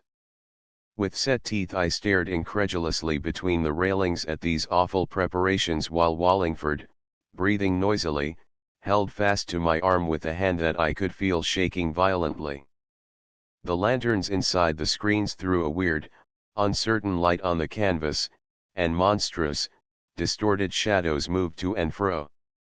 Presently, amidst these flitting, spectral shapes, appeared one like an enormous gnome, huge, hideous and deformed, holding an upraised pick. The shadowy implement fell with an audible impact, followed by the ring of a shovel. At the sight and the sound so dreadfully conclusive, Wallingford sprang up with a stifled cry. God Almighty! That devil is going to dig her up. He stood motionless and rigid for a few moments. Then, turning suddenly, without another word, he burst through the bushes, and I heard him racing madly across the park. I had half a mind to follow him. I had seen enough.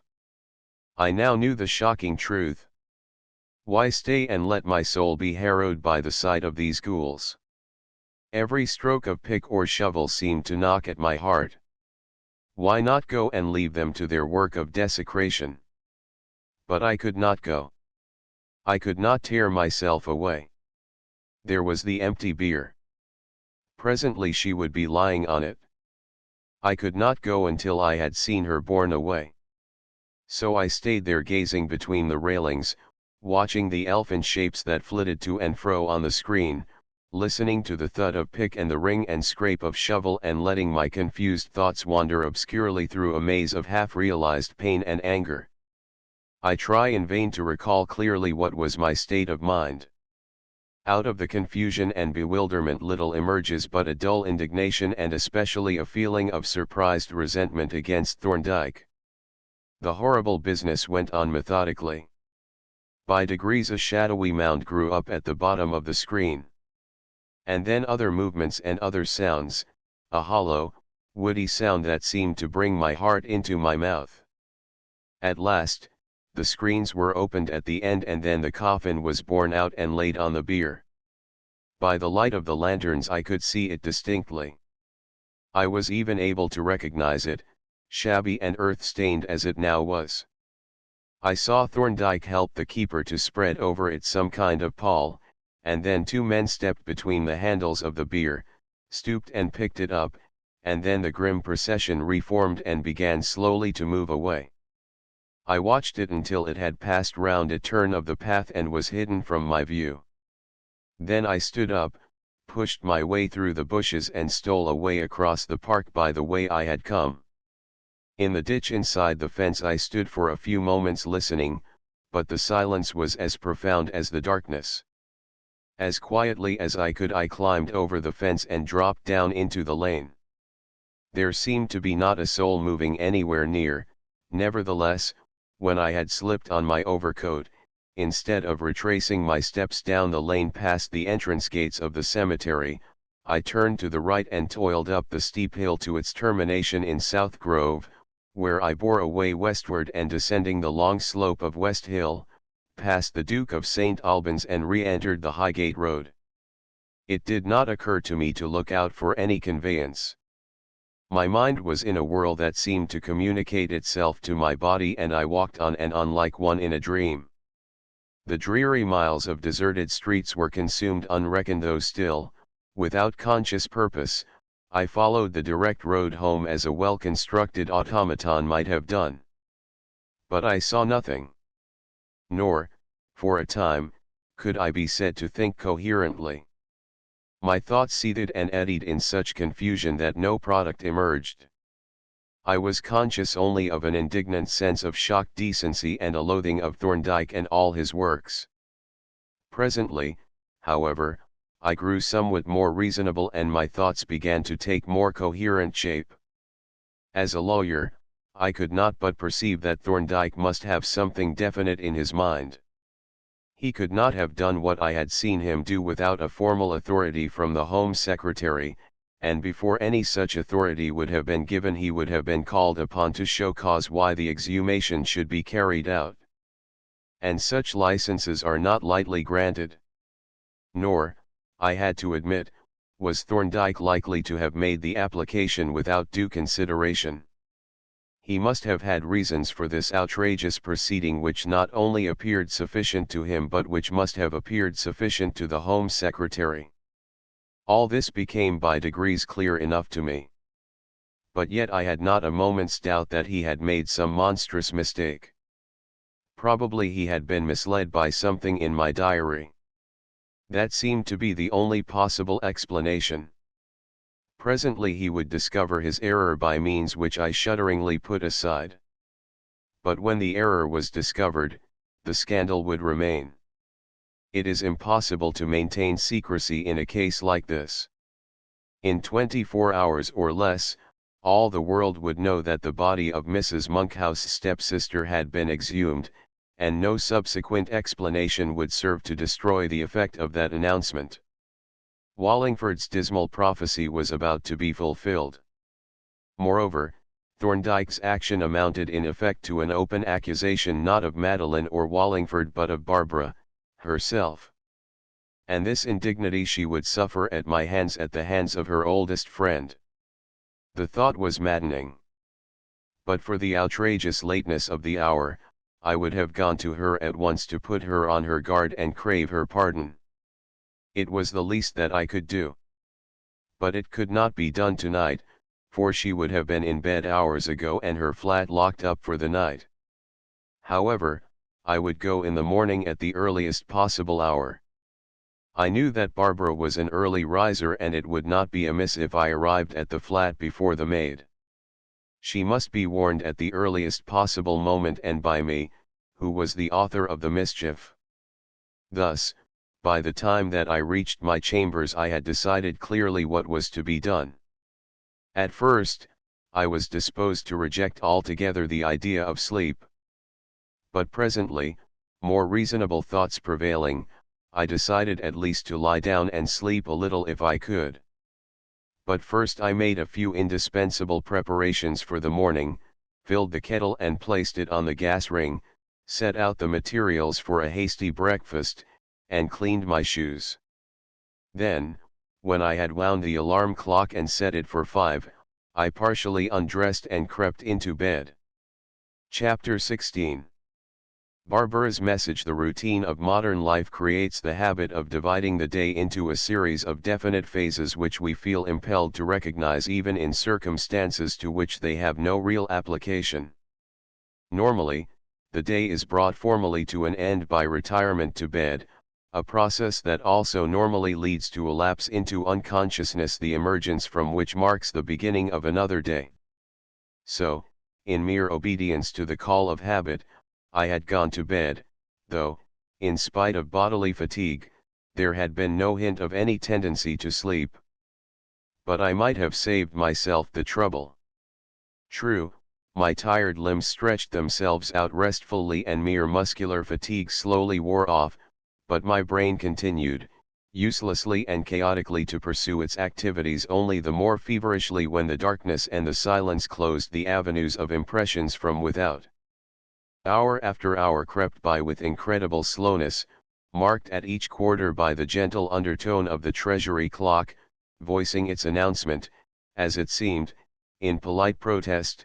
Surely there was never a clock that hinted so delicately and unobtrusively at the passage of the irrevocable minutes that perish for us and are reckoned. Other sound there was none to break the weary silence of the night, but by the soft, mellow chime I was kept informed of the birth of another day and the progress of its infancy, which crawled so tardily in the wake of my impatience. At last, when 4:30 had struck, I threw back the bedclothes, and, stepping out, switched on the light and put a match to the gas under the kettle.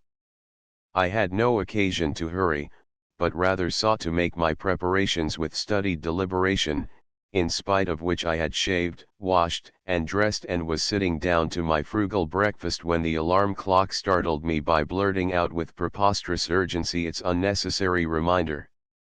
It had just turned 5:15 when I set forth to take my way on foot towards Kensington.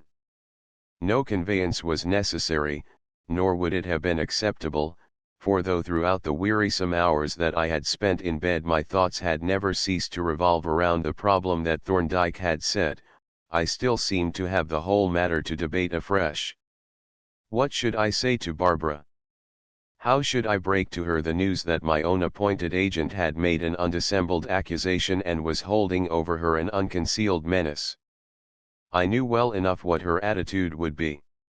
She would hold me blameless, and she would confront the threat against her reputation, even against her liberty, calmly and unafraid. I had no fear for her either of panic or recrimination. But how could I excuse myself? What could I say in extenuation of Thorndyke's secret, hostile manoeuvre? The hands of the church clock were approaching 6:30 when I turned the corner and came in sight of the entrance to her flat. And at the same moment I was made to realize the imminence and the actuality of the danger which threatened her. In a narrow street nearly opposite to the flat, a closed car was drawn up in such a position that it could move out into the main road either to the right or left without turning round, and a glance at the alert driver and a watchful figure inside, both of whom looked at me attentively as I passed, at once aroused my suspicions. And when, as I crossed to the flat, I observed a tall man perambulating the pavement, those suspicions were confirmed. For this was no brown-hat neophyte.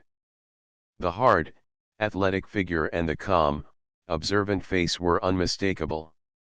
I had seen too many plainclothes policemen to miss the professional characteristics. And this man also took unobtrusive note of me as my destination became apparent. The church clock was chiming 6:30 as I pressed the button of the electric bell by Barbara's front door. In the silence that still wrapped the building, I could hear the bell ring noisily, though far away, and I listened intently for some sounds of movement within. The maid would not arrive for another half hour, but I knew that Barbara was usually up at this hour. But I could hear no sign of anyone stirring in the flat. Then I rang again, and yet again, and as there was still no sound from within, a vague uneasiness began to creep over me. Could Barbara be away from home? That might be as well in some respects. It might give time for the discovery of the error and save some unpleasantness. On the other hand, but at this moment I made a singular discovery myself. The latchkey was in the door. That was a most remarkable circumstance. It was so very unlike the methodical, self-possessed Barbara. But probably it had been left there by the maid. At any rate, there it was, and as I had now rung 4 times without result, I turned the key, pushed open the door and entered. When I had closed the door behind me, I stood for some seconds in the dark hall, listening. There was not a sound. I was astonished that the noise of the bell had not aroused Barbara. Indeed, I was surprised that she was not already up and about. Still vaguely uneasy, I felt for the light switch, and when I had turned it on, stole along the hall and peered into the sitting room. Of course there was no one in it, nor was there any one in the kitchen, or in the spare bedroom. Finally, I went to Barbara's bedroom and knocked loudly, at the same time calling her by name.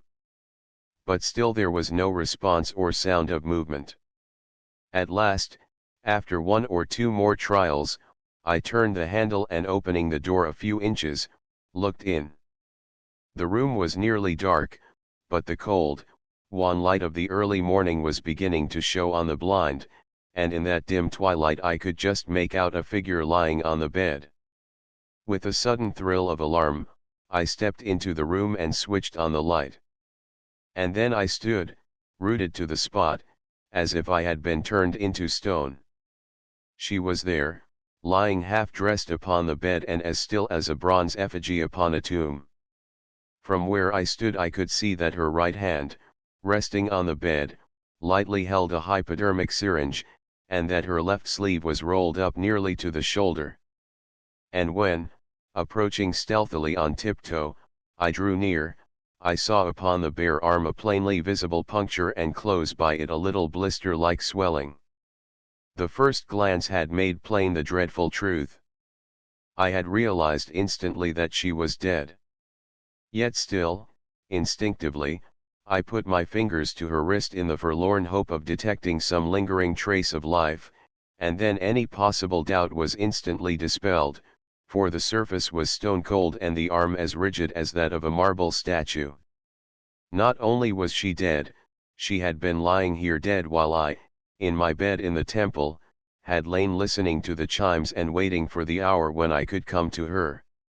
For quite a long time I stood by the bed looking down on her in utter stupefaction.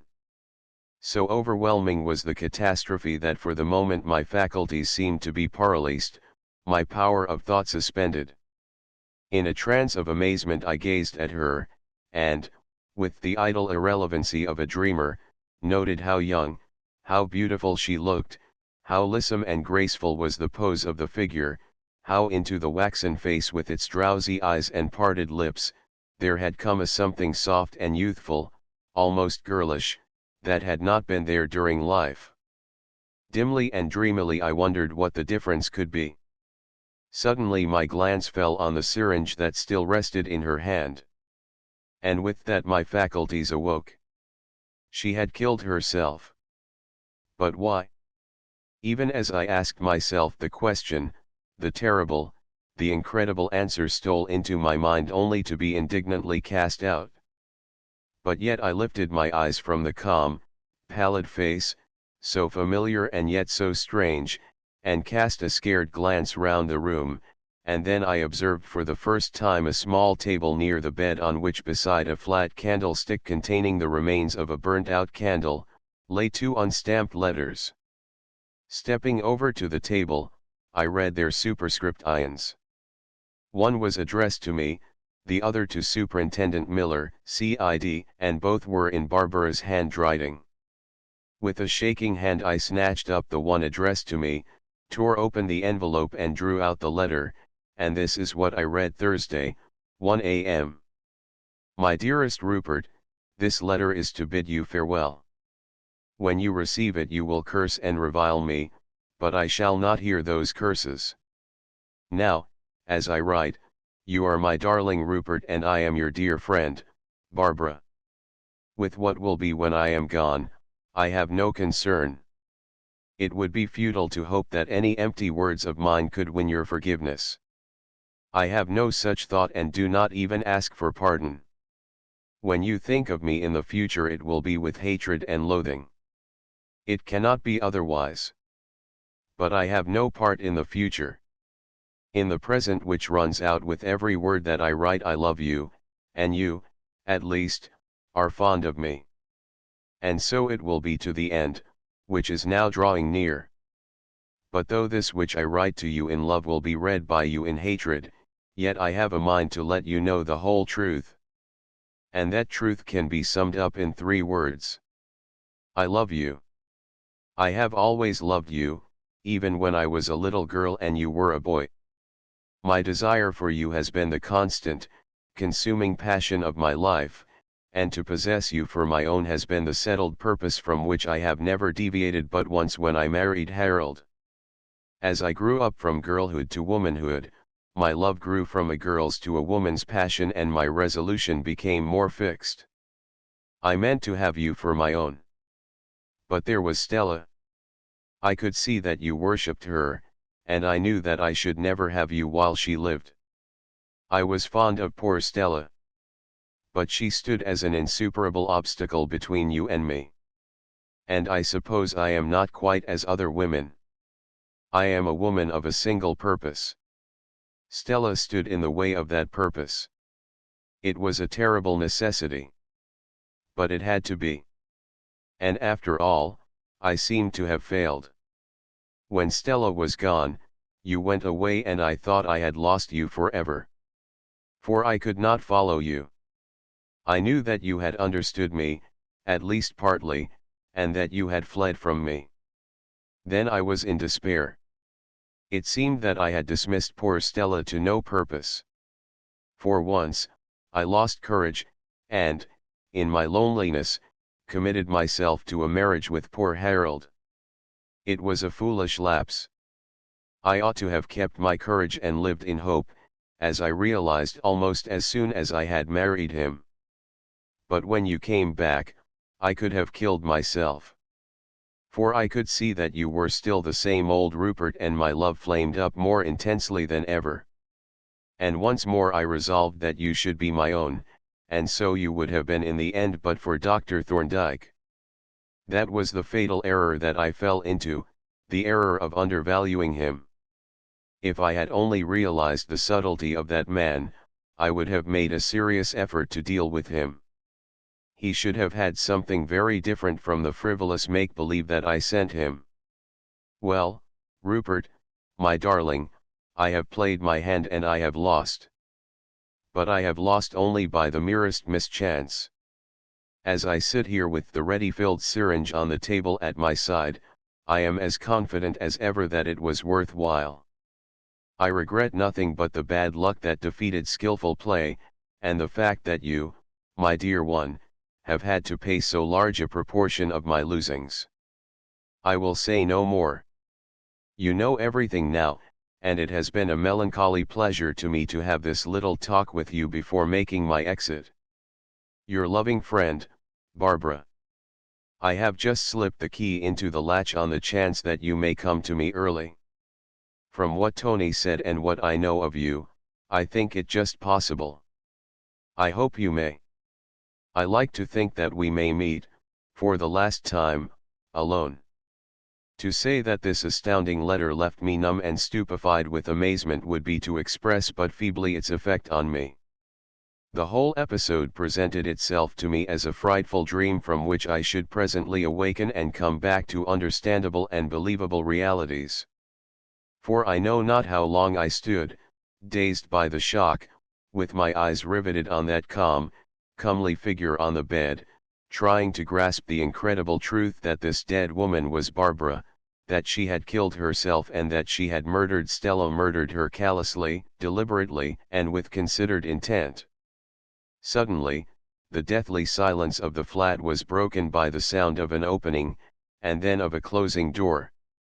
Then a strong masculine voice was borne to my ear saying, in a not unkindly tone, "Now, my girl, you had better run off to the kitchen and shut yourself in." On this I roused, and, walking across to the door, which was still ajar, went out into the hall, where I confronted Superintendent Miller and Barbara's maid. Both stared at me in astonishment, and the maid uttered a little cry of alarm as she turned and hurried into the kitchen. The superintendent looked at me steadily and with obvious suspicion, and, after a moment or two, asked, gruffly, nodding at the bedroom door, "Is Mrs. Monkhouse in there?" "Mrs. Monkhouse is dead," I answered. "Dead?" he repeated, incredulously. Then, pushing past me, he strode into the room, and as I followed, I could hear him cursing furiously in a not very low undertone. For a few moments he stood looking down on the corpse, gently touching the bare arm and apparently becoming aware of its rigidity. Suddenly he turned, and, glaring fiercely at me, demanded, "What is the meaning of this, Mr. Mayfield?" "The meaning?" I repeated, looking at him inquiringly. "Yes. How came you to let her do this, that is, if she did it herself?" "I found her dead when I arrived here," I explained. "And when did you arrive here?" "About half an hour ago." He shook his head and rejoined in an ominously quiet tone, "That won't do, sir. The maid has only just come and the dead woman couldn't have let you in." I explained that I had found the key in the outer door, but he made no pretense of accepting the explanation. "That is well enough," said he, "if you can prove that the key was in the door. Otherwise it is a mere statement which may or may not be true. The actual position is that I have found you alone in this flat with the body of a woman who has died a violent death. You will have to account satisfactorily for your presence here at this time in the morning, and for your movements up to the time of your arrival here. The very equivocal, not to say perilous, position in which I suddenly found myself served to steady my wits. I realized instantly how profoundly suspicious the appearances really were, and that if I could not produce evidence of my recent arrival I should quite probably have to meet the charge of being an accessory to the suicide. And an accessory to suicide is an accessory to murder. It was a very serious position. "Have you seen your man yet?" I asked. "The men, I mean, who were on observation duty outside?" "I have seen them, but I haven't spoken to them. They are waiting out on the landing now." "Why do you ask?" "Because I think they saw me come in here." "Ah, well, we can see about that presently. Is that letter that you have in your hand from Mrs. Monkhouse? Because, if it is, I shall want to see it." "I don't want to show it unless it is necessary, and I don't think it will be. There is a letter addressed to you which will probably tell you all that you need know." He snatched up the letter, and, tearing it open, glanced through it rapidly. Then, without comment, he handed it to me. It was quite short and ran as follows: "Thursday, 1:35 a.m. Mr. Superintendent Miller, CID. This is to inform you that I alone am responsible for the death of my late husband, Harold Monkhouse, and also for that of the late Miss Stella Keene. I had no confidants or accomplices, and no one was aware of what I had done. As my own death will occur in about 10 minutes, from an injection of morphine which I shall administer to myself, this statement may be taken as my dying declaration. I may add that no one is aware of my intention to take my life. Yours very truly, Barbara Monkhouse." "Well," said Miller, as I returned the letter to him, "that supports your statement, and if my men saw you enter the flat, that will dispose of the matter so far as the suicide is concerned. But there is another question. It is evident that she knew that a discovery had been made. Now, who told her? Was it you, Mr. Mayfield?" "No," I replied, "it was not. I found her dead when I arrived, as I have told you." "Do you know who did tell her?" "I do not, and I am not disposed to make any guesses." "No, it's no use guessing. Still, you know, Mr. Mayfield, you knew, and you came here to tell her, and you know who knew besides yourself. But there," he added, as we moved out into the hall, "it is no use going into that now.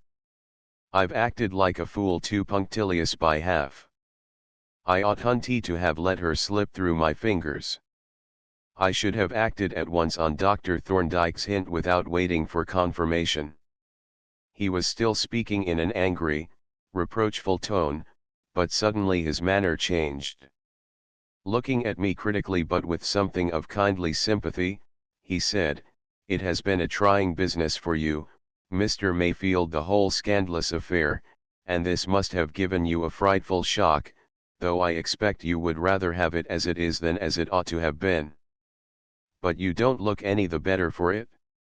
He escorted me politely but definitely to the outer door, and when he opened it I saw his two subordinates waiting on the landing, to both of whom collectively Miller addressed the inquiry, "Did you see Mr. Mayfield enter this flat?" "Yes, sir," was the reply of one, confirmed by the other. "He went up the stairs at exactly 6:30.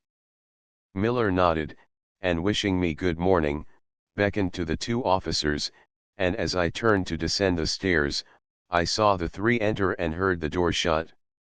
Once more in the outer world, walking the grey, half-lighted streets, to which the yet unextinguished lamp seemed only to impart an added chill, my confused thoughts took up the tangled threads at the point at which the superintendent's appearance had broken them off. But I could not get my ideas arranged into any intelligible form. Each aspect of the complex tragedy conflicted with all the others. The pitiful figure that I had left lying on the bed made its appeal in spite of the protest of reason, for the friendship of a lifetime cannot easily be extinguished in a moment.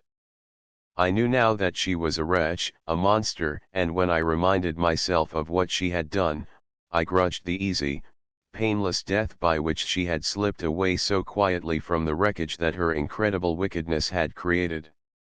When I contrasted that death, a more gentle lapsing into oblivion, with the long, cheerfully endured sufferings of brave, innocent little Stella, I could have cursed the faithful friendship of Wallingford which had let her escape from the payment to the uttermost farthing of her hideous debt. And yet the face that haunted me, the calm, peaceful, waxen face, was the face of Barbara, my friend, almost my sister, who had been so much to me, who had loved me with that strange, tenacious, terrible passion. It was very confusing. And the same inconsistency pervaded my thoughts of Thorndyke. Unreasonably, I found myself thinking of him with a certain repulsion, almost of dislike, as the cause of this catastrophe.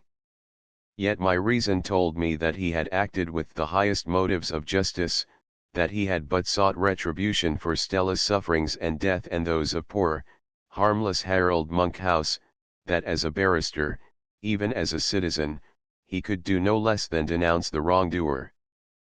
But my feelings were too lacerated, my emotions too excited, to allow my reason to deal with the conflicting elements of this tragedy. In this confused state of mind, I walked on, hardly conscious of direction, until I found myself at the entry of my chambers. I went in and made a futile attempt to do some work. Then I paced the room for an hour or more, alternately raging against Barbara and recalling the lonely figure that I had seen in the twilight of that darkened room, until my unrest drove me forth again to wander through the streets, away into the squalid east, among the docks and the rookeries from Whitechapel to Limehouse. It was evening when, once more, I dragged myself up my stairs, and, spent with fatigue and exhausted by lack of food, for during the whole day I had taken but a few cups of tea, hastily snatched in the course of my wanderings, re-entered my chamber. As I closed the door, I noticed a letter in the box, and taking it out, listlessly opened the envelope. It was from Thorndyke, a short note, but very cordially worded, begging me like a good fellow to go round to have a talk with him. I flung the note down impatiently on the table, with an immediate resurgence of my unreasonable sense of resentment. But in a few minutes I experienced a sudden revulsion of feeling. A sense of profound loneliness came upon me, a yearning for human companionship, and especially for the companionship of Thorndyke, from whom I had no secrets, and who knew the whole dreadful story even to its final culmination. Once more, footsore as I was, I descended my stairs, and a couple of minutes later was ascending the pair that led up to Thorndyke's chambers. Chapter 17.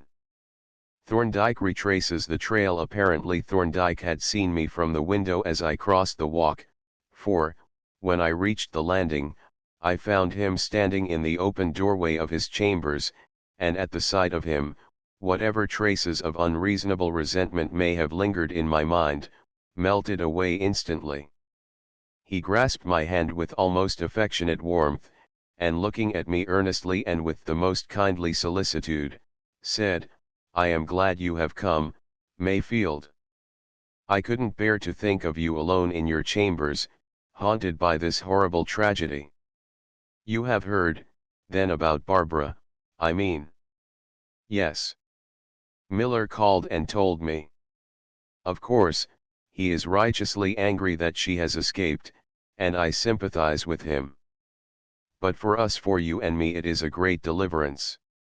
I was profoundly relieved when I heard that she was gone, that the axe had fallen once for all." "Yes," I admitted, "it was better than the frightful alternative of a trial and what would have followed. But still, it was terrible to see her, lying dead, and to know that it was my hand, the hand of her oldest and dearest friend, that had struck the blow. It was my hand, Mayfield, not yours, that actually struck the blow.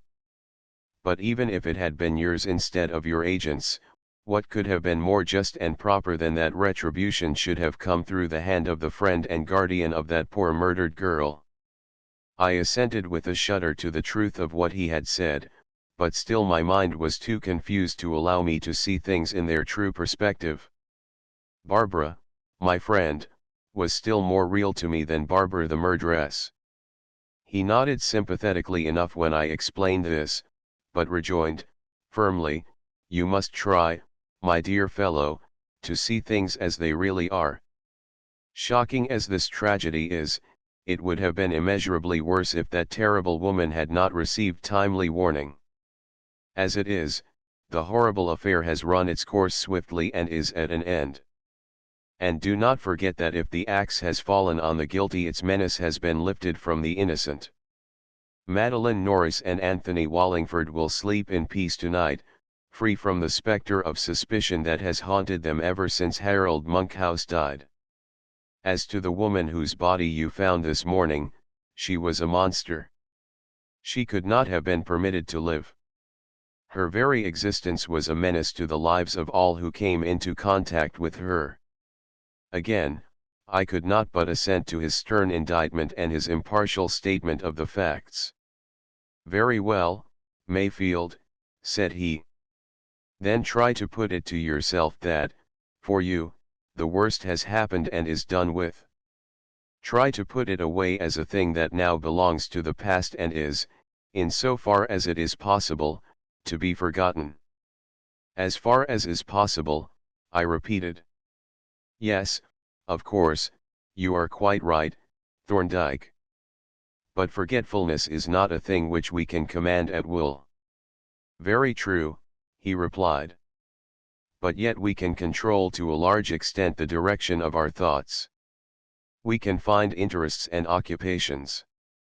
And, speaking of occupations, let me show you some of Polton's productions." He rose, and putting a small table by the side of my chair, placed on it one or two small copper plagues and a silver medallion which he had taken from a drawer.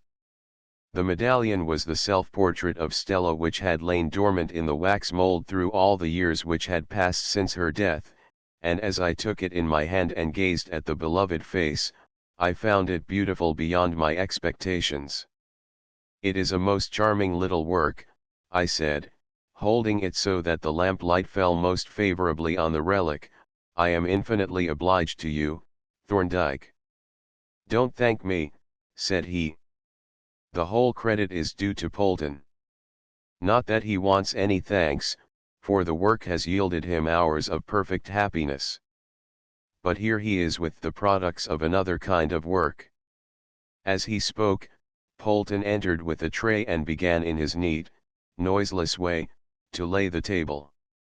I don't know how much he knew, but when I caught his eye and his smile of greeting, it seemed to me that friendliness and kindly sympathy exuded from every line of his quaint, crinkly face. I thanked him for his skillful treatment of my treasures, and then, observing that he was apparently laying the table for supper, would have excused myself. But Thorndyke would hear of no excuses. "My dear fellow," said he, "you are the very picture of physical exhaustion. I suspect that you have had practically no food today. A meal will help you to begin to get back to the normal. And, in any case, you mustn't disappoint Polton, who has been expecting you to supper and has probably made a special effort to do credit to the establishment." I could only repeat my acknowledgments of Polton's goodness, noting that he certainly must have made a special effort, to judge by the results which began to make themselves evident, and, conquering my repugnance to the idea of eating, take my place at the table. It is perhaps somewhat humiliating to reflect that our emotional states, which we are apt to consider on a lofty spiritual plane, are controlled by matters so grossly material as the mere contents of our stomachs. But such is the degrading truth, as I now realized. For no sooner had I commenced a reluctant attack on the products of Polton's efforts and drunk a glass of Burgundy delicately warmed by that versatile artist to the exact optimum temperature than my mental and physical unrest began to subside and allow a reasonable, normal outlook to develop, with a corresponding bodily state. In effect, I made quite a good meal and found myself listening with lively interest to Thorndyke's account of the technical processes involved in converting my little plaster plagues and the wax mold into their final states in copper and silver. Nevertheless, in the intervals of conversation, the unforgettable events of the morning and the preceding night tended to creep back into my consciousness, and now a question which I had hitherto hardly considered began to clamour for an answer. Towards the end of the meal, I put it into words. Apropos of nothing in our previous conversation, I asked, "How did you know, Thorndyke?" And as he looked up inquiringly, I added, "I mean, how were you able to make so confident a guess, for, of course, you couldn't actually know." "When do you mean?" he asked. "I mean that when you applied for a Home Office authority you must have had something to go on beyond a mere guess." "Certainly I had," he replied. "It was not a guess at all. It was a certainty. When I made the application I was able to say that I had positive knowledge that Stella Keene had been poisoned with arsenic. The examination of the poor child's body was not for my information. I would have avoided it if that had been possible. But it was not. As soon as my declaration was made, the exhumation became inevitable. The Crown could not have prosecuted on a charge of poisoning without an examination of the victim's body." "But, Thorndyke," I expostulated, "how could you have been certain? I mean certain in a legal sense. Surely it could have been no more than a matter of inference." "It was not," he replied. "It was a matter of demonstrated fact. I could have taken the case into court and proved the fact of arsenical poisoning. But, of course, the jury would have demanded evidence from an examination of the body, and quite properly, too. Every possible corroboration should be obtained in a criminal trial." "Certainly," I agreed. "But still I find your statement incomprehensible. You speak of demonstrated fact. But what means of demonstration had you?" "There was my diary." "I take it that that was the principal source of your information. In fact I can't think of any other." "But the diary could only have yielded documentary evidence, which is quite a different thing from demonstrated fact." "Quite," he agreed. "The diary contributed handsomely to the train of circumstantial evidence that I had constructed. But the demonstration, the final, positive proof, came from another source. A very curious and unexpected source. I suppose," said I, "as the case is finished and dealt with, there would be no harm in my asking how you arrived at your conclusion." "Not at all," he replied. "The whole investigation is a rather long story, but I will give you a summary of it if you like." "Why a summary?" I objected. "I would rather have it in extenso if it will not weary you to relate it." "It will be more likely to weary you," he replied. "But if you are equal to a lengthy exposition, let us take to our easy chairs and combine bodily comfort with forensic discourse." We drew up the 2 armchairs before the hearth, and when Polton had made up the fire and placed between us a small table furnished with a decanter and glasses, Thorndyke began his exposition. "This case is in some respects one of the most curious and interesting that I have met with in the whole of my experience of medico-legal practice. At the first glance, as I told you at the time, the problem that it presented seemed hopelessly beyond solution. All the evidence appeared to be in the past and utterly irrecoverable. The vital questions were concerned with events that had passed unrecorded and of which there seemed to be no possibility that they could ever be disinterred from the oblivion in which they were buried. Looking back now on the body of evidence that has gradually accumulated, I am astonished at the way in which the apparently forgotten past has given up its secrets, one after another, until it has carried its revelation from surmise to probability and from probability at last to incontestable proof. The inquiry divides itself into certain definite stages, each of which added new matter to that which had gone before. We begin, naturally, with the inquest on Harold Monkhouse, and we may consider this in three aspects: the ascertained condition of the body, the evidence of the witnesses, and the state of affairs disclosed by the proceedings viewed as a whole. First, as to the body, there appeared to be no doubt that Monkhouse died from arsenical poisoning, but there was no clear evidence as to how the poison had been administered. It was assumed that it had been taken in food or in medicine, that it had been swallowed, and no alternative method of administration was suggested or considered. But on studying the medical witnesses' evidence, and comparing it with the descriptions of the patient's symptoms, I was disposed to doubt whether the poison had actually been taken by the mouth at all. "Why," I exclaimed, "how else could it have been taken? There are quite a number of different ways in which poisonous doses of arsenic can be taken. Finely powdered arsenic is readily absorbed by the skin. There have been several deaths from the use of violet powder contaminated with arsenic, and clothing containing powdered arsenic would produce poisonous effects. Then there are certain arsenical gases, notably arsine, or arsenuretted hydrogen, which are intensely poisonous and which possibly account for a part of the symptoms in poisoning from arsenical wallpapers.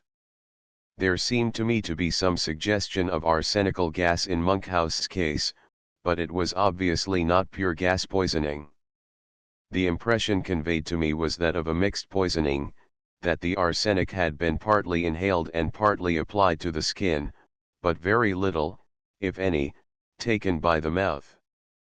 You are not forgetting that arsenic was actually found in the stomach? No. But the quantity was very minute, and a minute quantity is of no significance. One of the many odd and misleading facts about arsenic poisoning is that, in whatever way the drug is taken, a small quantity is always found in the stomach, and there are always some signs of gastric irritation. The explanation seems to be that arsenic which has got into the blood in any way through the skin, the lungs, or otherwise tends to be eliminated in part through the stomach. At any rate, the fact is that the presence of minute quantities of arsenic in the stomach affords no evidence that the poison was swallowed. But, I objected, what of the Fowler's solution which was found in the medicine? Exactly, said he. That was the discrepancy that attracted my attention. The assumption was that deceased had taken in his medicine a quantity of Fowler's solution representing about 1.5 grains of arsenious acid. If that had been so, we should have expected to find a very appreciable quantity in the stomach, much more than was actually found. The condition of the body did not agree with the dose that was assumed to have been taken, and when one came to examine the evidence of the various witnesses, there was further room for doubt. 2 of them had noticed the medicine at the time when the Fowler's solution had not been added, but no witness had noticed it after the alleged change and before the death of deceased. The presence of the Fowler's solution was not observed until several days after his death. Taking all the facts together, there was a distinct suggestion that the solution had been added to the medicine at some time after Monkhouse's death. But this suggestion tended to confirm my suspicion that the poison had not been swallowed. For the discovery of the Fowler's solution in the medicine would tend to divert inquiry, and did, in fact, divert it from any other method of administering the poison. To finish with the depositions, not only was there a complete lack of evidence even suggesting any one person as the probable delinquent, there was not the faintest suggestion of any motive that one could consider seriously. The paltry pecuniary motive applied to all the parties and could not be entertained in respect of any of them. The only person who could have had a motive was Barbara. She was a young, attractive woman, married to an elderly, unattractive husband.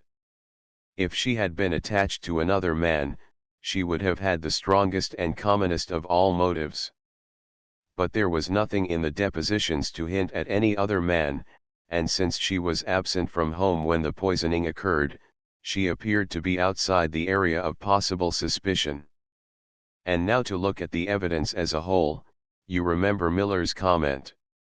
There was something queer about the case, something very oddly elusive. At the first glance it seemed to bristle with suspicious facts. But when those facts were scrutinized they meant nothing. There were plenty of clues but they led nowhere. There was Madeline Norris, who prepared the victim's food, an obvious suspect. But then it appeared that the poison was in the medicine, not in the food. There was Wallingford, who actually had poison in his possession. But it was the wrong poison. There was the bottle that had undoubtedly contained arsenic. But it was nobody's bottle. There was the bottle that smelled of lavender and had red stains in it and was found in Miss Norris's possession, but it contained no arsenic. And so on. Now all this was very strange. The strongest suspicion was thrown on a number of people collectively. But it failed every time to connect itself with anyone individually. I don't know precisely what Miller thought of it, but to me it conveyed the strong impression of a scheme of something arranged, and arranged with extraordinary skill and ingenuity.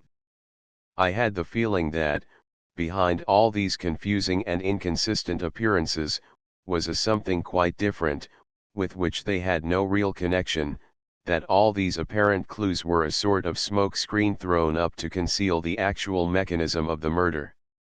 What could the mechanism of the murder have been? That was what I asked myself.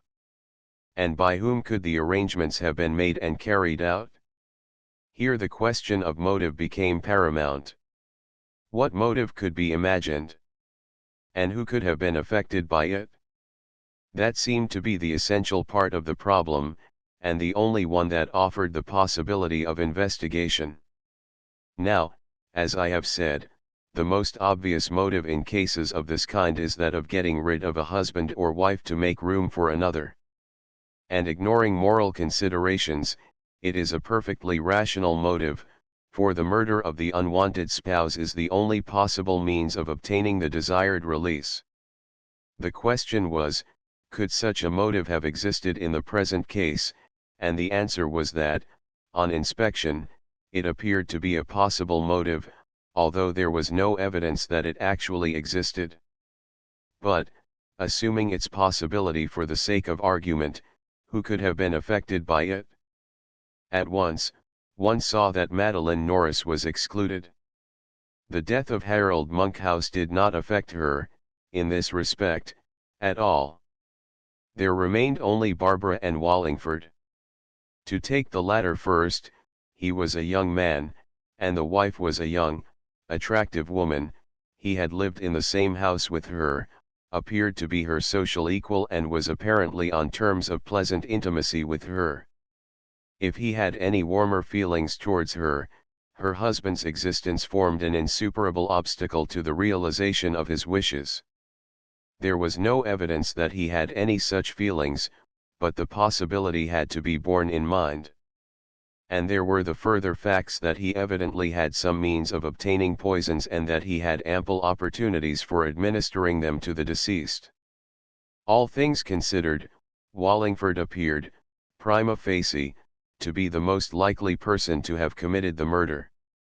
Now to take the case of Barbara. In the first place, there was the possibility that she might have had some feeling towards Wallingford, in which case she would probably have been acting in collusion with him, and her absence from home on each occasion when the poisoning took place would have been part of the arrangement. But, excluding Wallingford, and supposing her to be concerned with some other man, did her absence from home absolutely exclude the possibility of her being the poisoner? There were suggestions of skillful and ingenious arrangements to create false appearances. Was it possible that those arrangements included some method by which the poison could be administered during her absence without the connivance or knowledge of any other person? I pondered this question carefully by the light of all the details disclosed at the inquest, and the conclusion that I reached was that, given a certain amount of knowledge, skill, and executive ability, the thing was possible. But as soon as I had admitted the possibility, I was impressed by the way in which the suggestion fitted in with the known facts and served to explain them. For all the arranged appearances pointed to the use of Fowler's solution, administered by the mouth. But this could not possibly have been the method if the poisoner were 100 miles away. And as I have said, I was strongly inclined to infer, from the patient's symptoms and the condition of the body, that the poison had not been administered by the mouth. But all this, as you will realize, was purely hypothetical. None of the assumptions was supported by a particle of positive evidence. They merely represented possibilities which I proposed to bear in mind in the interpretation of any new evidence that might come into view. This brings us to the end of the first stage, the conclusions arrived at by a careful study of the depositions.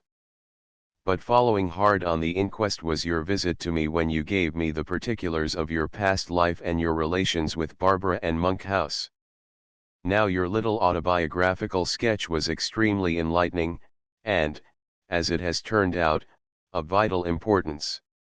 In the first place, it made clear to me that your relations with Barbara were much more intimate than I had supposed. You were not merely friends of long standing, you were virtually in the relation of brother and sister. But with this very important difference, that you were not brother and sister. An adopted brother is a possible husband, an adopted sister is a possible wife. And when I considered your departure to Canada with the intention of remaining there for life, and your unexpected return, I found that the bare possibility that Barbara might wish to be released from her marriage had acquired a certain measure of probability. But further, your narrative brought into view another person who had died. And the death of that person presented a certain analogy with the death of Monkhouse. For if Barbara had wished to be your wife, both these persons stood immovably in the way of her wishes. Of course there was no evidence that she had any such wish, and the death of Stella was alleged to have been due to natural causes. Nevertheless, the faint, hypothetical suggestions offered by these new facts were strikingly similar to those offered by the previous facts. The next stage opened when I read your diary, especially the volume written during the last year of Stella's life. But now one came out of the region of mere speculative hypothesis into that of very definite suspicion. I had not read very far when, from your chance references to the symptoms of Stella's illness, I came to the decided conclusion that, possibly mingled with the symptoms of real disease, were those of more or less chronic arsenical poisoning. And what was even more impressive, those symptoms seemed to be closely comparable with Monkhouse symptoms, particularly in the suggestion of a mixed poisoning partly due to minute doses of arsine. I need not go into details, but you will remember that you make occasional references to slight attacks of jaundice, which is very characteristic of arsine poisoning, and to eye strain which the spectacles failed to relieve. But redness, smarting and watering of the eyes is an almost constant symptom of chronic arsenic poisoning. And there were various other symptoms of a decidedly suspicious character to which you refer and which I need not go into now. Then a careful study of the diary brought into view another very impressive fact.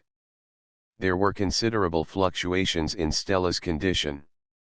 Sometimes she appeared to be so far improving as to lead you to some hopes of her actual recovery. Then there would be a rather sudden change for the worse and she would lose more than she had gained.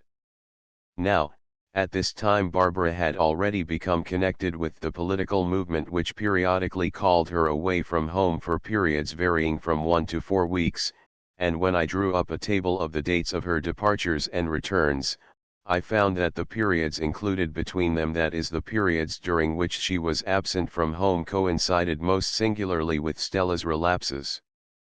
The coincidence was so complete that, when I had set the data out in a pair of diagrams in the form of graphs, the resemblance of the two diagrams was most striking.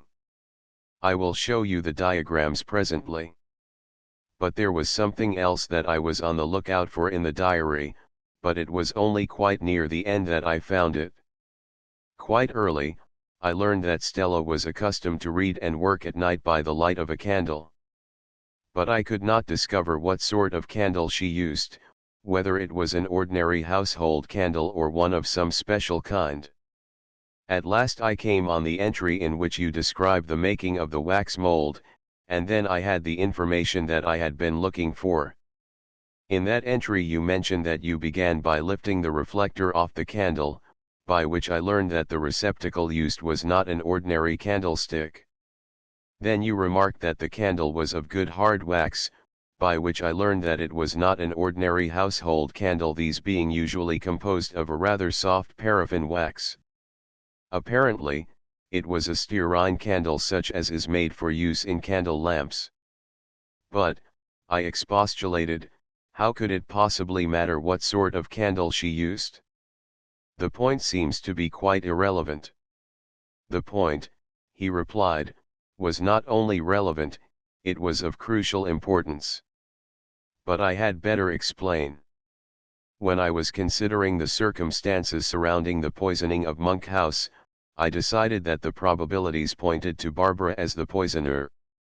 But she was 100 miles away when the poisoning occurred, hence the question that I asked myself was this: was there any method that was possible and practicable in the existing circumstances by which Barbara could have arranged that the poisoning could be effected during her absence? And the answer was that there was such a method, but only one. The food and the medicine were prepared and administered by those who were on the spot. But the candles were supplied by Barbara and by her put into the bedside candle box before she went away. And they would operate during her absence. But, I exclaimed, do I understand you to suggest that it is possible to administer poison by means of a candle? Certainly, he replied. It is quite possible and quite practicable. If a candle is charged with finely powdered arsenious acid, white arsenic, when that candle is burnt, the arsenious acid will be partly vaporized and partly converted into arsine, or arsenuretted hydrogen. Most of the arsine will be burnt in the flame and reconvert into arsenious acid, which will float in the air, as it condenses, in the form of an almost invisible white cloud. The actual result will be that the air in the neighborhood of the candle will contain small traces of arsine, which is an intensely poisonous gas, and considerable quantities of arsenious acid, floating about in the form of infinitely minute crystals. This impalpable dust will be breathed into the lungs of any person near the candle and will settle on the skin, from which it will be readily absorbed into the blood and produce all the poisonous effects of arsenic. Now, in the case of Harold Monkhouse, not only was there a special kind of candle, supplied by the suspected person, but, as I have told you, the symptoms during life and the appearances of the dead body, all seemed to me to point to some method of poisoning through the lungs and skin rather than by way of the stomach, and also suggested a mixed poisoning in which arsine played some part. So that the candle was not only a possible medium of the poisoning, it was by far the most probable. Hence, when I came to consider Stella's illness and noted the strong suggestion of arsenic poisoning, and when I noted the parallelism of her illness with that of Monkhouse, I naturally kept a watchful eye for a possible parallelism in the method of administering the poison. And not only did I find that parallelism, but in that very entry, I found strong confirmation of my suspicion that the candle was poisoned. You will remember that you mentioned the circumstance that on the night following the making of the wax mold you were quite seriously unwell. Apparently you were suffering from a slight attack of acute arsenical poisoning, due to your having inhaled some of the fumes from the burning candle. Yes, I remember that, said I, but what is puzzling me is how the candles could have been obtained. Surely it is not possible to buy arsenical candles. No, he replied, it is not. But it is possible to buy a candle mold, with which it is quite easy to make them. Remember that, not so very long ago, most country people used to make their own candles, and the hinged molds that they used are still by no means rare. You will find specimens in most local museums and in curio shops in country towns, and you can often pick them up in farmhouse sales. And if you have a candle mold, the making of arsenical candles is quite a simple affair. Barbara, as we know, used to buy a particular German brand of stearine candles. All that she had to do was to melt the candles, put the separated wicks into the mold, stir some finely powdered white arsenic into the melted wax and pour it into the mold. When the wax was cool, the mold would be opened and the candles taken out. These hinged molds usually made about 6 candles at a time. Then it would be necessary to scrape off the seam left by the mold and smooth the candles to make them look like those sold in the shops. It was a most diabolically ingenious scheme, said I. It was, he agreed. The whole villainous plan was very completely conceived and most efficiently carried out. But to return to our argument. The discovery that Stella had used a special form of candle left me in very little doubt that Barbara was the poisoner and that poisoned candles had been the medium used in both crimes. For we were now out of the region of mere hypothesis. We were dealing with genuine circumstantial evidence. But that evidence was still much too largely inferential to serve as the material for a prosecution. We still needed some facts of a definite and tangible kind, and as soon as you came back from your travels on the southeastern circuit, fresh facts began to accumulate. Passing over the proceedings of Wallingford and his follower and the infernal machine, all of which were encouraging, as offering corroboration, but of no immediate assistance, the first really important accretion of evidence occurred in connection with our visit to the empty house in Hilberhof Square. "Ha!" I exclaimed. "Then you did find something significant, in spite of your pessimistic tone at the time. I may say, Thorndyke, that I had a feeling that you went to that house with the definite expectation of finding some specific thing. Was I wrong?" "No. You were quite right. I went there with the expectation of finding one thing and a faint hope of finding another, and both the expectation and the hope were justified by the event. My main purpose in that expedition was to obtain samples of the wallpaper from Monkhouse's room, but I thought it just possible that the soot from the bedroom chimneys might yield some information. And it did. To begin with the wallpaper, the condition of the room made it easy to secure specimens. I tore off about a dozen pieces and wrote a number on each, to correspond with numbers that I marked on a rough sketch plan of the room which I drew first.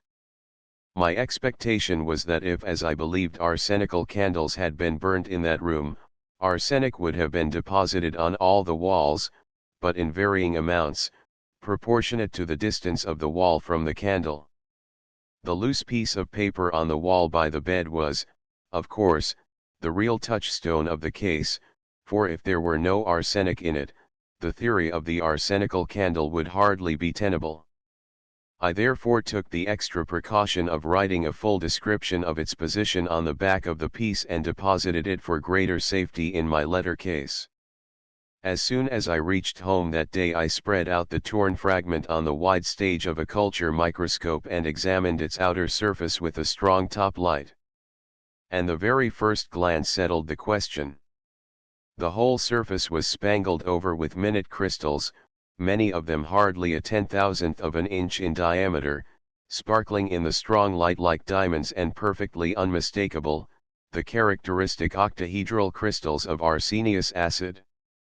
But distinctive as they were, I took nothing for granted.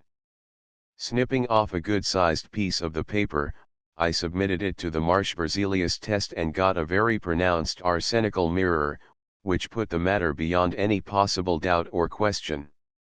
I may add that I tested all the other pieces and got an arsenic reaction from them all, varying, roughly, according to their distance from the table on which the candle stood. Thus the existence of the arsenical candle was no longer a matter of hypothesis or even of mere probability, it was virtually a demonstrated fact. The next question was, who put the arsenic into the candle? All the evidence, such as it was, pointed to Barbara. But there was not enough of it.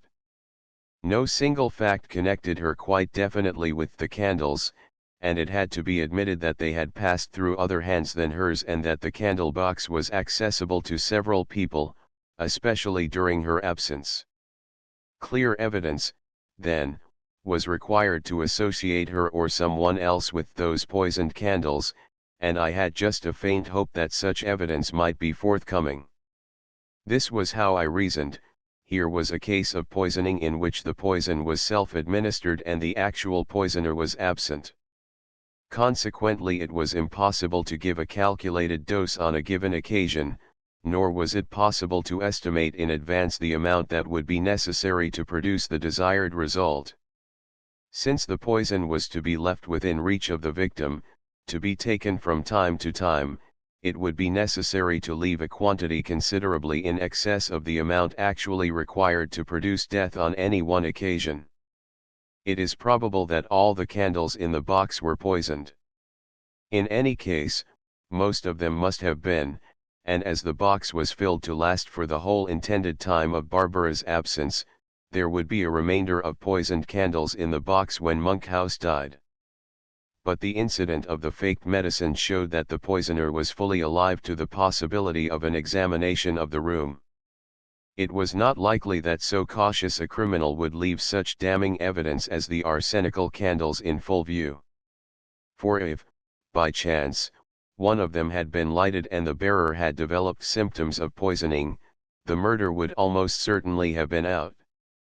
In any case, we could assume that the poisoner would remove them and destroy them after putting ordinary candles in their place.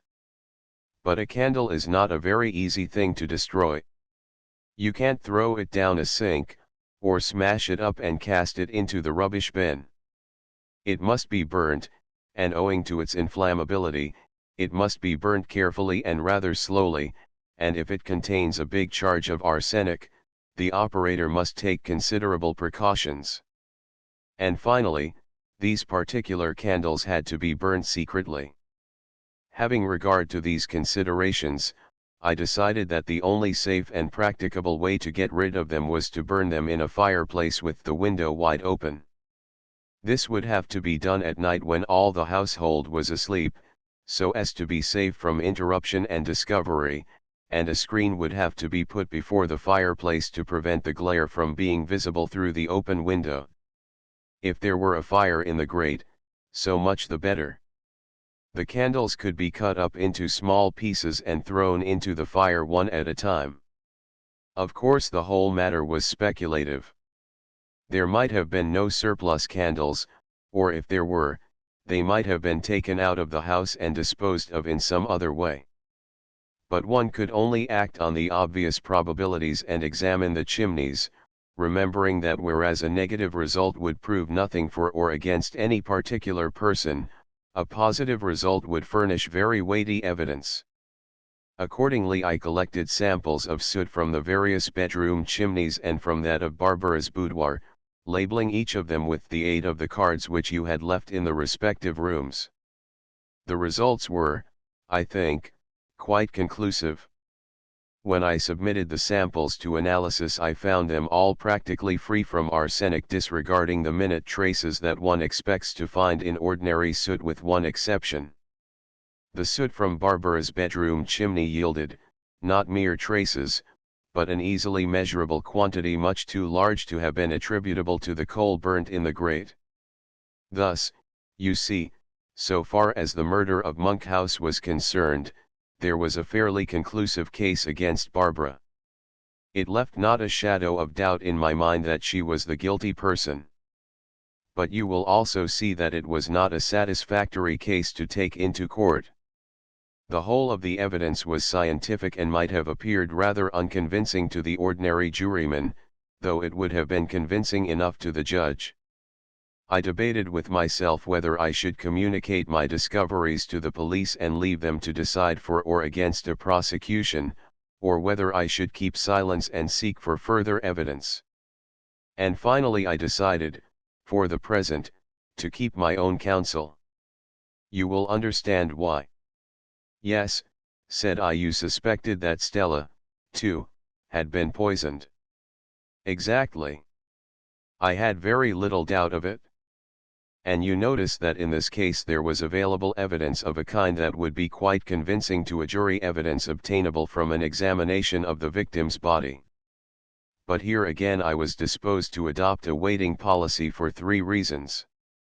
First, I should have liked to avoid the exhumation if possible. Second, if the exhumation were unavoidable, I was unwilling to apply for it until I was certain that arsenic would be found in the body. And third, although the proof that Stella had been poisoned would have strengthened the case enormously against Barbara, it would yet have added nothing to the evidence that a poisoned candle had been used. But the proof of the poisoned candle was the kernel of the case against Barbara. If I could prove that Stella had been poisoned by means of a candle, that would render the evidence absolutely irresistible. This I was not at present able to do. But I had some slight hopes that the deficiency might be made up, that some new facts might come into view if I waited. And, as there was nothing that called for immediate action, I decided to wait, and in due course, the deficiency was made up and the new facts did come into view. As he paused, I picked up Stella's medallion and looked at it with a new and somber interest. Holding it up before him, I said, "I am assuming, Thorndyke, that the new facts were in some way connected with this. Am I right?" "Yes," he replied, "you are entirely right. The connection between that charming little work and the evidence that sent that monster of wickedness to her death is one of the strangest and most impressive circumstances that has become known to me in the whole of my experience. It is no exaggeration to say that when you and Stella were working on that medallion, you were forging the last link in the chain of evidence that could have dragged the murderess to the gallows." He paused, and, having replenished my glass, took the medallion in his hand and looked at it thoughtfully. Then he knocked out and refilled his pipe, and I waited expectantly for the completion of this singular story. Chapter 18. The final proof. We now, Thorndyke resumed, enter the final stage of the inquiry. Hitherto we have dealt with purely scientific evidence which would have had to be communicated to the jury and which they would have had to take on trust with no convincing help from their own eyes. We had evidence, conclusive to ourselves, that Monkhouse had been murdered by means of a poisoned candle. But we could not produce the candle or any part of it. We had nothing visible or tangible to show to the jury to give them the feeling of confidence and firm conviction which they rightly demand when they have to decide an issue involving the life or death of the accused.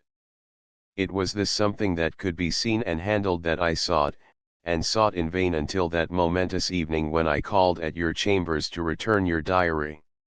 I remember that as I entered the room and cast my eyes over the things that were spread out on the table, I received quite a shock. For the first glance showed me that, amongst those things were 2 objects that exactly fulfilled the conditions of the final test. There was the wax mold apart, and the greater part, of one of the suspected candles, and there was the tress of hair, a portion of the body of the person suspected to have been poisoned. With these 2 objects it was possible to determine with absolute certainty whether that person had or had not been poisoned with arsenic, and if she had, whether the candle had or had not been the medium by which the poison was administered. "But," I said, "you knew from the diary of the existence of the wax mold." "I knew that it had existed. But I naturally supposed that the cast had been taken and the mold destroyed years ago, though I had intended to ask you about it. However, here it was, miraculously preserved, against all probabilities, still awaiting completion. Of course, I recognized it instantly, and began to cast about in my mind for some means of making the necessary examination without disclosing my suspicions. For you will realize that I was unwilling to say anything to you about Stella's death until the question was settled one way or the other. If the examination had shown no arsenic either in the candle or in the hair, it would not have been necessary to say anything to you at all. but while I was debating the matter, the problem solved itself. As soon as I came to look at Stella's unfinished works, I saw that they cried aloud to be completed and that Polton was the proper person to carry out the work. I made the suggestion, which I should have made in any case, and when you adopted it, I decided to say nothing but to apply the tests when the opportunity offered. I am glad, said I, to hear you say that you would have made the suggestion in any case.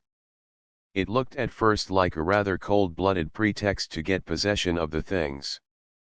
But you were speaking of the hair. Can you depend on finding recognizable traces of arsenic in the hair of a person who has been poisoned? Certainly, you can, he replied. The position is this: when arsenic is taken, it becomes diffused throughout the whole body, including the blood, the bones and the skin. But as soon as a dose of arsenic is taken, the poison begins to be eliminated from the body, and, if no further dose is taken, the whole of the poison is thrown off in a comparatively short time until none remains in the tissues with one exception. That exception is the epidermis, or outer skin, with its appendages the finger and toenails and the hair. These structures differ from all others in that, instead of growing interstitially and being alive throughout, they grow at a certain growing point and then become practically dead structures. Thus a hair grows at the growing point where the bulb joins the true skin. Each day a new piece of hair is produced at the living root, but when once it has come into being it grows no more, but is simply pushed up from below by the next portion. Thenceforward it undergoes no change, excepting that it gradually moves upwards as new portions are added at the root.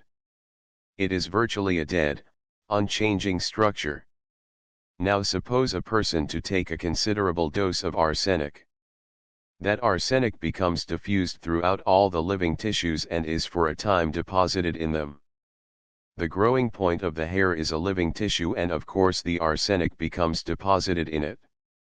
Then the process of elimination begins and the arsenic is gradually removed from the living tissues. But in 24 hours, what was the growing point of the hair has been pushed up about the 50th of an inch and is no longer a growing structure. It is losing its vitality. And as it ceases to be a living tissue, it ceases to be affected by the process of elimination.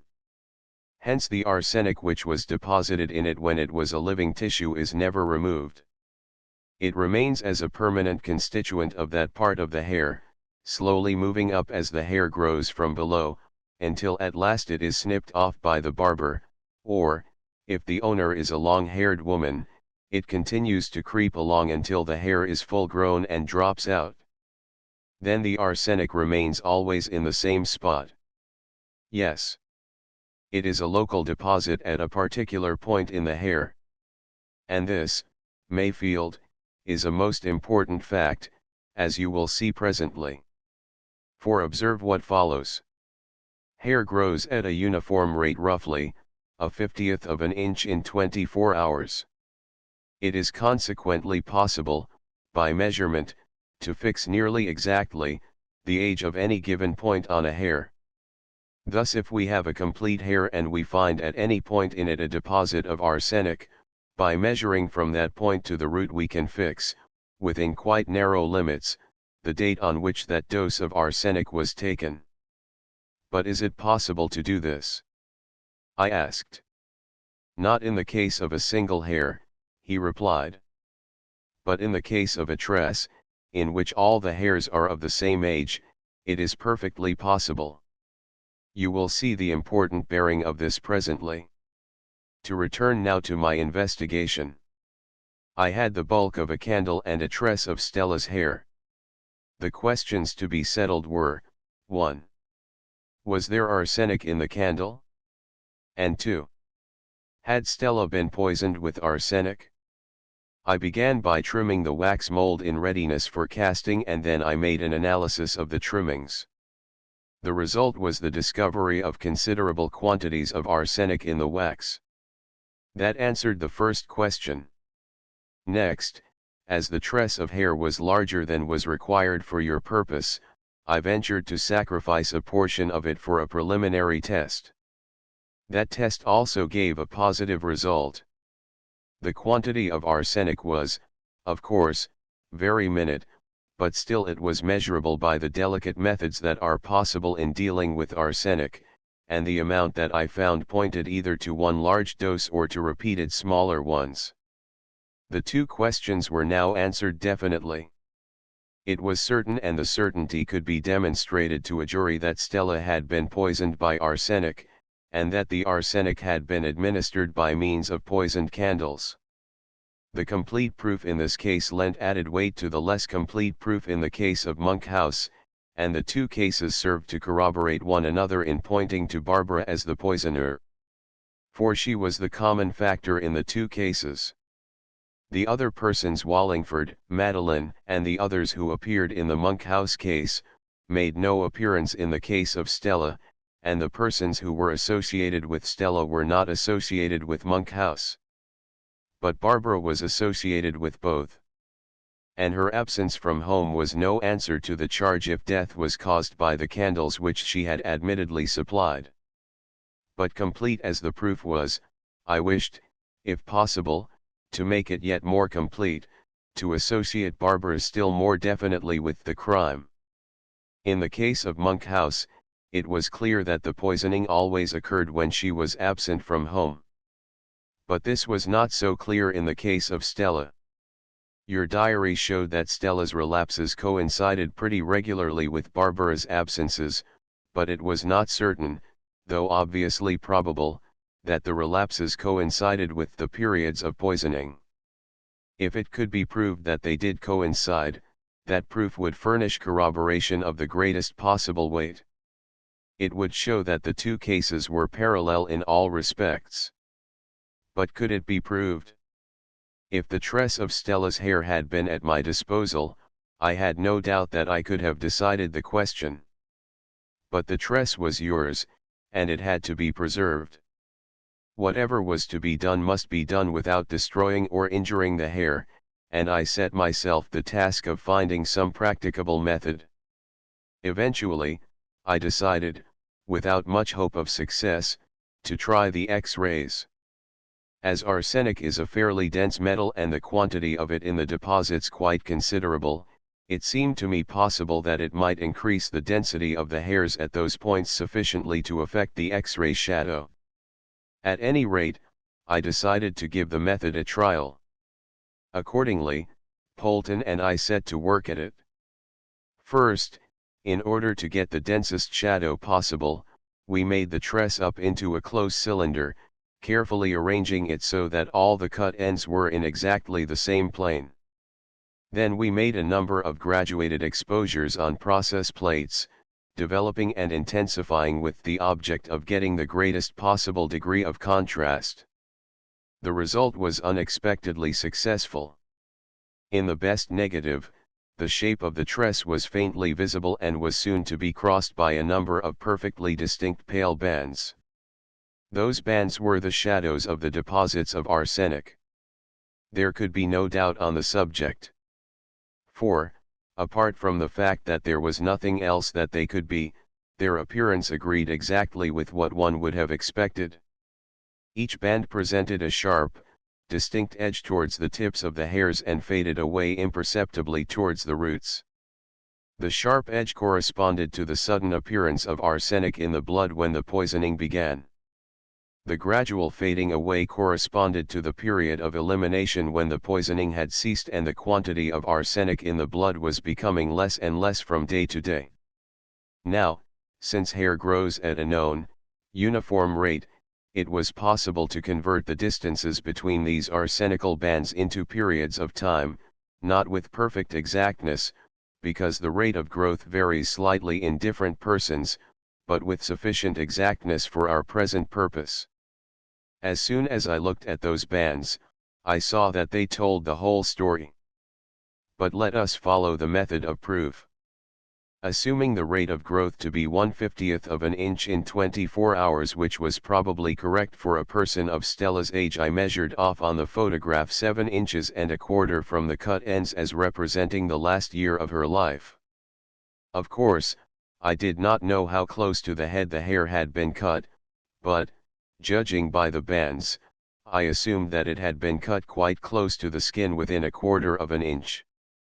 I happen to know that you were quite right, said I, but I can't imagine how you arrived at your conclusion. It was quite a simple inference, he replied, as you will see, presently. But to return to the photograph. Of the measured space of 7 inches and a quarter, I took a tracing on sheet celluloid, marking the sharp edges of the bands, the points at which the fading began and the points at which the bands ceased to be visible. This tracing I transferred to paper ruled in tenths of an inch, a tenth of an inch representing 5 days, and I joined the points where the fading began and ended by a sloping line. I now had a diagram, or chart, which showed, with something approaching to accuracy, the duration of each administration of arsenic and the time which elapsed between the successive poisonings. This is the chart. The sloping lines show the fading of the bands. He handed me a paper which he had just taken from a drawer, and I looked at it curiously but with no great interest. As I returned it after a brief inspection, I remarked, "It is quite clear and intelligible, but I don't quite see why you took the considerable trouble of making it. Does it show anything that could not be stated in a few words?" "Not by itself," he replied. "But you remember that I mentioned having made 2 other charts, one showing the fluctuations in Stella's illness and the other showing Barbara's absences from home during the same period. Here are those other 2 charts, and now, if you put the 3 together, your eye can take in at a glance a fact of fundamental importance, which is that the relapses, the absences and the poisonings all coincided in time. The periodicity is strikingly irregular, but it is identical in all 3 charts. I made these to hand to the jury, and I think they would have been quite convincing, since any juryman could check them by the dates given in evidence, and by inspection of the radiograph of the hair. Explanation of the charts. Chart A shows the fluctuations in the illness of Stella Keene during the year preceding her death in October, divided into intervals of 5 days. Chart B shows the distribution of the arsenical bands in Stella Keene's hair. The steep sides of the curves, towards the tips of the hairs, show the sudden appearance of the deposit, and the sloping sides, towards the roots of the hairs, represent its more gradual fading.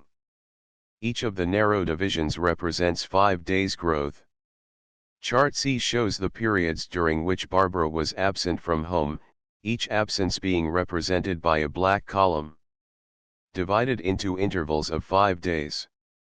I gazed at the 3 charts and was profoundly impressed by the convincing way in which they demonstrated the connection between Barbara's movements and the results of her diabolical activities. But what impressed me still more was the amazing ingenuity with which Thorndyke had contrived to build up a case of the most deadly precision and completeness out of what seemed, even to my trained intelligence, no more than a few chance facts, apparently quite trivial and irrelevant. "It seems," I said, "that, so far as you were concerned, the exhumation was really unnecessary." "Quite," he replied. "It proved nothing that was not already certain." Still, the commissioner was quite right. For the purposes of a trial, evidence obtained from the actual body of the victim is of immeasurably more weight than indirect scientific evidence, no matter how complete. An ordinary juryman might have difficulty in realizing that the hair is part of the body and that proof of arsenical deposit in the hair is proof of arsenic in the body. But the mistake that he made, as events turned out, was in refusing to make the arrest until my statements had been confirmed by the autopsy and the analysis. That delay allowed the criminal to escape. Not that I complain. To me, personally, her suicide came as a blessed release from an almost intolerable position. But if I had been in his place, I would have taken no chances. She would have gone to trial and to the gallows. Yes, I admitted, that was what justice demanded. But I cannot be thankful enough for the delay that let her escape. Fiend as she was, it would have been a frightful thing to have had to give the evidence that would have hanged her. It would, he agreed, and the thought of it was a nightmare to me. However, we have escaped that, and after all, justice has been done. We were silent for a few minutes, during which Thorndyke smoked his pipe with a certain air of attention as if he expected me to put some further questions. And, in fact, there were one or two questions that I wanted to have answered. I began with the simplest. I am still a little puzzled by some of the circumstances in this case. The infernal machine I happen to know to have been sent by Barbara, though I don't understand why she sent it. But Wallingford's proceedings are a complete mystery to me.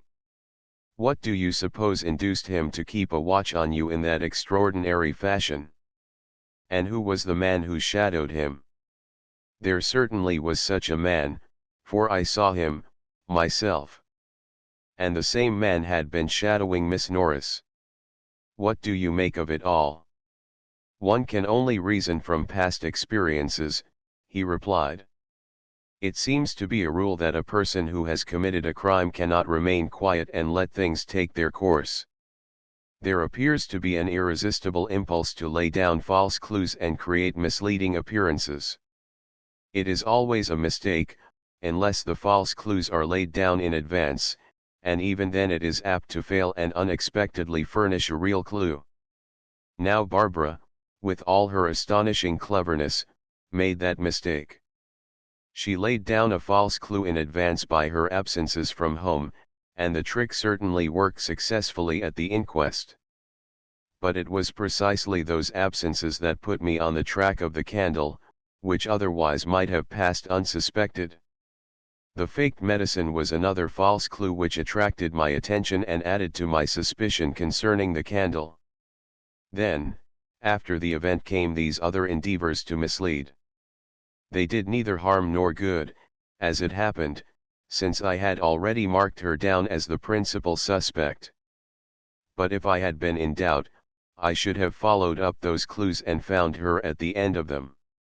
As to Wallingford, I imagine that she led him to believe that I was employed by you to fix the crime on him and that he was advised to watch me and be ready to anticipate any move on my part, her actual object being to cause him to behave in such a manner as to attract suspicious attention.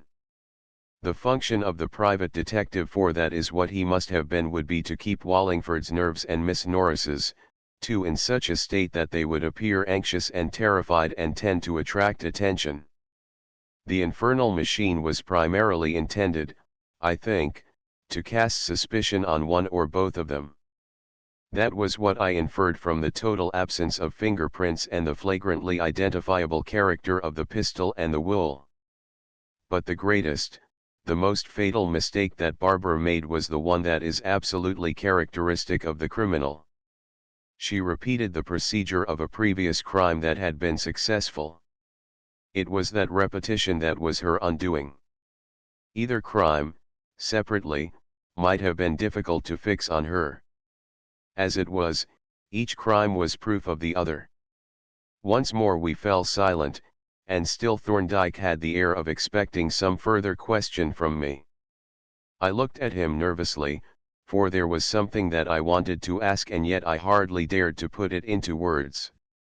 For, as I had looked at those charts, a horrid suspicion had taken hold of me. I feared to have it confirmed, and yet I could not let it rest. At last, I summoned courage enough to put the question. "Thorndyke," I said, "I want you to tell me something. I expect you know what it is." He looked up and nodded gravely. "You mean about Stella," said he. "Yes. How long would she have lived if she had not been poisoned?" He looked away for a few moments, and, impassive as his face was, I could see that he was deeply moved. At length he replied, "I was afraid you were going to ask me that. But since you have, I can only answer you honestly. So far as I can judge, but for that accursed ghoul, the poor girl might have been alive and well at this moment. I stared at him in amazement. "Do you mean," I demanded, "that she was not really suffering from consumption at all?" "That is what it amounts to," he replied. "There were signs of old tubercular trouble, but there was nothing recent. Evidently she had good powers of resistance, and the disease had not only become stationary, but was practically extinct. The old lesions had undergone complete repair, and there is no reason to suppose that any recurrence would have taken place under ordinary conditions." "But," I exclaimed, hardly able to believe that the disaster had been so overwhelmingly complete, "what about the cough?" "I know that she always had a more or less troublesome cough." "So had Monkhouse," he replied, "and so would anyone have had whose lungs were periodically irritated by inhaling particles of arsenious acid. But the tubercular mischief was quite limited and recovery must have commenced early." And Barbara, watching eagerly the symptoms of the disease which was to rid her of her rival, must have noted with despair the signs of commencing recovery and at last resolved to do for herself what nature was failing to do. Doubtless, the special method of poisoning was devised to imitate the symptoms of the disease, which it did well enough to deceive those whose minds were prepared by the antecedent illness to receive the suggestion. It was a horribly, fiendishly ingenious crime, calmly, callously devised and carried out to its appalling end with the most hideous efficiency. After he had finished speaking, I remained gazing at him dumbly, stupefied, stunned by the realization of the enormity of this frightful thing that had befallen. He, too, seemed quite overcome, for he sat silently, grasping his extinct pipe and looking sternly and fixedly into the fire. At length he spoke, but without removing his gaze from the bright embers. "I am trying, Mayfield," he said, gently, "to think of something to say to you. But there is nothing to say. The disaster is too complete, too irretrievable. This terrible woman has, so far, wrecked your life, and I recognize that you will carry the burden of your loss so long as you live. It would be a mere impertinence to utter futile and banal condolences. You know what I, your friend, am feeling, and I need say no more of that, and I have too much confidence in your wisdom and courage to think of exhortations. But, though you have been robbed of the future that might have been, there is still a future that may be. It remains to you now only to shoulder your fardel and begin your pilgrimage anew, and if the road shall seem at first a dreary one, you need not travel it alone. You have friends, and one of them will think it a privilege to bear you company and try to hearten you by the way." He held out his hand and I grasped it silently and with a full heart.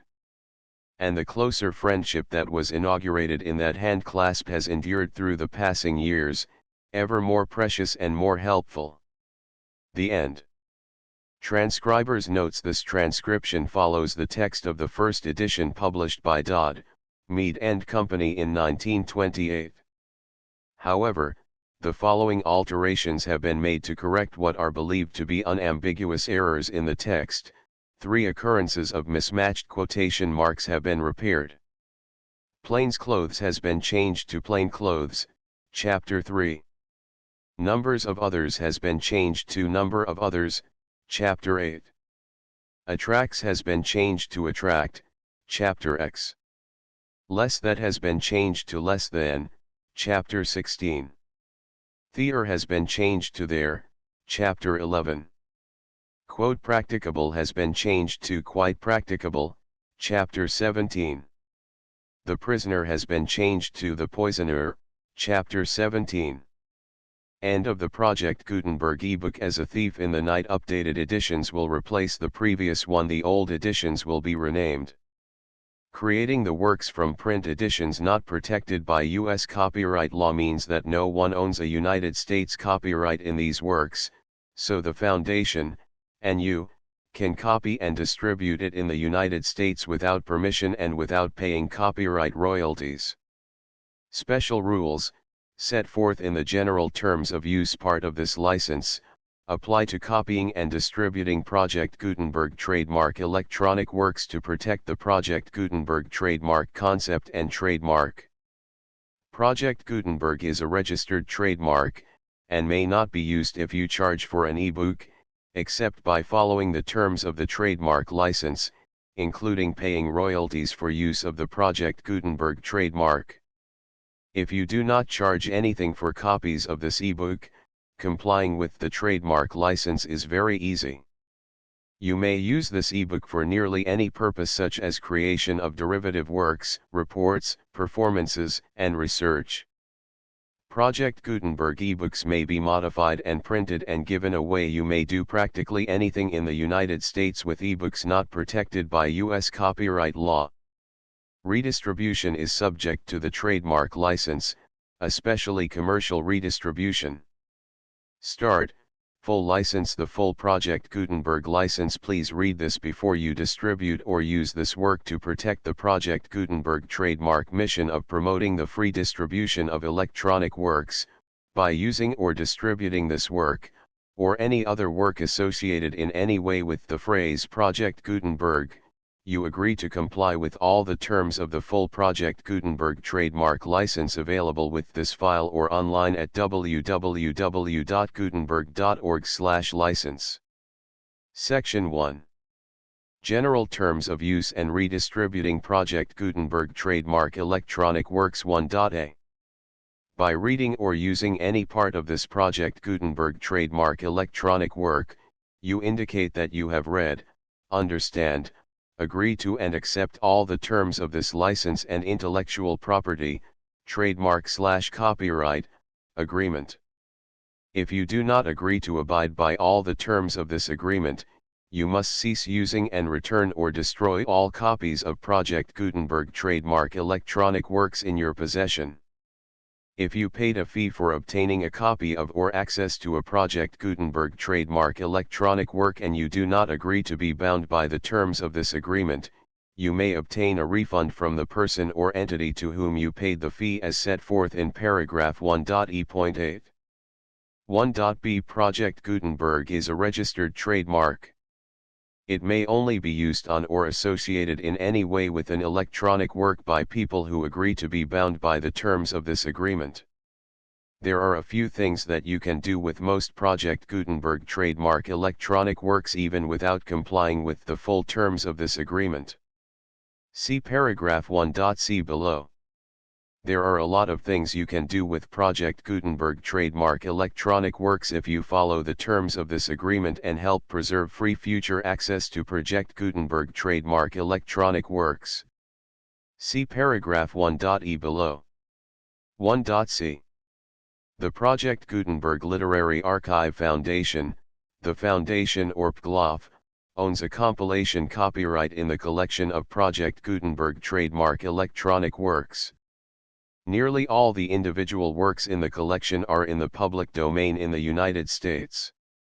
If an individual work is unprotected by copyright law in the United States and you are located in the United States, we do not claim a right to prevent you from copying, distributing, performing, displaying, or creating derivative works based on the work as long as all references to Project Gutenberg are removed.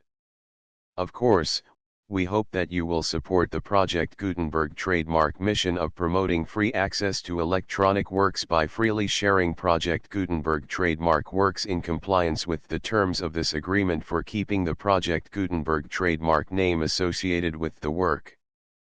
You can easily comply with the terms of this agreement by keeping this work in the same format with its attached full Project Gutenberg trademark license when you share it without charge with others. 1.d. The copyright laws of the place where you are located also govern what you can do with this work. Copyright laws in most countries are in a constant state of change.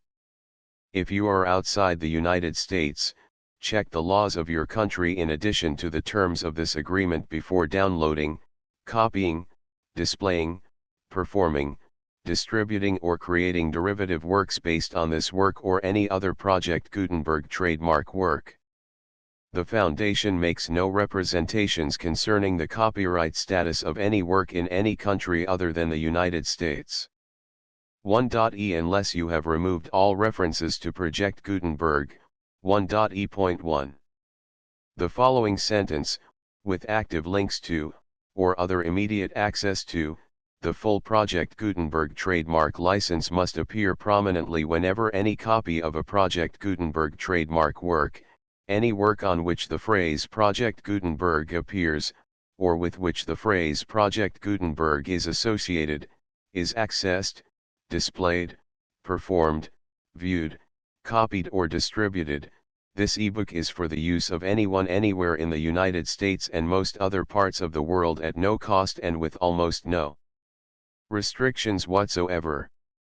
You may copy it, give it away or reuse it under the terms of the Project Gutenberg license included with this ebook or online at www.gutenberg.org.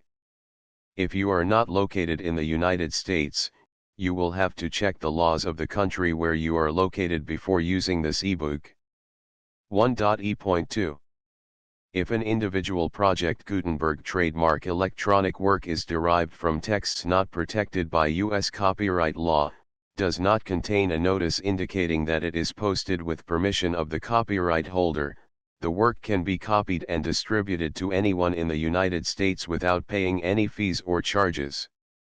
If you are redistributing or providing access to a work with the phrase Project Gutenberg associated with or appearing on the work, you must comply either with the requirements of paragraphs 1.e.1 through 1.e.7 or obtain permission for the use of the work and the Project Gutenberg trademark as set forth in paragraphs 1.e.8 or 1.e.9. 1.e.3. If an individual Project Gutenberg trademark electronic work is posted with the permission of the copyright holder, your use and distribution must comply with both paragraphs 1.e.1 through 1.e.7 and any additional terms imposed by the copyright holder. Additional terms will be linked to the Project Gutenberg trademark license for all works posted with the permission of the copyright holder found at the beginning of this work. 1.e.4. Do not unlink or detach or remove the full Project Gutenberg trademark license terms from this work, or any files containing a part of this work or any other work associated with Project Gutenberg trademark. 1.e.5. Do not copy, display, perform, distribute or redistribute this electronic work, or any part of this electronic work, without prominently displaying the sentence set forth in paragraph 1.e.1 with active links or immediate access to the full terms of the Project Gutenberg trademark license. 1.e.6. You may convert to and distribute this work in any binary, compressed, marked up, non-proprietary or proprietary form, including any word processing or hypertext form. However, if you provide access to or distribute copies of a Project Gutenberg trademark work in a format other than plain vanilla ASCII or other format used in the official version posted on the official Project Gutenberg trademark website, www.gutenberg.org, you must, at no additional cost, fee, or expense to the user, provide a copy, a means of exporting a copy, or a means of obtaining a copy upon request, of the work in its original plain vanilla ASCII or other form. Any alternate format must include the full Project Gutenberg trademark license as specified in paragraph 1.e.1. 1.e.7. Do not charge a fee for access to, viewing, displaying, performing, copying or distributing any Project Gutenberg trademark works unless you comply with paragraph 1.e.8 or 1.e.9. 1.e.8.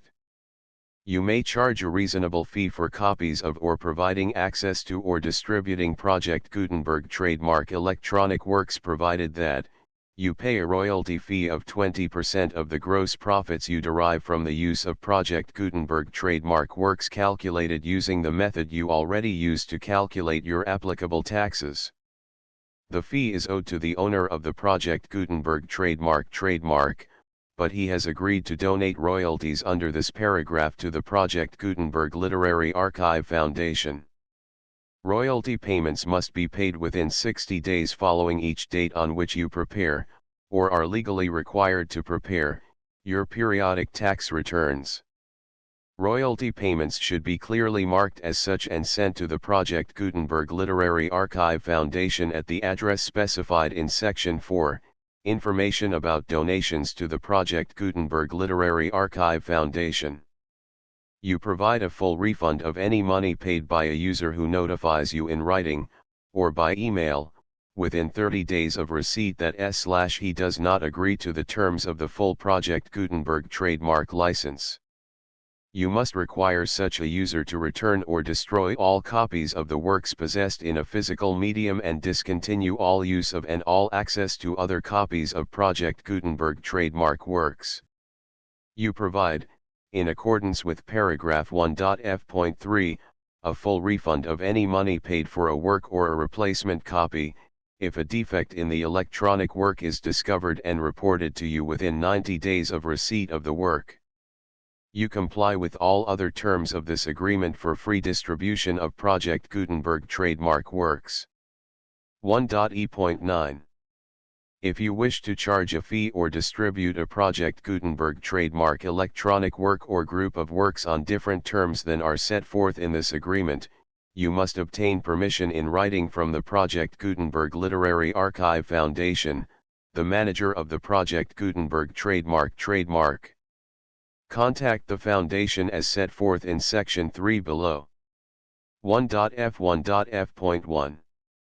Project Gutenberg volunteers and employees expend considerable effort to identify, do copyright research on, transcribe and proofread works not protected by U.S. copyright law in creating the Project Gutenberg trademark collection. Despite these efforts, Project Gutenberg trademark electronic works, and the medium on which they may be stored, may contain defects, such as, but not limited to, incomplete, inaccurate or corrupt data, transcription errors, a copyright or other intellectual property infringement, a defective or damaged disk or other medium, a computer virus, or computer codes that damage or cannot be read by your equipment. 1.f.2. Limited warranty, disclaimer of damages, except for the right of replacement or refund described in paragraph 1.f.3, the Project Gutenberg Literary Archive Foundation, the owner of the Project Gutenberg trademark, and any other party distributing a Project Gutenberg trademark electronic work under this agreement, disclaim all liability to you for damages, costs, and expenses, including legal fees. You agree that you have no remedies for negligence, strict liability, breach of warranty or breach of contract except those provided in paragraph 1.f.3. You agree that the Foundation, the trademark owner, and any distributor under this agreement will not be liable to you for actual, direct, indirect, consequential, punitive, or incidental damages even if you give notice of the possibility of such damage. 1.f.3. Limited right of replacement or refund. If you discover a defect in this electronic work within 90 days of receiving it, you can receive a refund of the money, if any, you paid for it by sending a written explanation to the person you received the work from. If you received the work on a physical medium, you must return the medium with your written explanation. The person or entity that provided you with the defective work may elect to provide a replacement copy in lieu of a refund. If you received the work electronically, the person or entity providing it to you may choose to give you a second opportunity to receive the work electronically in lieu of a refund. If the second copy is also defective, you may demand a refund in writing without further opportunities to fix the problem. 1.f.4. Except for the limited right of replacement or refund set forth in paragraph 1.f.3, this work is provided to you as is, with no other warranties of any kind, express or implied, including but not limited to warranties of merchantability or fitness for any purpose. 1.f.5. Some states do not allow disclaimers of certain implied warranties or the exclusion or limitation of certain types of damages. If any disclaimer or limitation set forth in this agreement violates the law of the state applicable to this agreement, the agreement shall be interpreted to make the maximum disclaimer or limitation permitted by the applicable state law. The invalidity or unenforceability of any provision of this agreement shall not void the remaining provisions. 1.f.6. Indemnity. You agree to indemnify and hold the foundation, the trademark owner, any agent or employee of the foundation, anyone providing copies of Project Gutenberg trademark electronic works in accordance with this agreement, and any volunteers associated with the production, promotion, and distribution of Project Gutenberg trademark electronic works, harmless from all liability, costs, and expenses, including legal fees, that arise directly or indirectly from any of the following which you do or cause to occur. A. Distribution of this or any Project Gutenberg trademark work. B. Alteration, modification, or additions or deletions to any Project Gutenberg trademark work, and C. Any defect you cause. Section 2. Information about the mission of Project Gutenberg trademark. Project Gutenberg trademark is synonymous with the free distribution of electronic works in formats readable by the widest variety of computers, including obsolete, old, middle-aged, and new computers. It exists because of the efforts of hundreds of volunteers and donations from people in all walks of life. Volunteers and financial support to provide volunteers with the assistance they need are critical to reaching Project Gutenberg trademark's goals and ensuring that the Project Gutenberg trademark collection will remain freely available for generations to come. In 2001, the Project Gutenberg Literary Archive Foundation was created to provide a secure and permanent future for Project Gutenberg trademark and future generations. To learn more about the Project Gutenberg Literary Archive Foundation and how your efforts and donations can help, see sections 3 and 4 and the Foundation information page at www.gutenberg.org. Section 3. Information about the Project Gutenberg Literary Archive Foundation. The Project Gutenberg Literary Archive Foundation is a non-profit 501(c)(3) educational corporation organized under the laws of the state of Mississippi and granted tax-exempt status by the Internal Revenue Service. The Foundation's IN or federal tax identification number is 64-6221541. Contributions to the Project Gutenberg Literary Archive Foundation are tax-deductible to the full extent permitted by U.S. federal laws and your state's laws. The Foundation's business office is located at 809 North 1500 West, Salt Lake City, Utah 841-16801-596-1887. Email contact links and up-to-date contact information can be found at the Foundation's website and official page at www.gutenberg.org/contact. Section 4.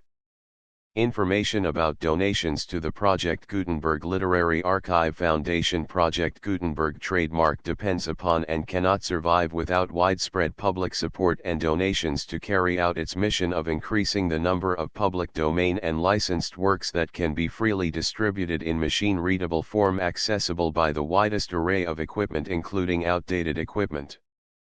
Many small donations, $1 to $5,000, are particularly important to maintaining tax-exempt status with the IRS. The Foundation is committed to complying with the laws regulating charities and charitable donations in all 50 states of the United States. Compliance requirements are not uniform and it takes a considerable effort, much paperwork, and many fees to meet and keep up with these requirements. We do not solicit donations in locations where we have not received written confirmation of compliance. To send donations or determine the status of compliance for any particular state, visit www.gutenberg.org/donate. While we cannot and do not solicit contributions from states where we have not met the solicitation requirements, we know of no prohibition against accepting unsolicited donations from donors in such states who approach us with offers to donate. International donations are gratefully accepted, but we cannot make any statements concerning tax treatment of donations received from outside the United States.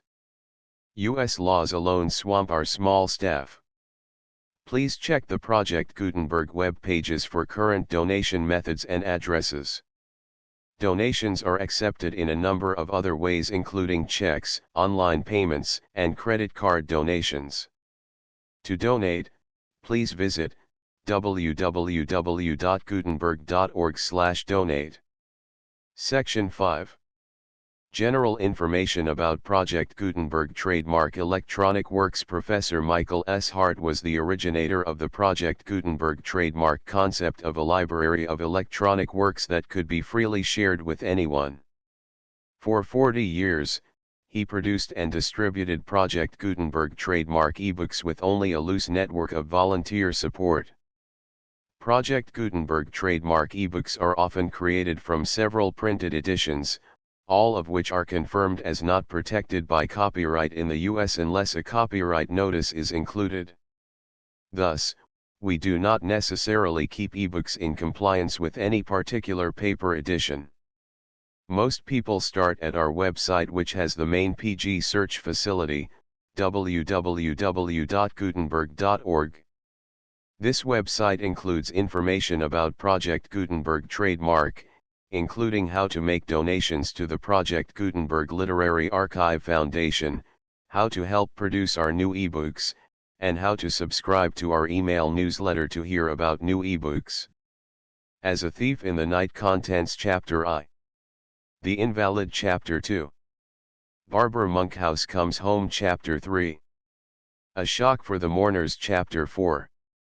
How, When, and Where. Chapter V. Madeline's Ordeal. Chapter 6. The Verdict. Chapter 7. The Search Warrant. Chapter 8.